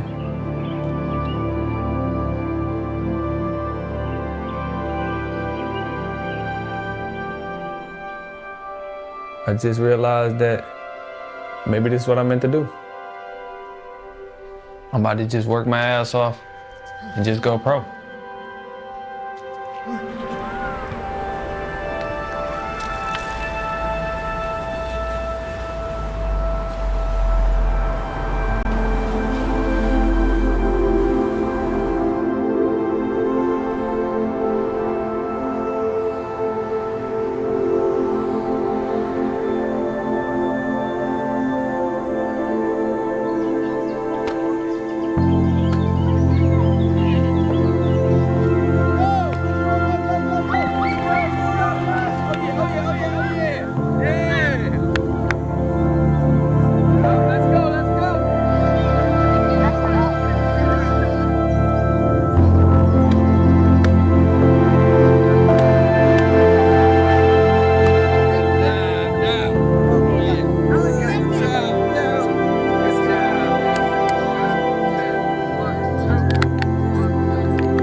Before you're a boxing trainer, you gotta be an apprentice.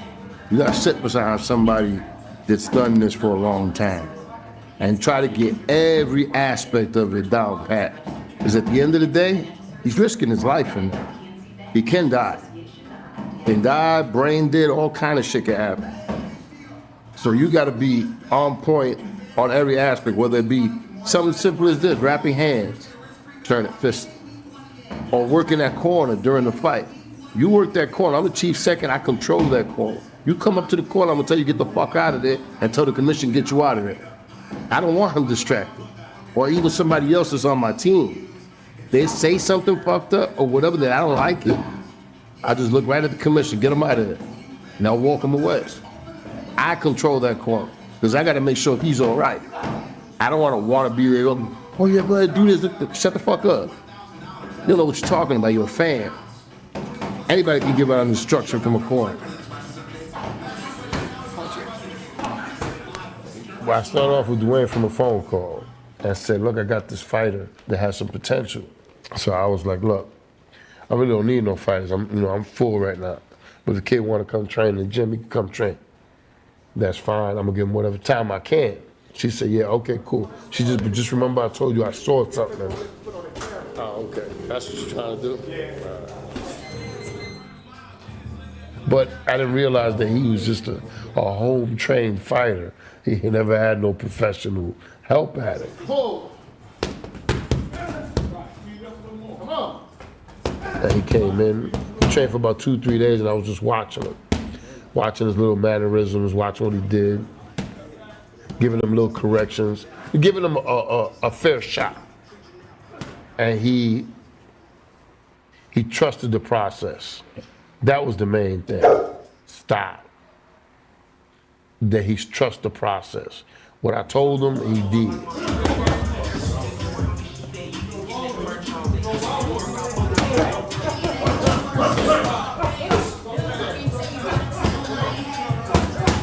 Back, go right back down. Again. There you go. Finish up top.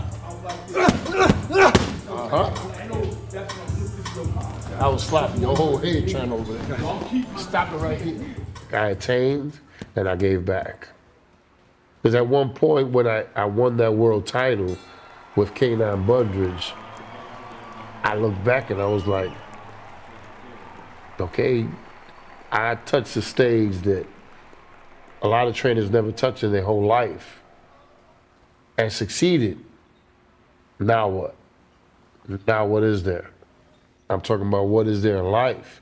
So my thing was, well, let me step back and try to spread my wings a little bit and help other people just to get a chance to either be a trainer, fighter, fireman, whatever they might want to be. And that was the gym. Use the ring. Use the ring. He coming. He ain't gonna let you down. Stop walking. Scoot. Scoot back and forth. There you go. Don't stay here. Get there. Still here. Get over here. You gotta focus. Stop worrying about cameras and all that, because you're gonna have that in all the fights. Worry about the motherfucker in front of you. You heard me? On the move. Huh? Am I setting striker or just? You're paying attention to them. That's why you gave 2 minutes. All you gotta do is hit them. So I'm asking, like, do I move it? Do I strike and move or do I set it? Either way, I don't give a fuck. As long as you striking and keeping them up off of you. He's gonna learn on the job. But, you know, eventually he'll be tested.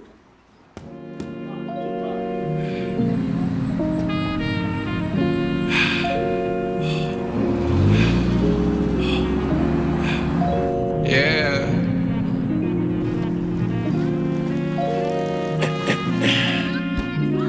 It's just me and you in this place, in this place, in this room. It's just me and you.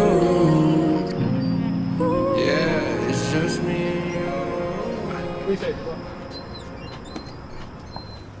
You get 4 bags of ice? 4 bags? Yep. How big are they? Like, you get 3. Really about to cry like a baby now.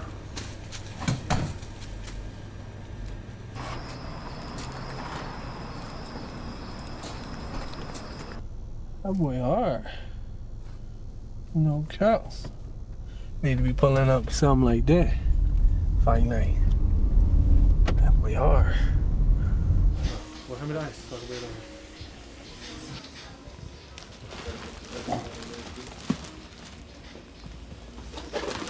Oh, really? It's heavy.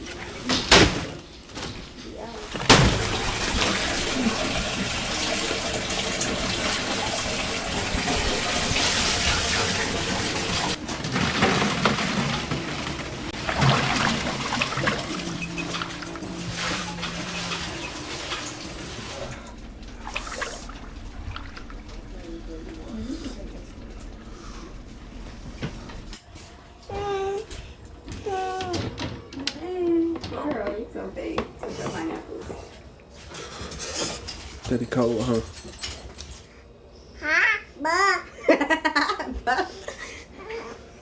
Girl, who do you think you are? Just been waking up, training every day, doing 2 days, 3 days sometimes. Go in, get some sparring in, get some good work in, work on my fundamentals, Coach J, work over the game plan. Then I gotta go to work. No, then I gotta pick up my daughter, then go to work. Just been training every day. It's non-stop.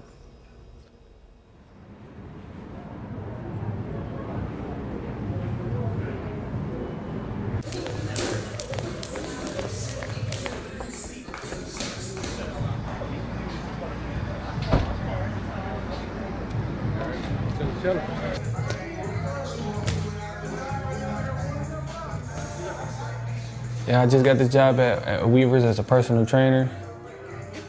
Couldn't come at a better time, man. I couldn't ask for a better job. I honestly don't feel like I'm working. Look at me, look at me. Instead of just keep throwing that right hand, rip to the body. Boom, boom. You hear me? You hear me? You're doing good though. You're not doing nothing wrong. One more. I need you to keep the hands up, okay? There you go. There you go. I told you. Put pressure, pressure, pressure. There you go. You down, you down. I'm proud of you, bro. You did exactly what I told you to do, bro. Real shit. It works with my schedule. On top of that, I get to bring my kids in.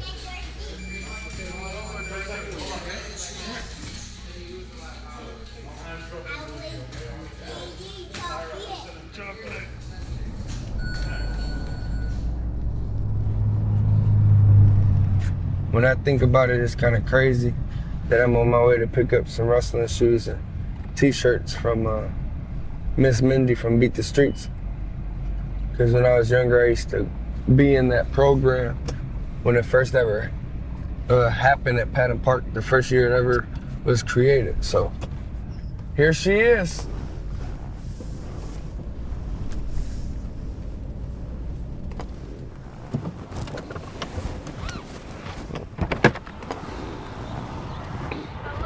Hey, Miss Mindy. How are you? Because I felt like you had some littler ones. Yeah. But this is what I want to do. I'm going to give you this bag, which I like to use this bag. Okay. Hello. You gonna make it? Yeah, we should be able to. Let's see. Yep. I can't wait to go through that stuff, man. She showed me some shorts, man. The shorts look fire, man. Super fire. Because once in a while we do need things like, I seen one pair of headgear in there. I don't know if there's more, but man, it's amazing just to even get that one headgear, because this year, all of our headgear for the youth, we had to share it with the high schoolers. The high school kids had to use it. Man, these kids are gonna be happy. They're gonna be real happy today. Good job. Good job. Ahead. Yep. Keep fighting, Lewis. Keep fighting, Lewis. Mike, cut him loose. Let him go. Stand back up. Get ready to wrestle again. Let's go. Yep. Good job. Keep wrestling. Keep wrestling. Keep wrestling. Nice.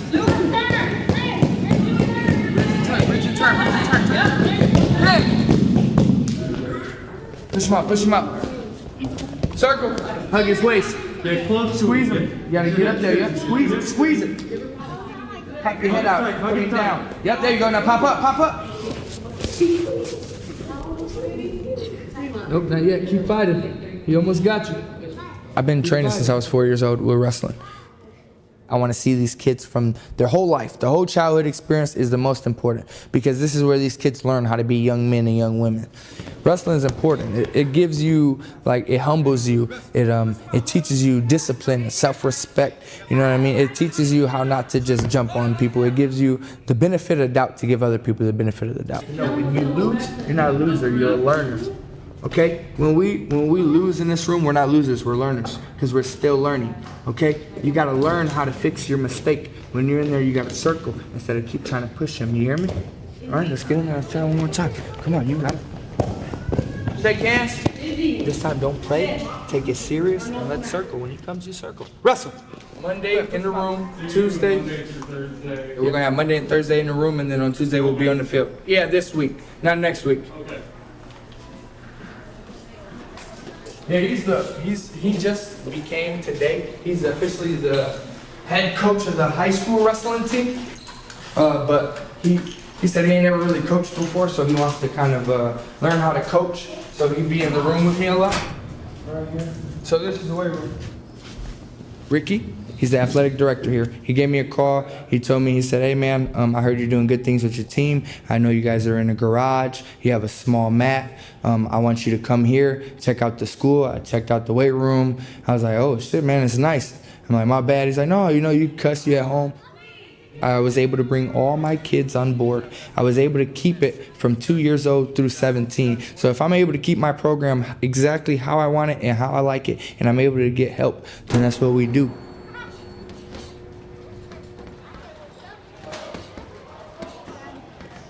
All right, ready? Let's touch gloves. Last round, touch gloves. Come on, baby. Yeah, be careful, keep them hands up. Remember when you go in, jab and then cross. Or 2 jabs, don't run into it.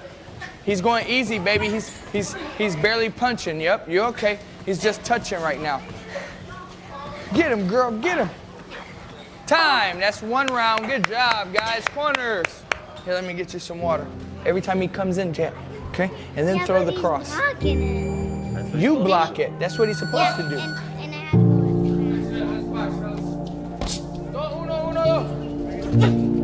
Tira 2. Tira la 2 y la 1 primero. Tú estabas así, pa. Otro mano, pa. Está bien, cabrón. Good job, big ones up. Little ones, give me some water real quick. Spread out. I need one here. Here. Set. Go, first line. Boom, we back. We got the second line. Boom, we back. Everybody goes through something, but you just need somebody to sit there and let you know, like, it's okay, I got you. I'll wipe your tears. I got your back.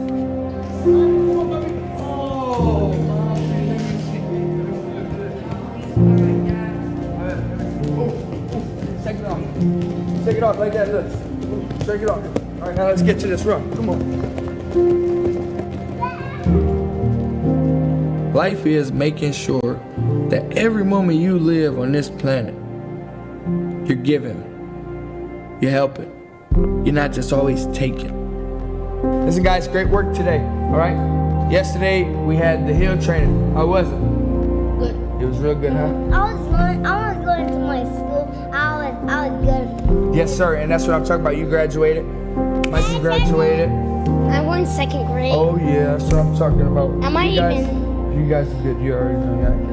Let's bring it in, guys. We're going to spray and get out of here. Yes, sir. I might even skip 2nd grade. Oh, you that smart?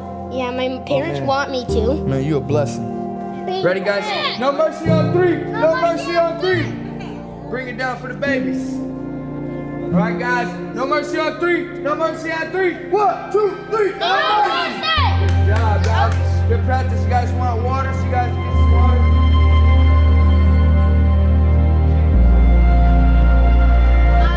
Y'all ready for it? Y'all ready for it? We got the whole little squad. We out here. We want to make sure that when we're done here, I can sit back and I can look like, oh, okay, everybody that I done touched, even if I die, these guys could take something away from me, that they done learned something from me. If I could do that for each person, I'm happy. My job is done.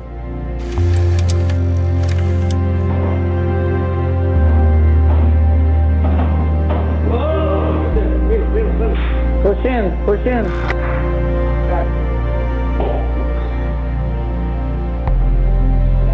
Should be natural.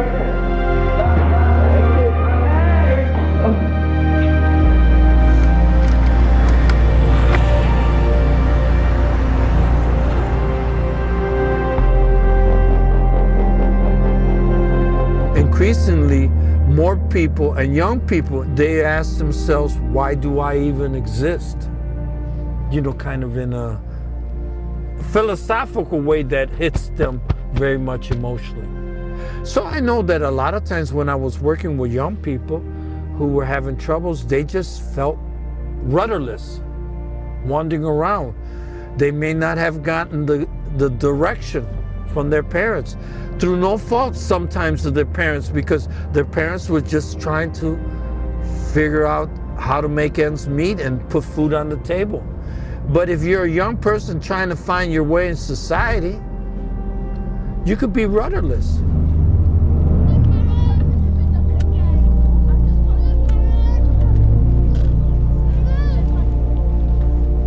When I was growing up, we didn't talk about Southwest Detroit. we talked about el barrio, which means in Spanish the neighborhood. You know, it's interesting. Time, condition, and place can give different meanings to the same word or the same label. I mean, schools in this area really, in general, don't build up the self-esteem or the initiative that's necessary to get into some things like what we do here at the center. I mean, a place where they can come, if they got an idea, they're not put down for that idea. They can say, well, at least we tried, and if they fail, they found out through their own experience instead of somebody having to tell them, don't even bother with it because it's no good, you know, that kind of thing. I became active when I was in high school. I was the beneficiary of being on the younger end of the activist generation, in the sense that a lot of folks in the early 20s were involved either in the civil rights movement or the anti-war movement. But really the heart of it was, how do I work with young people and how do they cope with transition from being young people to adulthood in a period when unemployment was starting to devastate the city.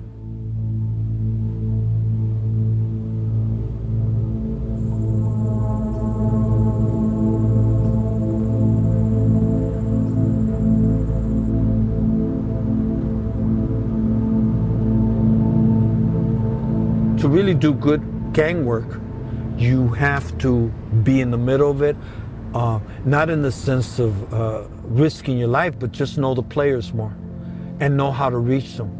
And that opened the door for me with that whole neighborhood, because I could go anywhere and they kind of knew me, you know, I don't know how, but, oh, you're Ozzy, you're Ozzy, you're Ozzy. I said, who are you? So-and-so's my friend. I said, oh, well, now I know, you know. I think there's no simple answer to why people get into gangs, because you have a lot of young people that grow up in gang territory and will not become affiliated with gang and have some of the same conditions.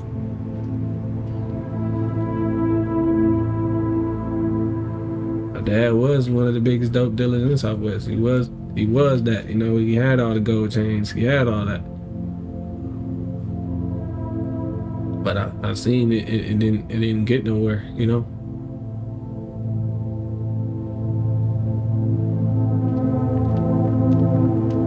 My dad, he gangbanged a lot.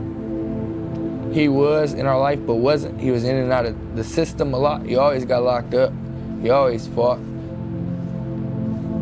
I used to argue with that nigga, fight with that nigga. I used to hate him. Like, I couldn't stand him. Every time he came in the room, I want to fuck him up.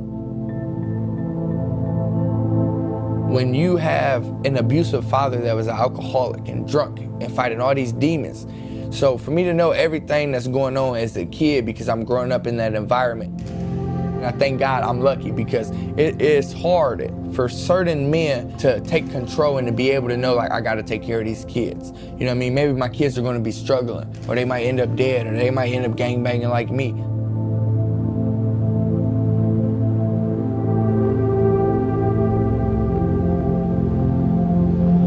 A lot of it is legacy, to fulfill a sense of machismo, this sense of manhood. And if there's a shortcoming or a lack of ways to prove your manhood, this is one way of doing it.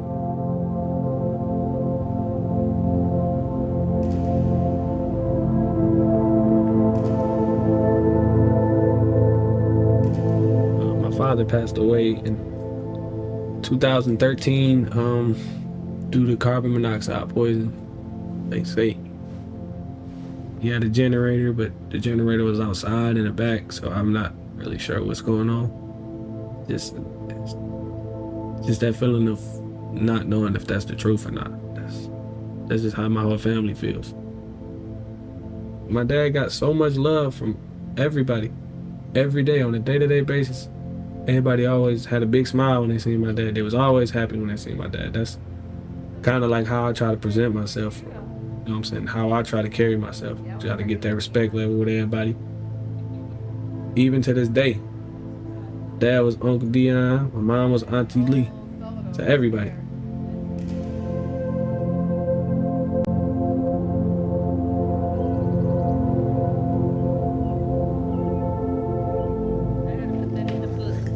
Look, this is right before they redid the cement in the front, before we wrote our names. My dad didn't have the means to get a job. He was young. He had to like step up and take care of everybody. So like he had to fill big shoes at a young age. I think he was 13, 14 when he got into the streets. Just to provide for his family, just to provide for his little brothers and his sister, you know what I'm saying? So some people gotta do what they gotta do to provide. And everybody not gonna have that clean story or that beautiful home, the family story that everybody wants. Everybody's story is different, but that's what makes you who you are. So be grateful if you didn't have to go through that.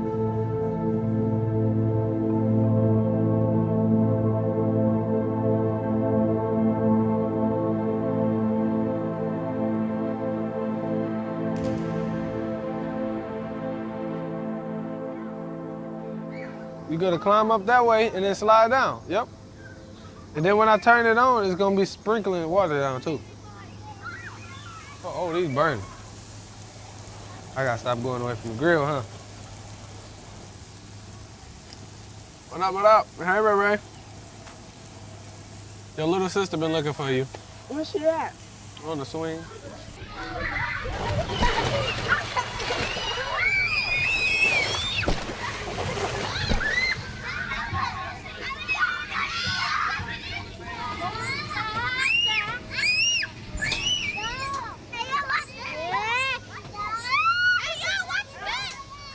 So we just got the family together for a little family reunion for my father's birthday.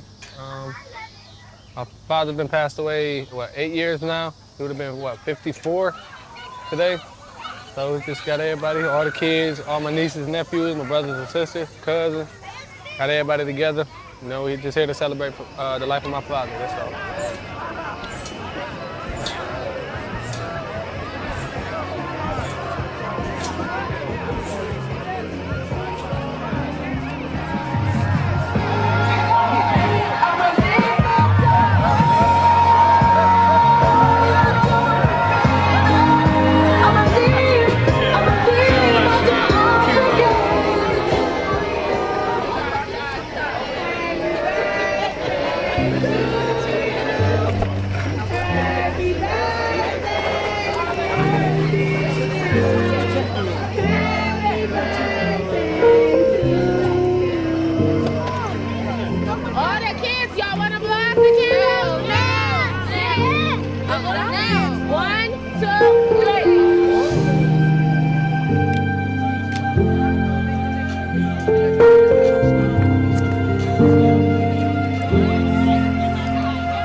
Showing support and the love and showing that we still love my dad and everybody know that he loved y'all too. Everybody out here, we all consider family, no matter if we friends, no matter the age, the difference, anything. We love y'all and I just want all y'all to close your eyes. We're gonna say a prayer. Y'all can repeat after me if y'all want. I ain't too good at this. All right. Our Father, who art in heaven, hallowed be thy name, thy kingdom come. Help me out. Now what we doing on earth as it is in heaven. Jesus God. It's been 8 years, too long. Dion will forever live in our hearts. We love him, and as a family, we are united, and we'll never forget him. So may his legacy live on through everyone here. Amen. Amen.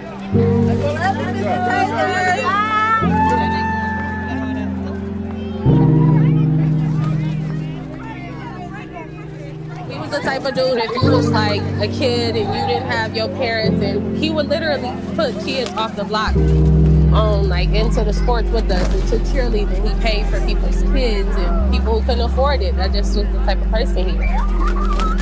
They call him dad. I've had a lot of kids.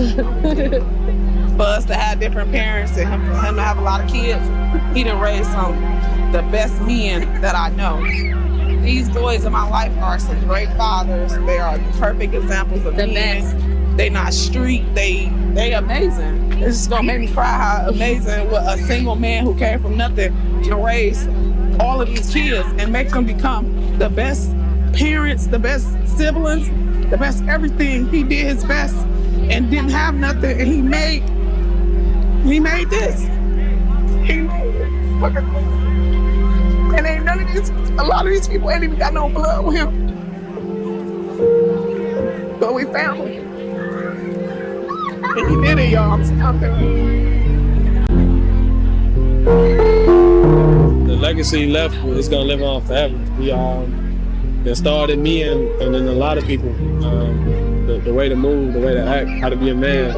I want my legacy to be equal to his. You know, when I'm gone, I want nothing but good stories, nothing but good vibes, good everything. I want everything to be positive about me when I'm gone. That's how I look up to him. Yeah, that's it. I just gonna miss him.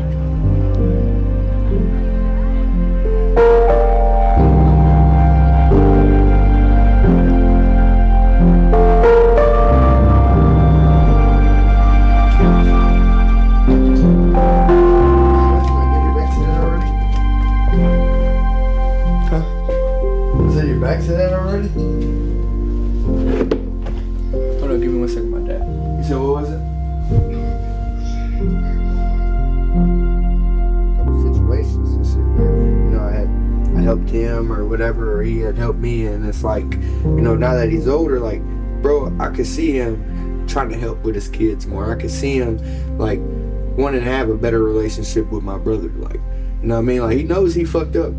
Like, when he just got out the hospital, he apologized to me, bro, for the first time, bro. Literally, like, hey, bro, I'm sorry, like, I ever did anything. Like, I'm sorry I had you around the drugs and the gang banging and the violence and all that. Like, he really apologized for all that shit. Like, damn, you died. You really died. Like, that day, he had to die or something. Like, for real, some real shit. Like, either he really did die or God talked to him while he was out the whole fucking day. Before he passed out or anything, bro, it would have never happened. I guarantee it would have never happened, bro. But he woke up, bro, and it's like a whole new him. You feel me? Like, I'm never that nosy, you know what I mean? Like, I'd never really be in people's business, but with my dad, it's like, you just passed out, and you just heard him say it, you know what I mean? Like, yeah, well, they still don't know why I'm passing out. What the fuck you mean they don't know why you still passing out? At the end of the day, you know what I mean? Like, what we had is what we had. Whatever time we had here, that's the time God gave us. And shit, at least I could say like the few months or the few times that we see each other, should be good, you know what I mean? So I ain't really worried about that. You know, I'm with his mom.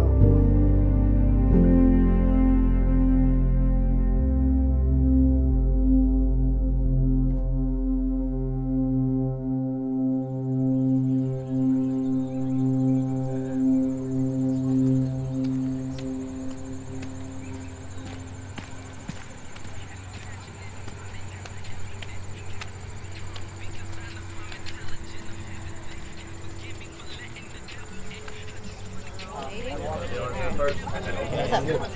Ready? What's your name? That's it. Do you want to spell it for me? B-A-T. I. 160. Do you have anybody particularly you want to fight, or you just... No, it's my first time down here. All right, dope. My name is Sahar. Nice to meet you. Well, I was the first one to sign up, so nobody else wasn't signed up yet, so they probably had me matched up with somebody. How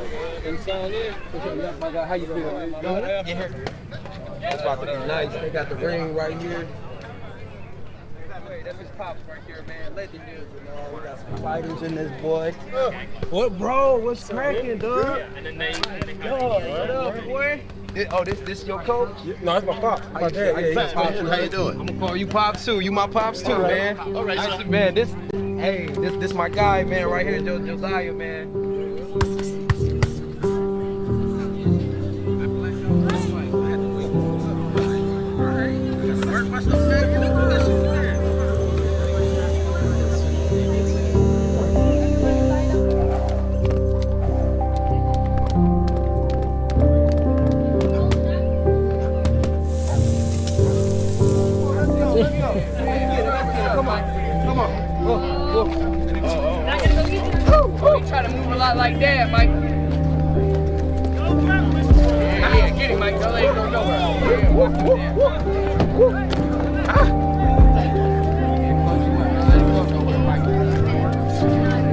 One, two, three. Hey, my guy. You want to take one too? Keep going, please. Keep going, y'all. I have to be.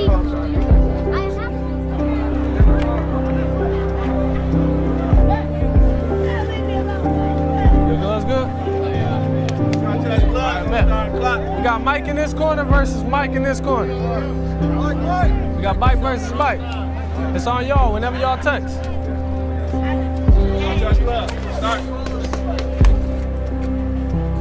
Out of nowhere, I see this PYP stuff. And I'm like, oh, my buddy Cody's doing this. Pro fighter, worked out with me my whole life. I'm like, what's this about? He's like, man, it's a guns down, gloves up movement. I'm like, what do you mean guns down? He's like, yeah, it's an anti-gun violence thing they're doing in Detroit to promote against the gun violence that they have going on there. I'm going out there to help the cause. I'm like, oh man, that's dope. You know, he's a pro fighter. I'm like, check it out. There's real fights.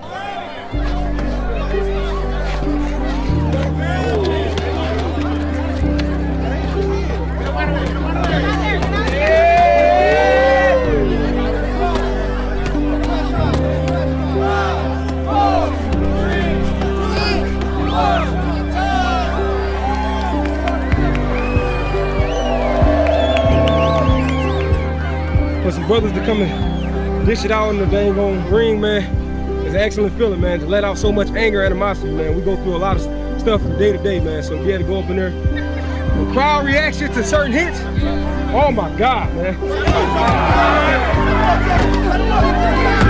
I feel good, man. How can I be mad after I just went out there and unleashed all this dang anger? How can I be mad? How? That high in that ring, bro, I live for that shit, man. Lost my moms to it a couple years back, but yeah, she's the main reason I'm fighting right now. But gun violence, her, pretty much the same thing, the way it happened and shit, man. So and it just feels good being out here doing something I love for a good cause, man. Feels good, man.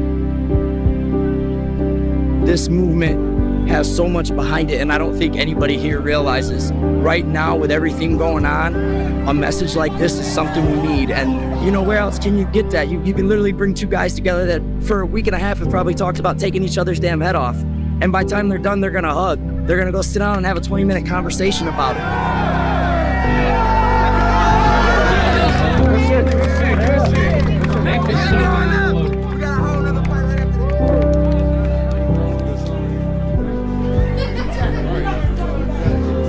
Great, man. You got heart, bro. I fucking love it. Finally got in there and did it one time. I did not want to get John and Dwayne had a platform, and they were gracious enough to allow me to come in once I set everything up in Battle Creek and allow me to be a part of PYP and allow me to start 269 Guns Down, Gloves Up, Battle Creek's version of PYP Detroit.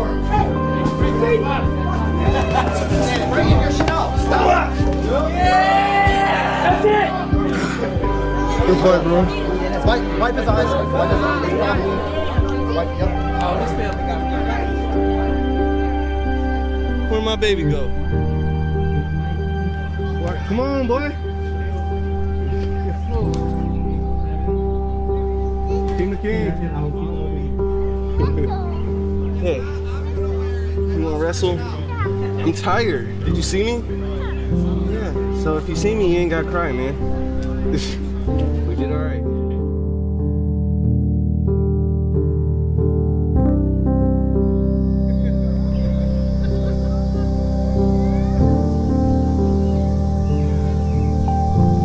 Do you think he gonna be the greatest boxer of the world?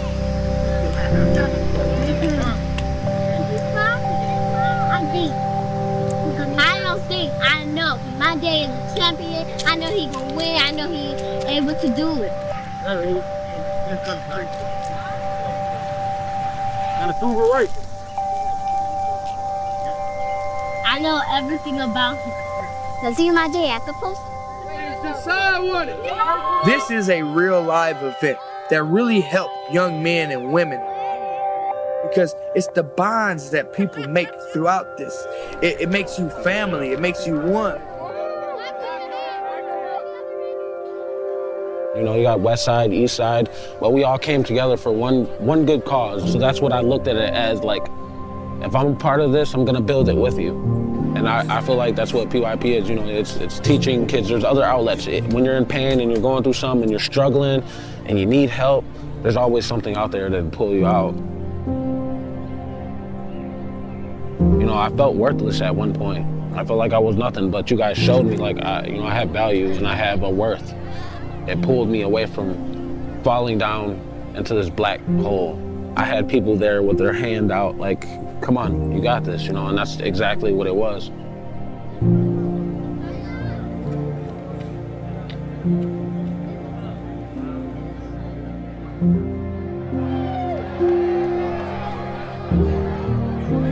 Even on the days where I didn't even have no phone and I wasn't able to promote like that, they still were showing up, you know, so that showed me like it's not me that's doing it, it's the people that really like it, you know, it takes all of us to do this, not just me, you know what I'm saying? So it's beautiful, I love it, man, it's a dream come true. You know what I'm saying?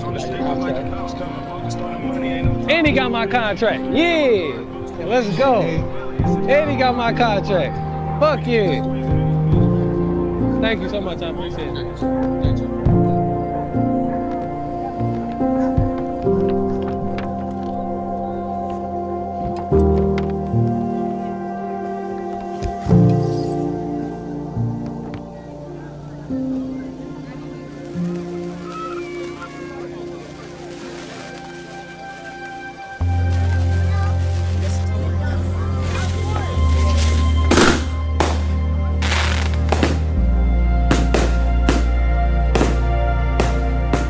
Everybody just all positive with everything, so everybody being themselves, everybody getting that platform to come be themselves, you know, show who they is. Feel me? Not have to pretend to be nobody or pretend to be no tough guy, you know? This is where it's all at, you feel me? Pro debut, is that next? Pro debut, no, we got another PYP in 2 weeks and then the pro debut. City, baby. Motor City, September 10th, man. Yes, sir. We're gonna try to make it an early night too. Yes, sir. You know what I'm saying? Early night. Crowded self-doubt start to fade away. Went from ducking shots in and catch a stray. On the south side like my prime's fried. Got my north face off layaway. Forbidden grapes, water in the wine. Hit the tenderloin, probably make a tape. From the back streets out the 6 miles. Sent hella loud, saving grace. No excuses, made sure everybody eats. Stop wasting all my borrowed time on those who doubted me. Some days was hard to breathe. I couldn't afford to grieve, nowhere to sleep. Still had to get to it if I didn't do it. Man. No excuses, make sure everybody eats. Grinding never said that it would save me. Don't lose sight of the goal, never let go. Take the lead, I promise to keep. Really been through it, always get to it. And everybody gon' eat. Always pray for it. And only pray to rule. Too many need to eat. So I did run full. Always pray for wins. And only pray to rule. Too many need to eat. John, all right, baby, man. We safe? All right, Cap. All right, my guy. See you tomorrow. See ya. I might be a little late tomorrow. My brother got court, so I'm gonna go up to court with him. Oh, it's a whole bunch of stuff. A whole bunch of stuff. He got gun charges. Oh, nice. Basic violation. What, a violation? Probation violation. Yeah, fleeing, looting, all types of stuff. Wow. You in that gang life? Really? Mm-hmm. Man, right now, hopefully they talking about letting him out. So, because he already been in there almost close to a year now. So what they was. Oh, he's in. Yeah, he in right now. Oh, okay. So you going to court to support him? Yeah, to see if he get out. Oh, okay. So how's he talking from in there? It sounds good, but you know everybody talk good when they in there. When they get out, they get back to the same shit. He's saying. Let me give you some realistic shit. Stop supporting him so much. Stop supporting him. Stop sending him money. Stop all that shit. Handle that shit. If that's what you want, then handle it. You know what I mean? Fucking wash some drawers. Do something to get some money in there. We're not gonna fuck with you. Yeah. Because he's gonna end up 2 places. Either in there forever or dead. Yeah. So why put yourself through it? You know what I mean? That's selfish. And you gotta let them know that. I mean, I know you love them and the whole nine, but it's an easy place to enable a person. Yeah. Especially if you send them money in there, they live good in there, they're not worried about that shit. And you don't want that. You want to be worried about that shit in there. What you need to do is hustle for some shit when he gets out for him to do. You know, a job, a program, something where he can get out and go right into it. Don't give him no dead time. Yeah. Because the best thing he do is committing crimes, obviously. He don't do it well, but he know how to do it. He's stupid. That's his safety zone. You gotta give him something else, give him another outlet. Any kind of program, just something that, you know, you never know what motherfucker be interested in. Hardest motherfucker loves sewing. You know what I'm saying? Become a seamstress and then becomes a fucking designer. That's the way shit happens. You just gotta have that there for him. I'm hoping this changed him a little bit. That's the longest he had to sit down. Right. Like he been in and out, but ain't really had to do no time for real. Yeah, that's a false hope. I don't pray for him. Definitely gotta do better. I grew up in Harlem, streets of Spanish Harlem. My mentor was like the major drug dealer in the neighborhood. So the streets kind of raised me. I bumped my head, you don't have to bump yours. If I already hit my head and it bled, you know not to go down that path. Go the other way. Simple as that. That's why I have no remorse letting them know that I did time in jail, you know, that I've been in the streets. I let them know everything. They know anything they ask me is a straight up honest question. I mean, honest answer. Yeah, I did time in the penitentiary. I actually did 13 years. So I was locked up for a long time, dipping in drugs, you know. It's rough, man. It's a dark place to be, bro. For 13 years, man, I'm damaged goods behind it, you know what I mean?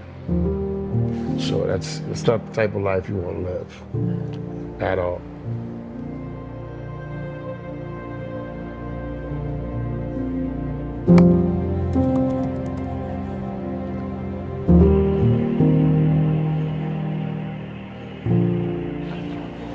What's up, cuz? What's the deal, cuz?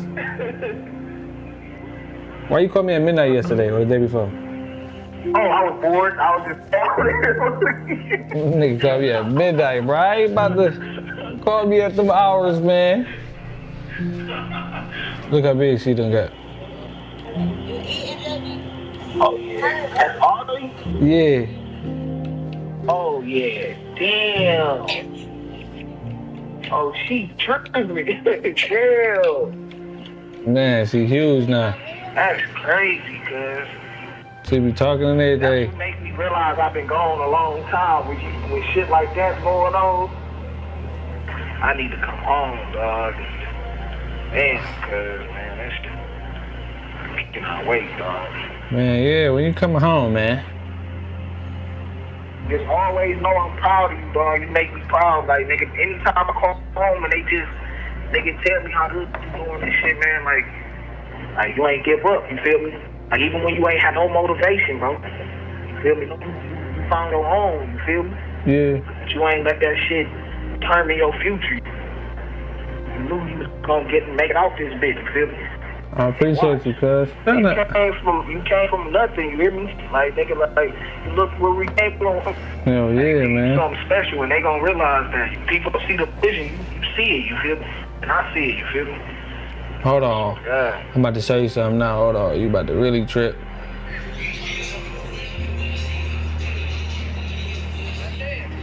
That's Naya? Yeah. Oh my God. Yeah, she finally picked up the gloves. Baby when I left, bro. I'm like, wait, what? She got the stands though. She got the hands up. That's what's up. That's just it. Y'all stay focused out there, man. Cuz about to be the champion out there, boy. Till I get home and beat his ass. Yeah, right. Man, we gonna ball when you get out, man. Don't even trip, man. Oh yeah, we gonna be fooling, man. I love you though, cuz. I love you too, man. I'm gonna send you some pictures too.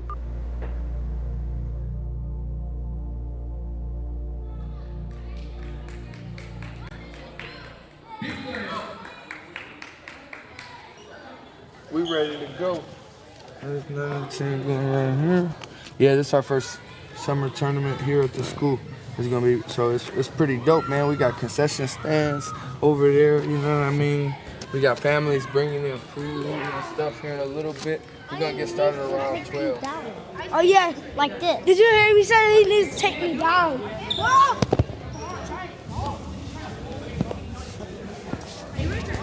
Hey, my tools strong, man. Good job. I like the move where you grab them and throw them in the back, the suplex. Now we'll clear the mat. First matchup, Izzy versus Josie. Go, go, go, twin, go.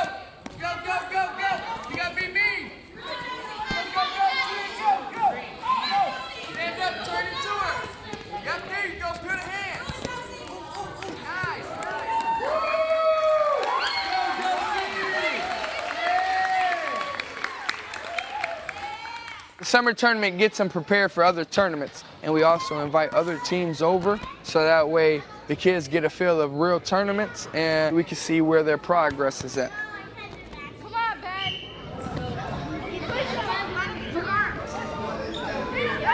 Push it, push it.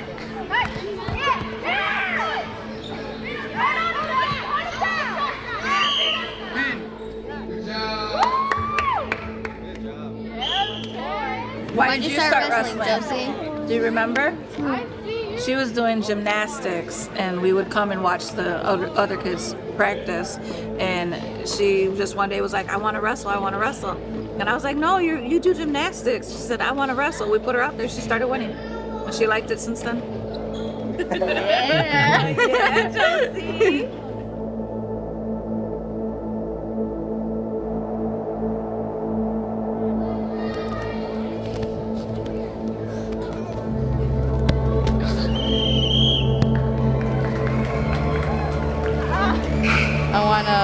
I want to get a scholarship for wrestling because I know I'm pretty good at it, and it could take me places in life.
Right there's the leg. There you go.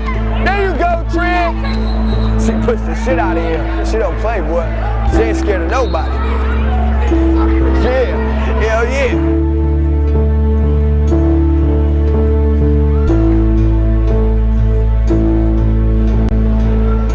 So today is our varsity tournament. So we got the VCP Voyager College Prep Cougars. This is my first ever high school tournament that I'm coaching. Hopefully we plan on taking some top 3 gold home today.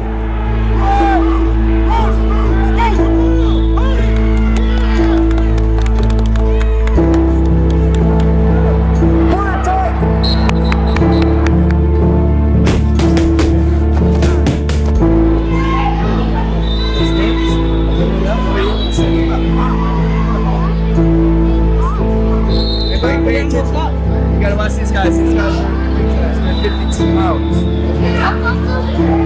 Sometimes.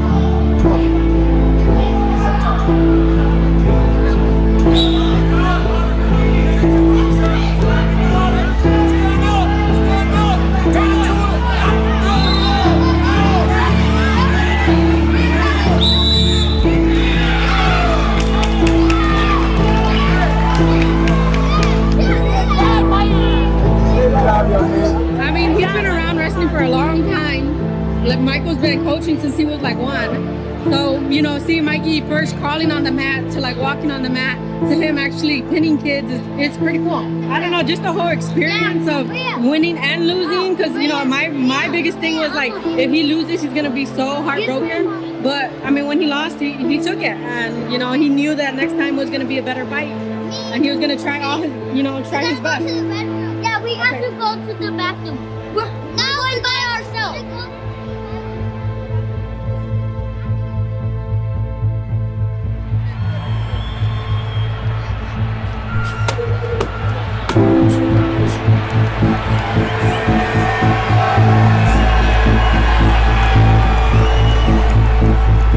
I know I'm gonna be one of the greatest to ever do it. Like, I'm gonna leave my mark on this earth before it's all said and done. People will remember me for sure.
Get your shorts on backwards. Yeah, just wait for Naya. She's just going to get your towels. She's coming back out. You want to get? Here. Yeah. My other shoe is just and it's only one shoe. Well, you didn't brush your hair, huh? Yeah, now you just mess it up. No, she didn't. You didn't brush it. Hmm? I'm making a mess of it. Now you messed my hair up. No, I didn't. No, like this. Let me see you swim. 1, 2, 3. Oh, Daddy, you ready?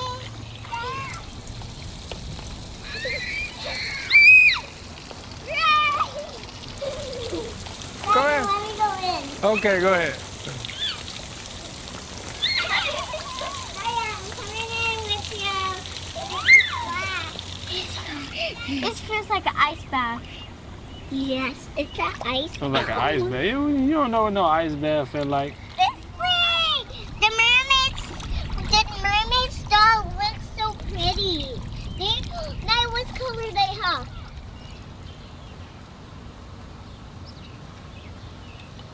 Thank you, Daddy. You're welcome. I need 1, 2, 3, 4, 5, 6, 7, 8, 9, 10. Yeah, there you go, Chin. Nice. Nice.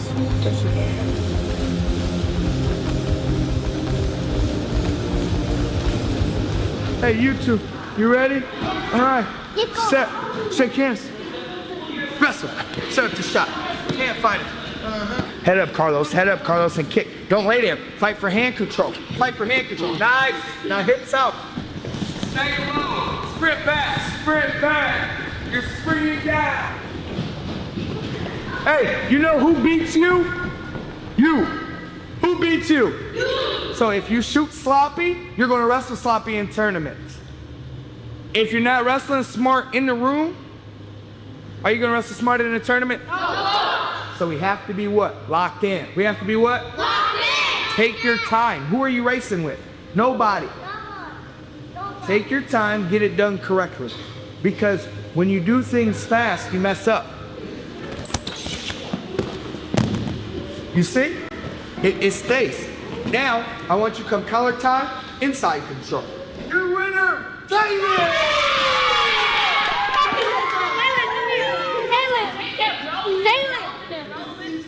All right, what's up, champ? Oh, I know, she's getting her car and stuff. Bye, baby, love you. You got her? Let's go. Love you, girl. All right. Wait, is the door locked? Yep, right here. Cool. Here, practice, I was counting.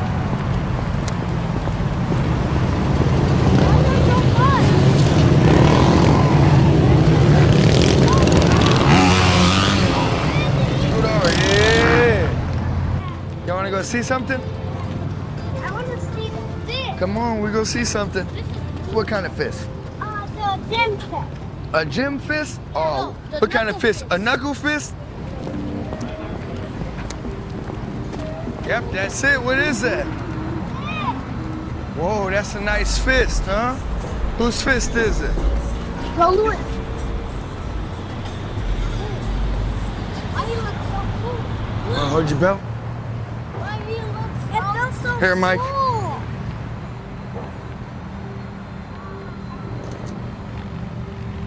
Put your hand up and now make a fist. Do you guys know where he's from? Yeah. Where's he from? He's from Detroit. Where's he from? Detroit. And he's from where you guys from. Is that cool? Oh. Set, 2, 1, 2. Set, 2, 1, 2. Oh, good job, Mike said set. Set. So right here, look, it says to Joe Louis. You want to touch it?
It's unique to have a father who impacted the world the way he did. And I think that has impacted me in a way that is very special.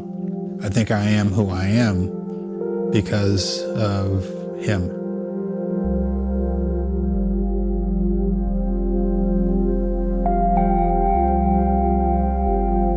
And this is probably one of my most favorite pictures of my father. Sitting in this corner reflecting. That's probably one of my most favorite pictures. In fact, watching me, my father, and Ted Rhodes. I remember that picture was taken.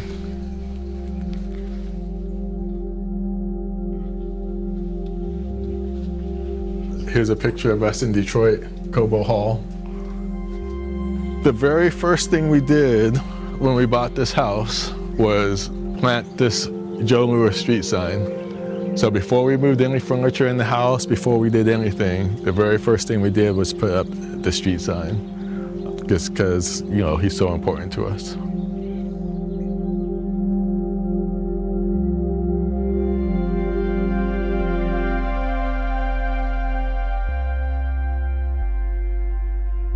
All right, you two come over here real quick. We're gonna finish. And then I'll take you inside and you eat over there. Finish? Yeah, we gotta finish recording real quick. I've seen you crawling on the mats, and now you got belts. Yeah, belts. Yeah. You wanna hold your belt? Yeah. Yeah? Let's see. It's bigger than you, huh? You know, we wanna make our names great. And it's not just because we wanna be famous. No, it's because we have children. And when you have children, you want to leave behind a legacy for them to follow.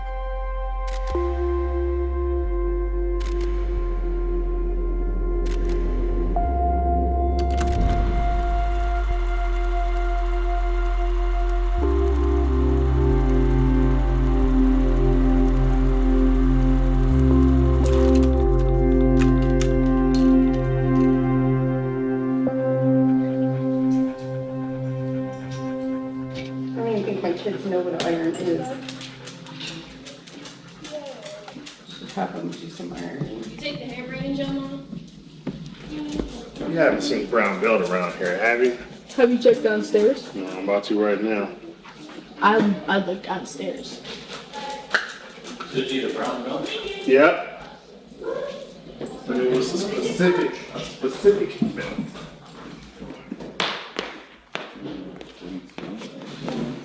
Aunt Joyce's scared. Why did you wait for them to close? Why the hell would you do that? Sorry, I see. Look through. Did that hurt? Trust. Oh, I didn't even know you put it on. Yep. Told you. Not putting these on right now. Do not put those on right now. No. Joycey, hey, do you need help? Oh yeah. Oh, absolutely. I had a professor like break me all the way down, like with what my responsibility was to the legacy of Joe Louis. He said, so often we bury our heroes and we don't tell their stories. And he said something that really like struck me. He says, that's why the earth groans, is because we bury our gifts. And it doesn't necessarily have to be a Joe Louis. He talked about his grandmother. No one ever spoke about her because of the pain that it brought, but all her gifts got buried too.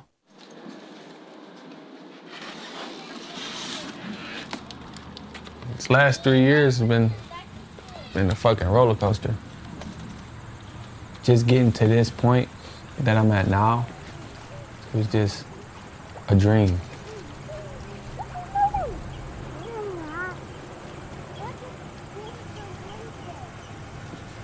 I got some stuff that I want to achieve, man. Like, I need a job right here. I want to carry the legacy of those that I've lost. My father, my sister, my uncles.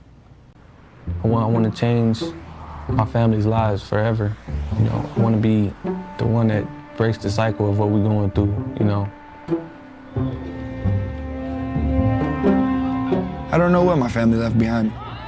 Like, that's the reality about it. So I created my own thing. You understand? Like, that's the differences, and that's the same thing with my kids. We're gonna create our own legacy. You can't have that legacy unless you also live it with dignity and grace. And that's what Joe Louis did.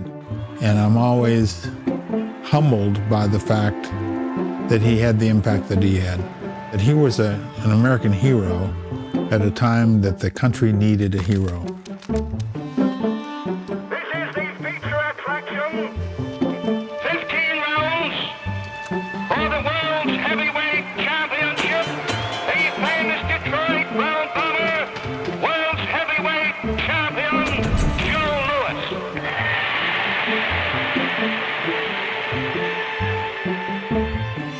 And it's like if a guy can start from nothing, can have nothing, and become as admired and talked about all these years later, 75 years after he was heavyweight champion, it's like it doesn't matter where you start. Your starting point doesn't determine your destination.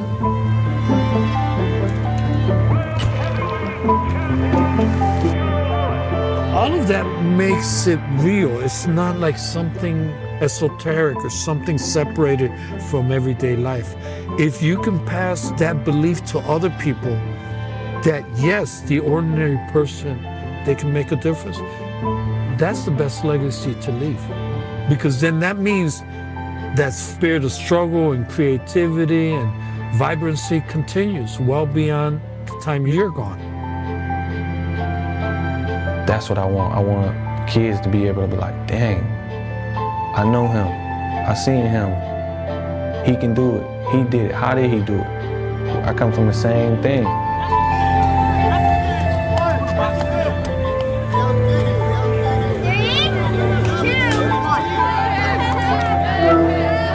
This is my brother, Jojo.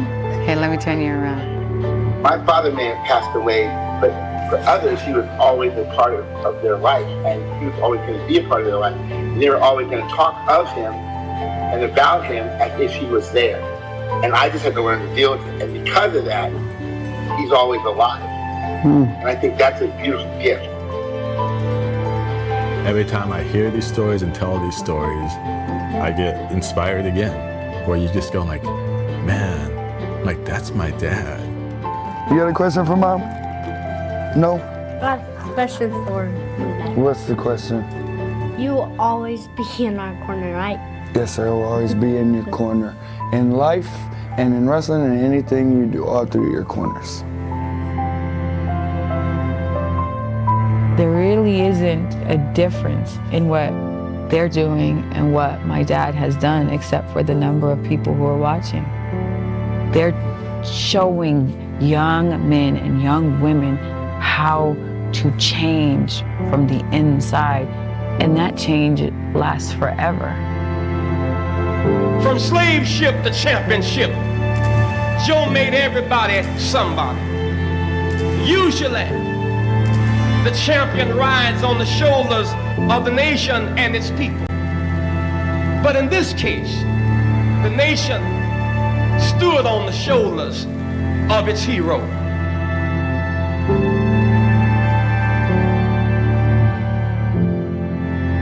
I didn't know that I could take boxing serious. I didn't know. I just always wanted to do it. It was always there, but I never had the hope that it could happen. And PYP kind of gave me that hope.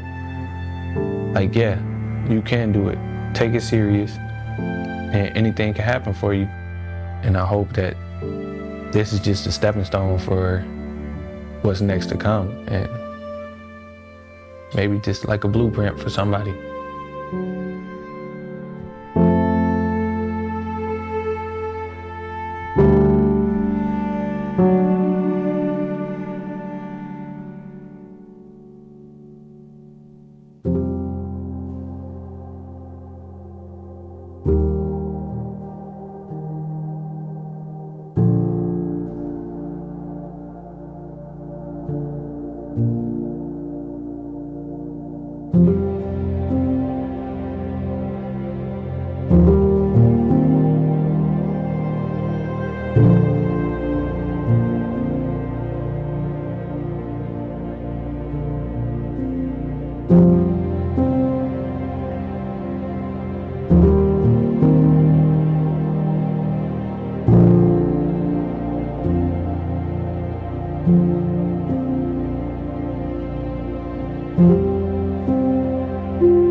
कमाल तर्जुमाने माज़ी शाने हाल जाने इस्तक़बाल साए खुदाए जुल जलाल पाकिस्तान जिंदाबाद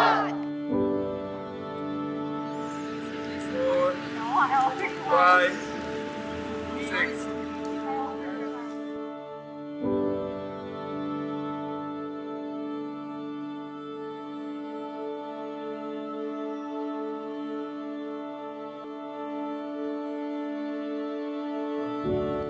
My love for football started at the age of 6.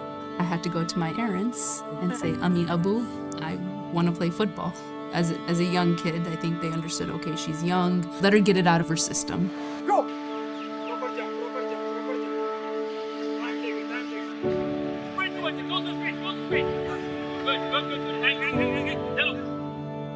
The years went on and I kept playing. Eventually, I got to an age where I started hearing things from the family. You know, the famous saying I'm sure all of us have heard at some point in our upbringing, "Log kya kahenge?" Right? What are people gonna say? Come on! मेरे जो relatives थे उन्होंने बहुत family को बातें सुनाई कि नहीं लड़की है कैसे जाएगी ये करेगी वो करेगी कि लड़कियां कुछ नहीं कर सकती बस घर में बैठ के सफाई ये वो सब ये कर सकती हैं और कुछ नहीं Come on! Dive! Okay. आराम से ओपन सेंटर जब मैंने खेलना शुरू किया था हुंजा में फुटबॉल में स्पेसिफिकली कोई भी नहीं था शुरू में थोड़ा सा एक दो बंदों ने बोला मेरे ख्याल से कि ऐसे नहीं जाना चाहिए शॉर्ट्स पहन रही है वो बातें हमारे पेरेंट्स से हम तक आने ही नहीं थी हमने अपना पैशन जितना था हमने कंटिन्यू किया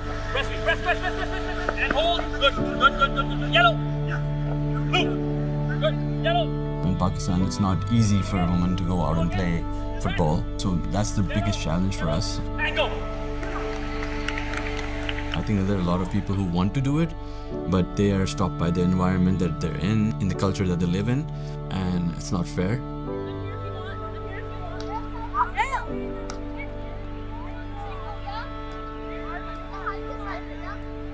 This is meant to be high pressing. This is where we get our fitness in. Come on. It was too slow, too sloppy. Come on. This whole narrative or concept that women shouldn't be playing sports. Like, we just have to get that out of our minds, right? Because we're here, it's 2023. I hate the idea that we have to still fight for it. But again, if we can continue to get opportunities to showcase what we can do, I have no doubt that we can shut everyone up.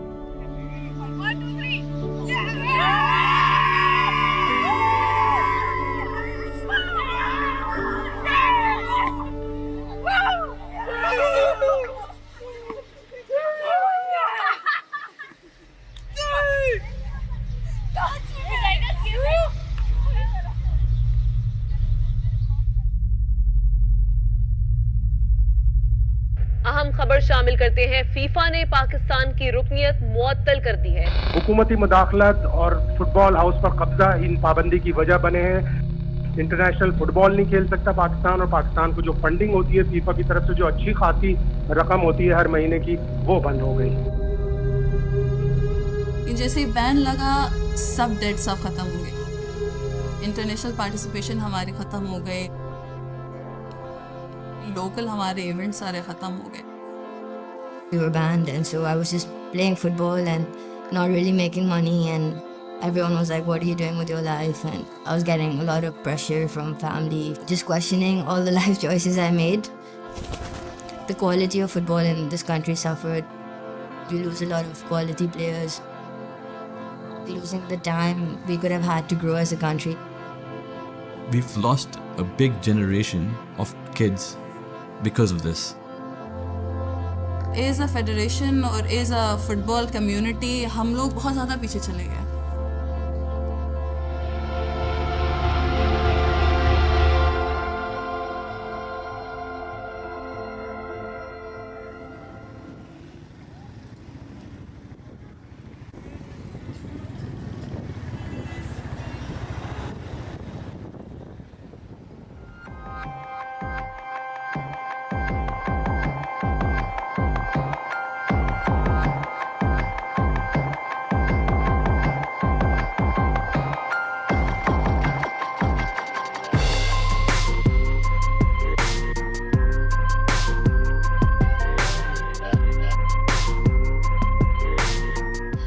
लिए football का तो बहुत कदीमी रिश्ता है, वो सिर्फ देखता नहीं, वो सेलिब्रेट भी करते हैं। फीफा वर्ल्ड कप स्टार्ट होता है तो एक माहौल सा बन जाता है, एक बिल्कुल एक रौनक लगी हुई होती है। तैयारी में कुछ अलग ही खुशी होती है, जैसे कि मतलब ईद जैसे आती है वहाँ पे ऐसे ही होती है फुटबॉल के लिए, खासकर वर्ल्ड कप के लिए। तो झंडियाँ वगैरह सारे रोड पे जो पर्दे वगैरह लगते हैं सारे वहीं पे बैठते हैं, एंजॉय करते हैं।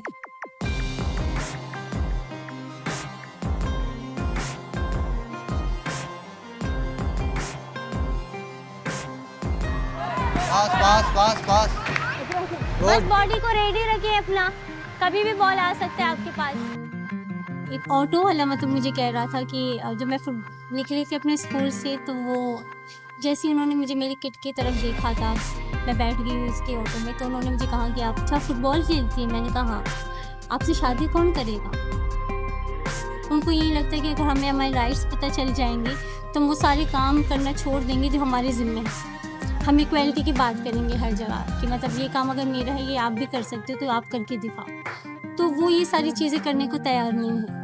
तो इस वजह से फिर वो कहते कि हमें इन स्पोर्ट्स से या हमारे राइट्स से हमेशा से दूर ही रखा जाए।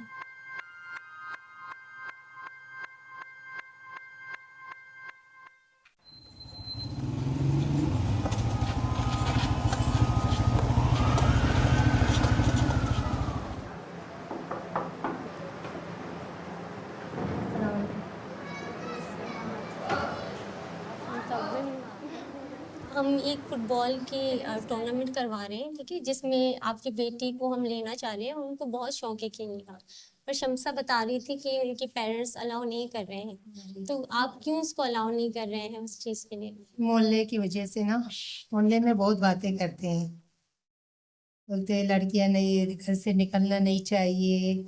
लेकिन शम्सा एक बहुत अच्छी बच्ची है, उसको सीखने का भी बहुत शौक है। माशरे वाले तो बोलते ही रहेंगे, अच्छा भी करेंगे तब भी बोलेंगे, बुरा भी करेंगे तब भी बोलेंगे, लेकिन उनकी वजह से हम अपनी बच्चियों की ख्वाहिशात को तो नहीं मार सकते ना। कि आगे पता नहीं उनको ये मौके मिलेंगे भी या नहीं मिलेंगे। तो जब एक मौका मिल रहा है तो हमारा फर्ज बनता है कि हम अपनी बच्चियों पे भरोसा करके वो जो उनका हक बनता है वो उनको दे दें। ये हम लोग भी चाहते हैं, उनकी ख्वाहिशात को दबाए नहीं हम। कि माशरे ने एक स्टीरियोटाइप रखा हुआ है, कौन सी चीज़ें मेल के लिए हैं, कौन सी चीज़ें फीमेल के लिए है। फुटबॉल तो सबके लिए है।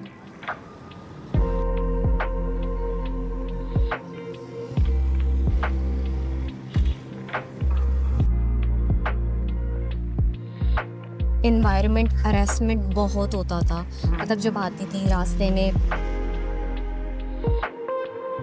मतलब ऐसा होता था कि मैं आगे नहीं पढ़ पाऊंगी उनकी बातों की वजह से, लेकिन मैंने उनको नज़रअंदाज कर लिया था।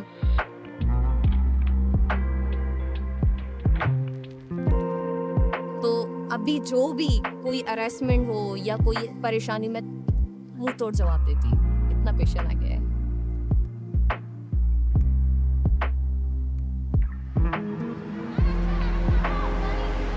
कोच हिम्मत फुटबॉल एकेडमी सरबाजी ग्राउंड जो है वहाँ पे तकरीबन 400 से 450 बच्चे फ्री ट्रेनिंग हासिल करते हैं।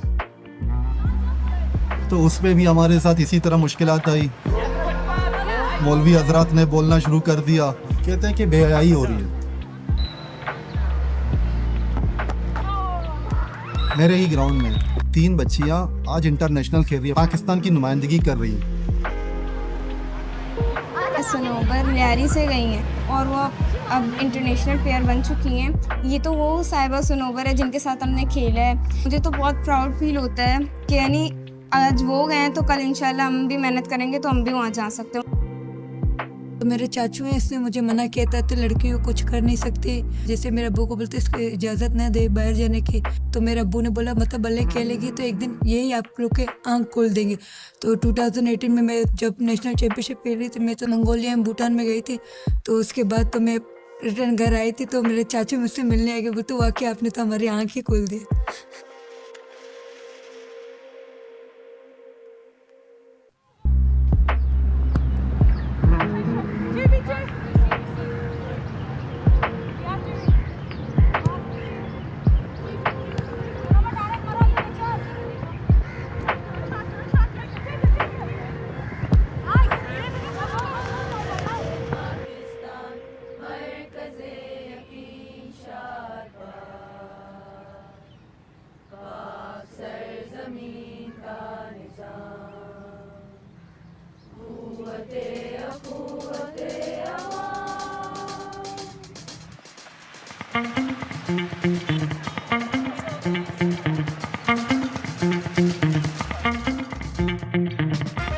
on. Let's start. Let's try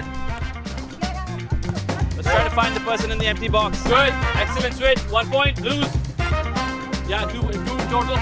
Team on the back leg. Don't waste the ball, guys. I've been involved in coaching for the last 20-25 years. In the middle, then I moved to Canada. Over there, I worked with FC Barcelona Academy. After that, I moved back to Pakistan. Just remember the stuff that we've done before. How to receive, how to play, how to set each other up. The impact that I can have over here was much, much larger than I can have anywhere in the world. The things that I've learned from there, I could bring back and help our players develop properly. And it's my home. That's basically why I came back.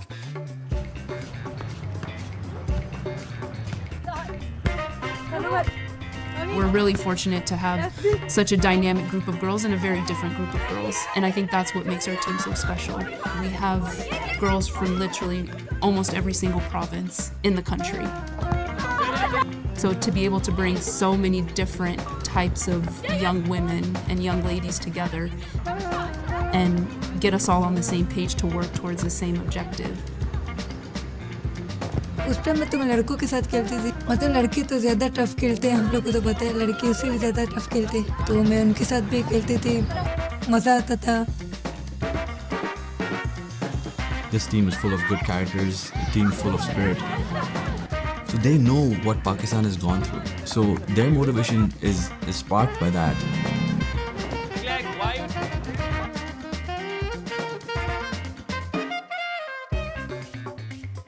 Post pregnancy मतलब फ़ौरन ही जो है ना मैंने 3 महीने के बाद अपनी ट्रेनिंग शुरू कर दी थी थोड़ा थोड़ा प्रोग्रेस करके उसके बाद लकीली जब मैं 1 साल में पूरी फिट हो गई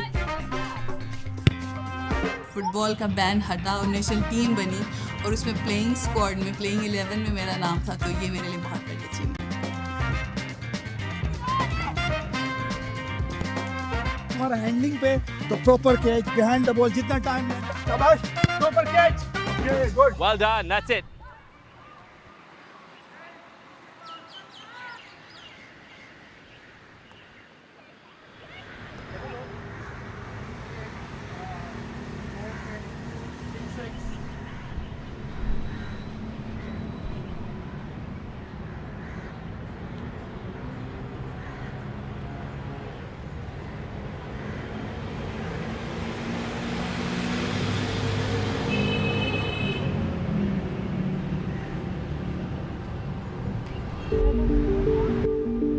Yeah, ball here, play. Open up, play. I need some passes on the ground, please. Your passes are all rising. Sometimes the concepts, we talk about tactical concepts about football, it takes them time to understand because they have not been playing for a very long time. Why'd you stop it? It's right here. You wasted an opportunity to win the ball there, guys. Football is not about being hopeful. Just, I'm going to do it and hopefully it gets to someone. We cannot do that. We're playing at a high level now. We need to understand when is the right moment to do it. Not just you put your head down and you're like, oh, I'm just going to switch it and hope for the best. You have to find a person that you're switching the ball. So think about that, please. Okay? I asked them, I said, when was the last time you played? And they would have answers, like ridiculous answers, like 2 years, 3 years. Keep it, yeah, that's a switch. We've done that. We need to try to get under the ball to switch the play. It's not going to happen. Don't force it. So we're doing a lot of basic stuff over here for them to be able to do the right things in the future. All you got to do is play the ball in front of me. So I'm looking to go and bump under and I can play the ball. We can get under it so you just go first out. जाते हो ना match के अंदर.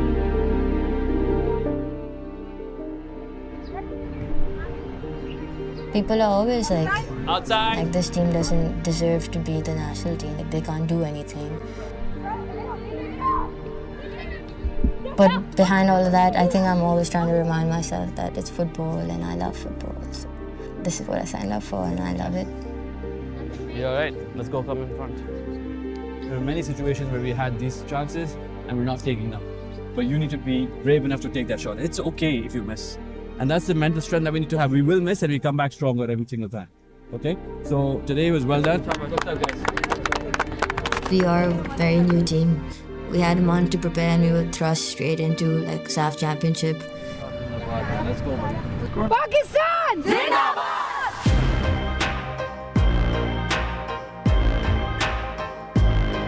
Women's साफ cup football के लिए पाकिस्तान की 23 खिलाड़ियों पर मुश्तमिल टीम को फाइनल कर लिया गया। 2014 में आखिरी इंटरनेशनल इवेंट खेलने वाली कौमी टीम के 7 प्लेयर्स 2022 के टूर्नामेंट के लिए स्क्वाड में शामिल हैं।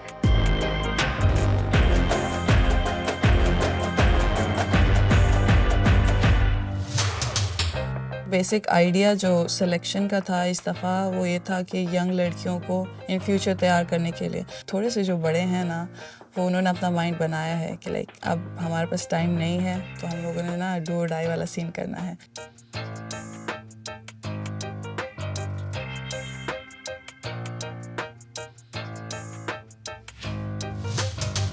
So we'll be back with the commentaries of SAF Women Championship 2022, Pakistan versus Bangladesh. 5th या 6th टाइम पाकिस्तान कलर मुझे लगेगा, लेकिन हर दफ़ा मैं जब कलर पहनती हूँ मुझे ऐसा लगता है first time.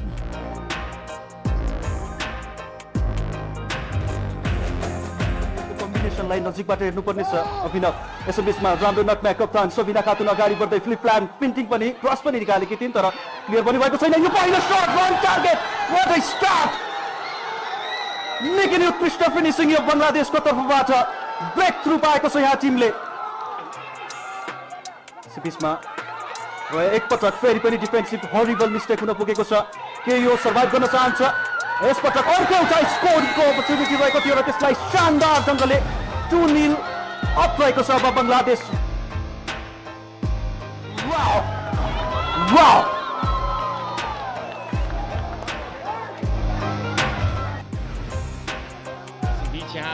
Attack Bangladesh shot! 6-0. Execution to the perfection.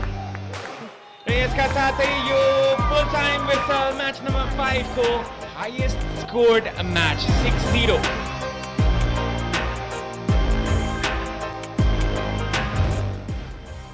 Fires are always going to be there. It's how do we put the fires out together? How do we solve these problems together? Because you have to empower your teammates, empower these younger girls to be able to say, all right, what do you think? How are we going to play against this team? What are their strengths? What are their weaknesses? What's going to be our style of play? They do have an attacking formation, as the first room mentioned. Being able to understand all the details and how we can become better at it. And I know that you get the rest of the beat. I have no doubts on it. That you guys, what you said, but not feel. It's up here. I can't be able to play well. But it has to start here. You can't wait for that.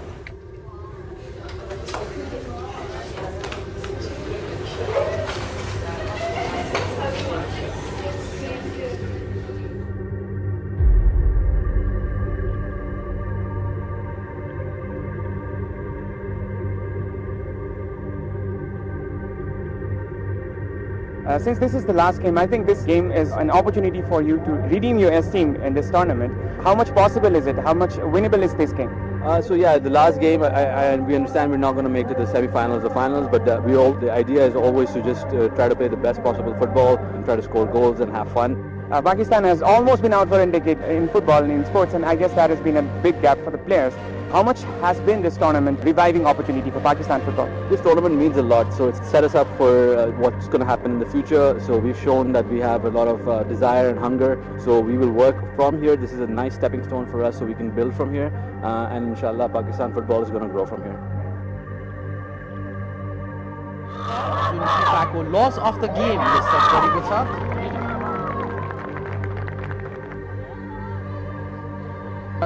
Suhahirani on the ball, combine hudai आफ्नो teammate Zulfiya Nazir सँग far साइडबाट long range effort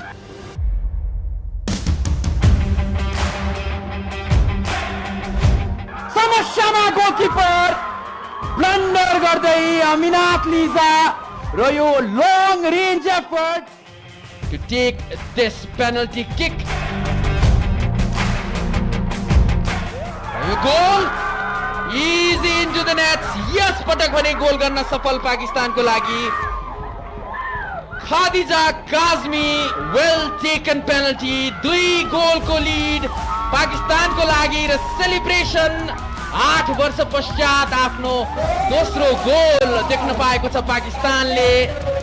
फेरि पनि बल still गर्दै अगाडि बढेकी छिन् बक्समा प्रवेश नादिया इजी फिनिश हुनेछ उनको र तेस्रो गोल पाकिस्तानको लागि. Nadia Khan finally on the score sheet. Nadia राम्रो इन्टेन्सिटी र यो गोल स्कोर अपर्च्युनिटीलाई उनले छोड्ने छैनन् आजको दिन तपाईँ नादियालाई नै क्रेडिट गर्नुहोस्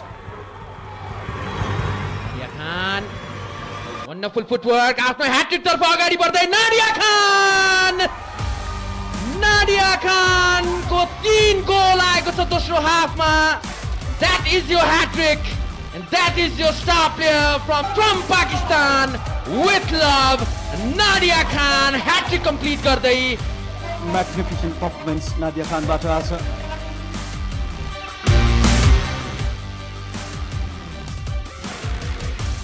टीम गोल बनाउने मौका छ पाकिस्तानको लागि. That was a wonderful pass and the player comes off the bench. Anmol Hira गोल गर्न सफल. Anmol Hira अनमोल गोल गर्दै आफ्नो टिमको लागि. Pakistan will sign off on a high note. That was the icing of the cake. Yes पटक भने गोलको लागि assist गर्दै नादिया खान एउटा ऑल राउन्ड परफर्मेन्स डेलिभर गर्न सफल.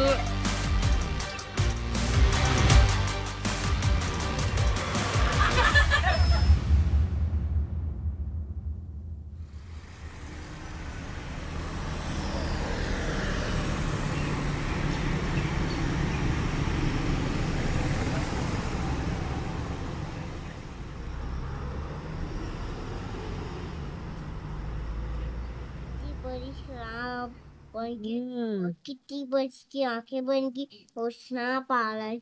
हाँ, और आपकी नोजी पे क्या लगा? वो स्टेंट लग गया. Paint. Yes. Paint. Whoa. Sure. Good job. Mama want to see. मेरा नाम सना महमूद है Mama boom. और मैं Pakistan national women's football team की कैप्टन रह चुकी हूँ 2010 और 12 में. This one is the first time that my club, the Young Rising Stars, won the national championship. We were not expecting it, and we were definitely not expecting the huge photo in the newspaper, in a major national newspaper the next day. 2008. It feels like a century ago, actually. This was huge because women's sports don't get a lot of coverage in the media. So just the fact that our team got this big photo of excitement, celebration, and media was all over us. I suppose it also had to do with football at the time. It was getting some attention. There was a momentum that we had. When you make it to the national team, we understand the kind of facilities, the kind of country we live in. 8 girls staying in a room, we had bunk beds. You had to do laundry yourself, for instance. So imagine having twice a day practice, but then also hand washing. There were times we would wake up for morning practice and there was no water. Hot or cold, just no water. I remember our entire team in their pajamas with their toothbrushes lining up outside near the lawn where this groundskeeper was giving us some water from the pipe where he waters the plants. So we sat there, we squatted there, brushed our teeth, got ready for practice, and we're out the door.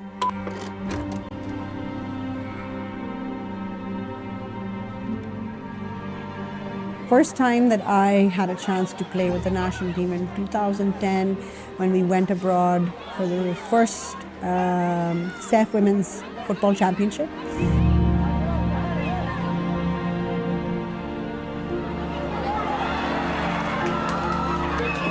That was our first international win in that tournament and our first time that Pakistan women's team made it to the semi-final of an international tournament.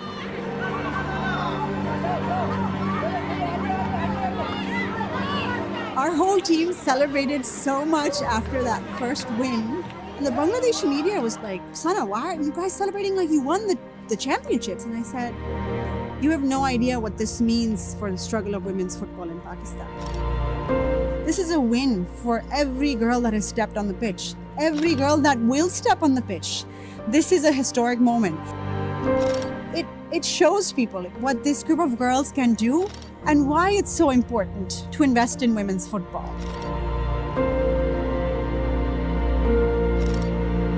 It pains me to reflect on the politics because what each person has left behind are the players. And the ones that have suffered the most are the players and the game. They were my teammates who were in their prime at the time.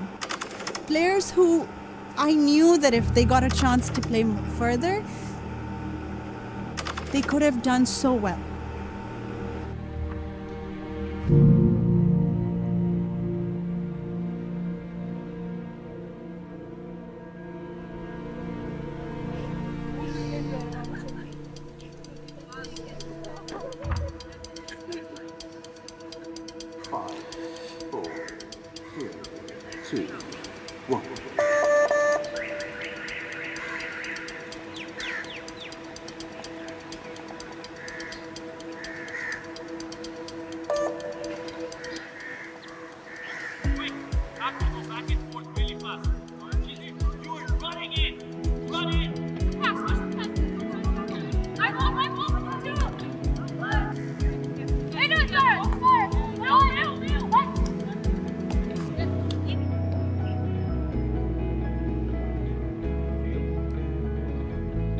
This is a very good opportunity for us. We have not competed in a tournament like this before, and I think it's a good start.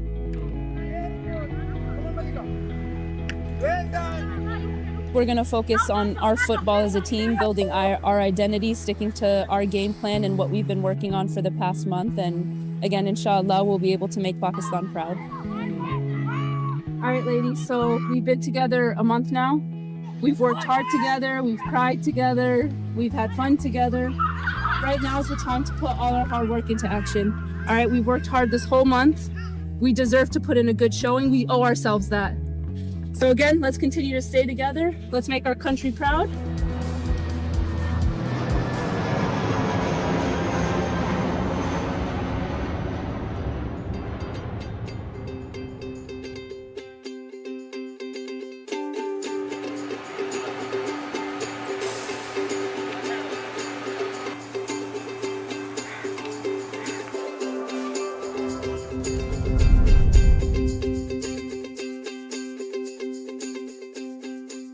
مصلحتي هنا جزر القمر والانطلاق والاختراق. أنوليا جزر القمر يضيع فرصة تلو الأخرى. شوف الكرة الماضية، يا عيني على اللعبة، يا عيني على الكرة الجميلة. منتخب جزر القمر والمنتخب الباكستاني. وصلت سمينة، محاولة حلوة وذكية، يا عيني. لا لا لا لا لا لا لا لا لا لا لا. يرفضون أن يخرجون. That 89th minute goal against Comoros, those moments where your team scores the goal and you go and jump on them and like you all gather and you're so happy, that's a very, very special feeling. So.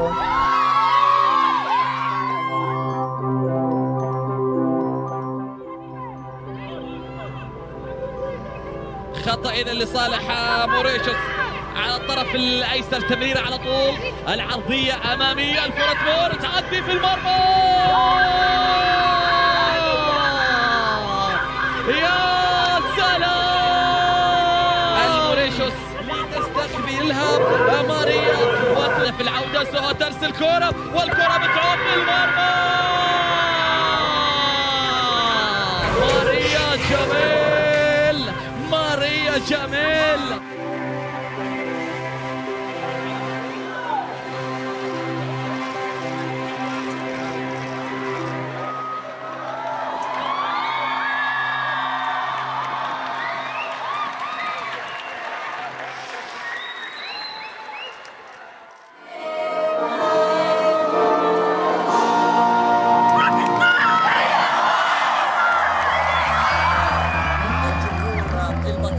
الكرة أمامية تبدو خطيرة، اللقطة الأولى والتسديد، لم تكن هنالك القوة موجودة، لكن شوف الماضية والمحاولة الماضية لكنها وصلت سهلة إلى نيشا. أشرف مدرج أخضر، التسديدة التي كانت حاضرة من ساعة. هدف أول من أجل هدف أول، الهدف الأول من أجل الهدف الأول يوقع باسم الأخضر، يوقع باسم البندري. أجمل الألحان تعزفها لاعبات الأخضر وسط أجواء باردة هنا نعيشها. أكيد نجمة النصر بس الميزة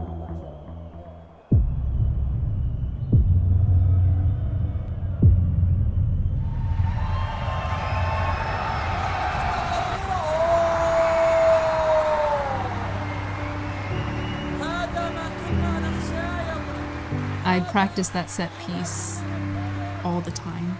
It's like getting Eidiyah on Eid, right? When you're a little kid, getting that money. It's such a treat. It's a gift. It happened in front of so many Pakistani fans. Anytime you get to try to represent your country and make your country proud, it's an amazing feeling.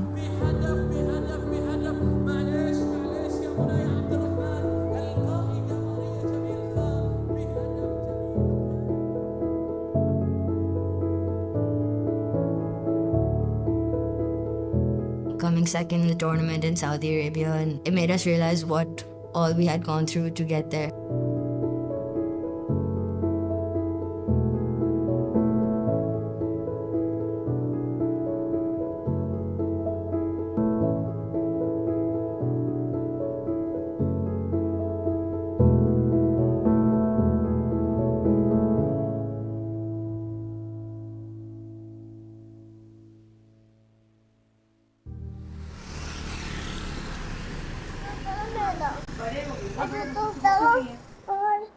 Michael आवा या mom Michael तेरी ओमन इतनी बड़ी भांग गया कल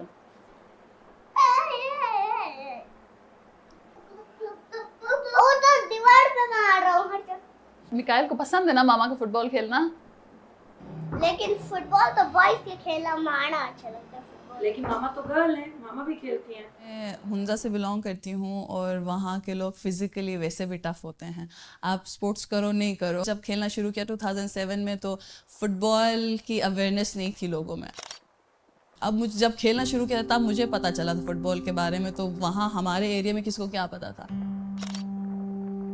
आपको पता है फुटबॉल में आप शॉर्ट्स पहनते हो आपकी थोड़ी सी टांगें नज़र आती हैं सॉक्स से ऊपर और शॉर्ट से नीचे वैसा सीन है कि लोग हमारे गेटअप पे हमें जज कर रहे थे शॉर्ट्स पहन रही हूँ तो उससे ये तो नहीं है कि मेरा कैरेक्टर ख़राब है मैं फुल पहन रही हूँ तो इसका मतलब ये तो नहीं है कि मैं बहुत अच्छी बंदी हूँ ऑल इट टुक वॉज कि एक बंदा आए आगे हमारे लोगों को नज़र आए कि ये फील्ड अच्छा है और यहाँ पे जो है ना आप अपनी बच्चियाँ बेच सकते हो इनका कैरियर बन सकता है and I was that person कि मेरे खेलने की वजह से और मेरे अच्छे इमेज की वजह से उनके पेरेंट्स ने उनको अलाउ किया खेलना अब देखना आगे किस स्पीड से मारूंगा या एक्सप्रेसिव है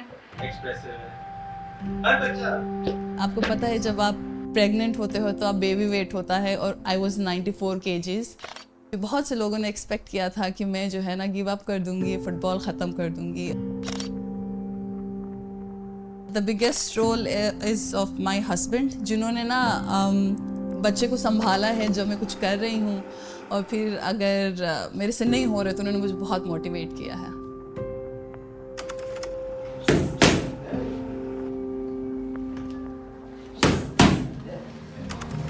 लेकिन वो जो सबको मैंने रॉन्ग प्रूव किया और फिर दोबारा फील्ड पे आई हूँ तो ये दो चैलेंजेस मेरे लिए बड़े थे लेकिन ओवरकम किया मैंने उनसे जब फुटबॉल नहीं हो रहे तो बहुत कम लोग होते हैं मेरी तरह जो उम्मीद लगा के बैठे होते हैं फुटबॉल एक न एक दिन वापस आएगा तो हमने परफॉर्म करना है मिकाइल मैं कैंप में जाऊं क्यों नहीं जाऊं मैं कैंप पे मैं जाऊं मैं फुटबॉल खेलने जाऊं मैं फुटबॉल खेलने जाता हूं आप भी आते हो अब मैं आप लोगों को छोड़ के जाऊं फुटबॉल कैंप पे चली जाऊं फुटबॉल कैंप पे मैं चलूं इधर खेलो मेरे लिए बहुत टफ है उनको वहाँ घर में छोड़ के लेकिन ये इम्पॉर्टेंट है मेरे लिए क्योंकि वो टाइम भी मैंने गुजारा है जब फुटबॉल नहीं था और मैं घर पे थी तो मैं मेरे ख्याल से डिप्रेशन में चली जाती हूँ फुटबॉल के बगैर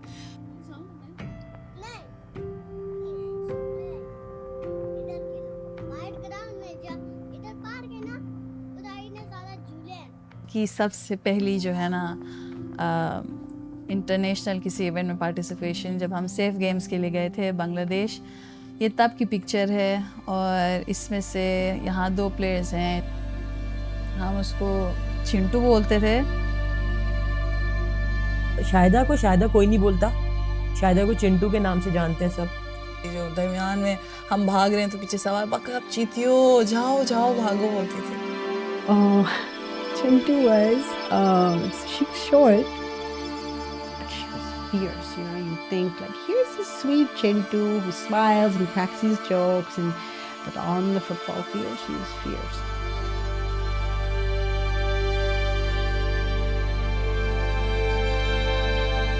बिस्मिल्लाहिर्रहमानिर्रहीम. माँ शाहिदा इंटरनेशनल प्लेयर माँ कैसा खोत माँ कैसा तकरीबन 8 दफ़ा कैसा पाकिस्तान ने नुमाइंदगी शिकदम और मो कैसा अपने मदद आप कैसा इन्हें टीम रजोर कदे और माशाल्लाह मैंने इस नई कस एक्सपीरियंस तरह ने कस मतलब खूब बाजी होना प्लेयर्स कि मतलब उम्मीद मामूलों कि मतलब मैंने बलूचिस्तान नुमाइंदगी शिकदा पाकिस्तान टीम रो नुमाइंदगी होना. She was fast and quick with her feet. You know, she was a teammate, and she was another woman who had a struggle in her life.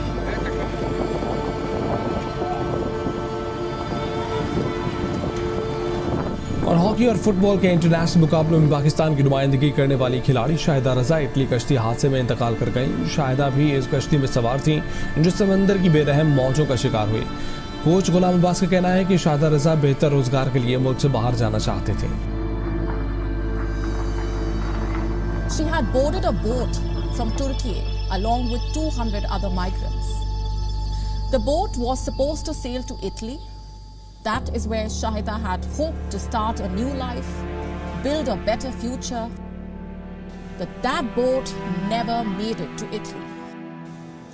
She was born in Balochistan, and all her life, Shahida had to fight the problems that come with being a Hazara in Pakistan. You are attacked, prosecuted, neglected by the state. And to top that, Shahida was a single mother. All of this forced Shahida to leave the country. The government of Pakistan, the establishment, they failed Shahida. They failed to give her a good life despite Shahida giving all that she had for the country. How did the country repay her? By pushing her over the edge.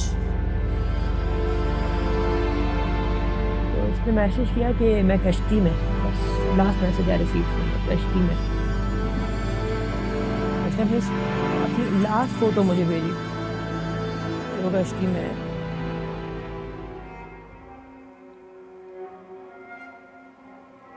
बस मैंने बस उससे ये सवाल किया, मैं कहा क्यों गई यार, नहीं चाहती.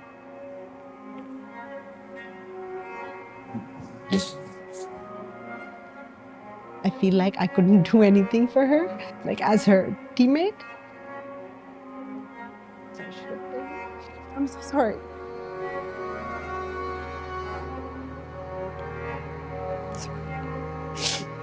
There's just too many women. There's just too many women whose lives aren't their own. It's just a waste of a life. It's a waste of a great life. And तक शाहिदा ने अपना गेम खेला है कि जो वो जंग लड़ रही थी वो स्टिल कंटिन्यू है. مثل مش شايدة اللي جورشنم مثل بورم انترناشنال بازی کنم مثل بورم در یک کشور بازی کنم. ما خیلی آرزوی کلان دارم، خیلی دریم کلان است. Go directly into our resistance bands, then we'll direct come into our resistance bands. Then good luck.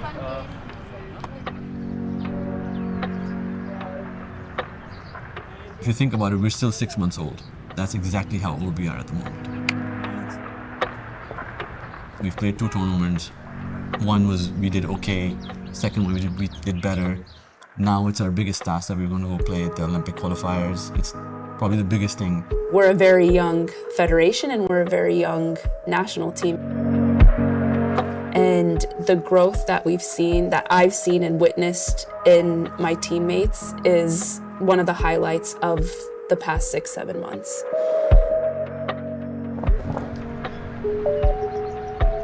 We set a certain standard. And I tell my team all the time, now that it's your fault because you've set the standard here, now we can only go above that. We cannot go below that. We're going to give it everything we have. So how it's going to work is we have a yellow team on that side to begin with. It has to be fast-paced, it has to be quick thinking. You have not more than 5 seconds to finish this off. So think about it, be aggressive. Don't be shy, don't be afraid. This is the time when we take our shots, yeah? Let's go. Touch it, finish. And everybody, they make sure that they're sleeping on time, they're eating on time, they're going to the gym, they're never late for trainings, they have the values in place. It's everything is falling into place.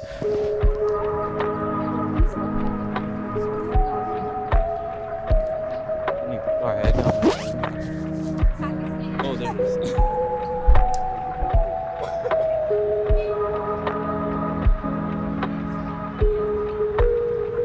First thought that the coaching staff had was, okay, well, we need to be training on artificial grass to be able to replicate, game day as much as possible. The UAE being within close proximity of Pakistan, it made sense, and the federation made it work.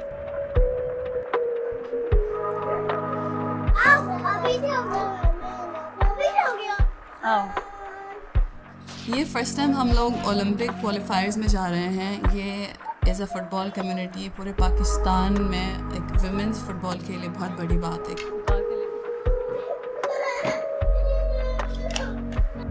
Bye bye. मुझे भी आना है। Bye. Bye guys. I think it'll be an excellent learning opportunity because this is the biggest tournament any of us will ever play, maybe.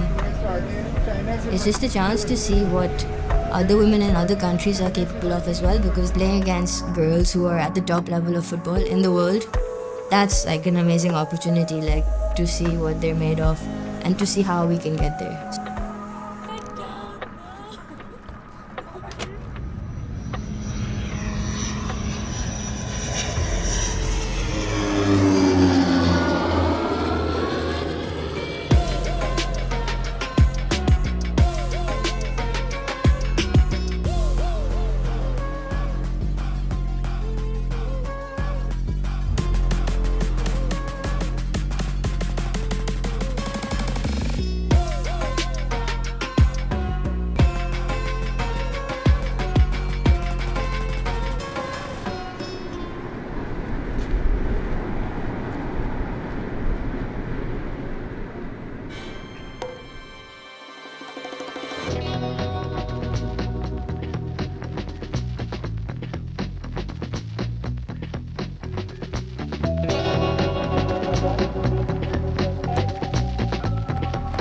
Put her behind the ball. Set position.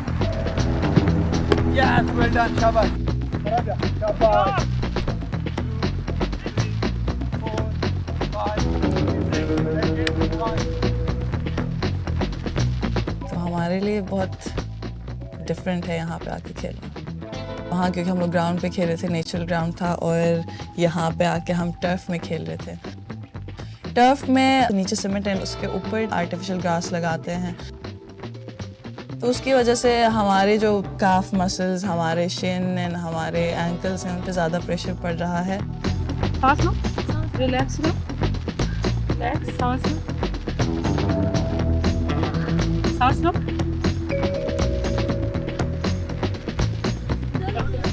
The players to be back, I expect them to be part of the plan. We're taking one game at a time, so we just have to think about the first game, making sure we get it right, and then we talk about the second and third. It's like challenge after challenge. First challenge was half our team didn't get their visas. On top of that, you have to play the Philippines. They're insane. And it's his ball. Goals! And it's the opener for the Philippines! We have been watching their matches. They're very, very experienced, physical, quick, fast, everything, technical team. What a fantastic performance it's been. It's going to be the biggest challenge of our lives. The Filipinas are the best in Southeast Asia.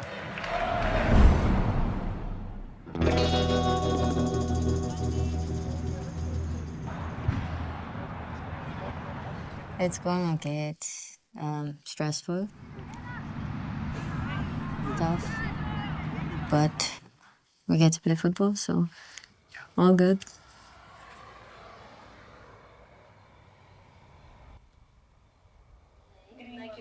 ये उसके पास ये वाला है सो एक ही लिया था मैंने इसमें तुम का इतनी सख्त नींद आ रही है तो चक्कर आ रहा है कितना बजे मेरे दूसरे वाले बहुत ही ओके चाय पिला दो यार प्लीज बना दो पहले तो आपके एक्सप्रेशन सही है नहीं मिलेंगे आपको मिलेंगे मुझे पता है कैसे मिलेंगे ठीक है समझ नहीं आ रहा वैसे क्या करना what is the ask you just have to they make a video okay ये क्या कर रही हो तुम मेरे बालों जो इस साइड से जो खराब अब ठीक है ना अभी ठीक है good but yeah going to come ready 3 2 1 start yeah that's it you can't do that that's it that was it so hard that was it she said hi it goes away okay so ready 3 2 1 wait that's it oh nice और क्या कर और करना है 3 2 1 start yes क्या बात है चू चू चू चू प्लीज साइलेंट करना इसको चू चू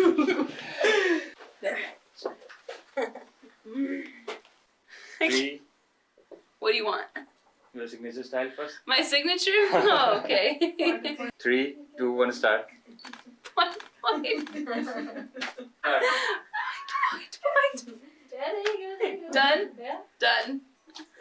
Done with the point. Yes, 3 2 1 start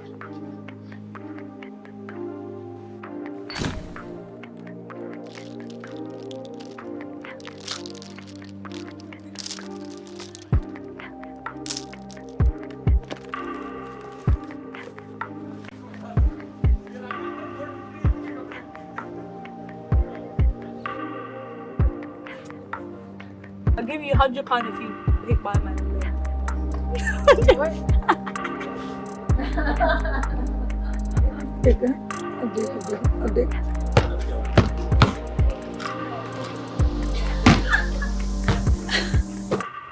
ये बास्केट करेंगे अच्छा सॉट इतना अच्छा नाम मिल गया है hey सॉट मतलब अच्छा नाम दिया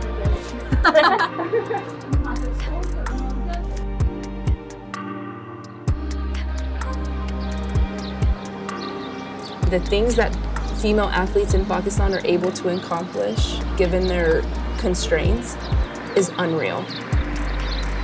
Football is just so much more than the pitch.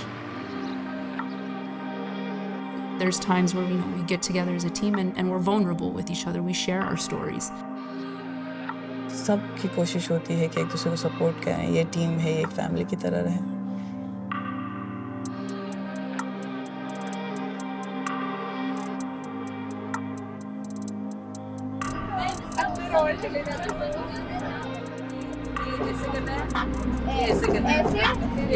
This will be the first time that some of these girls have experienced football at this level. So there's a lot of different factors and different things going through each girl's head.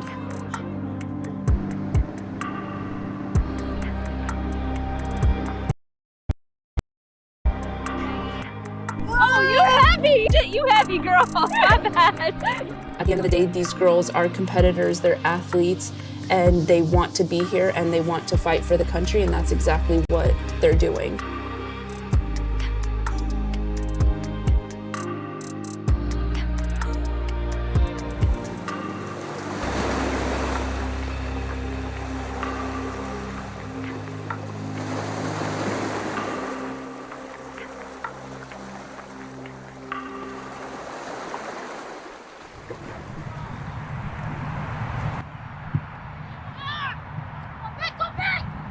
Go back!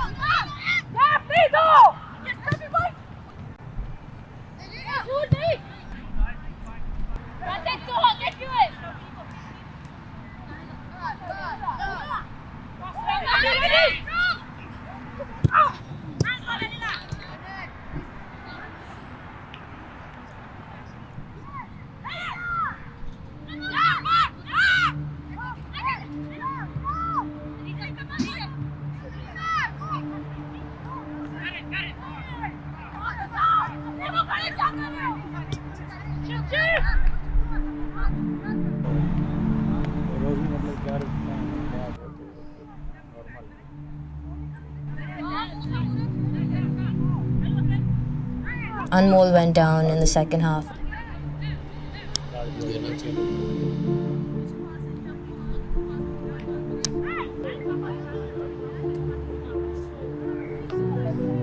It was a bit of a nervous moment.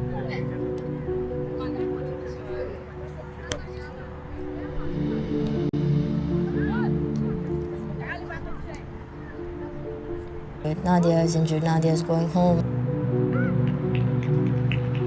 She was at her peak right now. She was a beast. Nadia easy finish हुने से उनको र तेस्रो गोल पाकिस्तानको लागि. You saw her in the SAF games. Like Nadia is on a different level.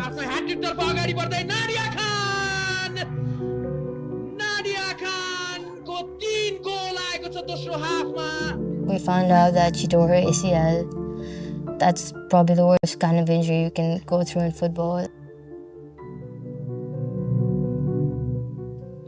I think like we all like struggle to watch people go through injuries. And then watching like a friend go through that is even harder.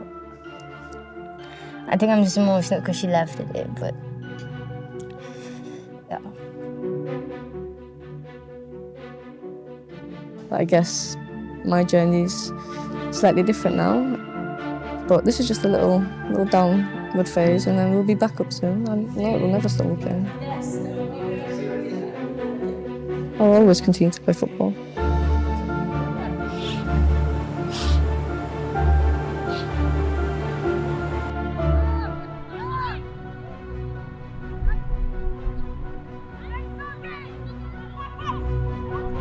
Maria being injured as well, not having a captain on the pitch. We've come around to relying on her to push us through matches. हमें पता है कि उसका role क्या है और ये हमारी मतलब मिड में ग्लू करके चलाती है, सारे इधर-उधर स्विच करती है.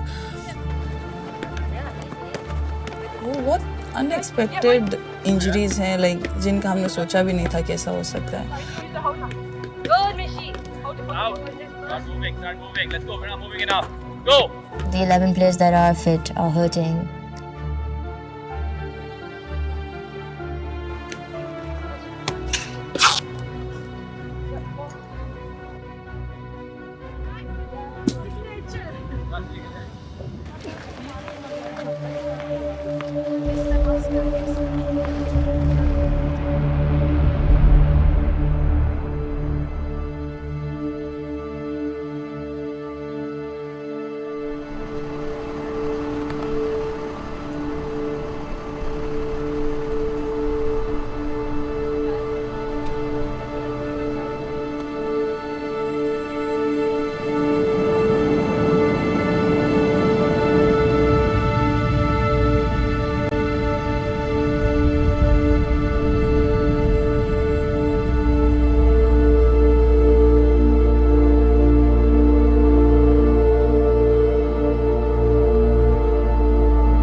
Respect on the line for us as well.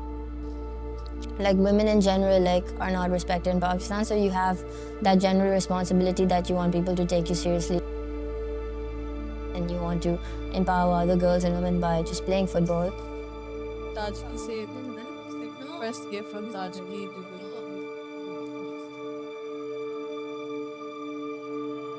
जब हम परफॉर्म करने जाते हैं, ये सिर्फ ये ओलंपिक क्वालिफायर्स नहीं, हम जब भी जाते हैं हमारे पे ये प्रेशर अलग आवाम की तरफ से होता है कि मतलब ये इतना शोर करते हैं कि हमें प्लेटफॉर्म नहीं मिलता, इतना शोर करते हैं हमें एक्सपोजर नहीं मिलता. अब इनको मिल रहा है तो ये कैसे हैं.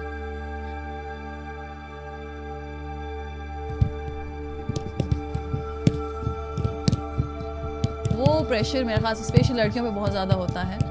सब कुछ छोड़ के आई है खेलने के लिए, तो ये कैसा खेल रही है. हर तरह से मतलब हर एंगल से प्रेशर होता है दिमाग पे. अब वो सारे एक्साइट करके फिर हमें जाके परफॉर्म करना होता है.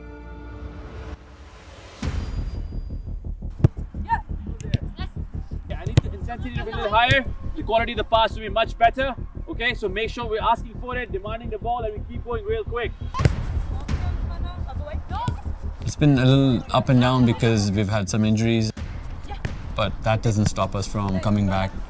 My question to the girls is, how do you want to be remembered?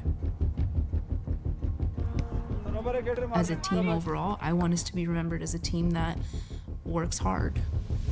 I want a team to watch game film on us and be like, damn, they don't stop. Even when they're hurting, even when they're down, they don't stop. And you can't coach that. We understand Philippines is best teams around, say, qualified for the World Cup. But what does that mean to us? Nothing. Because we are going in as underdogs. We know that we don't have anything to lose. The pressure's on them because they need to win against us. The team is bigger than one person. One person doesn't make a team. To be able to see the girls and my teammates stepping up when they need to, that's what it's about.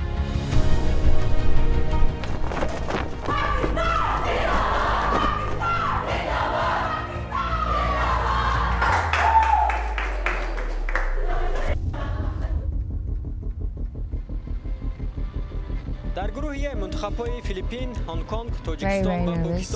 I remember like sitting in the bus and just my legs like shaking. دستایی در آنجا با گرفتن شماره بیشتر امتیازها البته نایل می‌گردند می‌توانند که با قسم نهایی بازی‌های همه چیز برای برگزاری بازی آماده است تنها And we are off. The Filipinas with the first crack. There's no time to process. 2 months of hard work. Now is the time to deliver. So it all happens super fast.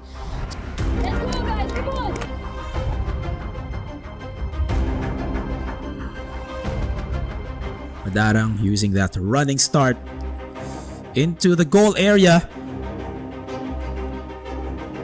You don't have any time to settle in. They're just attacking. And so like, you really have to be switched on. Some good, brilliant touch passing there for the Filipinas.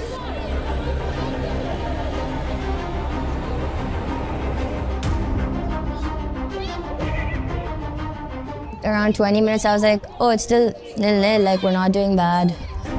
Again, from that set piece, the initial incursion. And that's it.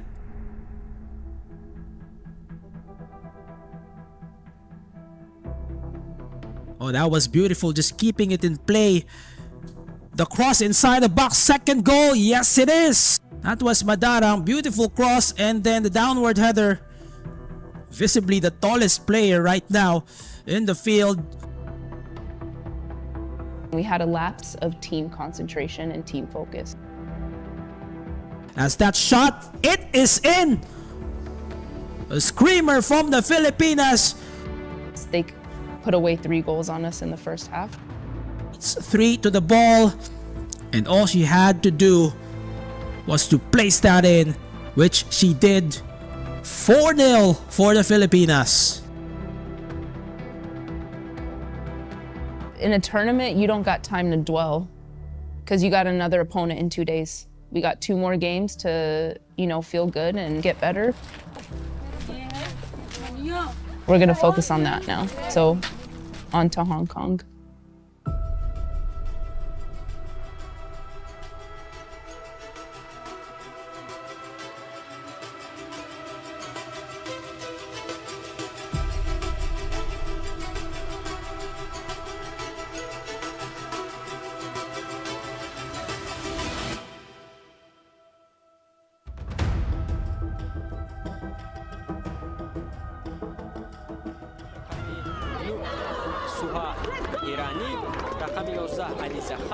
Hong Kong was like 100 spots ahead of us in ranking.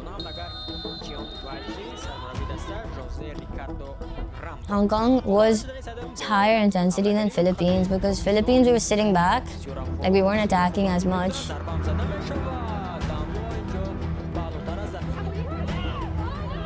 But Hong Kong was just like boom, boom, boom, back and forth, back and forth. And it was fast paced. Like it was a super, like I remember my head like going like this, like on the sideline. They were very, very quick. They're attacking in a lot of numbers. امکانیت هست پنالتی.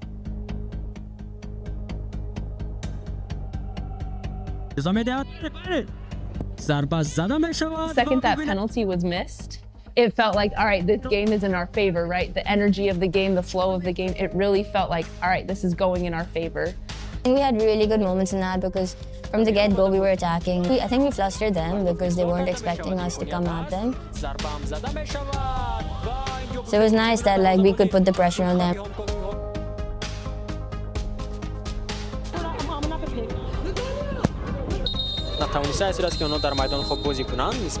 Yeah, it was 0-0 at halftime. And the message to the girls at halftime is, guys, we're in this. This game is ours to take.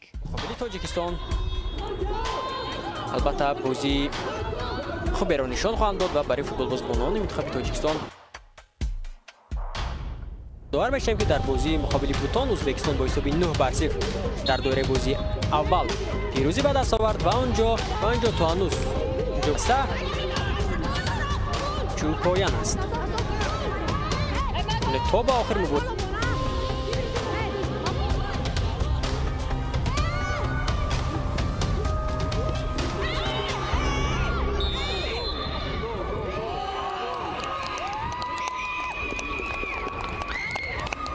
اینجا ببینید که چگونه دروازه‌بان منتخب پاکستان اشتباه میکند.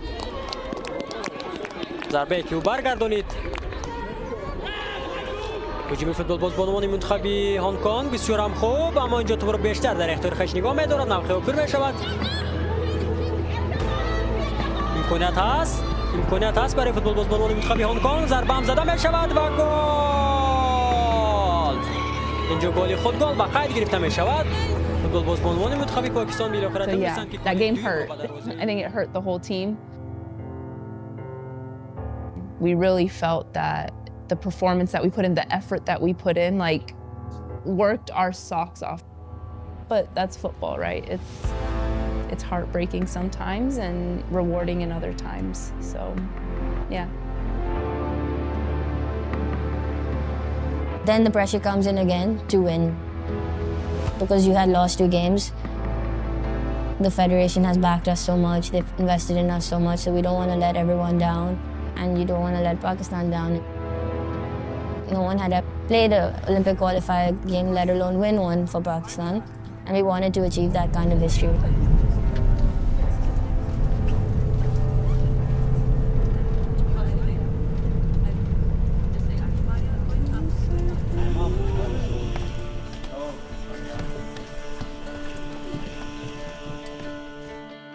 आज मैं आपसे जो बात कर रहा हूँ as not a coach, I'm talking as a person, as a human being, and I'm super proud of each one of you.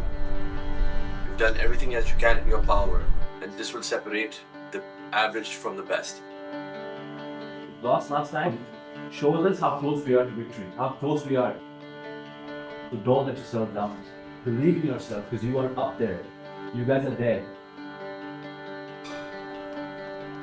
Every touch, every move, every ball that comes to you, you need to know that you guys are the best. And you guys can make it happen. Are we clear? Yes. Yes? Alright? Alright guys, that's it. Let's go!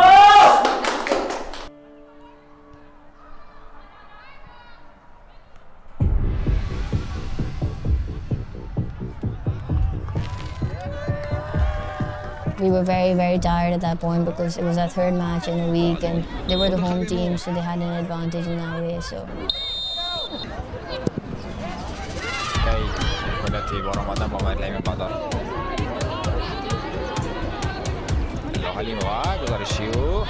و بعدم منتخب پاکستان در سال 2023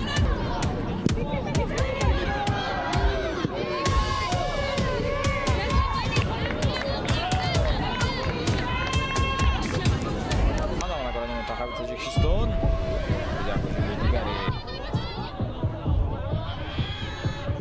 تیزارد گرفتش کارینا میرزایeva و او به 8 بازی کرده است. داخل جریمه گو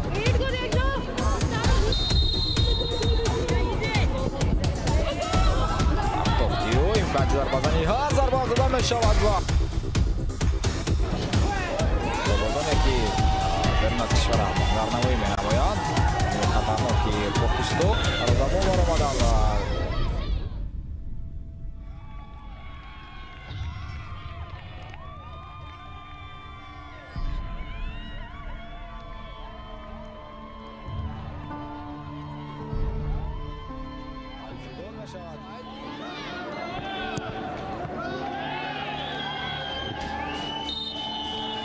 و به انجام برسد دیداری منتخب‌های تاجیکستان و پاکستان ختم گردد. منتخب تاجیکستان در بازی سوم خود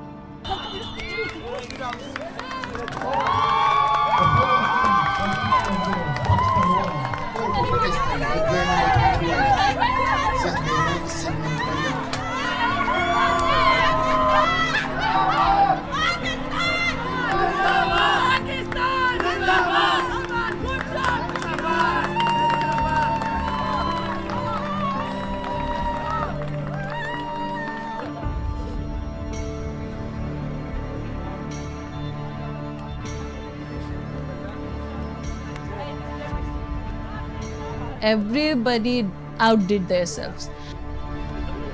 Malika rose to the occasion and she did what she needed to do.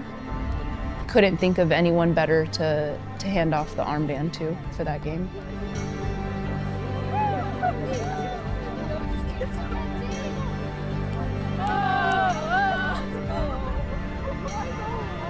We knew we had each other's backs. We knew that no matter what happened, we wouldn't give up. Barbie blocking a shot at the end? Come on, Barb!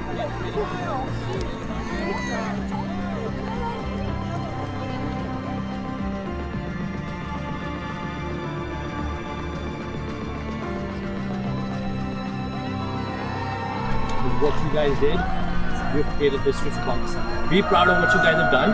So be happy.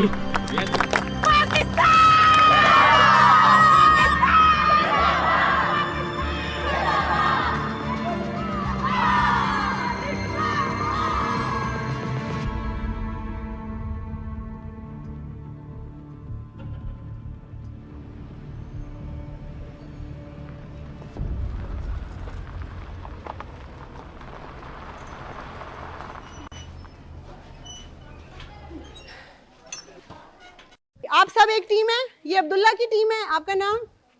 Neck baby. ये नेक बीबी की team है, ठीक है। और आपका नाम? खदीजा। और ये खदीजा की टीम है। इर्द गिर्द सर्कल बना लें, जल्दी से सर्कल बना लें, ठीक है। मैं बॉल किक करूंगी, आप वापस किक करेंगे, ठीक है। रोक के पाँव से।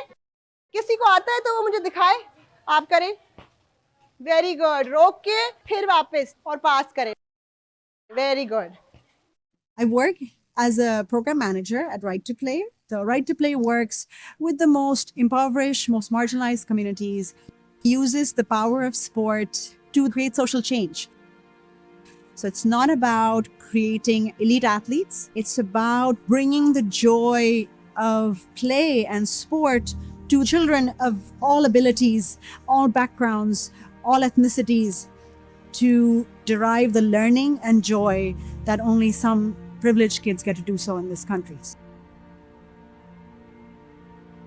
Girls shared the challenge with us that though they all have the passion for it, and they long to play, they long to kick a ball around, but they don't have the space where boys often were playing, but girls could not play because of loiterers, because of passers-by who would just stop, who would harass the girls, and we were approached to do something about that.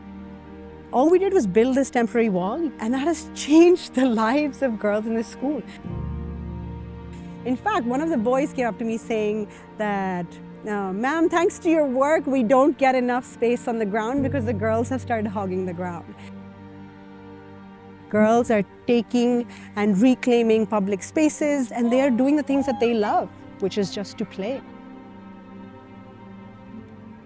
मैं समझती हूँ कि ये पूरी दुनिया एक football का मैदान है और जो मुझे अचीव करना है अपनी लाइफ में वो मेरा गोल है, उसको वहाँ तक लेके जाना है।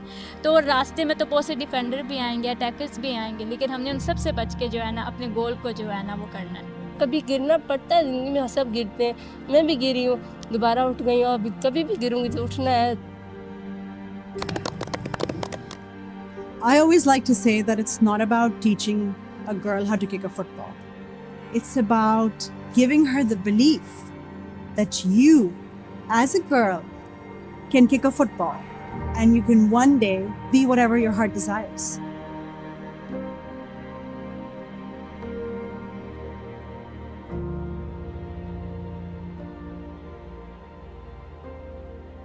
There's very few women in the game, and I'm just so glad to be a part of that fraternity of women.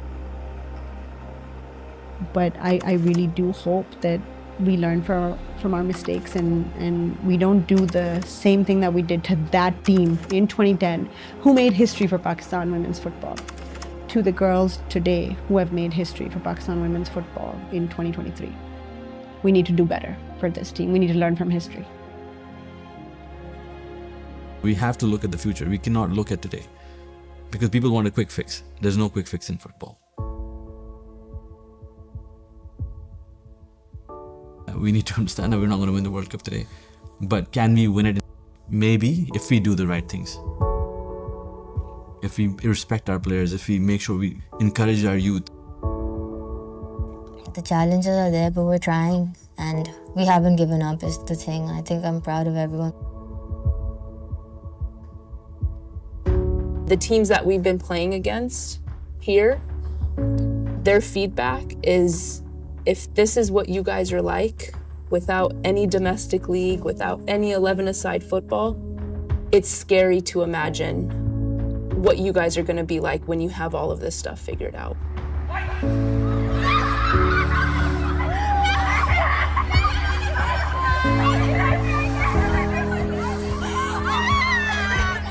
It's going to be scary.